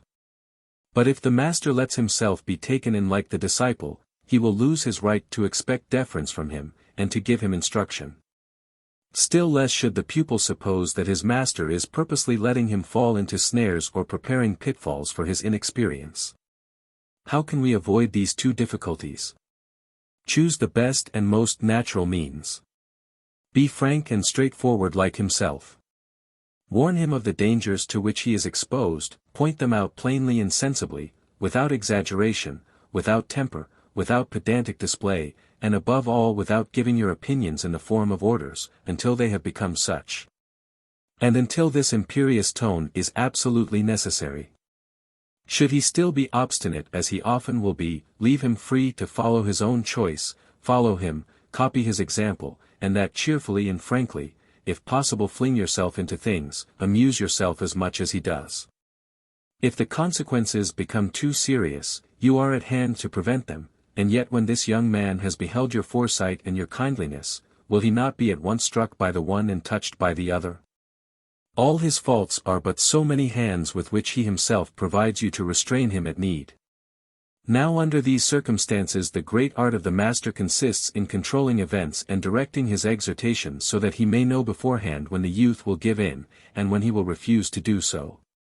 So that all around him he may encompass him with the lessons of experience, and yet never let him run too great a risk. Warn him of his faults before he commits them, do not blame him when once they are committed, you would only stir his self-love to mutiny. We learn nothing from a lesson we detest. I know nothing more foolish than the phrase, "I told you so." The best way to make him remember what you told him is to seem to have forgotten it. Go further than this, and when you find him ashamed of having refused to believe you, gently smooth away the shame with kindly words. He will indeed hold you dear when he sees how you forget yourself on his account, and how you console him instead of reproaching him. But if you increase his annoyance by your reproaches he will hate you, and will make it a rule never to heed you, as if to show you that he does not agree with you as to the value of your opinion. The turn you give to your consolation may itself be a lesson to him, and all the more because he does not suspect it. When you tell him, for example, that many other people have made the same mistakes, this is not what he was expecting. You are administering correction under the guise of pity, for when one thinks oneself better than other people it is a very mortifying excuse to console oneself by their example. It means that we must realize that the most we can say is that they are no better than we. The time of faults is the time for fables. When we blame the guilty under the cover of a story we instruct without offending him. And he then understands that the story is not untrue by means of the truth he finds in its application to himself. The child who has never been deceived by flattery understands nothing of the fable I recently examined. But the rash youth who has just become the dupe of a flatterer perceives only too readily that the crow was a fool. Thus he acquires a maxim from the fact, and the experience he would soon have forgotten is engraved on his mind by means of the fable. There is no knowledge of morals which cannot be acquired through our own experience or that of others. When there is danger, instead of letting him try the experiment himself, we have recourse to history. When the risk is comparatively slight, it is just as well that the youth should be exposed to it. Then by means of the apologue the special cases with which the young man is now acquainted are transformed into maxims. It is not, however, my intention that these maxims should be explained, nor even formulated. Nothing is so foolish and unwise as the moral at the end of most of the fables, as if the moral was not, or ought not to be so clear in the fable itself that the reader cannot fail to perceive it. Why then add the moral at the end, and go deprive him of the pleasure of discovering it for himself? The art of teaching consists in making the pupil wish to learn. But if the pupil is to wish to learn, his mind must not remain in such a passive state with regard to what you tell him that there is really nothing for him to do but listen to you. The master's vanity must always give way to the scholar's. He must be able to say, I understand, I see it, I am getting at it, I am learning something. One of the things which makes the pantaloon in the Italian comedies so wearisome is the pains taken by him to explain to the audience the platitudes they understand only too well already. We must always be intelligible, but we need not say all there is to be said. If you talk much you will say little, for at last no one will listen to you. What is the sense of the 4 lines at the end of La Fontaine's fable of the frog who puffed herself up? Is he afraid we should not understand it? Does this great painter need to write the names beneath the things he has painted? His morals, far from generalizing, restrict the lesson to some extent to the examples given, and prevent our applying them to others. Before I put the fables of this inimitable author into the hands of a youth, I should like to cut out all the conclusions with which he strives to explain what he has just said so clearly and pleasantly. If your pupil does not understand the fable without the explanation, he will not understand it with it. Moreover, the fables would require to be arranged in a more didactic order, one more in agreement with the feelings and knowledge of the young adolescent. Can you imagine anything so foolish as to follow the mere numerical order of the book without regard to our requirements or our opportunities? First the grasshopper, then the crow, then the frog, then the 2 mules, etc. I am sick of these 2 mules. I remember seeing a child who was being educated for finance. They never let him alone, but were always insisting on the profession he was to follow. They made him read this fable, learn it, say it, repeat it again and again without finding in it the slightest argument against his future calling. Not only have I never found children make any real use of the fables they learn, but I have never found anybody who took the trouble to see that they made such a use of them. The study claims to be instruction in morals.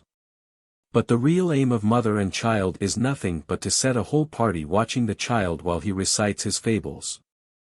When he is too old to recite them and old enough to make use of them, they are altogether forgotten. Only men, I repeat, can learn from fables, and Emile is now old enough to begin.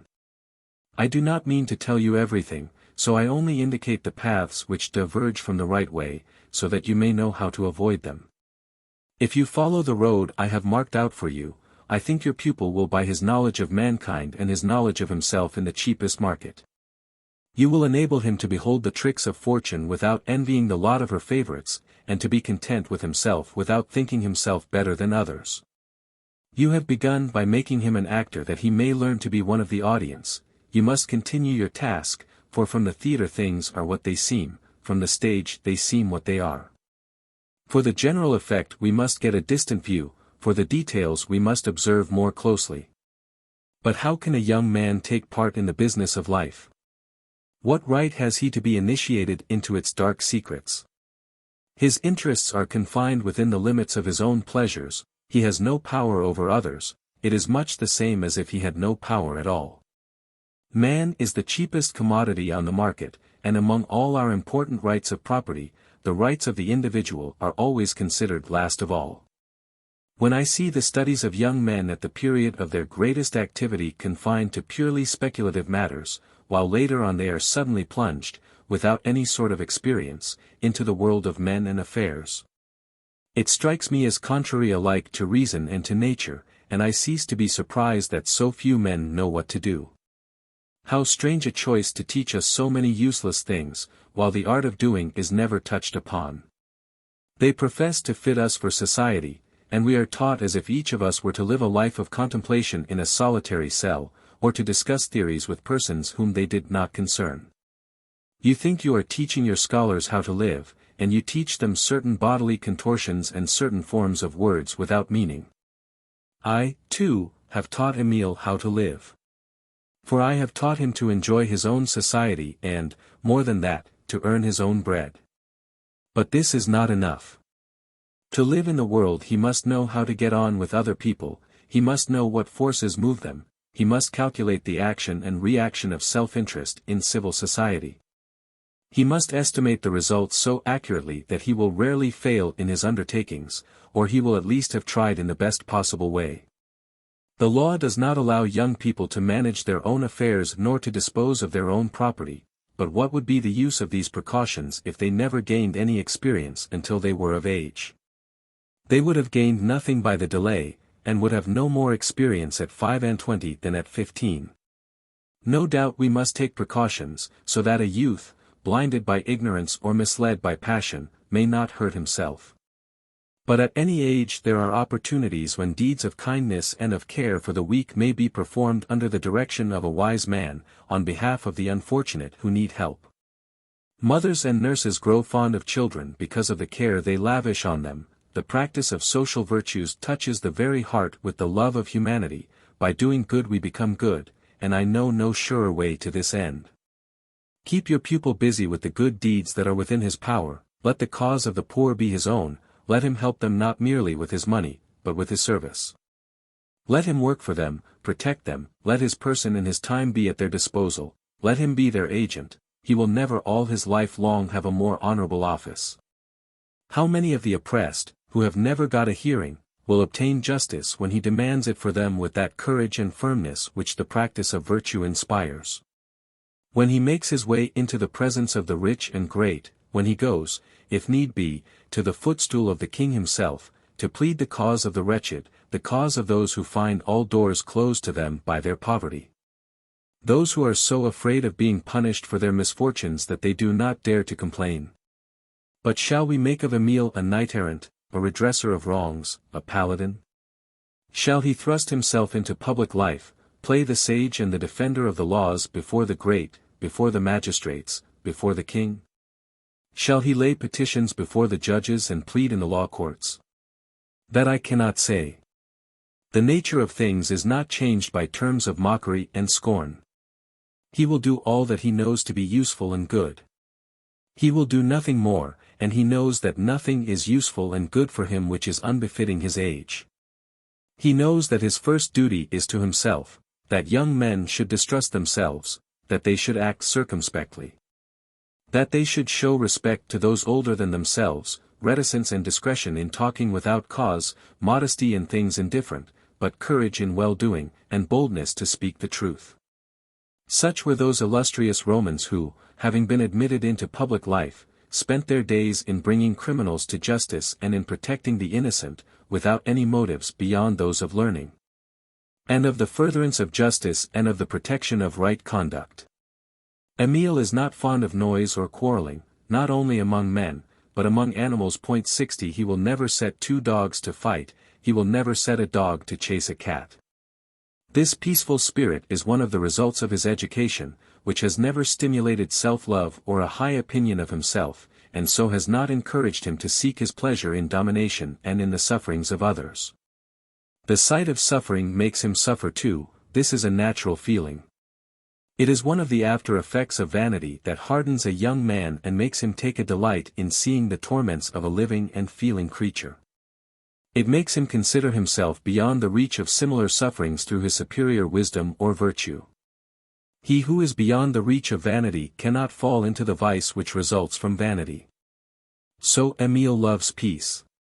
He is delighted at the sight of happiness, and if he can help to bring it about, this is an additional reason for sharing it. I do not assume that when he sees the unhappy he will merely feel for them that barren and cruel pity which is content to pity the ills it can heal. His kindness is active and teaches him much he would have learnt far more slowly, or he would never have learnt at all, if his heart had been harder. If he finds his comrades at strife, he tries to reconcile them. If he sees the afflicted, he inquires as to the cause of their sufferings. If he meets two men who hate each other, he wants to know the reason of their enmity. If he finds one who is downtrodden groaning under the oppression of the rich and powerful, he tries to discover by what means he can counteract this oppression, and in the interest he takes with regard to all these unhappy persons. The means of removing their sufferings are never out of his sight. What use shall we make of this disposition so that it may react in a way suited to his age? Let us direct his efforts and his knowledge, and use his zeal to increase them. I am never weary of repeating, let all the lessons of young people take the form of doing rather than talking, let them learn nothing from books which they can learn from experience. How absurd to attempt to give them practice in speaking when they have nothing to say, to expect to make them feel, at their school desks, the vigor of the language of passion and all the force of the arts of persuasion when they have nothing and nobody to persuade. All the rules of rhetoric are mere waste of words to those who do not know how to use them for their own purposes.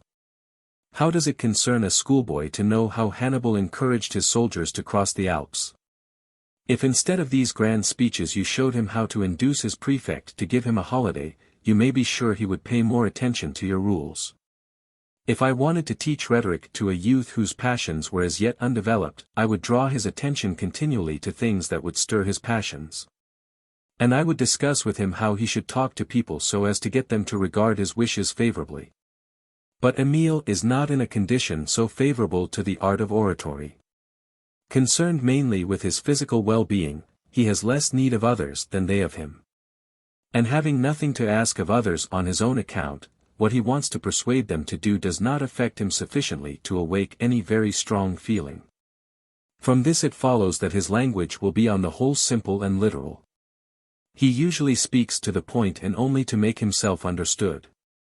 He is not sententious, for he has not learnt to generalize. He does not speak in figures, for he is rarely impassioned.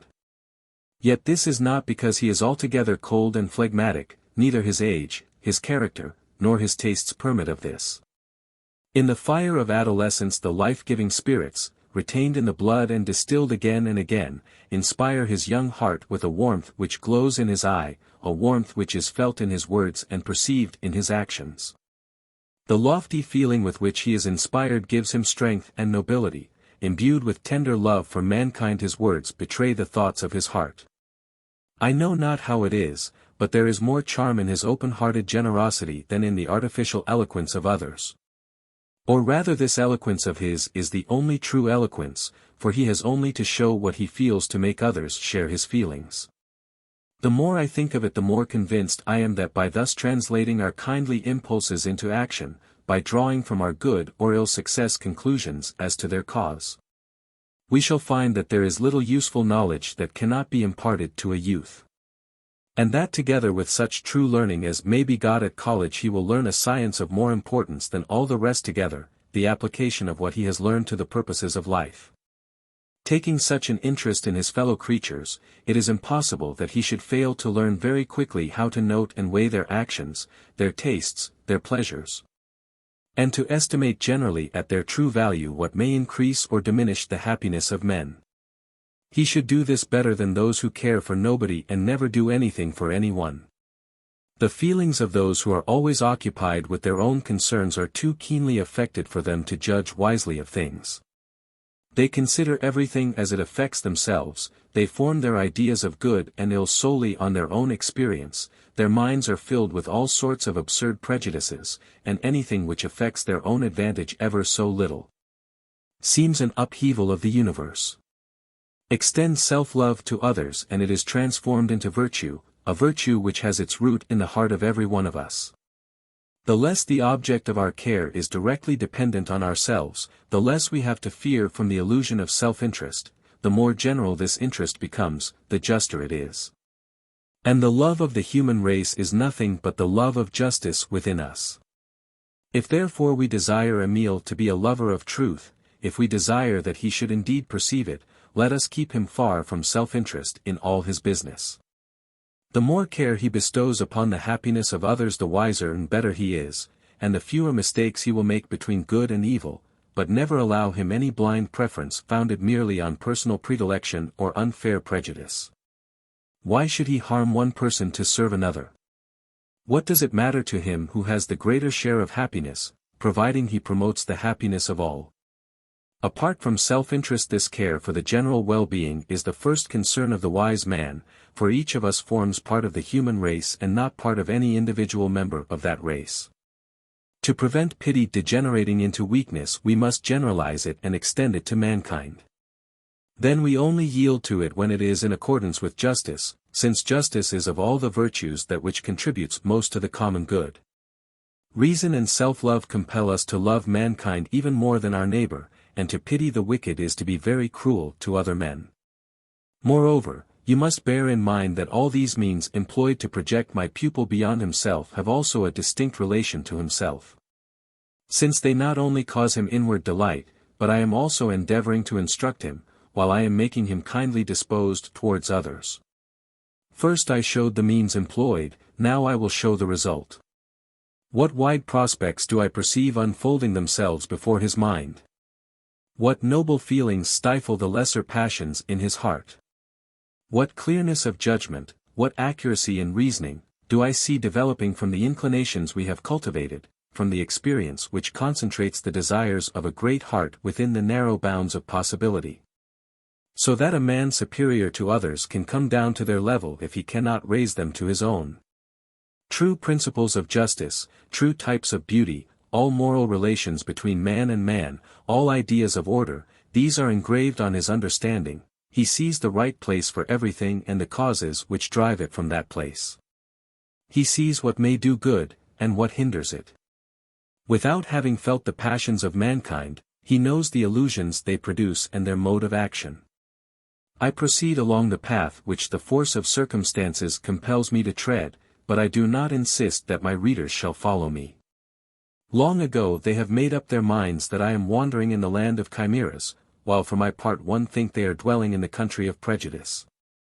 When I wander so far from popular beliefs I do not cease to bear them in mind. I examine them, I consider them, not that I may follow them or shun them, but that I may weigh them in the balance of reason. Whenever reason compels me to abandon these popular beliefs, I know by experience that my readers will not follow my example. I know that they will persist in refusing to go beyond what they can see, and that they will take the youth I am describing for the creation of my fanciful imagination, merely because he is unlike the youths with whom they compare him.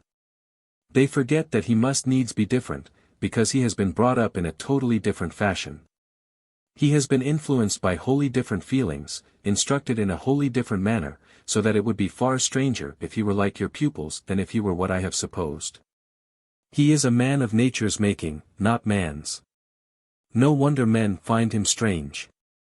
When I began this work I took for granted nothing but what could be observed as readily by others as by myself, for our starting point, the birth of man, is the same for all. But the further we go, while I am seeking to cultivate nature and you are seeking to deprave it, the further apart we find ourselves. At 6 years old my pupil was not so very unlike yours, whom you had not yet had time to disfigure. Now there is nothing in common between them, and when they reach the age of manhood, which is now approaching, they will show themselves utterly different from each other, unless all my pains have been thrown away. There may not be so very great a difference in the amount of knowledge they possess, but there is all the difference in the world in the kind of knowledge.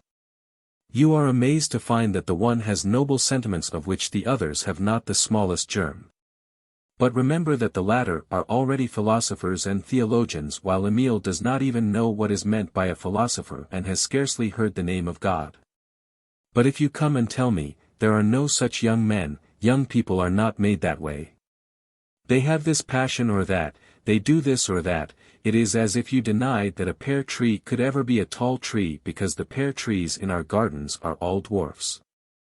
I beg these critics who are so ready with their blame to consider that I am as well acquainted as they are with everything they say, that I have probably given more thought to it, and that, as I have no private end to serve in getting them to agree with me, I have a right to demand that they should at least take time to find out where I am mistaken. Let them thoroughly examine the nature of man, let them follow the earliest growth of the heart in any given circumstances, so as to see what a difference education may make in the individual. Then let them compare my method of education with the results I ascribe to it, and let them tell me where my reasoning is unsound, and I shall have no answer to give them. It is this that makes me speak so strongly, and as I think with good excuse. I have not pledged myself to any system, I depend as little as possible on arguments, and I trust to what I myself have observed. I do not base my ideas on what I have imagined, but on what I have seen. It is true that I have not confined my observations within the walls of any one town, nor to a single class of people. But having compared men of every class and every nation which I have been able to observe in the course of a life spent in this pursuit, I have discarded as artificial what belonged to one nation and not to another, to one rank and not to another. And I have regarded as proper to mankind what was common to all, at any age, in any station, and in any nation whatsoever. Now if in accordance with this method you follow from infancy the course of a youth who has not been shaped to any special mold, one who depends as little as possible on authority and the opinions of others, which will he most resemble? My pupil or yours? It seems to me that this is the question you must answer if you would know if I am mistaken. It is not easy for a man to begin to think, but when once he has begun he will never leave off. Once a thinker, always a thinker, and the understanding once practiced in reflection will never rest. You may therefore think that I do too much or too little, that the human mind is not by nature so quick to unfold. And that after having given it opportunities it has not got, I keep it too long confined within a circle of ideas which it ought to have outgrown. But remember, in the first place, that when I want to train a natural man, I do not want to make him a savage and to send him back to the woods. But that living in the whirl of social life it is enough that he should not let himself be carried away by the passions and prejudices of men. Let him see with his eyes and feel with his heart, let him own no sway but that of reason. Under these conditions it is plain that many things will strike him.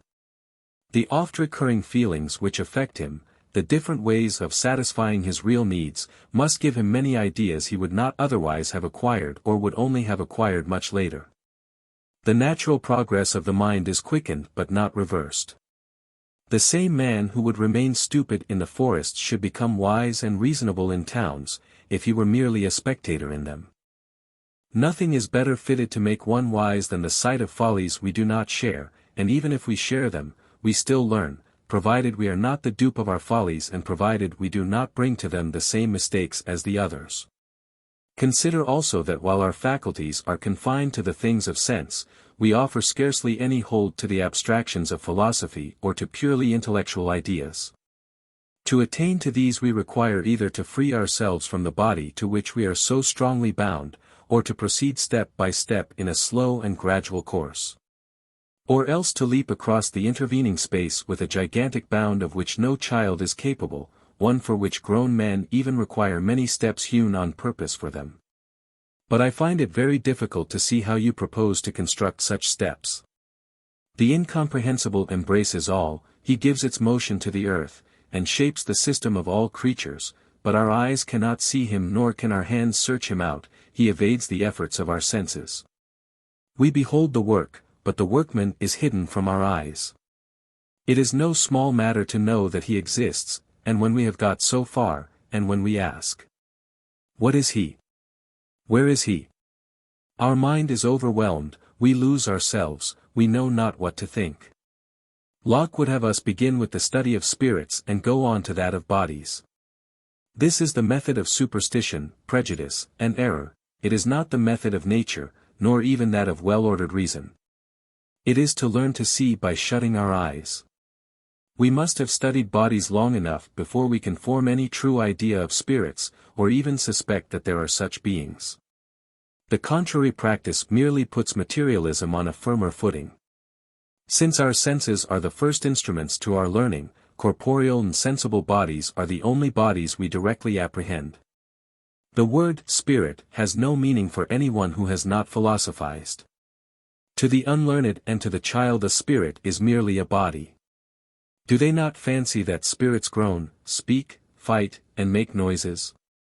Now you must own that spirits with arms and voices are very like bodies. This is why every nation on the face of the earth, not even excepting the Jews, have made to themselves idols.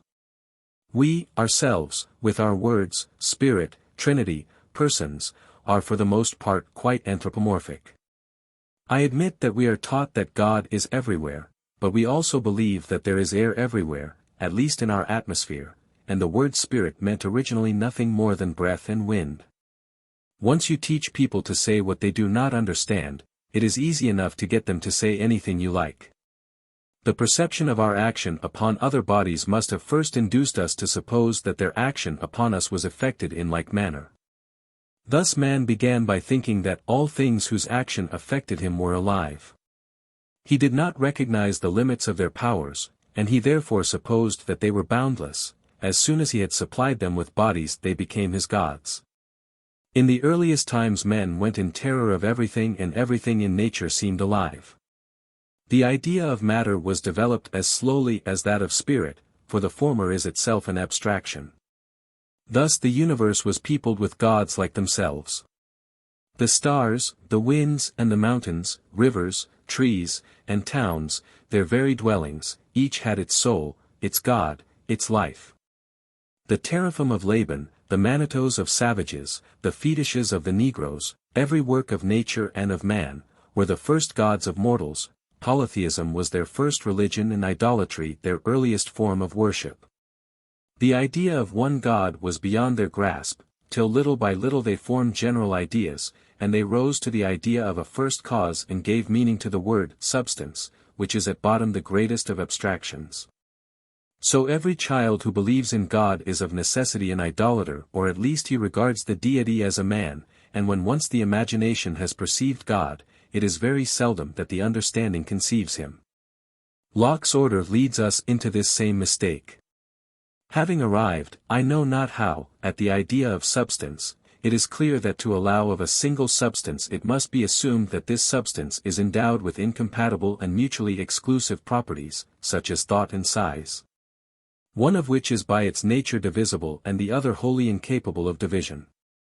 Moreover, it is assumed that thought or, if you prefer it, feeling is a primitive quality inseparable from the substance to which it belongs, that its relation to the substance is like the relation between substance and size.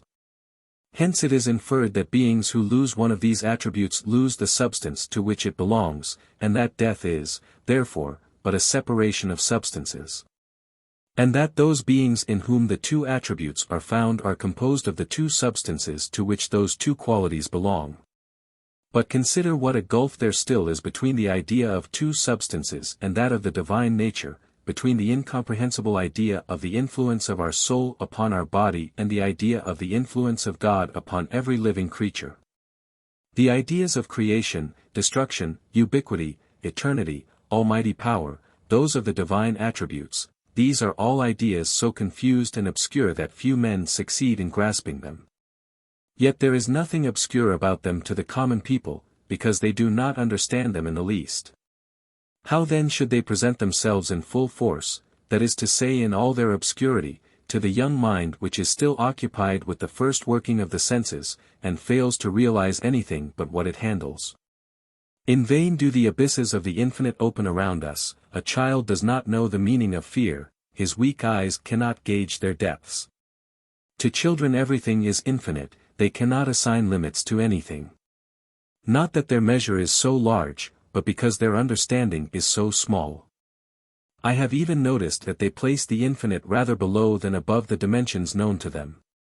They judge a distance to be immense rather by their feet than by their eyes. Infinity is bounded for them, not so much by what they can see, but how far they can go. If you talk to them of the power of God, they will think he is nearly as strong as their Father. As their own knowledge is in everything the standard by which they judge of what is possible, they always picture what is described to them as rather smaller than what they know. Such are the natural reasonings of an ignorant and feeble mind. Ajax was afraid to measure his strength against Achilles, yet he challenged Jupiter to combat, for he knew Achilles and did not know Jupiter. A Swiss peasant thought himself the richest man alive. When they tried to explain to him what a king was, he asked with pride, "Has the king got 100 cows on the high pastures?" I am aware that many of my readers will be surprised to find me tracing the course of my scholar through his early years without speaking to him of religion. At 15 he will not even know that he has a soul, at 18 even he may not be ready to learn about it. For if he learns about it too soon, there is the risk of his never really knowing anything about it. If I had to depict the most heartbreaking stupidity, I would paint a pedant teaching children the catechism. If I wanted to drive a child crazy I would set him to explain what he learned in his catechism. You will reply that as most of the Christian doctrines are mysteries, you must wait, not merely till the child is a man, but till the man is dead, before the human mind will understand those doctrines. To that I reply, that there are mysteries which the heart of man can neither conceive nor believe, and I see no use in teaching them to children, unless you want to make liars of them. Moreover, I assert that to admit that there are mysteries, you must at least realize that they are incomprehensible, and children are not even capable of this conception. At an age when everything is mysterious, there are no mysteries properly so called. We must believe in God if we would be saved. This doctrine wrongly understood is the root of bloodthirsty intolerance and the cause of all the futile teaching which strikes a deadly blow at human reason by training it to cheat itself with mere words.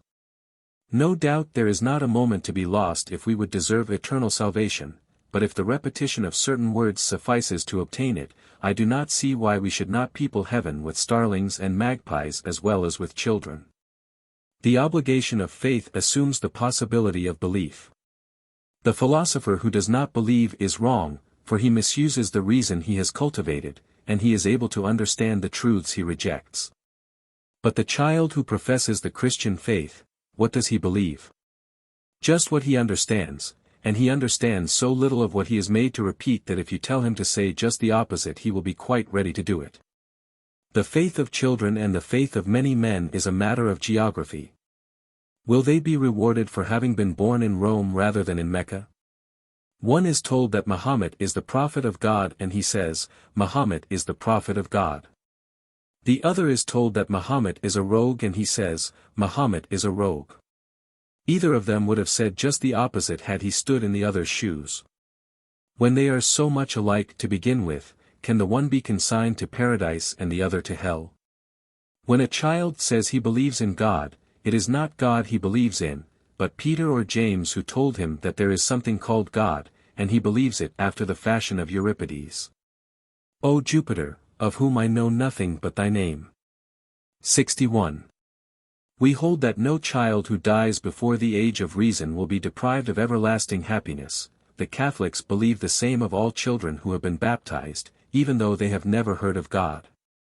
There are, therefore, circumstances in which one can be saved without belief in God, and these circumstances occur in the case of children or madmen when the human mind is incapable of the operations necessary to perceive the Godhead.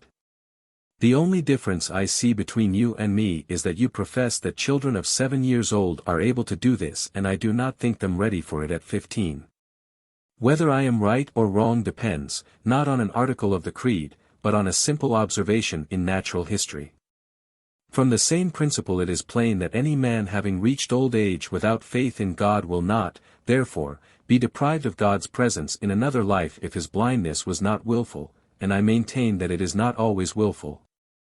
You admit that it is so in the case of lunatics deprived by disease of their spiritual faculties, but not of their manhood, and therefore still entitled to the goodness of their Creator. Why then should we not admit it in the case of those brought up from infancy in seclusion, those who have led the life of a savage and are without the knowledge that comes from intercourse with other men? 62. For it is clearly impossible that such a savage could ever raise his thoughts to the knowledge of the true God. Reason tells that man should only be punished for his willful faults, and that invincible ignorance can never be imputed to him as a crime. Hence it follows that in the sight of the eternal justice every man who would believe if he had the necessary knowledge is counted a believer. And that there will be no unbelievers to be punished except those who have closed their hearts against the truth. Let us beware of proclaiming the truth to those who cannot as yet comprehend it, for to do so is to try to inculcate error. It would be better to have no idea at all of the divinity than to have mean, grotesque, harmful, and unworthy ideas. To fail to perceive the divine is a lesser evil than to insult it. The worthy Plutarch says, I would rather men said, there is no such person as Plutarch, than that they should say, Plutarch is unjust, envious, jealous, and such a tyrant that he demands more than can be performed. The chief harm which results from the monstrous ideas of God which are instilled into the minds of children is that they last all their life long, and as men they understand no more of God than they did as children. In Switzerland I once saw a good and pious mother who was so convinced of the truth of this maxim that she refused to teach her son religion when he was a little child for fear lest he should be satisfied with this crude teaching and neglect better teaching when he reached the age of reason. This child never heard the name of God pronounced except with reverence and devotion, and as soon as he attempted to say the word he was told to hold his tongue, as if the subject were too sublime and great for him. This reticence aroused his curiosity and his self-love. He looked forward to the time when he would know this mystery so carefully hidden from him. The less they spoke of God to him, the less he was himself permitted to speak of God, the more he thought about him. This child beheld God everywhere. What I should most dread as the result of this unwise affectation of mystery is this: by overstimulating the youth's imagination you may turn his head, and make him at the best a fanatic rather than a believer. But we need fear nothing of the sort for Emile, who always declines to pay attention to what is beyond his reach, and listens with profound indifference to things he does not understand. There are so many things of which he is accustomed to say, "That is no concern of mine," that one more or less makes little difference to him. And when he does begin to perplex himself with these great matters, it is because the natural growth of his knowledge is turning his thoughts that way. We have seen the road by which the cultivated human mind approaches these mysteries, and I am ready to admit that it would not attain to them naturally, even in the bosom of society, till a much later age. But as there are in this same society inevitable causes which hasten the development of the passions, if we did not also hasten the development of the knowledge which controls these passions, we should indeed depart from the path of nature and disturb her equilibrium. When we can no longer restrain a precocious development in one direction, we must promote a corresponding development in another direction, so that the order of nature may not be inverted, and so that things should progress together, not separately. So that the man, complete at every moment of his life, may never find himself at one stage in one of his faculties and at another stage in another faculty. What a difficulty do I see before me! A difficulty all the greater because it depends less on actual facts than on the cowardice of those who dare not look the difficulty in the face. Let us at least venture to state our problem. A child should always be brought up in his father's religion. He is always given plain proofs that this religion, whatever it may be, is the only true religion, that all others are ridiculous and absurd. The force of the argument depends entirely on the country in which it is put forward. Let a Turk, who thinks Christianity so absurd at Constantinople, come to Paris and see what they think of Mahomet. It is in matters of religion more than in anything else that prejudice is triumphant. But when we who profess to shake off its yoke entirely, we who refuse to yield any homage to authority, decline to teach Emile anything which he could not learn for himself in any country, what religion shall we give him? To what sect shall this child of nature belong? The answer strikes me as quite easy. We will not attach him to any sect, but we will give him the means to choose for himself according to the right use of his own reason. Incido per ignes. Suppositos cineri deloso. Horace, lib 2. Ode I. No matter. Thus far zeal and prudence have taken the place of caution. I hope that these guardians will not fail me now. Reader, do not fear lest I should take precautions unworthy of a lover of truth. I shall never forget my motto, but I distrust my own judgment all too easily. Instead of telling you what I think myself, I will tell you the thoughts of one whose opinions carry more weight than mine. I guarantee the truth of the facts I am about to relate. They actually happen to the author whose writings I am about to transcribe. It is for you to judge whether we can draw from them any considerations bearing on the matter in hand. I do not offer you my own idea or another's as your rule, I merely present them for your examination. 30 years ago there was a young man in an Italian town. He was an exile from his native land and found himself reduced to the depths of poverty. He had been born a Calvinist, but the consequences of his own folly had made him a fugitive in a strange land. He had no money and he changed his religion for a morsel of bread. There was a hostel for proselytes in that town to which he gained admission. The study of controversy inspired doubts he had never felt before, and he made acquaintance with evil hitherto unsuspected by him. He heard strange doctrines and he met with morals still stranger to him. He beheld this evil conduct and nearly fell a victim to it. He longed to escape, but he was locked up. He complained, but his complaints were unheeded. At the mercy of his tyrants, he found himself treated as a criminal because he would not share their crimes. The anger kindled in a young and untried heart by the first experience of violence and injustice may be realized by those who have themselves experienced it.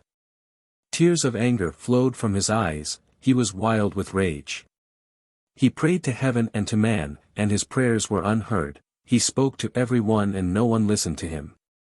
He saw no one but the vilest servants under the control of the wretch who insulted him, or accomplices in the same crime who laughed at his resistance and encouraged him to follow their example. He would have been ruined had not a worthy priest visited the hostel on some matter of business. He found an opportunity of consulting him secretly. The priest was poor and in need of help himself, but the victim had more need of his assistance, and he did not hesitate to help him to escape at the risk of making a dangerous enemy. Having escaped from vice to return to poverty, the young man struggled vainly against fate. For a moment he thought he had gained the victory. At the first gleam of good fortune his woes and his protector were alike forgotten.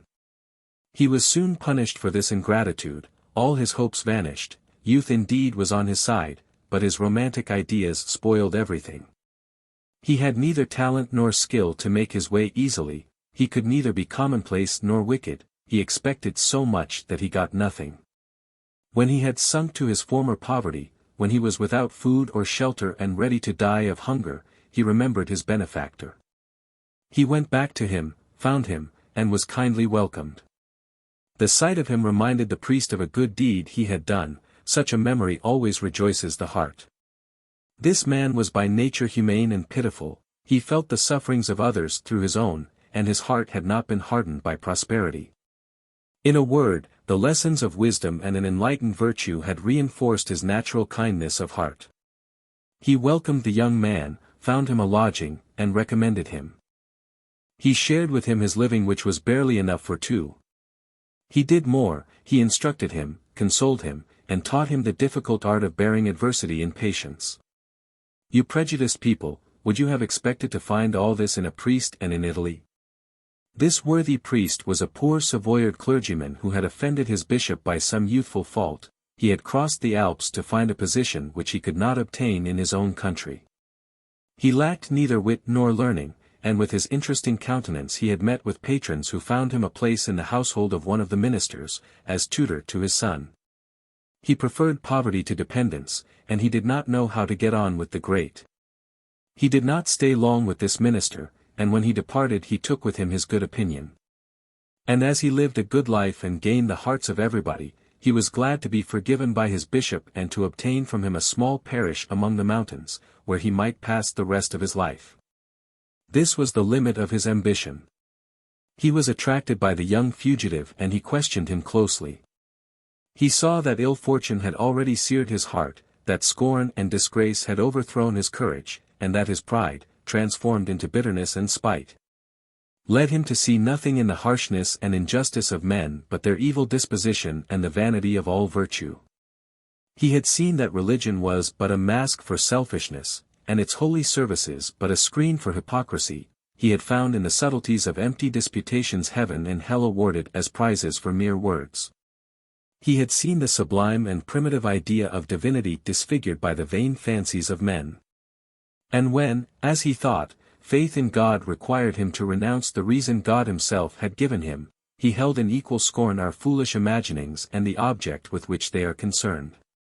With no knowledge of things as they are, without any idea of their origins, he was immersed in his stubborn ignorance and utterly despised those who thought they knew more than himself. The neglect of all religion soon leads to the neglect of a man's duties. The heart of this young libertine was already far on this road. Yet his was not a bad nature, though incredulity and misery were gradually stifling his natural disposition and dragging him down to ruin, they were leading him into the conduct of a rascal and the morals of an atheist. The almost inevitable evil was not actually consummated. The young man was not ignorant, his education had not been neglected. He was at that happy age when the pulse beats strongly and the heart is warm, but is not yet enslaved by the madness of the senses. His heart had not lost its elasticity. A native modesty, a timid disposition restrained him, and prolonged for him that period during which you watch your pupils so carefully. The hateful example of brutal depravity, of vice without any charm, had not merely failed to quicken his imagination, it had deadened it. For a long time disgust rather than virtue preserved his innocence, which would only succumb to more seductive charms. The priest saw the danger and the way of escape. He was not discouraged by difficulties, he took a pleasure in his task. He determined to complete it and to restore to virtue the victim he had snatched from vice. He set about it cautiously, the beauty of the motive gave him courage and inspired him with means worthy of his zeal. Whatever might be the result, his pains would not be wasted. We are always successful when our sole aim is to do good. He began to win the confidence of the proselyte by not asking any price for his kindness, by not intruding himself upon him, by not preaching at him, by always coming down to his level, and treating him as an equal. It was, so I think, a touching sight to see a serious person becoming the comrade of a young scamp, and virtue putting up with the speech of license in order to triumph over it more completely. When the young fool came to him with his silly confidences and opened his heart to him, the priest listened and set him at his ease. Without giving his approval to what was bad, he took an interest in everything. No tactless reproof checked his chatter or closed his heart. The pleasure which he thought was given by his conversation increased his pleasure in telling everything. Thus he made his general confession without knowing he was confessing anything. After he had made a thorough study of his feelings and disposition, the priest saw plainly that, although he was not ignorant for his age, he had forgotten everything that he most needed to know. And that the disgrace which fortune had brought upon him had stifled in him all real sense of good and evil. There is a stage of degradation which robs the soul of its life, and the inner voice cannot be heard by one whose whole mind is bent on getting food. To protect the unlucky youth from the moral death which threatened him, he began to revive his self-love and his good opinion of himself. He showed him a happier future in the right use of his talents. He revived the generous warmth of his heart by stories of the noble deeds of others. By rousing his admiration for the doers of these deeds he revived his desire to do like deeds himself. To draw him gradually from his idle and wandering life, he made him copy out extracts from well-chosen books. He pretended to want these extracts, and so nourished in him the noble feeling of gratitude. He taught him indirectly through these books, and thus he made him sufficiently regain his good opinion of himself so that he would no longer think himself good for nothing, and would not make himself despicable in his own eyes. A trifling incident will show how this kindly man tried, unknown to him, to raise the heart of his disciple out of its degradation, without seeming to think of teaching. The priest was so well known for his uprightness and his discretion, that many people preferred to entrust their alms to him, rather than to the wealthy clergy of the town. One day someone had given him some money to distribute among the poor, and the young man was mean enough to ask for some of it on the score of poverty. "No," said he, "we are brothers, you belong to me and I must not touch the money entrusted to me." Then he gave him the sum he had asked for out of his own pocket. Lessons of this sort seldom fail to make an impression on the heart of young people who are not wholly corrupt. I am weary of speaking in the third person, and the precaution is unnecessary. For you are well aware, my dear friend, that I myself was this unhappy fugitive. I think I am so far removed from the disorders of my youth that I may venture to confess them, and the hand which rescued me well deserves that I should at least do honor to its goodness at the cost of some slight shame. What struck me most was to see in the private life of my worthy master, virtue without hypocrisy, humanity without weakness, speech always plain and straightforward, and conduct in accordance with this speech. I never saw him trouble himself whether those whom he assisted went to vespers or confession, whether they fasted at the appointed seasons and went without meat. Nor did he impose upon them any other like conditions, without which you might die of hunger before you could hope for any help from the devout.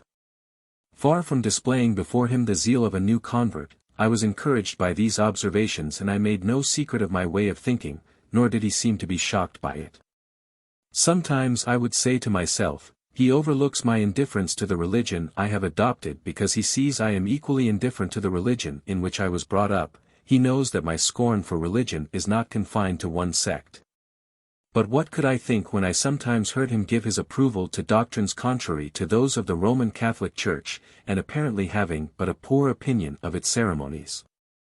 I should have thought him a Protestant in disguise if I had not beheld him so faithful to those very customs which he seemed to value so lightly. But I knew he fulfilled his priestly duties as carefully in private as in public, and I knew not what to think of these apparent contradictions. Except for the fault which had formerly brought about his disgrace, a fault which he had only partially overcome, his life was exemplary, his conduct beyond reproach, his conversation honest and discreet. While I lived on very friendly terms with him, I learnt day by day to respect him more. And when he had completely won my heart by such great kindness, I awaited with eager curiosity the time when I should learn what was the principle on which the uniformity of this strange life was based. This opportunity was a long time coming. Before taking his disciple into his confidence, he tried to get the seeds of reason and kindness which he had sown in my heart to germinate. The most difficult fault to overcome in me was a certain haughty misanthropy, a certain bitterness against the rich and successful, as if their wealth and happiness had been gained at my own expense. And as if their supposed happiness had been unjustly taken from my own. The foolish vanity of youth, which kicks against the pricks of humiliation, made me only too much inclined to this angry temper. And the self-respect, which my mentor strove to revive, led to pride, which made men still more vile in my eyes, and only added scorn to my hatred. Without directly attacking this pride, he prevented it from developing into hardness of heart. And without depriving me of my self-esteem, he made me less scornful of my neighbors. By continually drawing my attention from the empty show, and directing it to the genuine sufferings concealed by it, he taught me to deplore the faults of my fellows and feel for their sufferings, to pity rather than envy them. Touched with compassion towards human weaknesses through the profound conviction of his own failings, he viewed all men as the victims of their own vices and those of others. He beheld the poor groaning under the tyranny of the rich, and the rich under the tyranny of their own prejudices. "Believe me," said he, "our illusions, far from concealing our woes, only increase them by giving value to what is in itself valueless, in making us aware of all sorts of fancied privations which we should not otherwise feel. Peace of heart consists in despising everything that might disturb that peace. The man who clings most closely to life is the man who can least enjoy it, and the man who most eagerly desires happiness is always most miserable." What gloomy ideas! I exclaimed bitterly. If we must deny ourselves everything, we might as well never have been born, and if we must despise even happiness itself, who can be happy? "I am," replied the priest one day, in a tone which made a great impression on me. "You happy? So little favored by fortune, so poor, an exile and persecuted, you are happy. How have you contrived to be happy?" "My child," he answered, "I will gladly tell you." Thereupon he explained that, having heard my confessions, he would confess to me. "I will open my whole heart to yours," he said, embracing me. "You will see me, if not as I am, at least as I seem to myself. When you have heard my whole confession of faith, when you really know the condition of my heart, you will know why I think myself happy, and if you think as I do, you will know how to be happy too. But these explanations are not the affair of a moment. It will take time to show you all my ideas about the lot of man and the true value of life.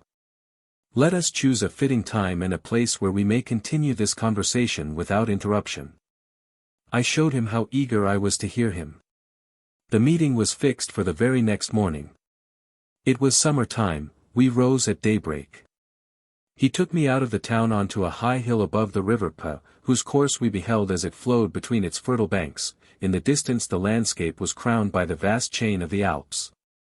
The beams of the rising sun already touched the plains and cast across the fields long shadows of trees, hillocks, and houses, and enriched with 1,000 gleams of light the fairest picture which the human eye can see. You would have thought that nature was displaying all her splendor before our eyes to furnish a text for our conversation. After contemplating this scene for a space in silence, the man of peace spoke to me. The creed of a Savoyard priest. "My child, do not look to me for learned speeches or profound arguments. I am no great philosopher, nor do I desire to be one. I have, however, a certain amount of common sense and a constant devotion to truth. I have no wish to argue with you nor even to convince you. It is enough for me to show you, in all simplicity of heart, what I really think. Consult your own heart while I speak, that is all I ask. If I am mistaken, I am honestly mistaken, and therefore my error will not be counted to me as a crime. If you, too, are honestly mistaken, there is no great harm done. If I am right, we are both endowed with reason, we have both the same motive for listening to the voice of reason. Why should not you think as I do? By birth I was a peasant and poor, to till the ground was my portion. But my parents thought it a finer thing that I should learn to get my living as a priest, and they found means to send me to college. I am quite sure that neither my parents nor I had any idea of seeking after what was good, useful, or true. We only sought what was wanted to get me ordained. I learned what was taught me, I said what I was told to say, I promised all that was required, and I became a priest. But I soon discovered that when I promised not to be a man, I had promised more than I could perform. Conscience, they tell us, is the creature of prejudice, but I know from experience that conscience persists in following the order of nature in spite of all the laws of man. In vain is this or that forbidden. Remorse makes her voice heard but feebly when what we do is permitted by well-ordered nature, and still more when we are doing her bidding. My good youth, nature has not yet appealed to your senses. May you long remain in this happy state when her voice is the voice of innocence. Remember that to anticipate her teaching is to offend more deeply against her than to resist her teaching. You must first learn to resist, that you may know when to yield without wrongdoing. From my youth up I had reverenced the married state as the first and most sacred institution of nature. Having renounced the right to marry, I was resolved not to profane the sanctity of marriage, for in spite of my education and reading I had always led a simple and regular life, and my mind had preserved the innocence of its natural instincts. These instincts had not been obscured by worldly wisdom, while my poverty kept me remote from the temptations dictated by the sophistry of vice. This very resolution proved my ruin. My respect for marriage led to the discovery of my misconduct. The scandal must be expiated, I was arrested, suspended, and dismissed. I was the victim of my scruples rather than of my incontinence, and I had reason to believe, from the reproaches which accompanied my disgrace, that one can often escape punishment by being guilty of a worse fault. A thoughtful mind soon learns from such experiences. I found my former ideas of justice, honesty, and every duty of man overturned by these painful events, and day by day I was losing my hold on one or another of the opinions I had accepted. What was left was not enough to form a body of ideas which could stand alone, and I felt that the evidence on which my principles rested was being weakened. At last I knew not what to think, and I came to the same conclusion as yourself, but with this difference, my lack of faith was the slow growth of manhood, attained with great difficulty, and all the harder to uproot. I was in that state of doubt and uncertainty which Descartes considers essential to the search for truth. It is a state which cannot continue, it is disquieting and painful, only vicious tendencies and an idle heart can keep us in that state. My heart was not so corrupt as to delight in it, and there is nothing which so maintains the habit of thinking as being better pleased with oneself than with one's lot. I pondered, therefore, on the sad fate of mortals, adrift upon this sea of human opinions, without compass or rudder, and abandoned to their stormy passions with no guide but an inexperienced pilot who does not know whence he comes or whither he is going. I said to myself, I love truth, I seek her, and cannot find her. Show me truth and I will hold her fast, why does she hide her face from the eager heart that would fain worship her? Although I have often experienced worse sufferings, I have never led a life so uniformly distressing as this period of unrest and anxiety, when I wandered incessantly from one doubt to another, gaining nothing from my prolonged meditations but uncertainty, darkness, and contradiction with regard to the source of my being and the rule of my duties. I cannot understand how anyone can be a skeptic sincerely and on principle. Either such philosophers do not exist or they are the most miserable of men. Doubt with regard to what we ought to know is a condition too violent for the human mind. It cannot long be endured. In spite of itself the mind decides one way or another, and it prefers to be deceived rather than to believe nothing. My perplexity was increased by the fact that I had been brought up in a church which decides everything and permits no doubts, so that having rejected one article of faith I was forced to reject the rest. As I could not accept absurd decisions, I was deprived of those which were not absurd. When I was told to believe everything, I could believe nothing, and I knew not where to stop. I consulted the philosophers, I searched their books and examined their various theories. I found them all alike proud, assertive, dogmatic, professing, even in their so-called skepticism, to know everything, proving nothing, scoffing at each other. This last trait, which was common to all of them, struck me as the only point in which they were right. Braggarts in attack, they are weaklings in defense. Weigh their arguments, they are all destructive. Count their voices, every one speaks for himself, they are only agreed in arguing with each other. I could find no way out of my uncertainty by listening to them. I suppose this prodigious diversity of opinion is caused, in the first place, by the weakness of the human intellect, and, in the second, by pride. We have no means of measuring this vast machine, we are unable to calculate its workings. We know neither its guiding principles nor its final purpose, we do not know ourselves, we know neither our nature or the spirit that moves us, we scarcely know whether man is one or many, we are surrounded by impenetrable mysteries. These mysteries are beyond the region of sense, we think we can penetrate them by the light of reason, but we fall back on our imagination. Through this imagined world each forces a way for himself which he holds to be right. None can tell whether his path will lead him to the goal. Yet we long to know and understand it all.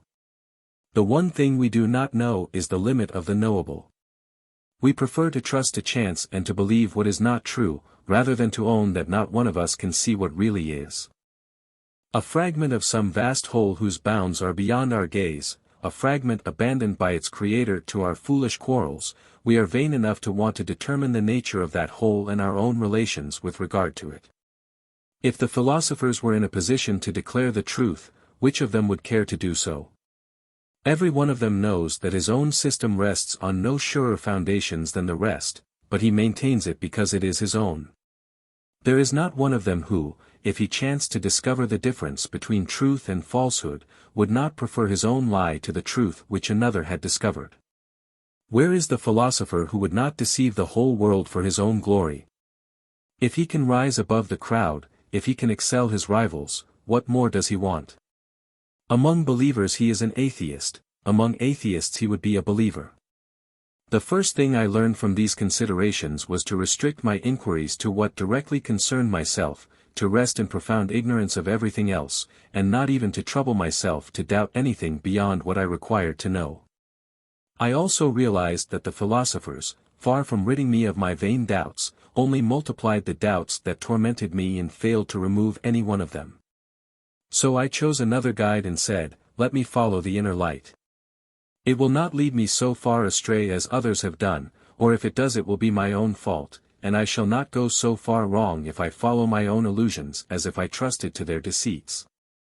I then went over in my mind the various opinions which I had held in the course of my life, and I saw that although no one of them was plain enough to gain immediate belief, some were more probable than others. And my inward consent was given or withheld in proportion to this improbability.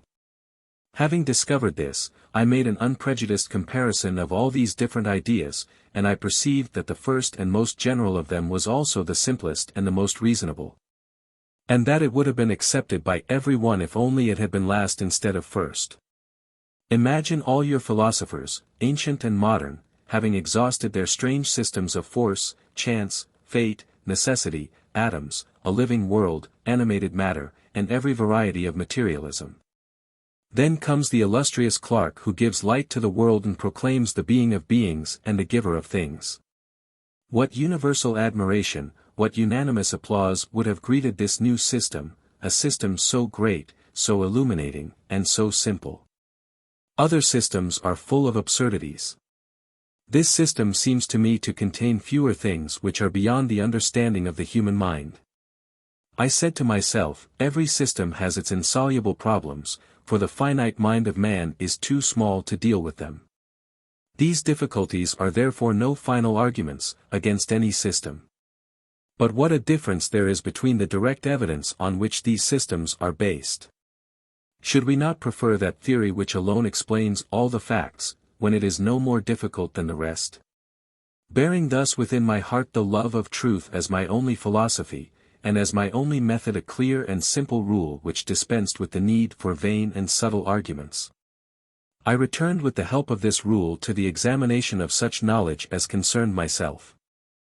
I was resolved to admit as self-evident all that I could not honestly refuse to believe, and to admit as true all that seemed to follow directly from this. All the rest I determined to leave undecided, neither accepting nor rejecting it, nor yet troubling myself to clear up difficulties which did not lead to any practical ends. But who am I? What right have I to decide? What is it that determines my judgments? If they are inevitable, if they are the results of the impressions I receive, I am wasting my strength in such inquiries. They would be made or not without any interference of mine. I must therefore first turn my eyes upon myself to acquaint myself with the instrument I desire to use, and to discover how far it is reliable. I exist, and I have senses through which I receive impressions. This is the first truth that strikes me, and I am forced to accept it. Have I any independent knowledge of my existence, or am I only aware of it through my sensations? This is my first difficulty, and so far I cannot solve it. For I continually experience sensations, either directly or indirectly through memory, so how can I know if the feeling of self is something beyond these sensations or if it can exist independently of them? My sensations take place in myself, for they make me aware of my own existence, but their cause is outside me, for they affect me whether I have any reason for them or not, and they are produced or destroyed independently of me. So I clearly perceive that my sensation, which is within me, and its cause or its object, which is outside me, are different things. Thus, not only do I exist, but other entities exist also, that is to say, the objects of my sensations. And even if these objects are merely ideas, still these ideas are not me. But everything outside myself, everything which acts upon my senses, I call matter, and all the particles of matter which I suppose to be united into separate entities I call bodies. Thus all the disputes of the idealists and the realists have no meaning for me, their distinctions between the appearance and the reality of bodies are wholly fanciful. I am now as convinced of the existence of the universe as of my own. I next consider the objects of my sensations, and I find that I have the power of comparing them, so I perceive that I am endowed with an active force of which I was not previously aware. To perceive is to feel, to compare is to judge. To judge and to feel are not the same.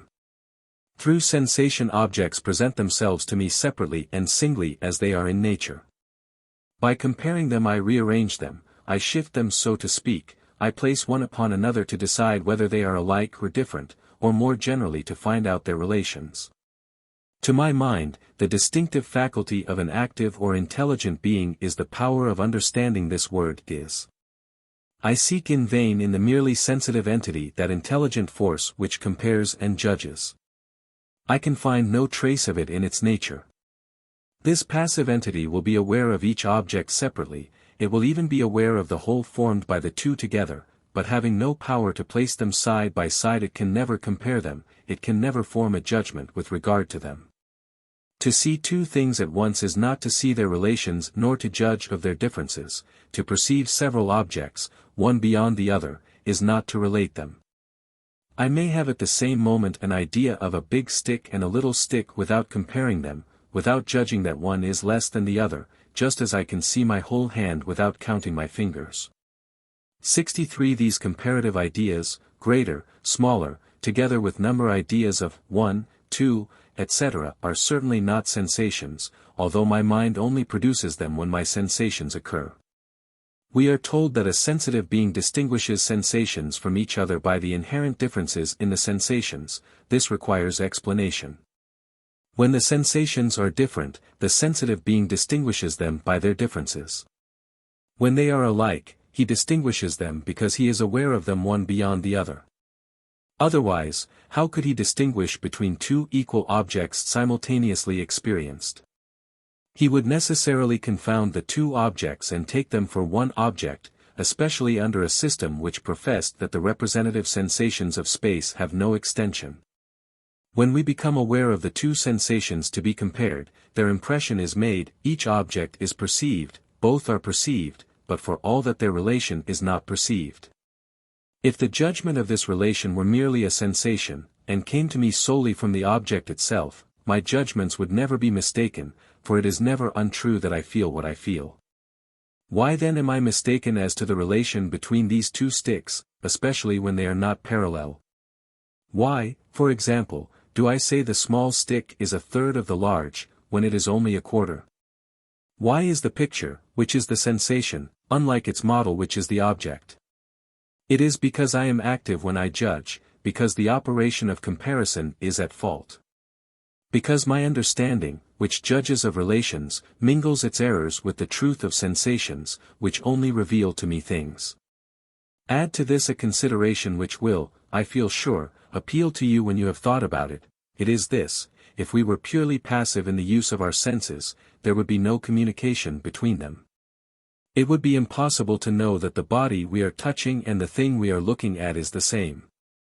Either we should never perceive anything outside ourselves, or there would be for us 5 substances perceptible by the senses, whose identity we should have no means of perceiving. This power of my mind which brings my sensations together and compares them may be called by any name, let it be called attention, meditation, reflection, or what you will. It is still true that it is in me and not in things, that it is I alone who produce it, though I only produce it when I receive an impression from things. Though I am compelled to feel or not to feel, I am free to examine more or less what I feel. Being now, so to speak, sure of myself, I begin to look at things outside myself, and I behold myself with a sort of shudder flung at random into this vast universe, plunged as it were into the vast number of entities. Knowing nothing of what they are in themselves or in relation to me. I study them, I observe them, and the first object which suggests itself for comparison with them is myself. All that I perceive through the senses is matter, and I deduce all the essential properties of matter from the sensible qualities which make me perceive it, qualities which are inseparable from it. I see it sometimes in motion, sometimes at rest. 64 Hence I infer that neither motion nor rest is essential to it, but motion, being an action, is the result of a cause of which rest is only the absence. When, therefore, there is nothing acting upon matter it does not move, and for the very reason that rest and motion are indifferent to it, its natural state is a state of rest. I perceive 2 sorts of motions of bodies, acquired motion and spontaneous or voluntary motion. In the first the cause is external to the body moved, in the second it is within. I shall not conclude from that the motion, say of a watch, is spontaneous, for if no external cause operated upon the spring it would run down and the watch would cease to go. For the same reason I should not admit that the movements of fluids are spontaneous, neither should I attribute spontaneous motion to fire which causes their fluidity. 65. You ask me if the movements of animals are spontaneous. My answer is, I cannot tell, but analogy points that way. You ask me again, how do I know that there are spontaneous movements? I tell you, I know it because I feel them. I want to move my arm and I move it without any other immediate cause of the movement but my own will. In vain would any one try to argue me out of this feeling, it is stronger than any proofs. You might as well try to convince me that I do not exist. If there were no spontaneity in men's actions, nor in anything that happens on this earth, it would be all the more difficult to imagine a first cause for all motion. For my own part, I feel myself so thoroughly convinced that the natural state of matter is a state of rest, and that it has no power of action in itself, that when I see a body in motion I at once assume that it is either a living body or that this motion has been imparted to it. My mind declines to accept in any way the idea of inorganic matter moving of its own accord, or giving rise to any action. Yet this visible universe consists of matter diffused and dead. 66 Matter which has none of the cohesion, the organization, the common feeling of the parts of a living body. For it is certain that we who are parts have no consciousness of the whole. This same universe is in motion, and in its movements, ordered, uniform, and subject to fixed laws. It has none of that freedom which appears in the spontaneous movements of men and animals. So the world is not some huge animal which moves of its own accord. Its movements are therefore due to some external cause, a cause which I cannot perceive, but the inner voice makes this cause so apparent to me that I cannot watch the course of the sun without imagining a force which drives it. And when the earth revolves I think I see the hand that sets it in motion. If I must accept general laws whose essential relation to matter is unperceived by me, how much further have I got? These laws, not being real things, not being substances, have therefore some other basis unknown to me. Experiment and observation have acquainted us with the laws of motion. These laws determine the results without showing their causes. They are quite inadequate to explain the system of the world and the course of the universe. With the help of dice Descartes made heaven and earth, but he could not set his dice in motion, nor start the action of his centrifugal force without the help of rotation. Newton discovered the law of gravitation. But gravitation alone would soon reduce the universe to a motionless mass. He was compelled to add a projectile force to account for the elliptical course of the celestial bodies. Let Newton show us the hand that launched the planets in the tangent of their orbits. The first causes of motion are not to be found in matter. Matter receives and transmits motion, but does not produce it. The more I observe the action and reaction of the forces of nature playing on one another, the more I see that we must always go back from one effect to another, till we arrive at a first cause in some will. For to assume an infinite succession of causes is to assume that there is no first cause. In a word, no motion which is not caused by another motion can take place, except by a spontaneous, voluntary action. Inanimate bodies have no action but motion, and there is no real action without will. This is my first principle. I believe, therefore, that there is a will which sets the universe in motion and gives life to nature. This is my first dogma, or the first article of my creed. How does a will produce a physical and corporeal action? I cannot tell, but I perceive that it does so in myself. I will to do something and I do it. I will to move my body and it moves, but if an inanimate body, when at rest, should begin to move itself, the thing is incomprehensible and without precedent. The will is known to me in its action, not in its nature. I know this will as a cause of motion, but to conceive of matter as producing motion is clearly to conceive of an effect without a cause, which is not to conceive at all. It is no more possible for me to conceive how my will moves my body than to conceive how my sensations affect my mind. I do not even know why one of these mysteries has seemed less inexplicable than the other. For my own part, whether I am active or passive, the means of union of the two substances seem to me absolutely incomprehensible. It is very strange that people make this very incomprehensibility a step towards the compounding of the two substances, as if operations so different in kind were more easily explained in one case than in two. The doctrine I have just laid down is indeed obscure, but at least it suggests a meaning and there is nothing in it repugnant to reason or experience. Can we say as much of materialism? Is it not plain that if motion is essential to matter it would be inseparable from it, it would always be present in it in the same degree, always present in every particle of matter, always the same in each particle of matter? It would not be capable of transmission, it could neither increase nor diminish, nor could we ever conceive of matter at rest. When you tell me that motion is not essential to matter but necessary to it, you try to cheat me with words which would be easier to refute if there was a little more sense in them. For either the motion of matter arises from the matter itself and is therefore essential to it, or it arises from an external cause and is not necessary to the matter, because the motive cause acts upon it. We have got back to our original difficulty. The chief source of human error is to be found in general and abstract ideas.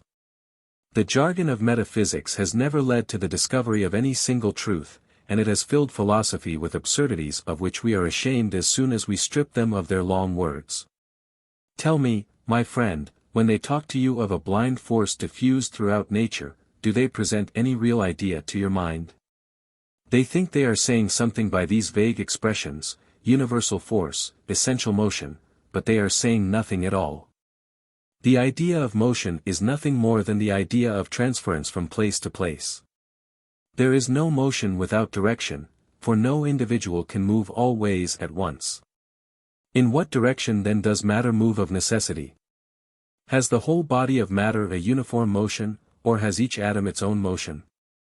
According to the first idea the whole universe must form a solid and indivisible mass, according to the second it can only form a diffused and incoherent fluid, which would make the union of any two atoms impossible. What direction shall be taken by this motion common to all matter? Shall it be in a straight line, in a circle, or from above downwards, to the right or to the left? If each molecule has its own direction, what are the causes of all these directions and all these differences? If every molecule or atom only revolved on its own axis, nothing would ever leave its place and there would be no transmitted motion, and even then this circular movement would require to follow some direction.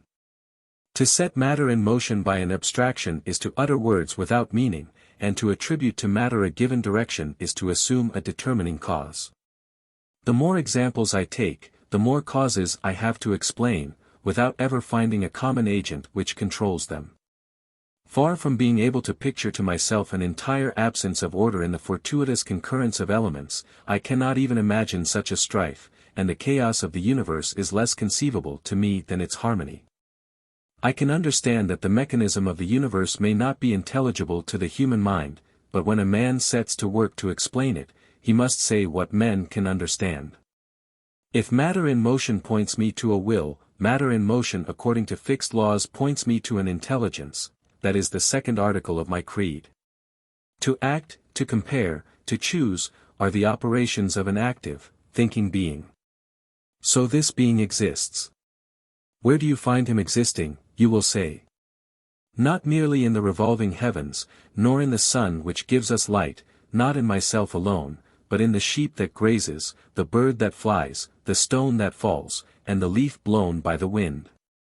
I judge of the order of the world, although I know nothing of its purpose, for to judge of this order it is enough for me to compare the parts one with another, to study their cooperation, their relations, and to observe their united action. I know not why the universe exists, but I see continually how it is changed. I never fail to perceive the close connection by which the entities of which it consists lend their aid one to another. I am like a man who sees the works of a watch for the first time. He is never weary of admiring the mechanism, though he does not know the use of the instrument and has never seen its face.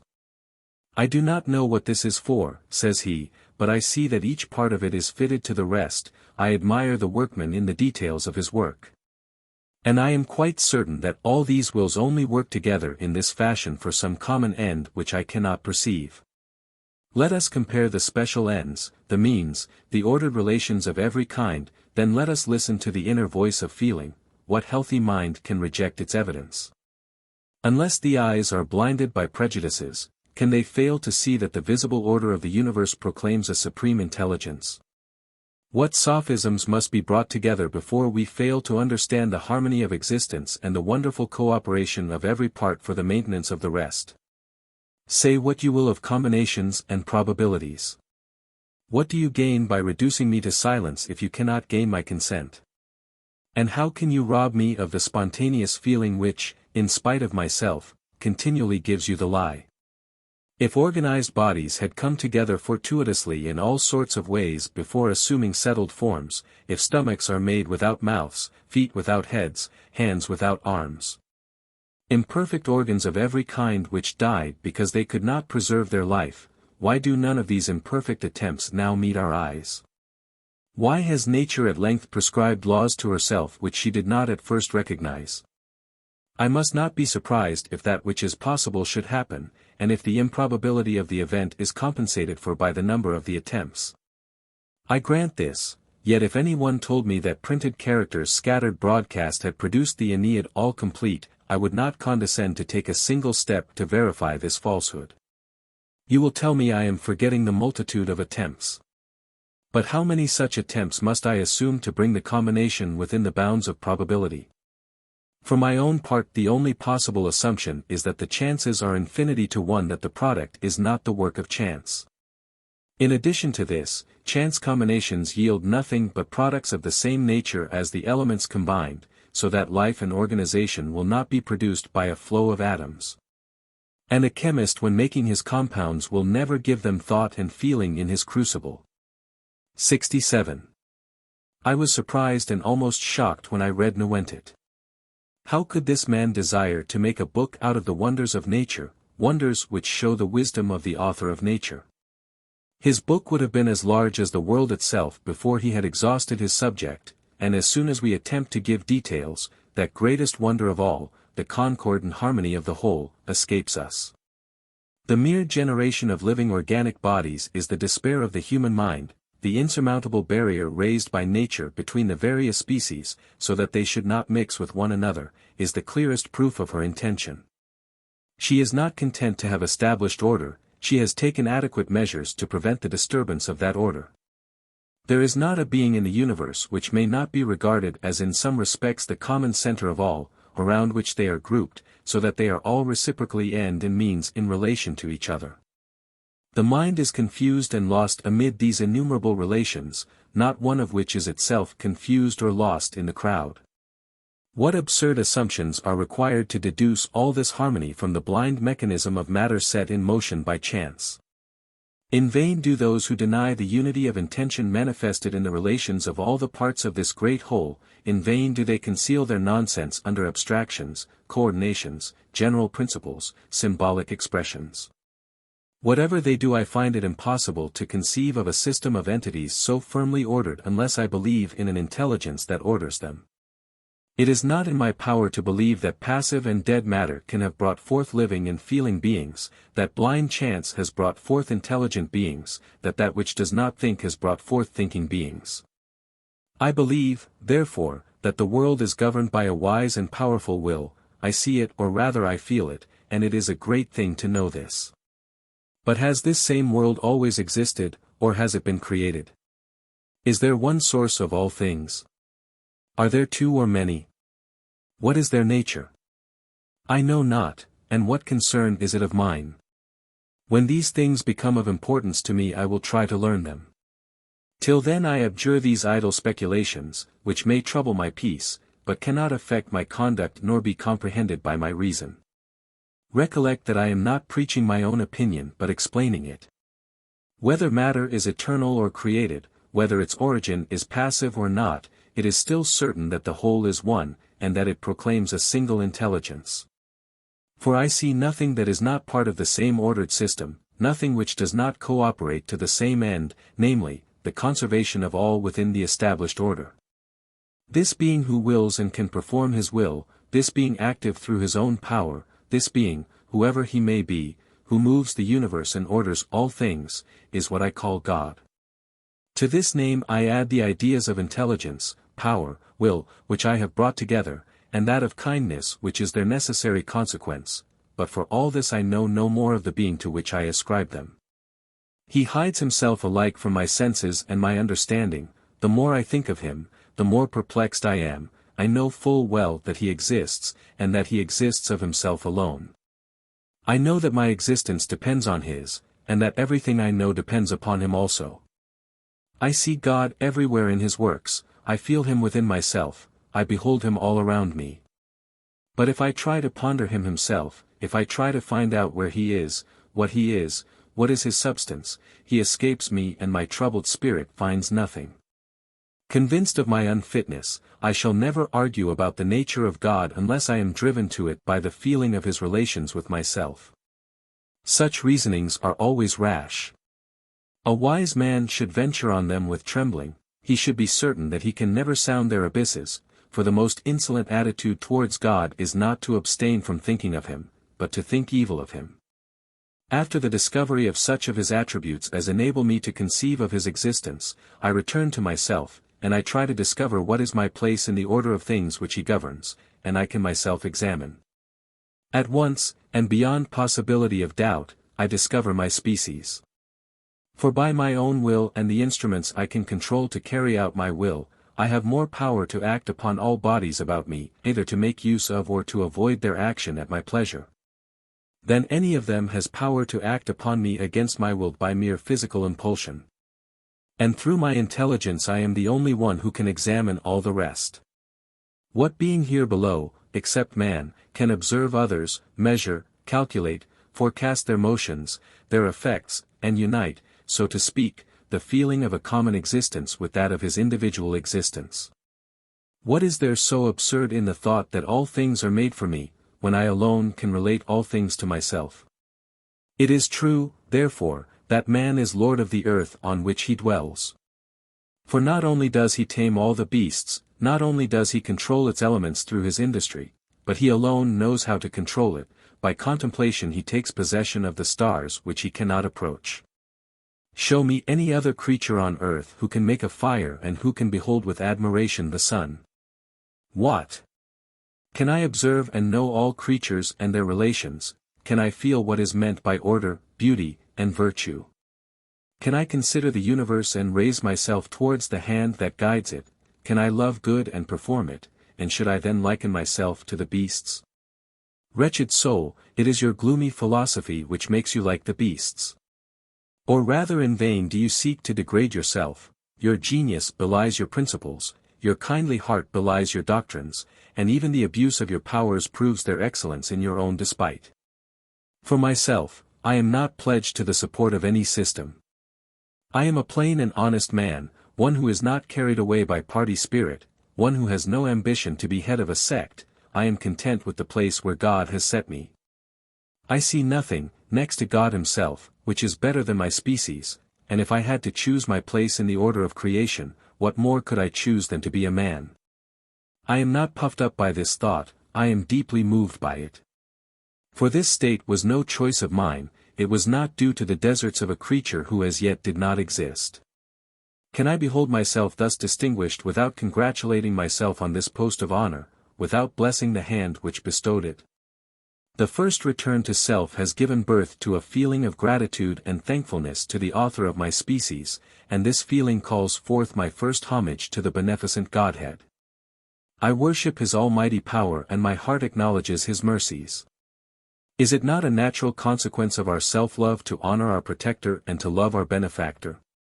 But when, in my desire to discover my own place within my species, I consider its different ranks and the men who fill them, where am I now?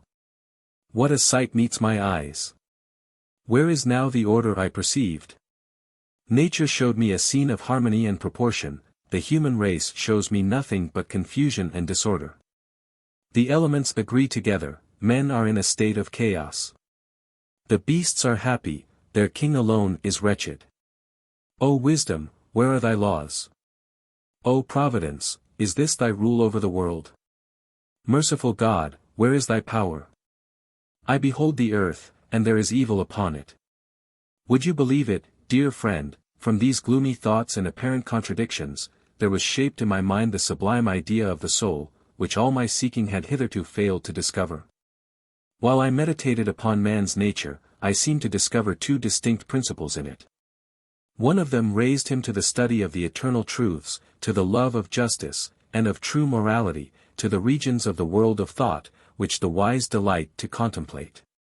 The other led him downwards to himself, made him the slave of his senses, of the passions which are their instruments, and thus opposed everything suggested to him by the former principle. When I felt myself carried away, distracted by these conflicting motives, I said, no, man is not one, I will and I will not. I feel myself at once a slave and a free man, I perceive what is right, I love it, and I do what is wrong. I am active when I listen to the voice of reason, I am passive when I am carried away by my passions, and when I yield, my worst suffering is the knowledge that I might have resisted. Young man, hear me with confidence. I will always be honest with you. If conscience is the creature of prejudice, I am certainly wrong, and there is no such thing as a proof of morality. But if to put oneself first is an inclination natural to man, and if the first sentiment of justice is moreover inborn in the human heart, let those who say man is a simple creature remove these contradictions and I will grant that there is but one substance. You will note that by this term, substance, I understand generally the being endowed with some primitive quality, apart from all special and secondary modifications. If then all the primitive qualities which are known to us can be united in one and the same being, we should only acknowledge one substance. But if there are qualities which are mutually exclusive, there are as many different substances as there are such exclusions. You will think this over. For my own part, whatever Locke may say, it is enough for me to recognize matter as having merely extension and divisibility to convince myself that it cannot think. And if a philosopher tells me that trees feel and rocks think 68 in vain will he perplex me with his cunning arguments. I merely regard him as a dishonest sophist, who prefers to say that stones have feeling rather than that men have souls. Suppose a deaf man denies the existence of sounds because he has never heard them. I put before his eyes a stringed instrument and cause it to sound in unison by means of another instrument concealed from him, the deaf man sees the cord vibrate. I tell him, the sound makes it do that. Not at all, says he, the string itself is the cause of the vibration, to vibrate in that way is a quality common to all bodies. Then show me this vibration in other bodies, I answer, or at least show me its cause in this string. I cannot, replies the deaf man, but because I do not understand how that string vibrates, why should I try to explain it by means of your sounds, of which I have not the least idea? It is explaining one obscure fact by means of a cause still more obscure. Make me perceive your sounds, or I say there are no such things. The more I consider thought and the nature of the human mind, the more likeness I find between the arguments of the materialists and those of the deaf man. Indeed, they are deaf to the inner voice which cries aloud to them, in a tone which can hardly be mistaken. A machine does not think, there is neither movement nor form which can produce reflection. Something within thee tries to break the bands which confine it, space is not thy measure, the whole universe does not suffice to contain thee. Thy sentiments, thy desires, thy anxiety, thy pride itself, have another origin than this small body in which thou art imprisoned.